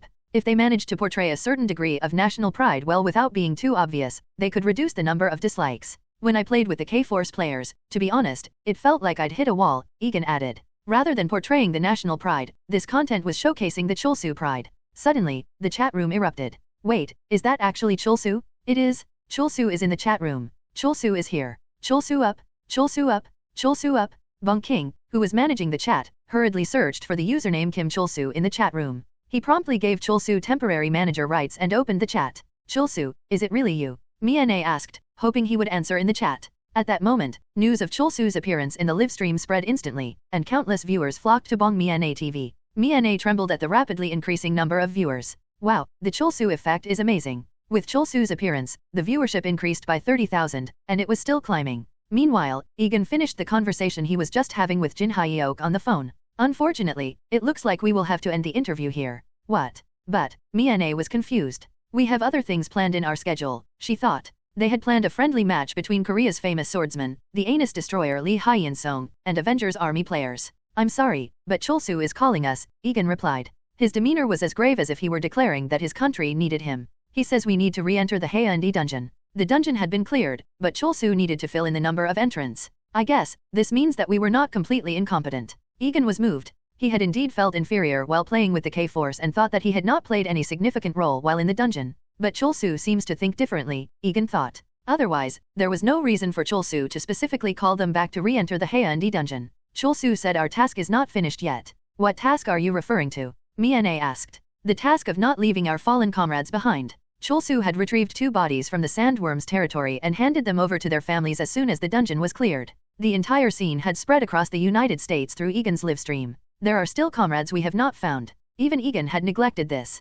However, Cholsu, a player from another country, was taking care of it. I think the K-Force players are crazy. Egan thought they were not normal players by any means. Their standards were crazy, and their way of playing even more so. They are beautifully crazy. Egan ended the interview. His expression was solemn. Tisk, she is totally addicted to playing, Jin Hyeok said while shaking his head in disapproval. Han Saerin had entered another dungeon with other players just a few hours after leaving the Haeundae dungeon. She was currently out of contact. So, Jin Hyeok decided to team up with Mole Man. Cholsu, I have a request too, Molly. What is it? Mole Man tried not to show it, but his eyes held a significant amount of eagerness. Jin Hyeok could see his state without even using broadcaster's insight. Hashtag please. Hashtag give me a chance to. Curious about what could be so urgent, Jin Hyeok found out it was something quite simple. I want an official certificate stating I am a member of the K-Force, Molly. An official certificate. It was hard for Jin Hyeok to understand why Mole Man wanted such a thing, especially since the K-Force did not have anything like official certificates. Moreover, the term K-Force was just a convenient term people used.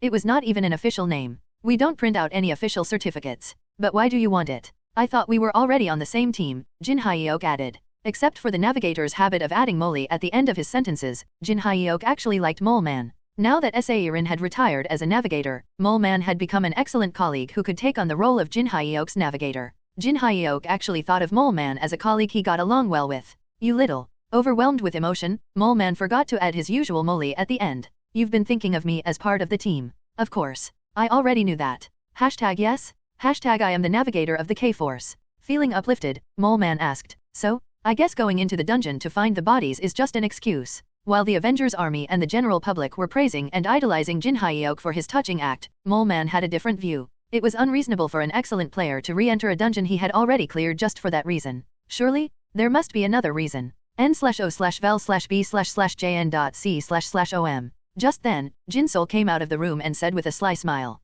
"It's not clearing a dungeon if it's not an all clear." Mole Man felt as if he had been hit on the head. It was a point he had completely overlooked. And hearing it from Jinsol was a huge shock. Even Cholsu's sister thinks the same way. Losing to Cholsu was one thing, but Mole Man could not afford to lose to Cholsu's sister too. Not having thought of this was a defeat in mindset. Why Yuri right? If it's not an all clear, it's not a clear at all, Mole. Once again, Jin Hyeok entered the Haeundae dungeon. He immediately sensed that the decision to re-enter it was the right one. As soon as they entered the dungeon, a timer caught his eye. 1 hour 22 minutes and 15 seconds. There was approximately 1 hour remaining. Mole Man also noticed the timer. It has been about 46 hours since we left the Haeundae dungeon, Mole. So, this timer seems to be set for around 48 hours, Mole. It means we had to do something more within 48 hours after the dungeon clear notification for an all clear, Mole. Mole Man realized another fact. He read the dungeon information with his navigator's eyes. Not everyone has left the dungeon, Mole. Someone has been guarding this place.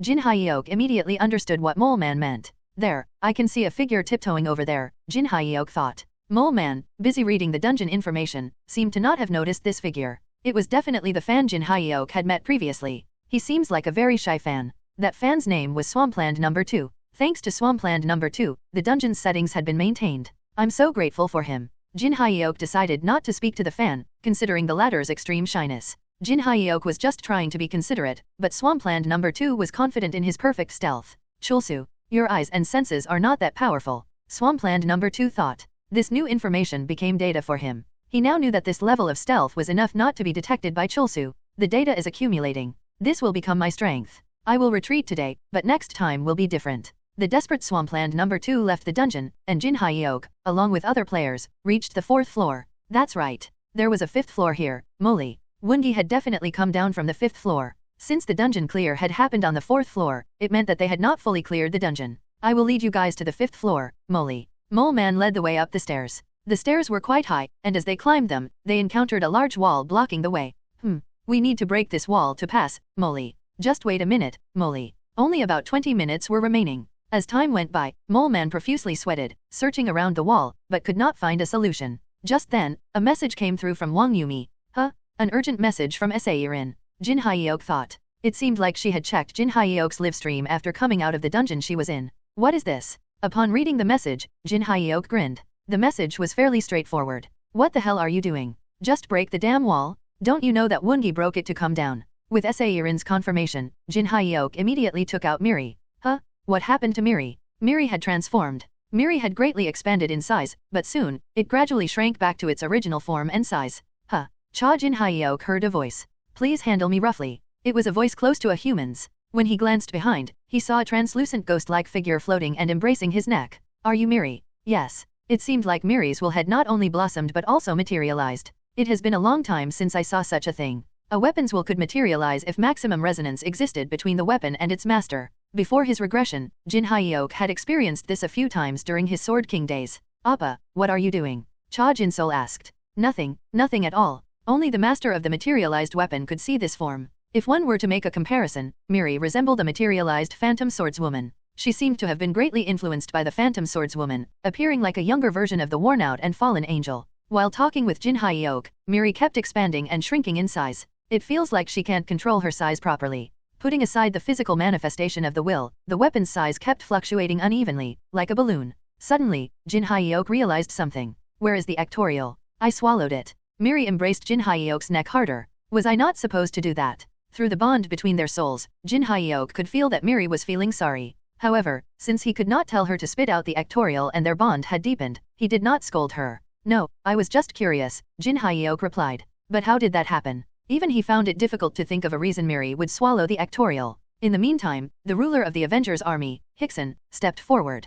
Kim Cholsu, can you give us a chance to? A chance. At Hickson's flick of a finger, the Avengers army's damage-dealing player, Holy, stepped forward. Holy was a player of the Holy Knight class, wielding the dazzling radiant mace and known for powerful attacks. My name is Holy. He raised the gleaming mace, which looked extremely powerful due to its size. I don't think you can break the wall. Jin Hyuk almost said it out loud. He knew that because he had broadcasters in sight. Although Holy Holly's offensive power seemed formidable, it was insufficient to break the wall. However, Jin Hyuk had learned things from the Avengers army. He knew how to dramatize and glorify even the most trivial things. I trust you, Radiant Holy Knight, Jin Hyuk said as he reached out his right hand. Thank you for giving me the opportunity. Holy shook the hand. Mole Man nervously bit his nails. Does Sairin think I have not thought of a way to break this wall, Molly? He had been considering how to demolish the wall since he first saw it. However, upon inspecting the site, he realized it was impossible. The wall was too large and solid. She's only ranked second, and yet she has the audacity to teach me things without seeing it in person. He was certain that even the hefty mace of the Holy Knight Holy would not be able to break that wall. That turned out to be true. Huff. Huff. Holy exerted all his strength to pound the wall, but it did not budge. Meanwhile, Mole Man continued to desperately search for a way to destroy the wall. There is no time. Only about 10 minutes were remaining. They did not have enough time to break through the wall, climb up the stairs, and do something on the 5th floor. Just then, Jin Hyuk stepped forward. You've done enough, Holy. Thank you. Jin Hyuk lifted Miri. He stood in front of the thick wall and pretended to concentrate, looking serious and sublime.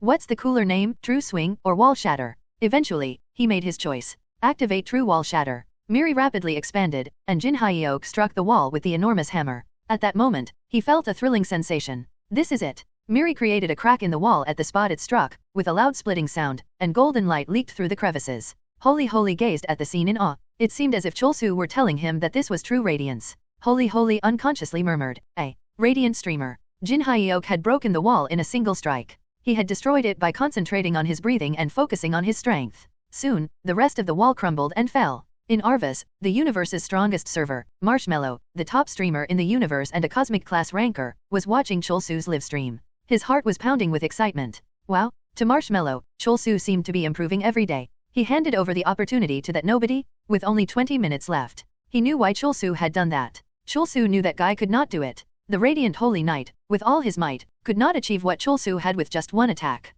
Cholsu had produced a dramatic scene. LOL, he destroyed that wall with just one hit. Streamer Cholsu's damage is insane? LOL. No way. Our Radiant Holy Knight made it possible by weakening the wall first? Wall, please, no more? Crying face. Marshmallow chuckled. He could see Cholsu's skills improving day by day. No, this isn't just about the damage. Holy, you scared me. When did you get here? Marshmallow yelled. Not that long ago. Marshmallow was surprised that he was so startled. Even though he was comfortable in his home and the newcomer was his close friend Encyclopedia, he could not believe that he had not sensed the latter's presence at all. You were so engrossed in Cholsu's livestream that you didn't even notice me coming here, Encyclopedia said. Was I that absorbed in Cholsu's livestream? Marshmallow thought. As he hid his true feelings, he asked Encyclopedia, if it's not about the damage, then what is it about? Breaking that wall requires a special power. That wall can't be broken by just anyone. It is a wall that can be broken only with a weapon made of a special material. You seem to know a lot about it. Nov. L.B//JNN.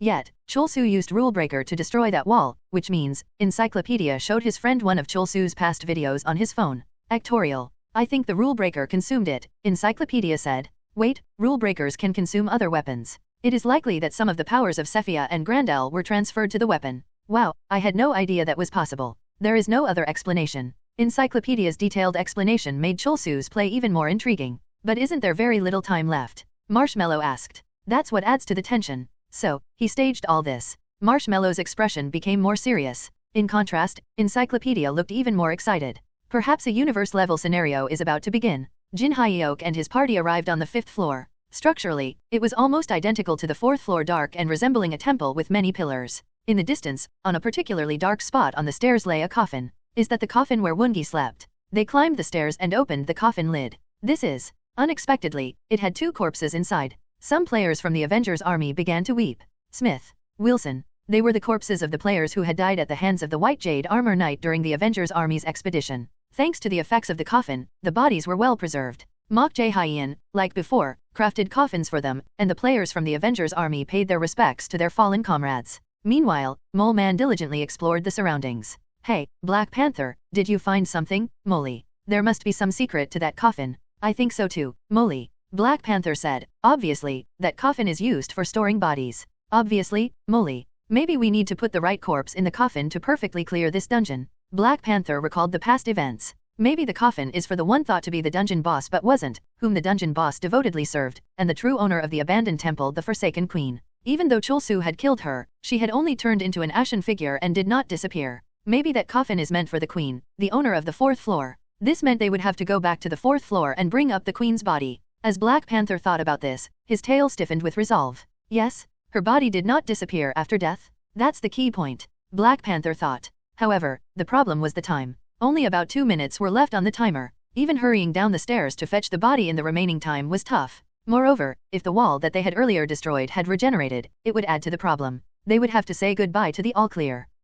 Black Panther noticed something slightly odd about Mole Man. It looks like he is slightly stalling. Black Panther had a strange feeling about it. When only 1 minute was left, Mole Man took out a coffin from his inventory. Wait, that is. It was the coffin containing the queen's body. The shape and style of the coffin made it seem like the Wood King had prepared it beforehand. Good thing I prepared in advance, Mole Man said. While the rest of the party had been busy with how to destroy the wall, Mole Man had asked Mok Jae-hyen and Kim Jong-hyen to collect the queen's body. Mole Man walked away from Black Panther and toward Chulsu. Black Panther blankly stared at his back. When did he prepare that? A slight sense of self-reproach washed over him. But why did he stall? It seemed like Mole Man had intentionally waited till the last minute to allow Chulsu to create a more dramatic scene. The absurd part was that Chulsu seemed to already know this and acted very naturally. Was I the only one who didn't know? Black Panther felt bitter. These crazy guys. How on earth? Leaving the stunned Black Panther behind, Mole Man said, "This is the queen's body." The queen finally found her place. Chulsu carefully lifted the queen and placed her into the coffin. His expression was of utmost reverence. Everyone from the Avengers army stood solemnly, their mouths sealed shut. The ashen figure of the queen began to regain its color. The curse faded away, and the queen transformed beautifully and said, "Thank you for giving me eternal rest, my subject. I just did what I had to do, your majesty." In his mind, Jin Hyeok was saying skip, but he did not show it outwardly. The queen gently smiled. "I was forsaken but not forgotten. Loyal subjects like you have not forgotten me." She raised her arm and touched Jin Hyeok's cheek. Kang Ian-woo's heart pounded at the sight. Such a magnificent scene. Ian-woo could not believe his eyes. The queen, having broken the curse and meeting her final rest, and Chulsu, reverently facing her. "Every shot I take is an amazing one." He realized each photo was going to be worth billions. The revitalized appearance of the queen gradually faded. "I am not going to be lonely, knowing there will be someone to remember my last. Remember, I was your queen, and you are the last subject to come in contact with me. You shall have all that is mine." Golden light sparkled above the fading queen's head, slowly rising and shattering above Jin Hyeok's head. It was like falling stardust.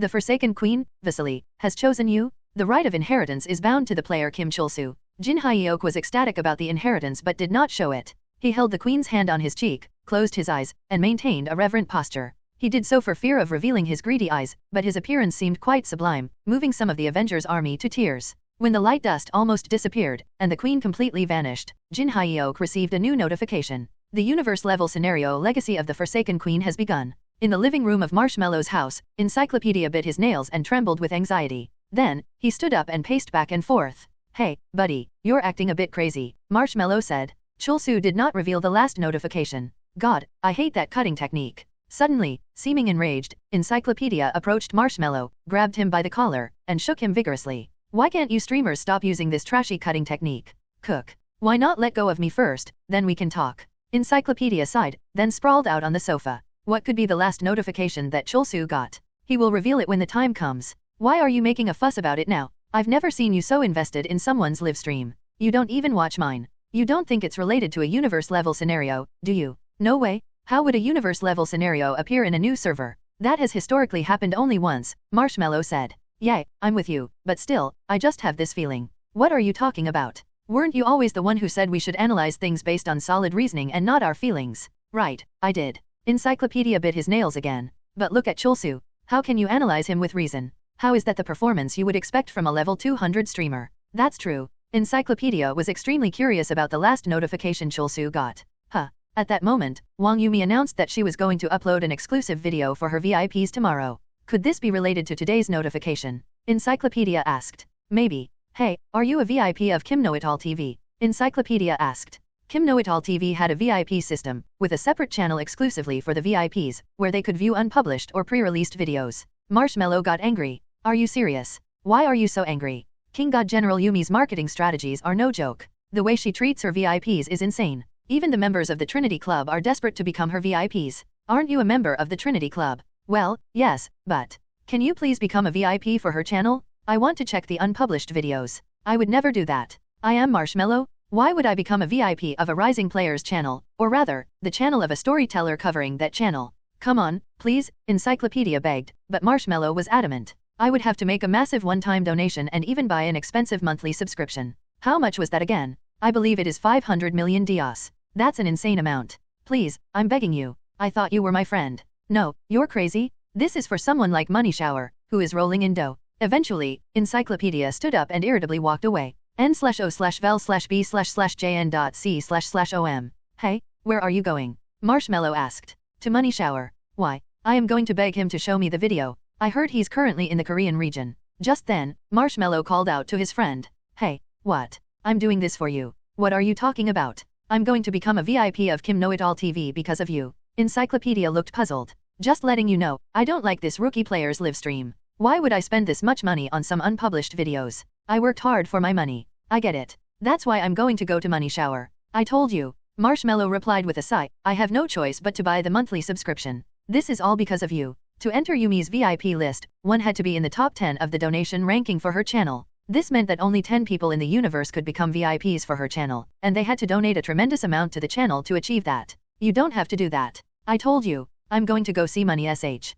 Be quiet. I can't make a donation when you're yapping so loud right next to me. Marshmallow used a mute skill to silence Encyclopedia. It's my fault for having a bad friend. Sigh, what a waste of money. Marshmallow's hands seemed to be moving joyfully as he made the donation, and his expression showed that he seemed quite relieved, even somewhat happy. Cha Jin Hyuk was quite surprised to see universe-level scenario in the description. I've never heard of this kind of scenario before. The largest scale scenario he knew of was server level. He had never heard of a universe-level scenario, not even during his days as the Sword King. There is no detailed explanation either. In the description, the scenario was marked with a question mark. Since it was related to the Forsaken Queen, he guessed it involved finding something left by her. Meanwhile, Egan Paul, who had stopped his live stream, was moved. All clear. Black Panther felt the same. His tail trembled violently. We've achieved an all clear. Black Panther always longed to achieve an all clear. He was a ranker in the American region, but he had never received an all clear. He had not even dreamed that he would achieve it in the distant lands of Korea. But, Black Panther's joy was short-lived, as a strange feeling came over him.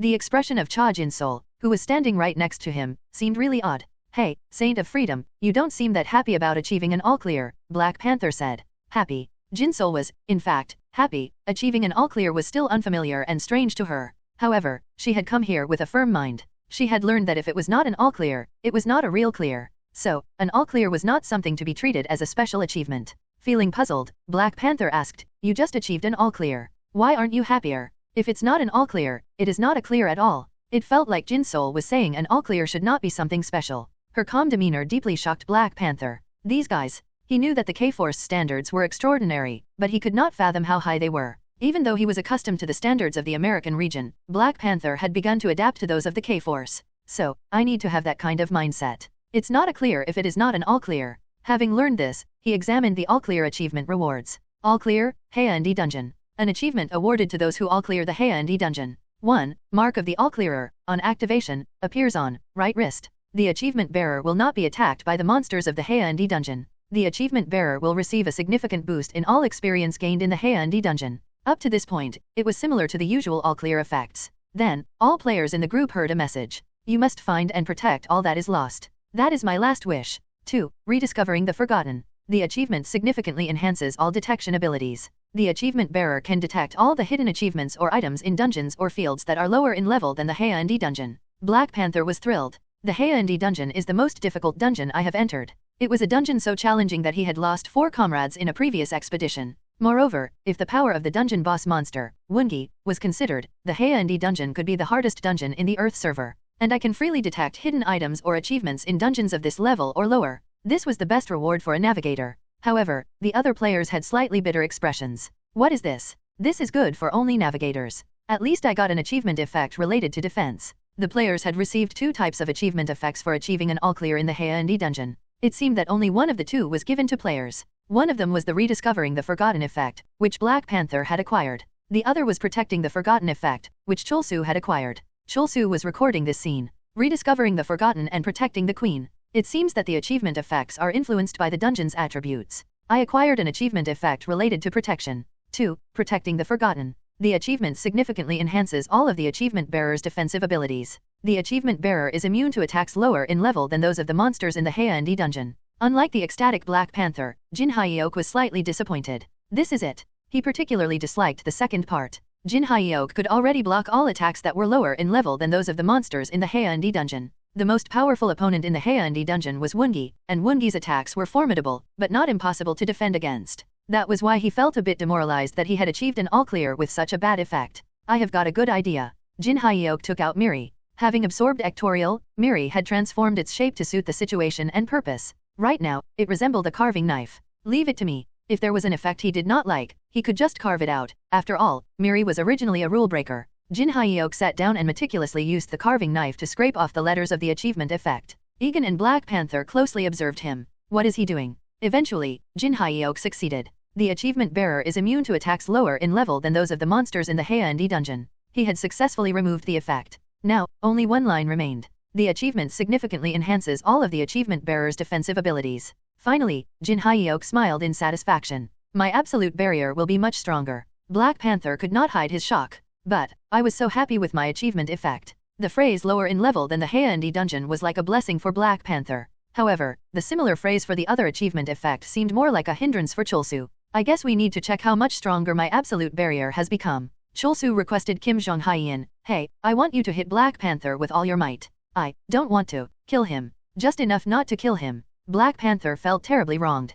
Why should I be the one to get hit? Is having weak defense a crime? Before he could voice this, Jong-hyeon attacked him. My attack. Both Black Panther and Jong-hyeon were surprised. Black Panther did not even flinch from Jong-hyeon's half-serious punch. This time, I will put a bit more sincerity into it. Jong-hyeon was greatly inspired by Jin Hyeok, so he followed in Jin Hyeok's footsteps. Full power. Fist technique. Boom. A loud noise erupted, but it was futile. Not a single hair on Black Panther was harmed. This was due to Cholsu's absolute barrier. The achievement is quite outstanding, Cholsu said. Before, although his absolute barrier had exceptional defensive power, it could protect only him. However, with the all-clear achievement effect, it was a different story now. I can now set the range of the barrier as I wish. Egan was shocked. It is the same type of broadcaster's barrier, but how can it be so different from mine? Also being a streamer, Egan clenched his fists. Someday, I will also have that powerful defensive ability. After clearing the Haeundae dungeon, Jin Hyeok visited Choi Gapsu's workshop for VIP management purposes. Gapsu and Jang Michelle were eagerly waiting for him with heightened anticipation. You're here? Did you get an all clear? Gapsu asked. Jin Hyeok nodded. You can see the details in the unpublished video that Yumi will upload tomorrow. Can't you just tell me a bit now? Michelle did not say anything, but she seemed exhilarated. Jin Hyeok looked around and lowered his voice. Since you two are my special VIPs, I was thinking of telling you in advance. The information would be public by the next day anyway. Jin Hyeok had not decided yet whether to disclose the information on the universe level scenario or not, but he had made up his mind to reveal the all-clear achievement effect. Since the Avengers Army players had also received the same effects, keeping it a secret did not seem very meaningful. But telling just the two of you like this is a bit unfair, don't you think? Other VIPs might complain later. Gapsu and Michelle both said at the same time. Do you want money? I can give you as much money as you want. No, it's not about that. I need a reason, a justification for me. A reason that can protect me from other VIPs' complaints. Right, justification is important. Let's hear it. In exchange for exclusive information that only you two can give me, I will pre-release a part of the video that will be uploaded tomorrow. That way, I can justify my actions. Jin Hyeok decided to tease out some information that would be public in a day anyway. He felt a bit guilty for treating these two like pushovers, but they seemed to have no such concerns. Jin Hyeok asked in an even lower and secretive voice. Do you happen to know about universe-level scenarios? Gapsu's expression stiffened slightly. Universe-level scenarios? Is that the title of a new movie? Choi Gapsu acted like he had no clue what it was. Ah, come on, old man, Jang Michelle said. Gapsu's acting was so awkward that Jin Hyeok did not even have to use broadcaster's insight. Michelle sighed and continued. It would have been more believable if you just didn't say anything at all. You've always been terrible at acting, old man. How did you even manage your business with such a poor poker face? Nonsense. My acting is phenomenal. When I was young, I got many offers to become an actor. That's because you are famous for being a doormat. I mean, rich. What does being rich have to do with acting offers? I'm sure all of those acting contracts had a clause asking you for money. That's because they needed the marketing fee and money for my acting lessons. Other actors don't usually pay for that, Michelle replied with a sigh.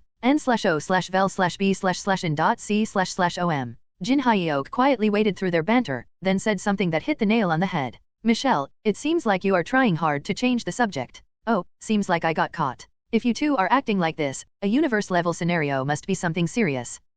Gapsu stroked his chin. It's not so much serious as. It's not exactly pleasant for us. A universe-level scenario can bring about a huge backlash powerful enough to reshape the order of the universe. And you know that powerful beings of the universe don't really like change, Michelle said with a broad smile. But about the unpublished video, you're really going to show it to us first, right? Gapsu said with narrowed eyes. Of course, I will show it to you. Jin Hyuk showed them the unpublished video, which would be made public the next day anyway. It was the scene where he achieved the all-clear, and due to the achievement effect, absolute barrier was significantly enhanced. Gapsu heartily laughed. Yes, this is why I watch your live streams. Gapsu felt vicarious satisfaction watching Jin Hyuk become stronger. Now, you have to tell me about universe-level scenarios, Jin Hyuk said. When Jin Hyuk returned home, his heart was racing. This is going to be a massive amount of content. A universe-level scenario had appeared only once in history. It was a period of great upheaval from a universal perspective. I heard that Garbino had carried out the previous universe-level scenario. He had heard about this from Wang Yumi. Known as the sexiest demon king in the universe, Garbino is the only demon to have ruled Arvis. They say he possessed the Munchkin trait. However, Garbino was active hundreds of years ago, which made the scenario that Jin Hyuk had chanced upon the first universe-level scenario in centuries. For a streamer like Jin Hyuk, the opportunity to cover such a major content was exhilarating. But let's not get too excited. Jin Hyuk decided not to reveal it for the time being. Disclosing this information after getting a clearer picture of this project was the better option. Anyway, the Trinity Club members don't seem to like the emergence of a universe-level scenario, do they? Yumi asked. Seems so, Jin Hyuk answered. Hundreds of years ago, Garbina, who was just a demon-born boy, had become a legend. During that time, many changes had occurred in the universe. Back then, the status of the Arvis server was not what it is today, Jin Hyuk continued. At that time, the Arvis server was traditionally strong, but it was not a superpower server. It became what it is today when Garbinu started ruling the server. The universe-level scenario was the foundation. During that process, a lot had happened. The Arvis server had transformed from being an ordinary strong server to the top server in the universe. Numerous shifts had taken place in power. Traditional powers fell, and new forces emerged. I heard that many of the Trinity members from that time also fell. The Trinity Club had only 99 members. If one left, another had to take their place. Then there must have been a generational shift at that time. Yumi asked. Yes. I think less than 10 of the surviving members were from before. Out of the 99 members, only about 10% had survived the overhaul. That's why the current members of the Trinity Club might not welcome a universe-level scenario. It's probably best to keep it a secret for now, Yumi said. She adjusted her round glasses and thought about it for a moment, but do Gapsu and Michelle know about this? I didn't directly tell them that I had received a universe-level scenario, but they should have probably figured it out by now. Jin Hyuk was also a bit worried. The existing members of the Trinity Club did not want too big a change. Just as the Trinity members of the previous generation had been replaced, the same could happen this time. That was why there was a chance Gapsu and Michelle were not keen on a universe-level scenario. If they decided to interfere with the scenario, it could get inconvenient in many ways. Yumi cleared her throat. It's actually better this way. What? Only 2 of the 99 members know about this, right? And it just so happens that they are obsessed with your live streams. Are they that obsessed? Content creators always had to be mindful of their audience. No matter how many subscribers they had, they always felt a bit of unease. Even Jin Hyuk had been quite shocked when the viewer count had suddenly dropped in his last live stream. You can be confident in your live streams, Chulsu. You are the best streamer in the universe, in my opinion. Those 2 are already addicted to your live stream. They cannot get out. People know drugs ruin lives, but why do they still reach for them? And I think your live streams are even more addicting than drugs. I know that content creators always suffer from anxiety, and I do think it's a good attitude to have. Yumi adjusted her glasses again and grinned. That's why you have supporters like me? If we play our cards right, we can completely win over the 2 Trinity members. Jin Hyuk decided to keep the universe-level scenario undisclosed for now. However, revealing the information to the 2 Trinity members and giving them time to prepare for the upcoming upheaval seemed a bit unfair. Is that okay? Jin Hyuk wondered. Think of it as a kind of fan service. Yumi said. That would be okay. Ha ha ha. Ho ho ho. Gapsu and Michelle were pleased with Jin Hyuk's proposal. If I can receive real-time information about the universe-level scenario, I can prepare for it in my own way, Gapsu said. I didn't donate to Chulsu with this in mind, but anyway, it's an enticing offer. The 2 Trinity members smiled contentedly and made another proposal to Jin Hyuk. How about operating a VIP system like Kim Know It All TV? We are talking about granting the right to view your unreleased videos. That's a good idea. That way, other viewers won't be mad that we're getting special treatment. Let's open up the channel only to the top 2 members, like the Trinity Club. They were referring to the top 2 individuals in terms of total donations, essentially suggesting that he create a channel that only those 2 could view. Then wouldn't other members of the Trinity Club be able to join it as well? Jin Hyuk asked. No. Gapsu slightly grimaced as if he was displeased. I am Money Shower. And I am Money Shot. The world had many talented individuals, and these two individuals had earned their place in the Trinity Club by accomplishing many things. I have the most money, Gapsu said. No, I have the most money, Michelle interjected. Money Shower and Money Shot were almost unmatched in the universe when it came to money. Don't worry about other members joining. Just create a channel exclusive to the top 2. I will have a buttload of money ready, Gapsu said. I just donated 10 billion dios. Then I will also donate 10 billion dios. The two together donated 20 billion dios. They were already the top 2 donors, and this further widened the gap between them and the third-place donor. Wow. While the amount of money was certainly exhilarating, a greater sense of accomplishment flooded into Jin Hyeok's heart. It felt like his chest was swelling with pride. I guess I've become a steamer worthy of receiving this kind of money. This meant that he was receiving a lot of love from the viewers, which made him more happy than the amount of money he received. The popularity of Egan Paul and the Avengers army skyrocketed, seemingly without limits. Their narrative of returning with their fallen comrades' bodies alongside Chol-soo deeply resonated with the American public. However, while the general public audience received them positively, the American rankers did not share the same sentiment. Are you happy? The top ruler of the American region, known by the player name Emperor, openly expressed his discontent to Egan. Because of your little show in Korea, many are underestimating the capabilities of American players. Before the Korean region rose to fame, the American region was considered the strongest. With numerous dungeons, diverse resources, favorable fields for leveling up, and excellent quests, the American region was blessed. Consequently, its players were highly skilled. You should be ashamed of yourselves, you clowns. Egan was not entirely displeased by Emperor's remarks. I am a showman. I put on a show. That's what I do. And the value of that show was recognized by the public. While the Avengers Army was a group of exceptional players, they were fundamentally entertainers and were generally weak to be called the strongest in America. Thus, to hardcore players like Emperor, the Avengers Army's performance was less than satisfactory. Because of your show, all of the American players are being looked down upon. Are you blaming me for that? Like it or not, when people think of the top alliance of the American region, they think of the Avengers Army. It's the fault of your damned marketing. From Emperor's perspective, the Avengers Army was a group of charlatans who had gained fame through marketing rather than skill. If you are claiming to represent the American region, shouldn't you guys have shown worthy play? All you did was follow Chol-soo's coattails. Egan was not really angry. He actually found Emperor somewhat pitiable. You just haven't experienced Chol-soo yet. Apparently, Emperor was intent on causing a stir to restore the pride of the American region. Just a small piece of advice for you, do not declare a regional war against the Korean region. That would be a foolish move, Egan said. The great ruler, Emperor, with his 9-star job, had the ability to declare regional wars against other servers. Egan sincerely advised him not to, but it only hurt Emperor's pride even more. It's only you and your weak party members who think Chol-soo and the K-Force are powerful, Emperor said. Videos and reality were vastly different. No matter how advanced the system's video technology was, it could not match what was happening in reality. The Chol-soo scene in the videos was very different from the real one. Emperor continued, I will show the world how overrated Chol-soo and the K-Force are. And how pathetic your marketing and production are.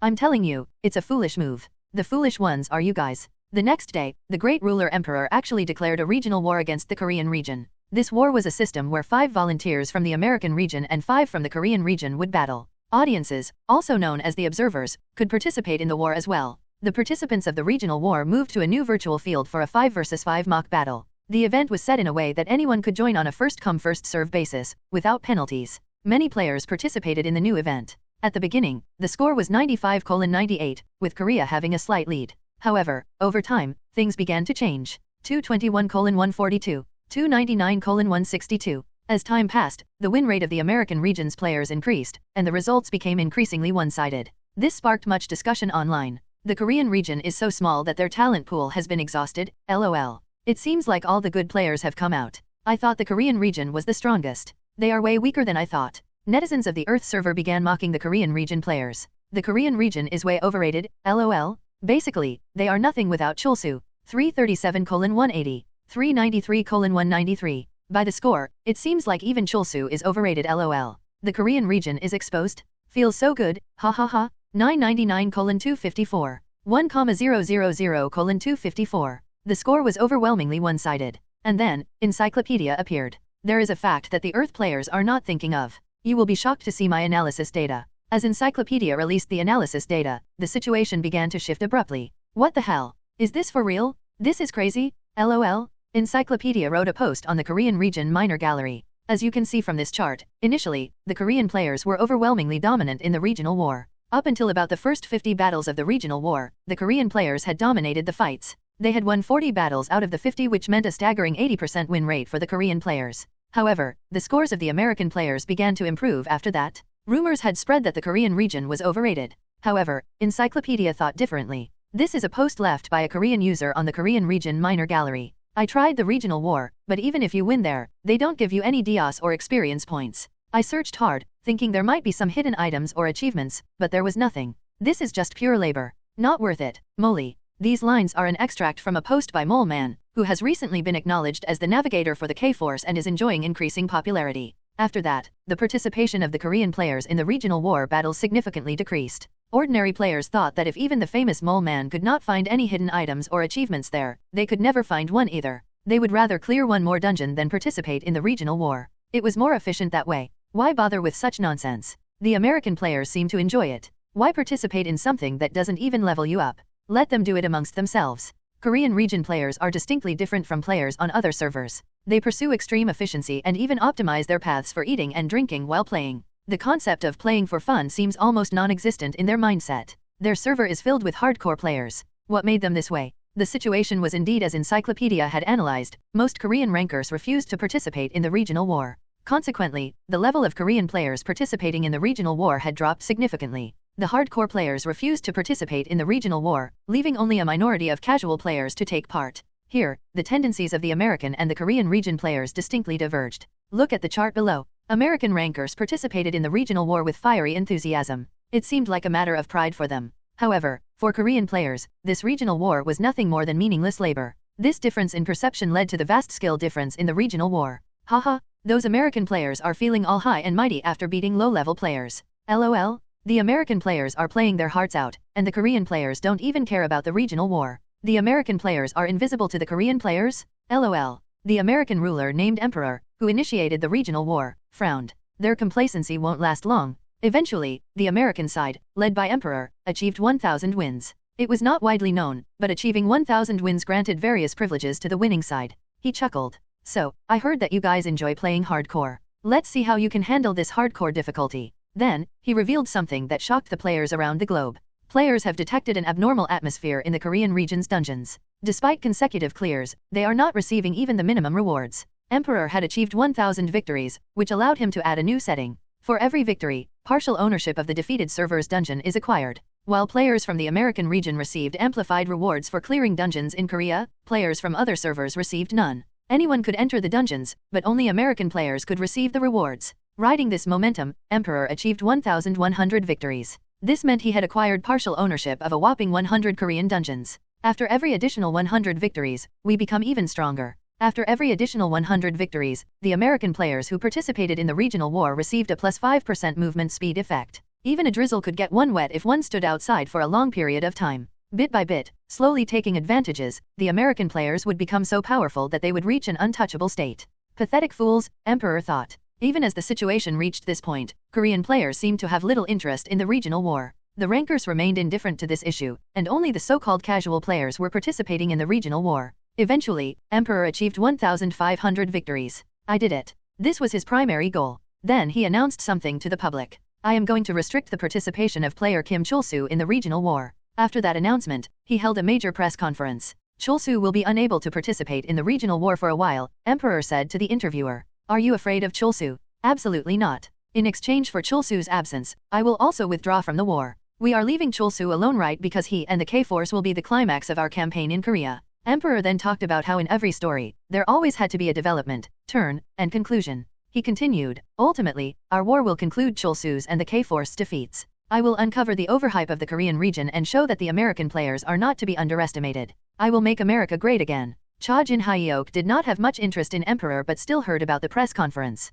Rubbing his ears, he said, he's quite diligent. He is indeed. Enjoying a moment of rest, Cha Jin-sol lay on the sofa and watched El-Tube. She was researching and analyzing how and when healers from other servers utilized their healing skills. She wasn't even paying attention to what Emperor was saying. It seems like he finds this interesting. Seems so. Jin-hyuk yawned, then completely forgot about Emperor's speech. What did he say again? Jin-hyuk thought. Suddenly, a good idea struck him, and he sprang up from his seat. Wait a minute. What's up? Now that I think of it, I'm not a hardcore player. You're not a hardcore player. Jin-sol was surprised. But these words gave her a new motivation. I should reflect on myself, she thought. Jin-sol reflected on her previous thought that she was hardcore enough, she needed to set the right standards. Of course. I am a streamer. I'm supposed to pursue moderate enjoyment while playing, Jin-hyuk said. I thought that was hardcore playing. Playing with a proper narrative and planning was harder than just mindlessly smashing things. Jinsol thought that was hardcore playing, but it didn't seem to be so by her brother's standards. I need to try harder. So, I think pursuing some fun wouldn't be so bad, Jin Hyeok said with a determined expression. Streamer Chulsu had to consider and play with too many things in mind. It was fun, but it also brought him significant stress and pressure. Sometimes, he just wanted to play as he pleased without worrying about planning his content. Fun? Jinsol asked. I think it's time for Kim Pyongbyeom to return to the scene, Jin Hyeok said while smiling. After the initial battles, Korean rankers had no interest in the regional war. However, as time passed, things began to change a bit. What? The regional war is rigged by the host? The regional war was a form of virtual space warfare. However, with each passing day, it was said to increasingly favor the American players. The turrets protecting American players were much stronger than those protecting Korean players. American players had a much faster stamina recovery rate, and even the same magic spells were stronger when used by American players. Wow, those guys are playing dirty. I can't believe these bastards. n/o/vel/b/in.c//om. Rankers who had no interest in the regional war started to pay it a bit of attention. The fact that the map of the regional war favored American players became known as hacking. Korean players were furious that American players were using hacks in a sacred play. I can't stand hackers. We need to teach them a lesson. Scattered Korean region players, who had barely paid attention to each other, united all of a sudden. Even Emperor, who was monitoring the situation, was taken aback. What's happening? Korean players were moving in perfect unison. With optimized party members, they were showing incredible efficiency in the regional war. They participated in the war with rapid rotations, considering each player's stamina and traits. It was a systematic movement, like strategizing for a dungeon boss monster. This could only be possible if someone was overseeing and controlling it from above. Emperor wondered who in Korea could do this. Right, it must be Han Seirin's doing. I knew it. Emperor thought Seirin was controlling the situation in the regional war, but he was mistaken. Seirin had been clearing other dungeons for the last few days and was unaware of the outside situation. But it's already too late. Undeniably, Korean players had suddenly become strong, and their united force was frightening. Down with the hackers. We need to establish the order of play. Moreover, it was clear that the win rate of the Korean region had increased significantly. But we are about to achieve our 2000th victory. Achieving 2000 victories was Emperor's secondary goal. After this point, the American players would receive much stronger buffs. All their abilities would be enhanced, from their jobs to their skills. Even ordinary players could maximize their potential. You have achieved 2000 victories. As the great ruler, you have the right to upgrade the regional war to an all-out war. Emperor did not upgrade the regional war to an all-out war right away. An all-out war would be troublesome because they have waiting wife on their side. He needed to prepare countermeasures for waiting wife. So, he created defense turrets favorable to the American side and removed the terrain where waiting wife could hide and launch her cannon fire. Everything was turning in favor of the American players. As time passed, Emperor was confident that all preparations were complete. Now, I will show you why America is the greatest. I will prove that the Avengers army is not all America has to offer. That was Emperor's perfect plan. However, things in the world did not always go as planned. What is this? Emperor expected an overwhelming victory in the all-out war. The American side indeed won the initial round of the all-out war, but the win was not overwhelming. They are stronger than I thought. As the great ruler, he trusted his judgment. He had analyzed the Korean players very well and thought this would be sufficient. What is more frightening is their unity. This was something Emperor could not understand. He prided himself on having studied the Korean region extensively. He had even defined the Korean region, a server where players constantly fight like crazy, dividing into factions with no hope for unity. They fought over gender. They fought over political views. They fought over marital status. They fought over the region of origin. They fought over age. It was a strange server, and Emperor was sure that they would all be a disorganized mess in an all-out war. However, their unity was beyond imagination. How is this possible? Those who were not supposed to be united were standing together. Many online communities across the universe found this intriguing. Moreover, something seemed strange about the Korean players. Hey, you killed my friend. How dare you? I will not let these hacking scumbags push around my server. Even though a revival setting was active in the war, the fear of death was not supposed to disappear. There was a reason governments around the world campaigned to avoid death as much as possible. Usually, a player's will to fight faded after 1 or 2 deaths. However, these damn Korean players seemed to get stronger the more they were killed. The current score of the all-out war was 3-0, with 3 rounds to the American side and none to the Korean side. Despite the American players being on the winning side, Emperor was getting a bit anxious. The gap in skills is narrowing. Hey guys, I found an optimized map route. Navigators can bypass and open a path, but you need to be below level 150. These crazy bastards. Korean players found paths on the map that even the designer, Emperor, did not know about. Then another piece of news came in. Wait, Kim Pyongbyeom. Pyongbyeom was a player who had retired in Korea and disappeared suddenly. The news was that this player, who had a reputation on PAR with Chulsu, had returned. The score of the current all-out war was 3:0. People who did not know better mocked the Korean players, saying that the hype surrounding the Korean region was finally being exposed. However, the initiator of the all-out war, the great ruler emperor, felt increasingly frustrated. They are getting stronger by the minute. Of course, as the American players accumulated victories, they received more adjustments and buffs. However, the Korean players adapted to the all-out war at an excessively fast speed. Then came the fourth round. That was when Kim Pyongbyeom made his appearance. Kim Pyongbyeom was known to be very close to Kim Chul-soo, even to the point of sharing weapons with him. How dare you exclude my friend? Pyongbyeom seemed furious that Chul-soo had been excluded from the war, and the hammer he wielded was mighty. Emperor scowled. What kind of hammer deals that much damage? Pyongbyeom's hammer was as powerful as several wizards combining their power. The destructive power of each hit was unreasonably strong. Every swing of the hammer took at least one player along with it. Even with tanks to absorb the attacks, players were getting killed left and right. Emperor knew that without the tanks, those players would have died much faster. The problem was that these players, having experienced such overwhelming power, completely lost their will to fight after being revived. Eventually, the American players who encountered Kim Pyongbyeom chose to flee rather than fight. Emperor bit his lip in frustration. Dealing with Pyongbyeom is complicated enough. Moreover, another figure was as irksome as Pyongbyeom. Her name was Shin Uri, also known as Waiting Wife. Moreover, she considered Chul-soo her master. I have thoroughly prepared for this all-out war, but, Emperor thought. Knowing how strong she was in large-scale all-out wars, Emperor had never been negligent in preparing for the battle against Waiting Wife. He had altered the map's terrain to eliminate any spaces where Waiting Wife could hide and reshaped the terrain to prevent her straight-line cannon attacks. Emperor had even deployed snipers just for Waiting Wife. Our preparation was flawless. There was nothing to fault in their preparation against Waiting Wife. However, despite doing their best and showing the highest level of skill, they could not kill Waiting Wife. That was because at Uri's side now was Woongi, who used to be the boss monster of the Haeundae dungeon. I will protect her, Teddy. When it came to protecting Uri, Woongi showed power beyond common sense. I will protect my queen at all costs, Teddy. Under Woongi's protection, Uri was invincible. Sniping her from a distance was almost impossible, and getting close to her was even harder. Ultimately, the American region lost the fourth round of the all-out war. The current score was 3:1. Amidst this, someone came looking for Emperor. You seem to be in quite a predicament. Joining hands with me will significantly improve the situation. It was Swampland No. 2 from the Swampland crew. Players from the American region who had fought against the Korean region players unanimously said, they are working together like a military troop. They described the Korean players as being like fully trained elite soldiers. My level is higher than them, but still. The American players had a strange experience.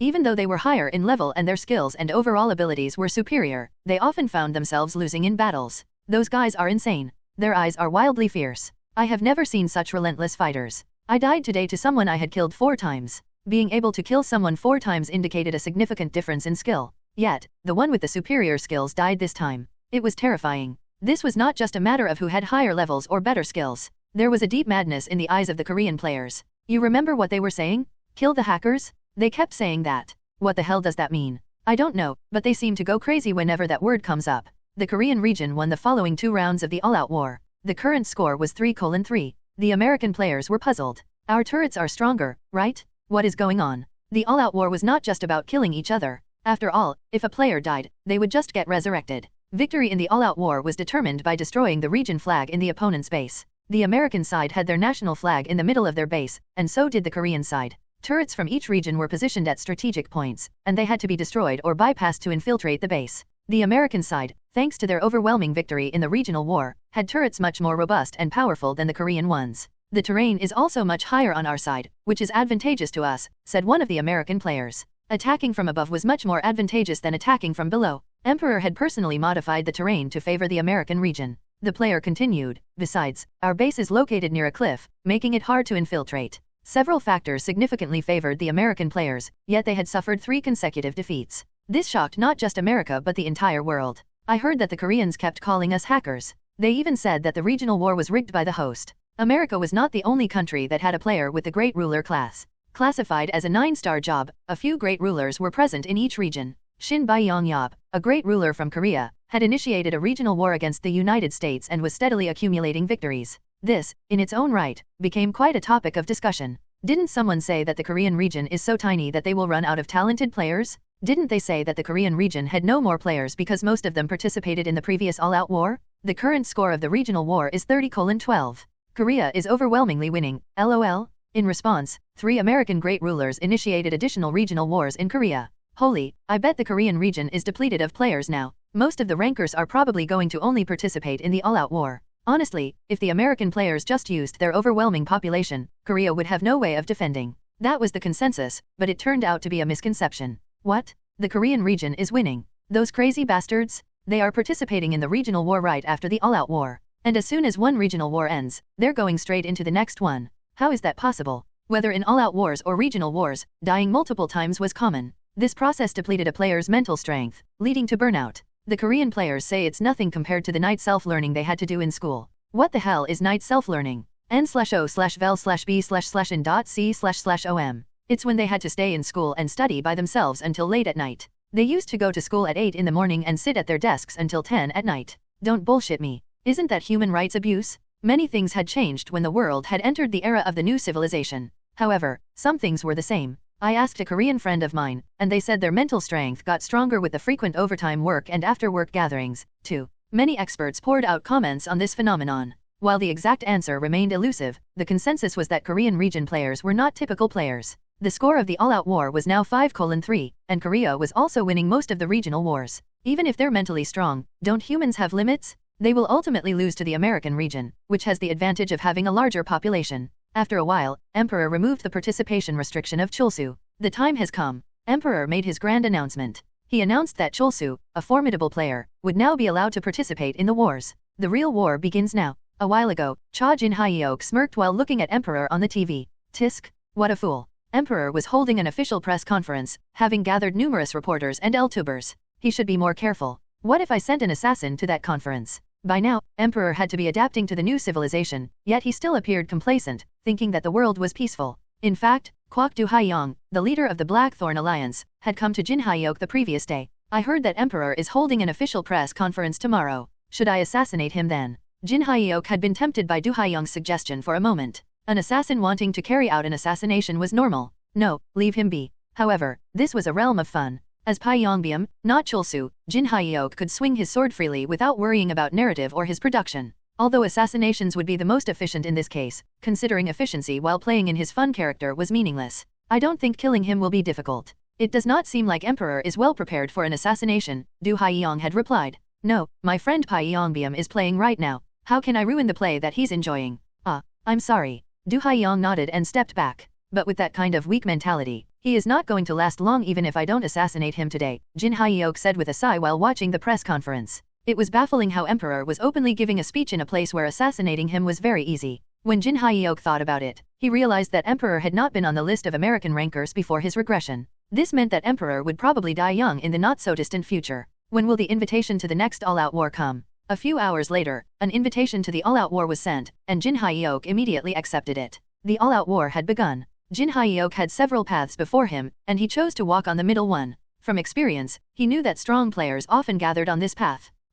Jin-hyuk tilted his head in confusion. Why is no one here? He only detected the minimum number of players guarding the turrets. Has their stealth ability improved? Just in case, he scanned the surroundings with broadcaster's insight, but there were no players in hiding. Literally, there were hardly any players at all. Meanwhile, Emperor, who had concentrated players on paths that Pyongyang had not taken, smiled victoriously. Winning a battle does not mean winning a war. Pyongyang's power was indeed beyond imagination. To fight against Pyongyang, Emperor would need at least 5 of America's top rankers. Even then, it was nearly impossible for them to win, they would only hinder Pyongyang. However, Pyongyang was just one person. A war involved many players, and victory was determined by destroying the opponent's region flag first. Pyongyang has entered the central cave, Emperor thought. The central cave was a passage leading to the top of the map. Therefore, Emperor redistributed and positioned his players. Jin-hyuk continued to feel something was off. What is going on? It seemed like there had been fierce battles in this area just 10 minutes ago. Isn't that Mr. Kim Pyongyang? That's Mr. Kim Pyongyang.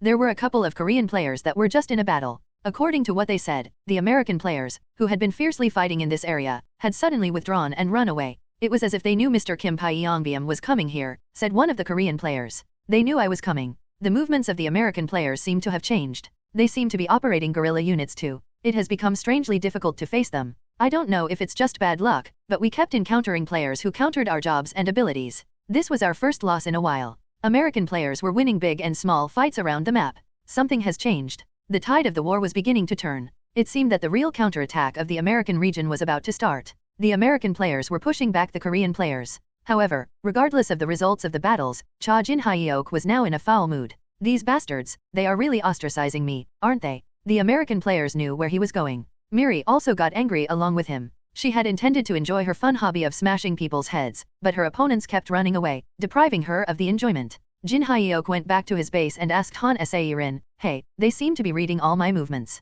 It's not just you they're reading." Saerin frowned. "Our front line is being pushed back. Emperor must be quite competent." "That can't be." "What does that mean? He isn't even properly prepared for an assassination." Jin-hyuk hit the nail on the head. If Jin-hyuk saw one small weakness in a player, he could understand the player's full abilities. He knew that such a person could not be that competent. How could a guy who can't even defend himself competently command that many players? Jin-hyuk said.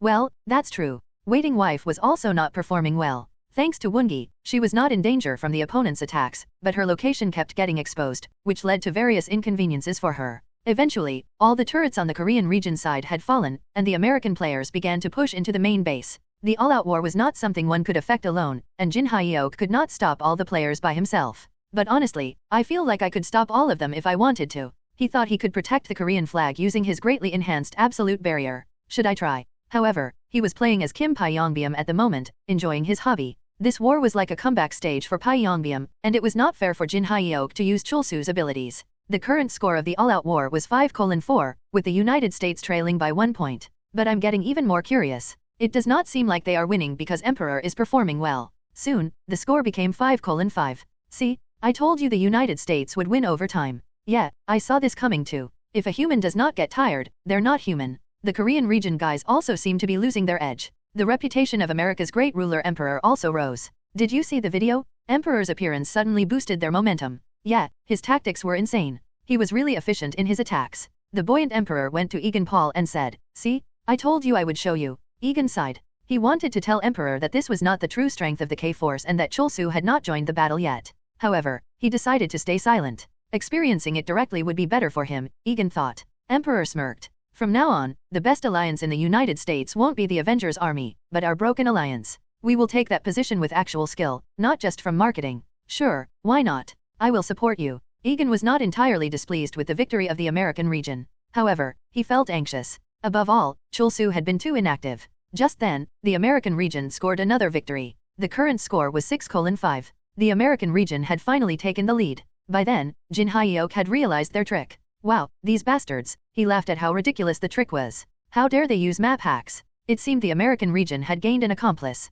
A player who could freely manipulate the settings of dungeons and fields and turn them to his advantage had likely joined sides with Emperor, someone like Swampland No. 2. Jin-hyuk had been willing to overlook the fact that Emperor had rigged the entire map in the first place, but he couldn't let them use map hacks. They've crossed the line too much. A player's mindset was completely different when they played as a hobby and when they played professionally. Jin-hyuk spoke with a serious expression. It seems like the American region is getting external assistance from another player. Saerin also nodded. I think so too. Do you have any suspects in mind? I do, Jin-hyuk replied. It was a somewhat regrettable fact for Emperor, but Jin-hyuk was a regressor. He knew exactly who was behind all this. Swampland No. 2. It's highly likely to be him. Swampland No. 2 had a grudge against Jin-hyuk for killing Swampland No. 3, so it was not strange for the player Hunter to get involved in this matter. Saerin bit her lip slightly and closed her eyes. We need to neutralize him. After a moment of thought, Jin-hyuk smirked. Wait a minute. Why? Do you have a good idea? Many players are pissed off because they couldn't join the war. To be exact, these were players who had participated in the war but became the butt of jokes for not being able to perform well.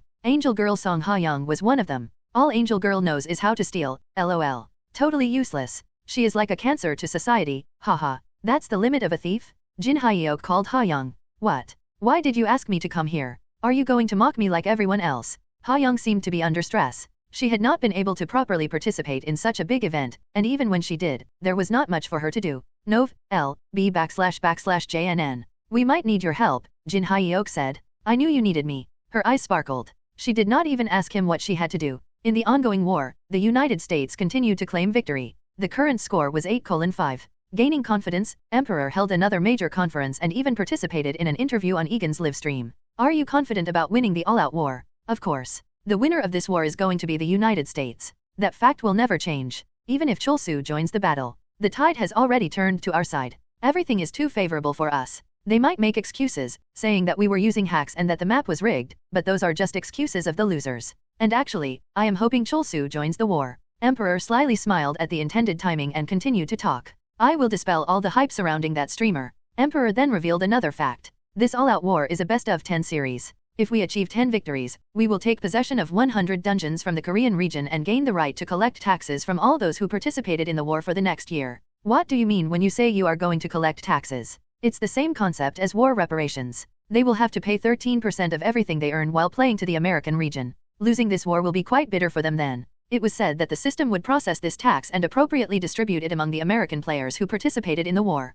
As the 14th round was about to start, Ha-young grinned. Wow, this guy's stealth ability is pretty incredible. In the southern part of the map, there was a huge waterfall, and hidden inside it was a complicated cave. A player was hiding there, doing something. But hiding is my specialty. Ha-young had finally found Swampland number 2. Meanwhile, the United States scored another victory. The score was now 9-5. Only one more point remained for the ultimate victory of the American region. Jin Hyuk did not particularly want to reveal that Chulsu and Pyongyang were the same person. The American players are avoiding Pyongyang anyway, aren't they? After the word Munchkin had been added to Jin Hyuk's job title, all of his abilities had been significantly enhanced. This also applied to his multiple lives mystery. His avatar had improved as well. I'll just set the avatar to auto hunt. Jin Hyuk had set up the avatar in a way that it automatically attacked any opponents it noticed. The avatar was not able to think and strategize from all angles like Jin Hyuk could, but simple offense and defense were doable. In fact, the American player's strategy of avoiding Pyongyang made this even more possible. First, let's catch the one hiding in that waterfall, Jin Hyuk said. But wouldn't he set up escape routes already? Ha-young asked. Probably. That's why I want you to chase him to the end. You can do it. Ha-young, who had been stressed recently due to the comments that said she was overrated, smiled brightly. He is trusting me this much? And it's not just anyone but Chulsu. She felt a bit refreshed. The passion reignited in her heart. She could not lose to players using map hacks and rigged maps. It was time to set things right. I will show you how righteous a thief can be. She confirmed one last thing with Jin Hyuk. But it might take a while. What if the Korean flag gets destroyed in the meantime? It won't. But it's been destroyed continuously until now. That was before I decided to guard it. I will make sure it does not get destroyed. I promise. He is so cool. Ha-young covered her mouth and looked at Jin Hyuk. He could not have been more reliable. You're always so enthusiastic about setting things right. No wonder people call you the righteous intense man. Then, shortly after, the final round of the all-out war began. As Chulsu participated in the last round of the all-out war, Encyclopedia paid close attention to this round. I thought maybe Pyongyang and Chulsu were the same person. Having alternate characters was a common concept in the universe. Several mysteries also allowed it. But that wasn't true. Pyongyang was performing well on his own, and Chulsu was participating in the war and live streaming. Occasionally, streamers spotted Pyongyang, who demonstrated his formidable prowess. If that's an avatar, it could not possibly perform to that extent. To do so, one would need to have a job like the puppeteer. Even if a streamer had the required mysteries, showing such a level of performance with an avatar was not possible. That was the consensus of Encyclopedia and numerous other netizens of the universe. Meanwhile, Ha-young and Kwak Do-hyung, leading the members of the Black and Black Alliance, headed towards Swampland No. 2's hiding place. Swampland No. 2 smirked. I can see all of you coming here. He had set up the third eye across the entire map. He could see everything his opponents tried to do. I've prepared several teleportation circles just in case. A clever player always had their escape routes ready. Anticipating his hiding place being discovered and assassins coming, Swampland No. 2 had prepared 7 teleportation circles. He also left a note. Even if you find me, it will be useless. By the time you really find me, the war will already be over. Ha-young found the note. She pretended to be angry and stomped. I was so close to catching him. She continued to pursue Swampland No. 2. An hour had already passed since the outbreak of the final round. Emperor sensed something was off. Why is it taking so long? Most of the Korean side's turrets had already been destroyed, and numerous American players had swarmed the Korean main base. So, the battle should have ended a while ago. Emperor, who had been waiting at the American main base, also moved toward the Korean base. He saw a tremendous scale of attacks unfolding in front of the Korean flag. Many explosions erupted, causing brilliant effects, and thunderous sounds echoed the surroundings. What the hell is going on? A strange sight caught Emperor's eye. Emperor looked at the scene unfolding before him, confused. Even though a tremendous barrage of firepower was raining down on them, the players at the Korean base were too peaceful. Are they just casually chatting with each other? And sitting down at that? Emperor used a skill to enhance his hearing and eavesdropped on them. Is it really okay for us to just rest like this? Didn't Intense Man tell us to do just that? The American players are attacking with such fervor. It's like watching fireworks. I can't believe we can just sit here and chat. Emperor bit his lip. He wondered if the Korean side had gained a new barrier mage of incredible talent. From his knowledge, the Korean region did not have such a skilled player. Swampland No. 2 might know something about this. He attempted to use a ruler's exclusive skill, Whisper, to communicate with Swampland number 2, but the connection was not smooth. Why can't I get through? Undoubtedly, an unexpected variable had entered the all-out war. The moment Emperor thought of the word variable, only one person came to mind. Could it be Cholsu again? Emperor opened his LTube window to check. As unlikely as it seemed, Kim Cholsu was live-streaming everything going on. My viewers, I am delighted to present to you the Enhanced Absolute Barrier, which I upgraded when I was in the Haeundae dungeon. Enhanced Absolute Barrier. Emperor was aware that Cholsu's barrier had been strengthened. However, he had not imagined it would have become this strong. The onslaught of attacks from the American players and Cholsu repelling them created an intense battle scene. If you missed the last video, click here, and you will be taken to it. I happen to have some free time, so I am letting you know. Please like, subscribe, and turn on the notifications. Emperor watched the live stream, still biting his lip. The achievement significantly enhances all of the achievement bearer's defensive abilities. The achievement bearer is immune to attacks lower in level than those of the monsters in the Haeundae dungeon. If I set the barrier range to about 20 meters around the Korean flag, I can easily withstand my opponent's attacks. From 25 meters onward, it starts to get a bit hard to breathe. Once defensive capabilities reached a certain level, minor attacks would become meaningless before them. A strong single attack was more threatening than numerous weak ones. However, no player present had the attack power to challenge Cholsu's absolute barrier. Cha Jin Hyeok was quite pleased. At this rate, I can last about 24 hours. Emperor clenched his fist. Cholsu's unbelievable defensive capability was shocking, but not entirely unexpected. After all, Cholsu had always shown capabilities beyond common sense, and Emperor had considered that something like this could happen. Your barrier skill fundamentally evolves from Broadcaster's barrier. It only becomes powerful through live streaming. Emperor thought. He was well aware of the characteristics of a streamer's barrier. He just needed to stop the live streaming. Did you think I had not prepared for something like that? He pulled out a small bomb-shaped artifact from his pocket. It was a kind of EMP bomb, which could cause radio interference and cut off nearby live streams for about 5 minutes. This is your end, Cholsu. Emperor threw the artifact toward Cholsu, and the next moment, the artifact indeed cut off Cholsu's live stream. Egan Paul, who had been watching the live stream from outside, without participating in the war, sighed deeply. He could not believe that Emperor had just cut off Cholsu's live stream. Emperor had crossed the final line. You should have known when to stop. Jin Hyeok was not live streaming by himself. He was getting help from storyteller Wang Yumi, who provided real-time analysis of elements beneficial to the play and relayed them to him. Emperor has entered the live stream. Jin Hyeok could not help but laugh in disbelief. Wow, he rigged the map, used the map hack, and is stream sniping too now. Stream sniping referred to the act of spying on the opponent's live stream to gather information during a competition. Globally and especially among the Korean players, this was seen as a low and cowardly form of play. While Miri raged, ready to smash heads at any moment, Jin Hyeok decided to endure a bit longer. Well, it looks quite spectacular from the outside, Jin Hyeok thought. The scene of hundreds of damage-dealing players unleashing attacks toward him and him repelling them alone was, even by his own admission, a satisfying spectacle. He was about to let it continue and proceed with the live stream when the live stream transmission is not smooth. Flash, the live stream was cut off. The live streaming screen suddenly turned black. Jin Hyeok smirked. This bastard is testing my limits. He lifted Miri. At this moment, he did not care about his performance or the narrative. He was too angry to think of anything else. Activate Defensive Mystery Phantom Swordswoman. The Phantom Swordswoman, in the form of a fallen angel, appeared in front of Jin Hyeok, wielding a giant hammer. As this was not the first time the Phantom Swordswoman had appeared on a battlefield, the viewers cheered. Wow, he just activated the Defensive Mystery, lol. Why is the hammer so huge? Haha, I can feel the bloodlust in the Phantom Swordswoman's eyes, lol. So scary? Some viewers even predicted the Phantom Swordswoman's lines. Grasp the hammer of vengeance. Let them know what the end of the fools are like. What is the target of annihilation, my master? However, this time, the Phantom Swordswoman said none of that. Despite her somewhat haggard appearance, the normally beautiful lady muttered in a slightly different tone, I'm gonna kill these fucking bastards. The Phantom Swordswoman, who had a deep spiritual bond with Cholsu, exploded in rage. She lost her dignity and went berserk. She soared high into the sky, and golden clusters gathered at the end of her hammer. Mok Jae-hyeon had a bad premonition. All tanks, forward. The tanks Jae-hyeon led quickly set up their emergency defensive formation. Soon after, the Phantom Swordswoman swung her giant hammer. As always, this defensive mystery was combined with the Babylon cannon, which exerted tremendous destructive power in large-scale battles. The hammer shot out a fierce beam of light. Jae-hyeon tensely watched the beam of light. We have to block it. This beam of light did not differentiate between friend and foe. Its destructive power was so immense that it was bound to engulf the Korean players as well. What? However, the outcome was slightly different from what Jae-hyeon anticipated. The single, massive beam of golden light split into thousands of strands. What is going on? The thousands of strands of the Babylon cannon rained down on the American players like precision-guided missiles. It was like a meteor shower. Dumbfounded, the Korean tanks looked up at the sky, witnessing the wide area destruction of the precision-guided defensive mystery for the first time, and so was Shin Uri, the original user of the Babylon cannon. Yes, as expected from my master. She chastised herself for doubting her master. Normal players lash out blindly when angry, but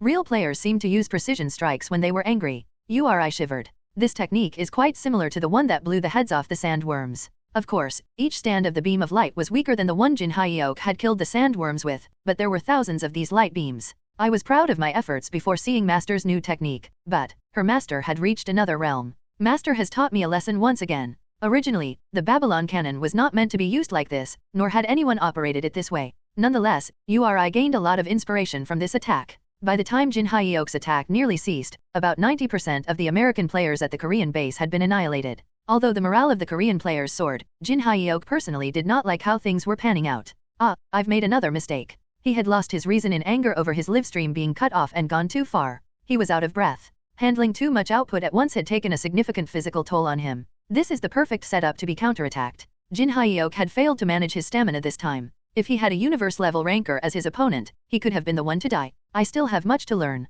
His journey was far from over. His play is so contradictory, yet it works. The streamer Kim Chul-soo's overwhelming defensive mystery with wide area and precision-guided attack was astonishing. His play is full of contradictions that I don't know where to start. The fact that a streamer executed such an amazing attack was a contradiction in itself. Yet, on top of that, it was actually a defensive mystery that executed the attack. Also, the idea that this defensive mystery had performed a wide area attack was yet another contradiction. Moreover, this wide area attack actually being a precision-guided attack was the ultimate contradiction. Everything was a bundle of contradictions, yet strangely, it all pieced together like a puzzle. Wow, Kim Pyongbyeom destroyed 2 turrets while this was happening, lol. The combination of Chul-soo and Pyongbyeom is crazy? Usually, it took several players working together to break just one turret, similar to the experience of raiding a dungeon boss monster. However, this rule did not seem to apply to Pyongbyeom. But isn't Pyongbyeom actually more powerful than Chul-soo? Maybe that's why Chul-soo is on defense and Pyongbyeom is on offense? So, does that mean Pyongbyeom has been going easy on them? Come on. Are you implying that they let the American region score 9 points first? Wait, did Pyongbyeom really go easy on them, since his friend, Chul-soo, is a streamer? Streamers tended to like dramatic productions for their live streams. Remember the Haeundae dungeon? Didn't the Avengers army try so hard to create a sense of crisis for his live stream? Yeah, it seemed like they set the stage for Chul-soo's dramatic entry. The viewers came to their own conclusions. Yeah, I think we're right. Pyongbyeom was going easy. LOL, so, he purposely let them score 9 points first? The players who RESP'd at the American base couldn't move a muscle. Even the great ruler emperor was speechless for a while. My body won't move, and I can't even speak n/o/vel/b//in.c//om. This seemed like a side effect of dying at the Korean base. He had never felt such intense bloodlust before. He had died several times but never experienced such a powerless and frightening death. I don't want to die again. Emperor thought he had overcome his fear of death, but this experience made it seem otherwise. Egan's advice came to his mind. Watching something on screen and experiencing it in person was entirely different. Chul-soo and Pyongbyeom, they were going easy on us? For dramatic effect. Of course, Chul-soo was genuinely angry, but nobody even dared to think that. Emperor changed his strategy. Let's just surrender. Surrendering, as opposed to being defeated, incurred few penalties. Plus, since Emperor had initiated the all-out war and he could manipulate the map and the settings, the damage could be minimized. Yes, that's the best approach. Do you wish to surrender? Emperor chose to surrender, however, it did not go as he planned. Why can't I surrender? Meanwhile, Jin Hyuk resumed his live stream. I apologize. The live stream was interrupted. It is my fault for not anticipating such an attack. I will be more careful not to get attacked like this next time. Madness still flickered in his eyes. He had tolerated rigged amps and map hacks, but this was unbearable. The original title of his live stream was War, but he changed it. Teaching a lesson. First, I will destroy the surrender setting. This was to not let the opponent go off easy by letting them surrender. If you have the rule breaker, this can be easily done. You have destroyed the map's surrender setting. Surrendering within the map is not possible. I think I might as well destroy the resurrection setting, too. They keep coming back to life, not learning their lesson. You have destroyed the map's resurrection setting. Resurrection within the map is not possible. Let's make it a bit more intense. Without RESP'ons, the war would become much more intense. Or so he thought. It turned out to be quite anticlimactic. Upon reaching the American base, Jin Hyuk found numerous players on their knees, hands raised, begging for their lives. Most players were pleading for mercy, and Jin Hyuk was disappointed. Even the great ruler emperor was among them. I usually don't kill players if they're surrendering. However, Emperor had crossed the line too far. How dare you intentionally cut off a streamer's live stream? I am not going to spa. Wait. Emperor desperately cried out. There is a disseminator among us? He is the one who taught us how to create a rigged amp and forced us to use map hacks. Emperor betrayed Swampland number 2. Jin Hyeok scowled. Did that disseminator also give you the artifact that cut off my live stream? In truth, Emperor was the one who had designed that bomb. However, right now, his priority was to stay alive. He wouldn't be able to make excuses for his mistakes if he was dead. Why yes. Emperor blurted out, grasping at straws for survival.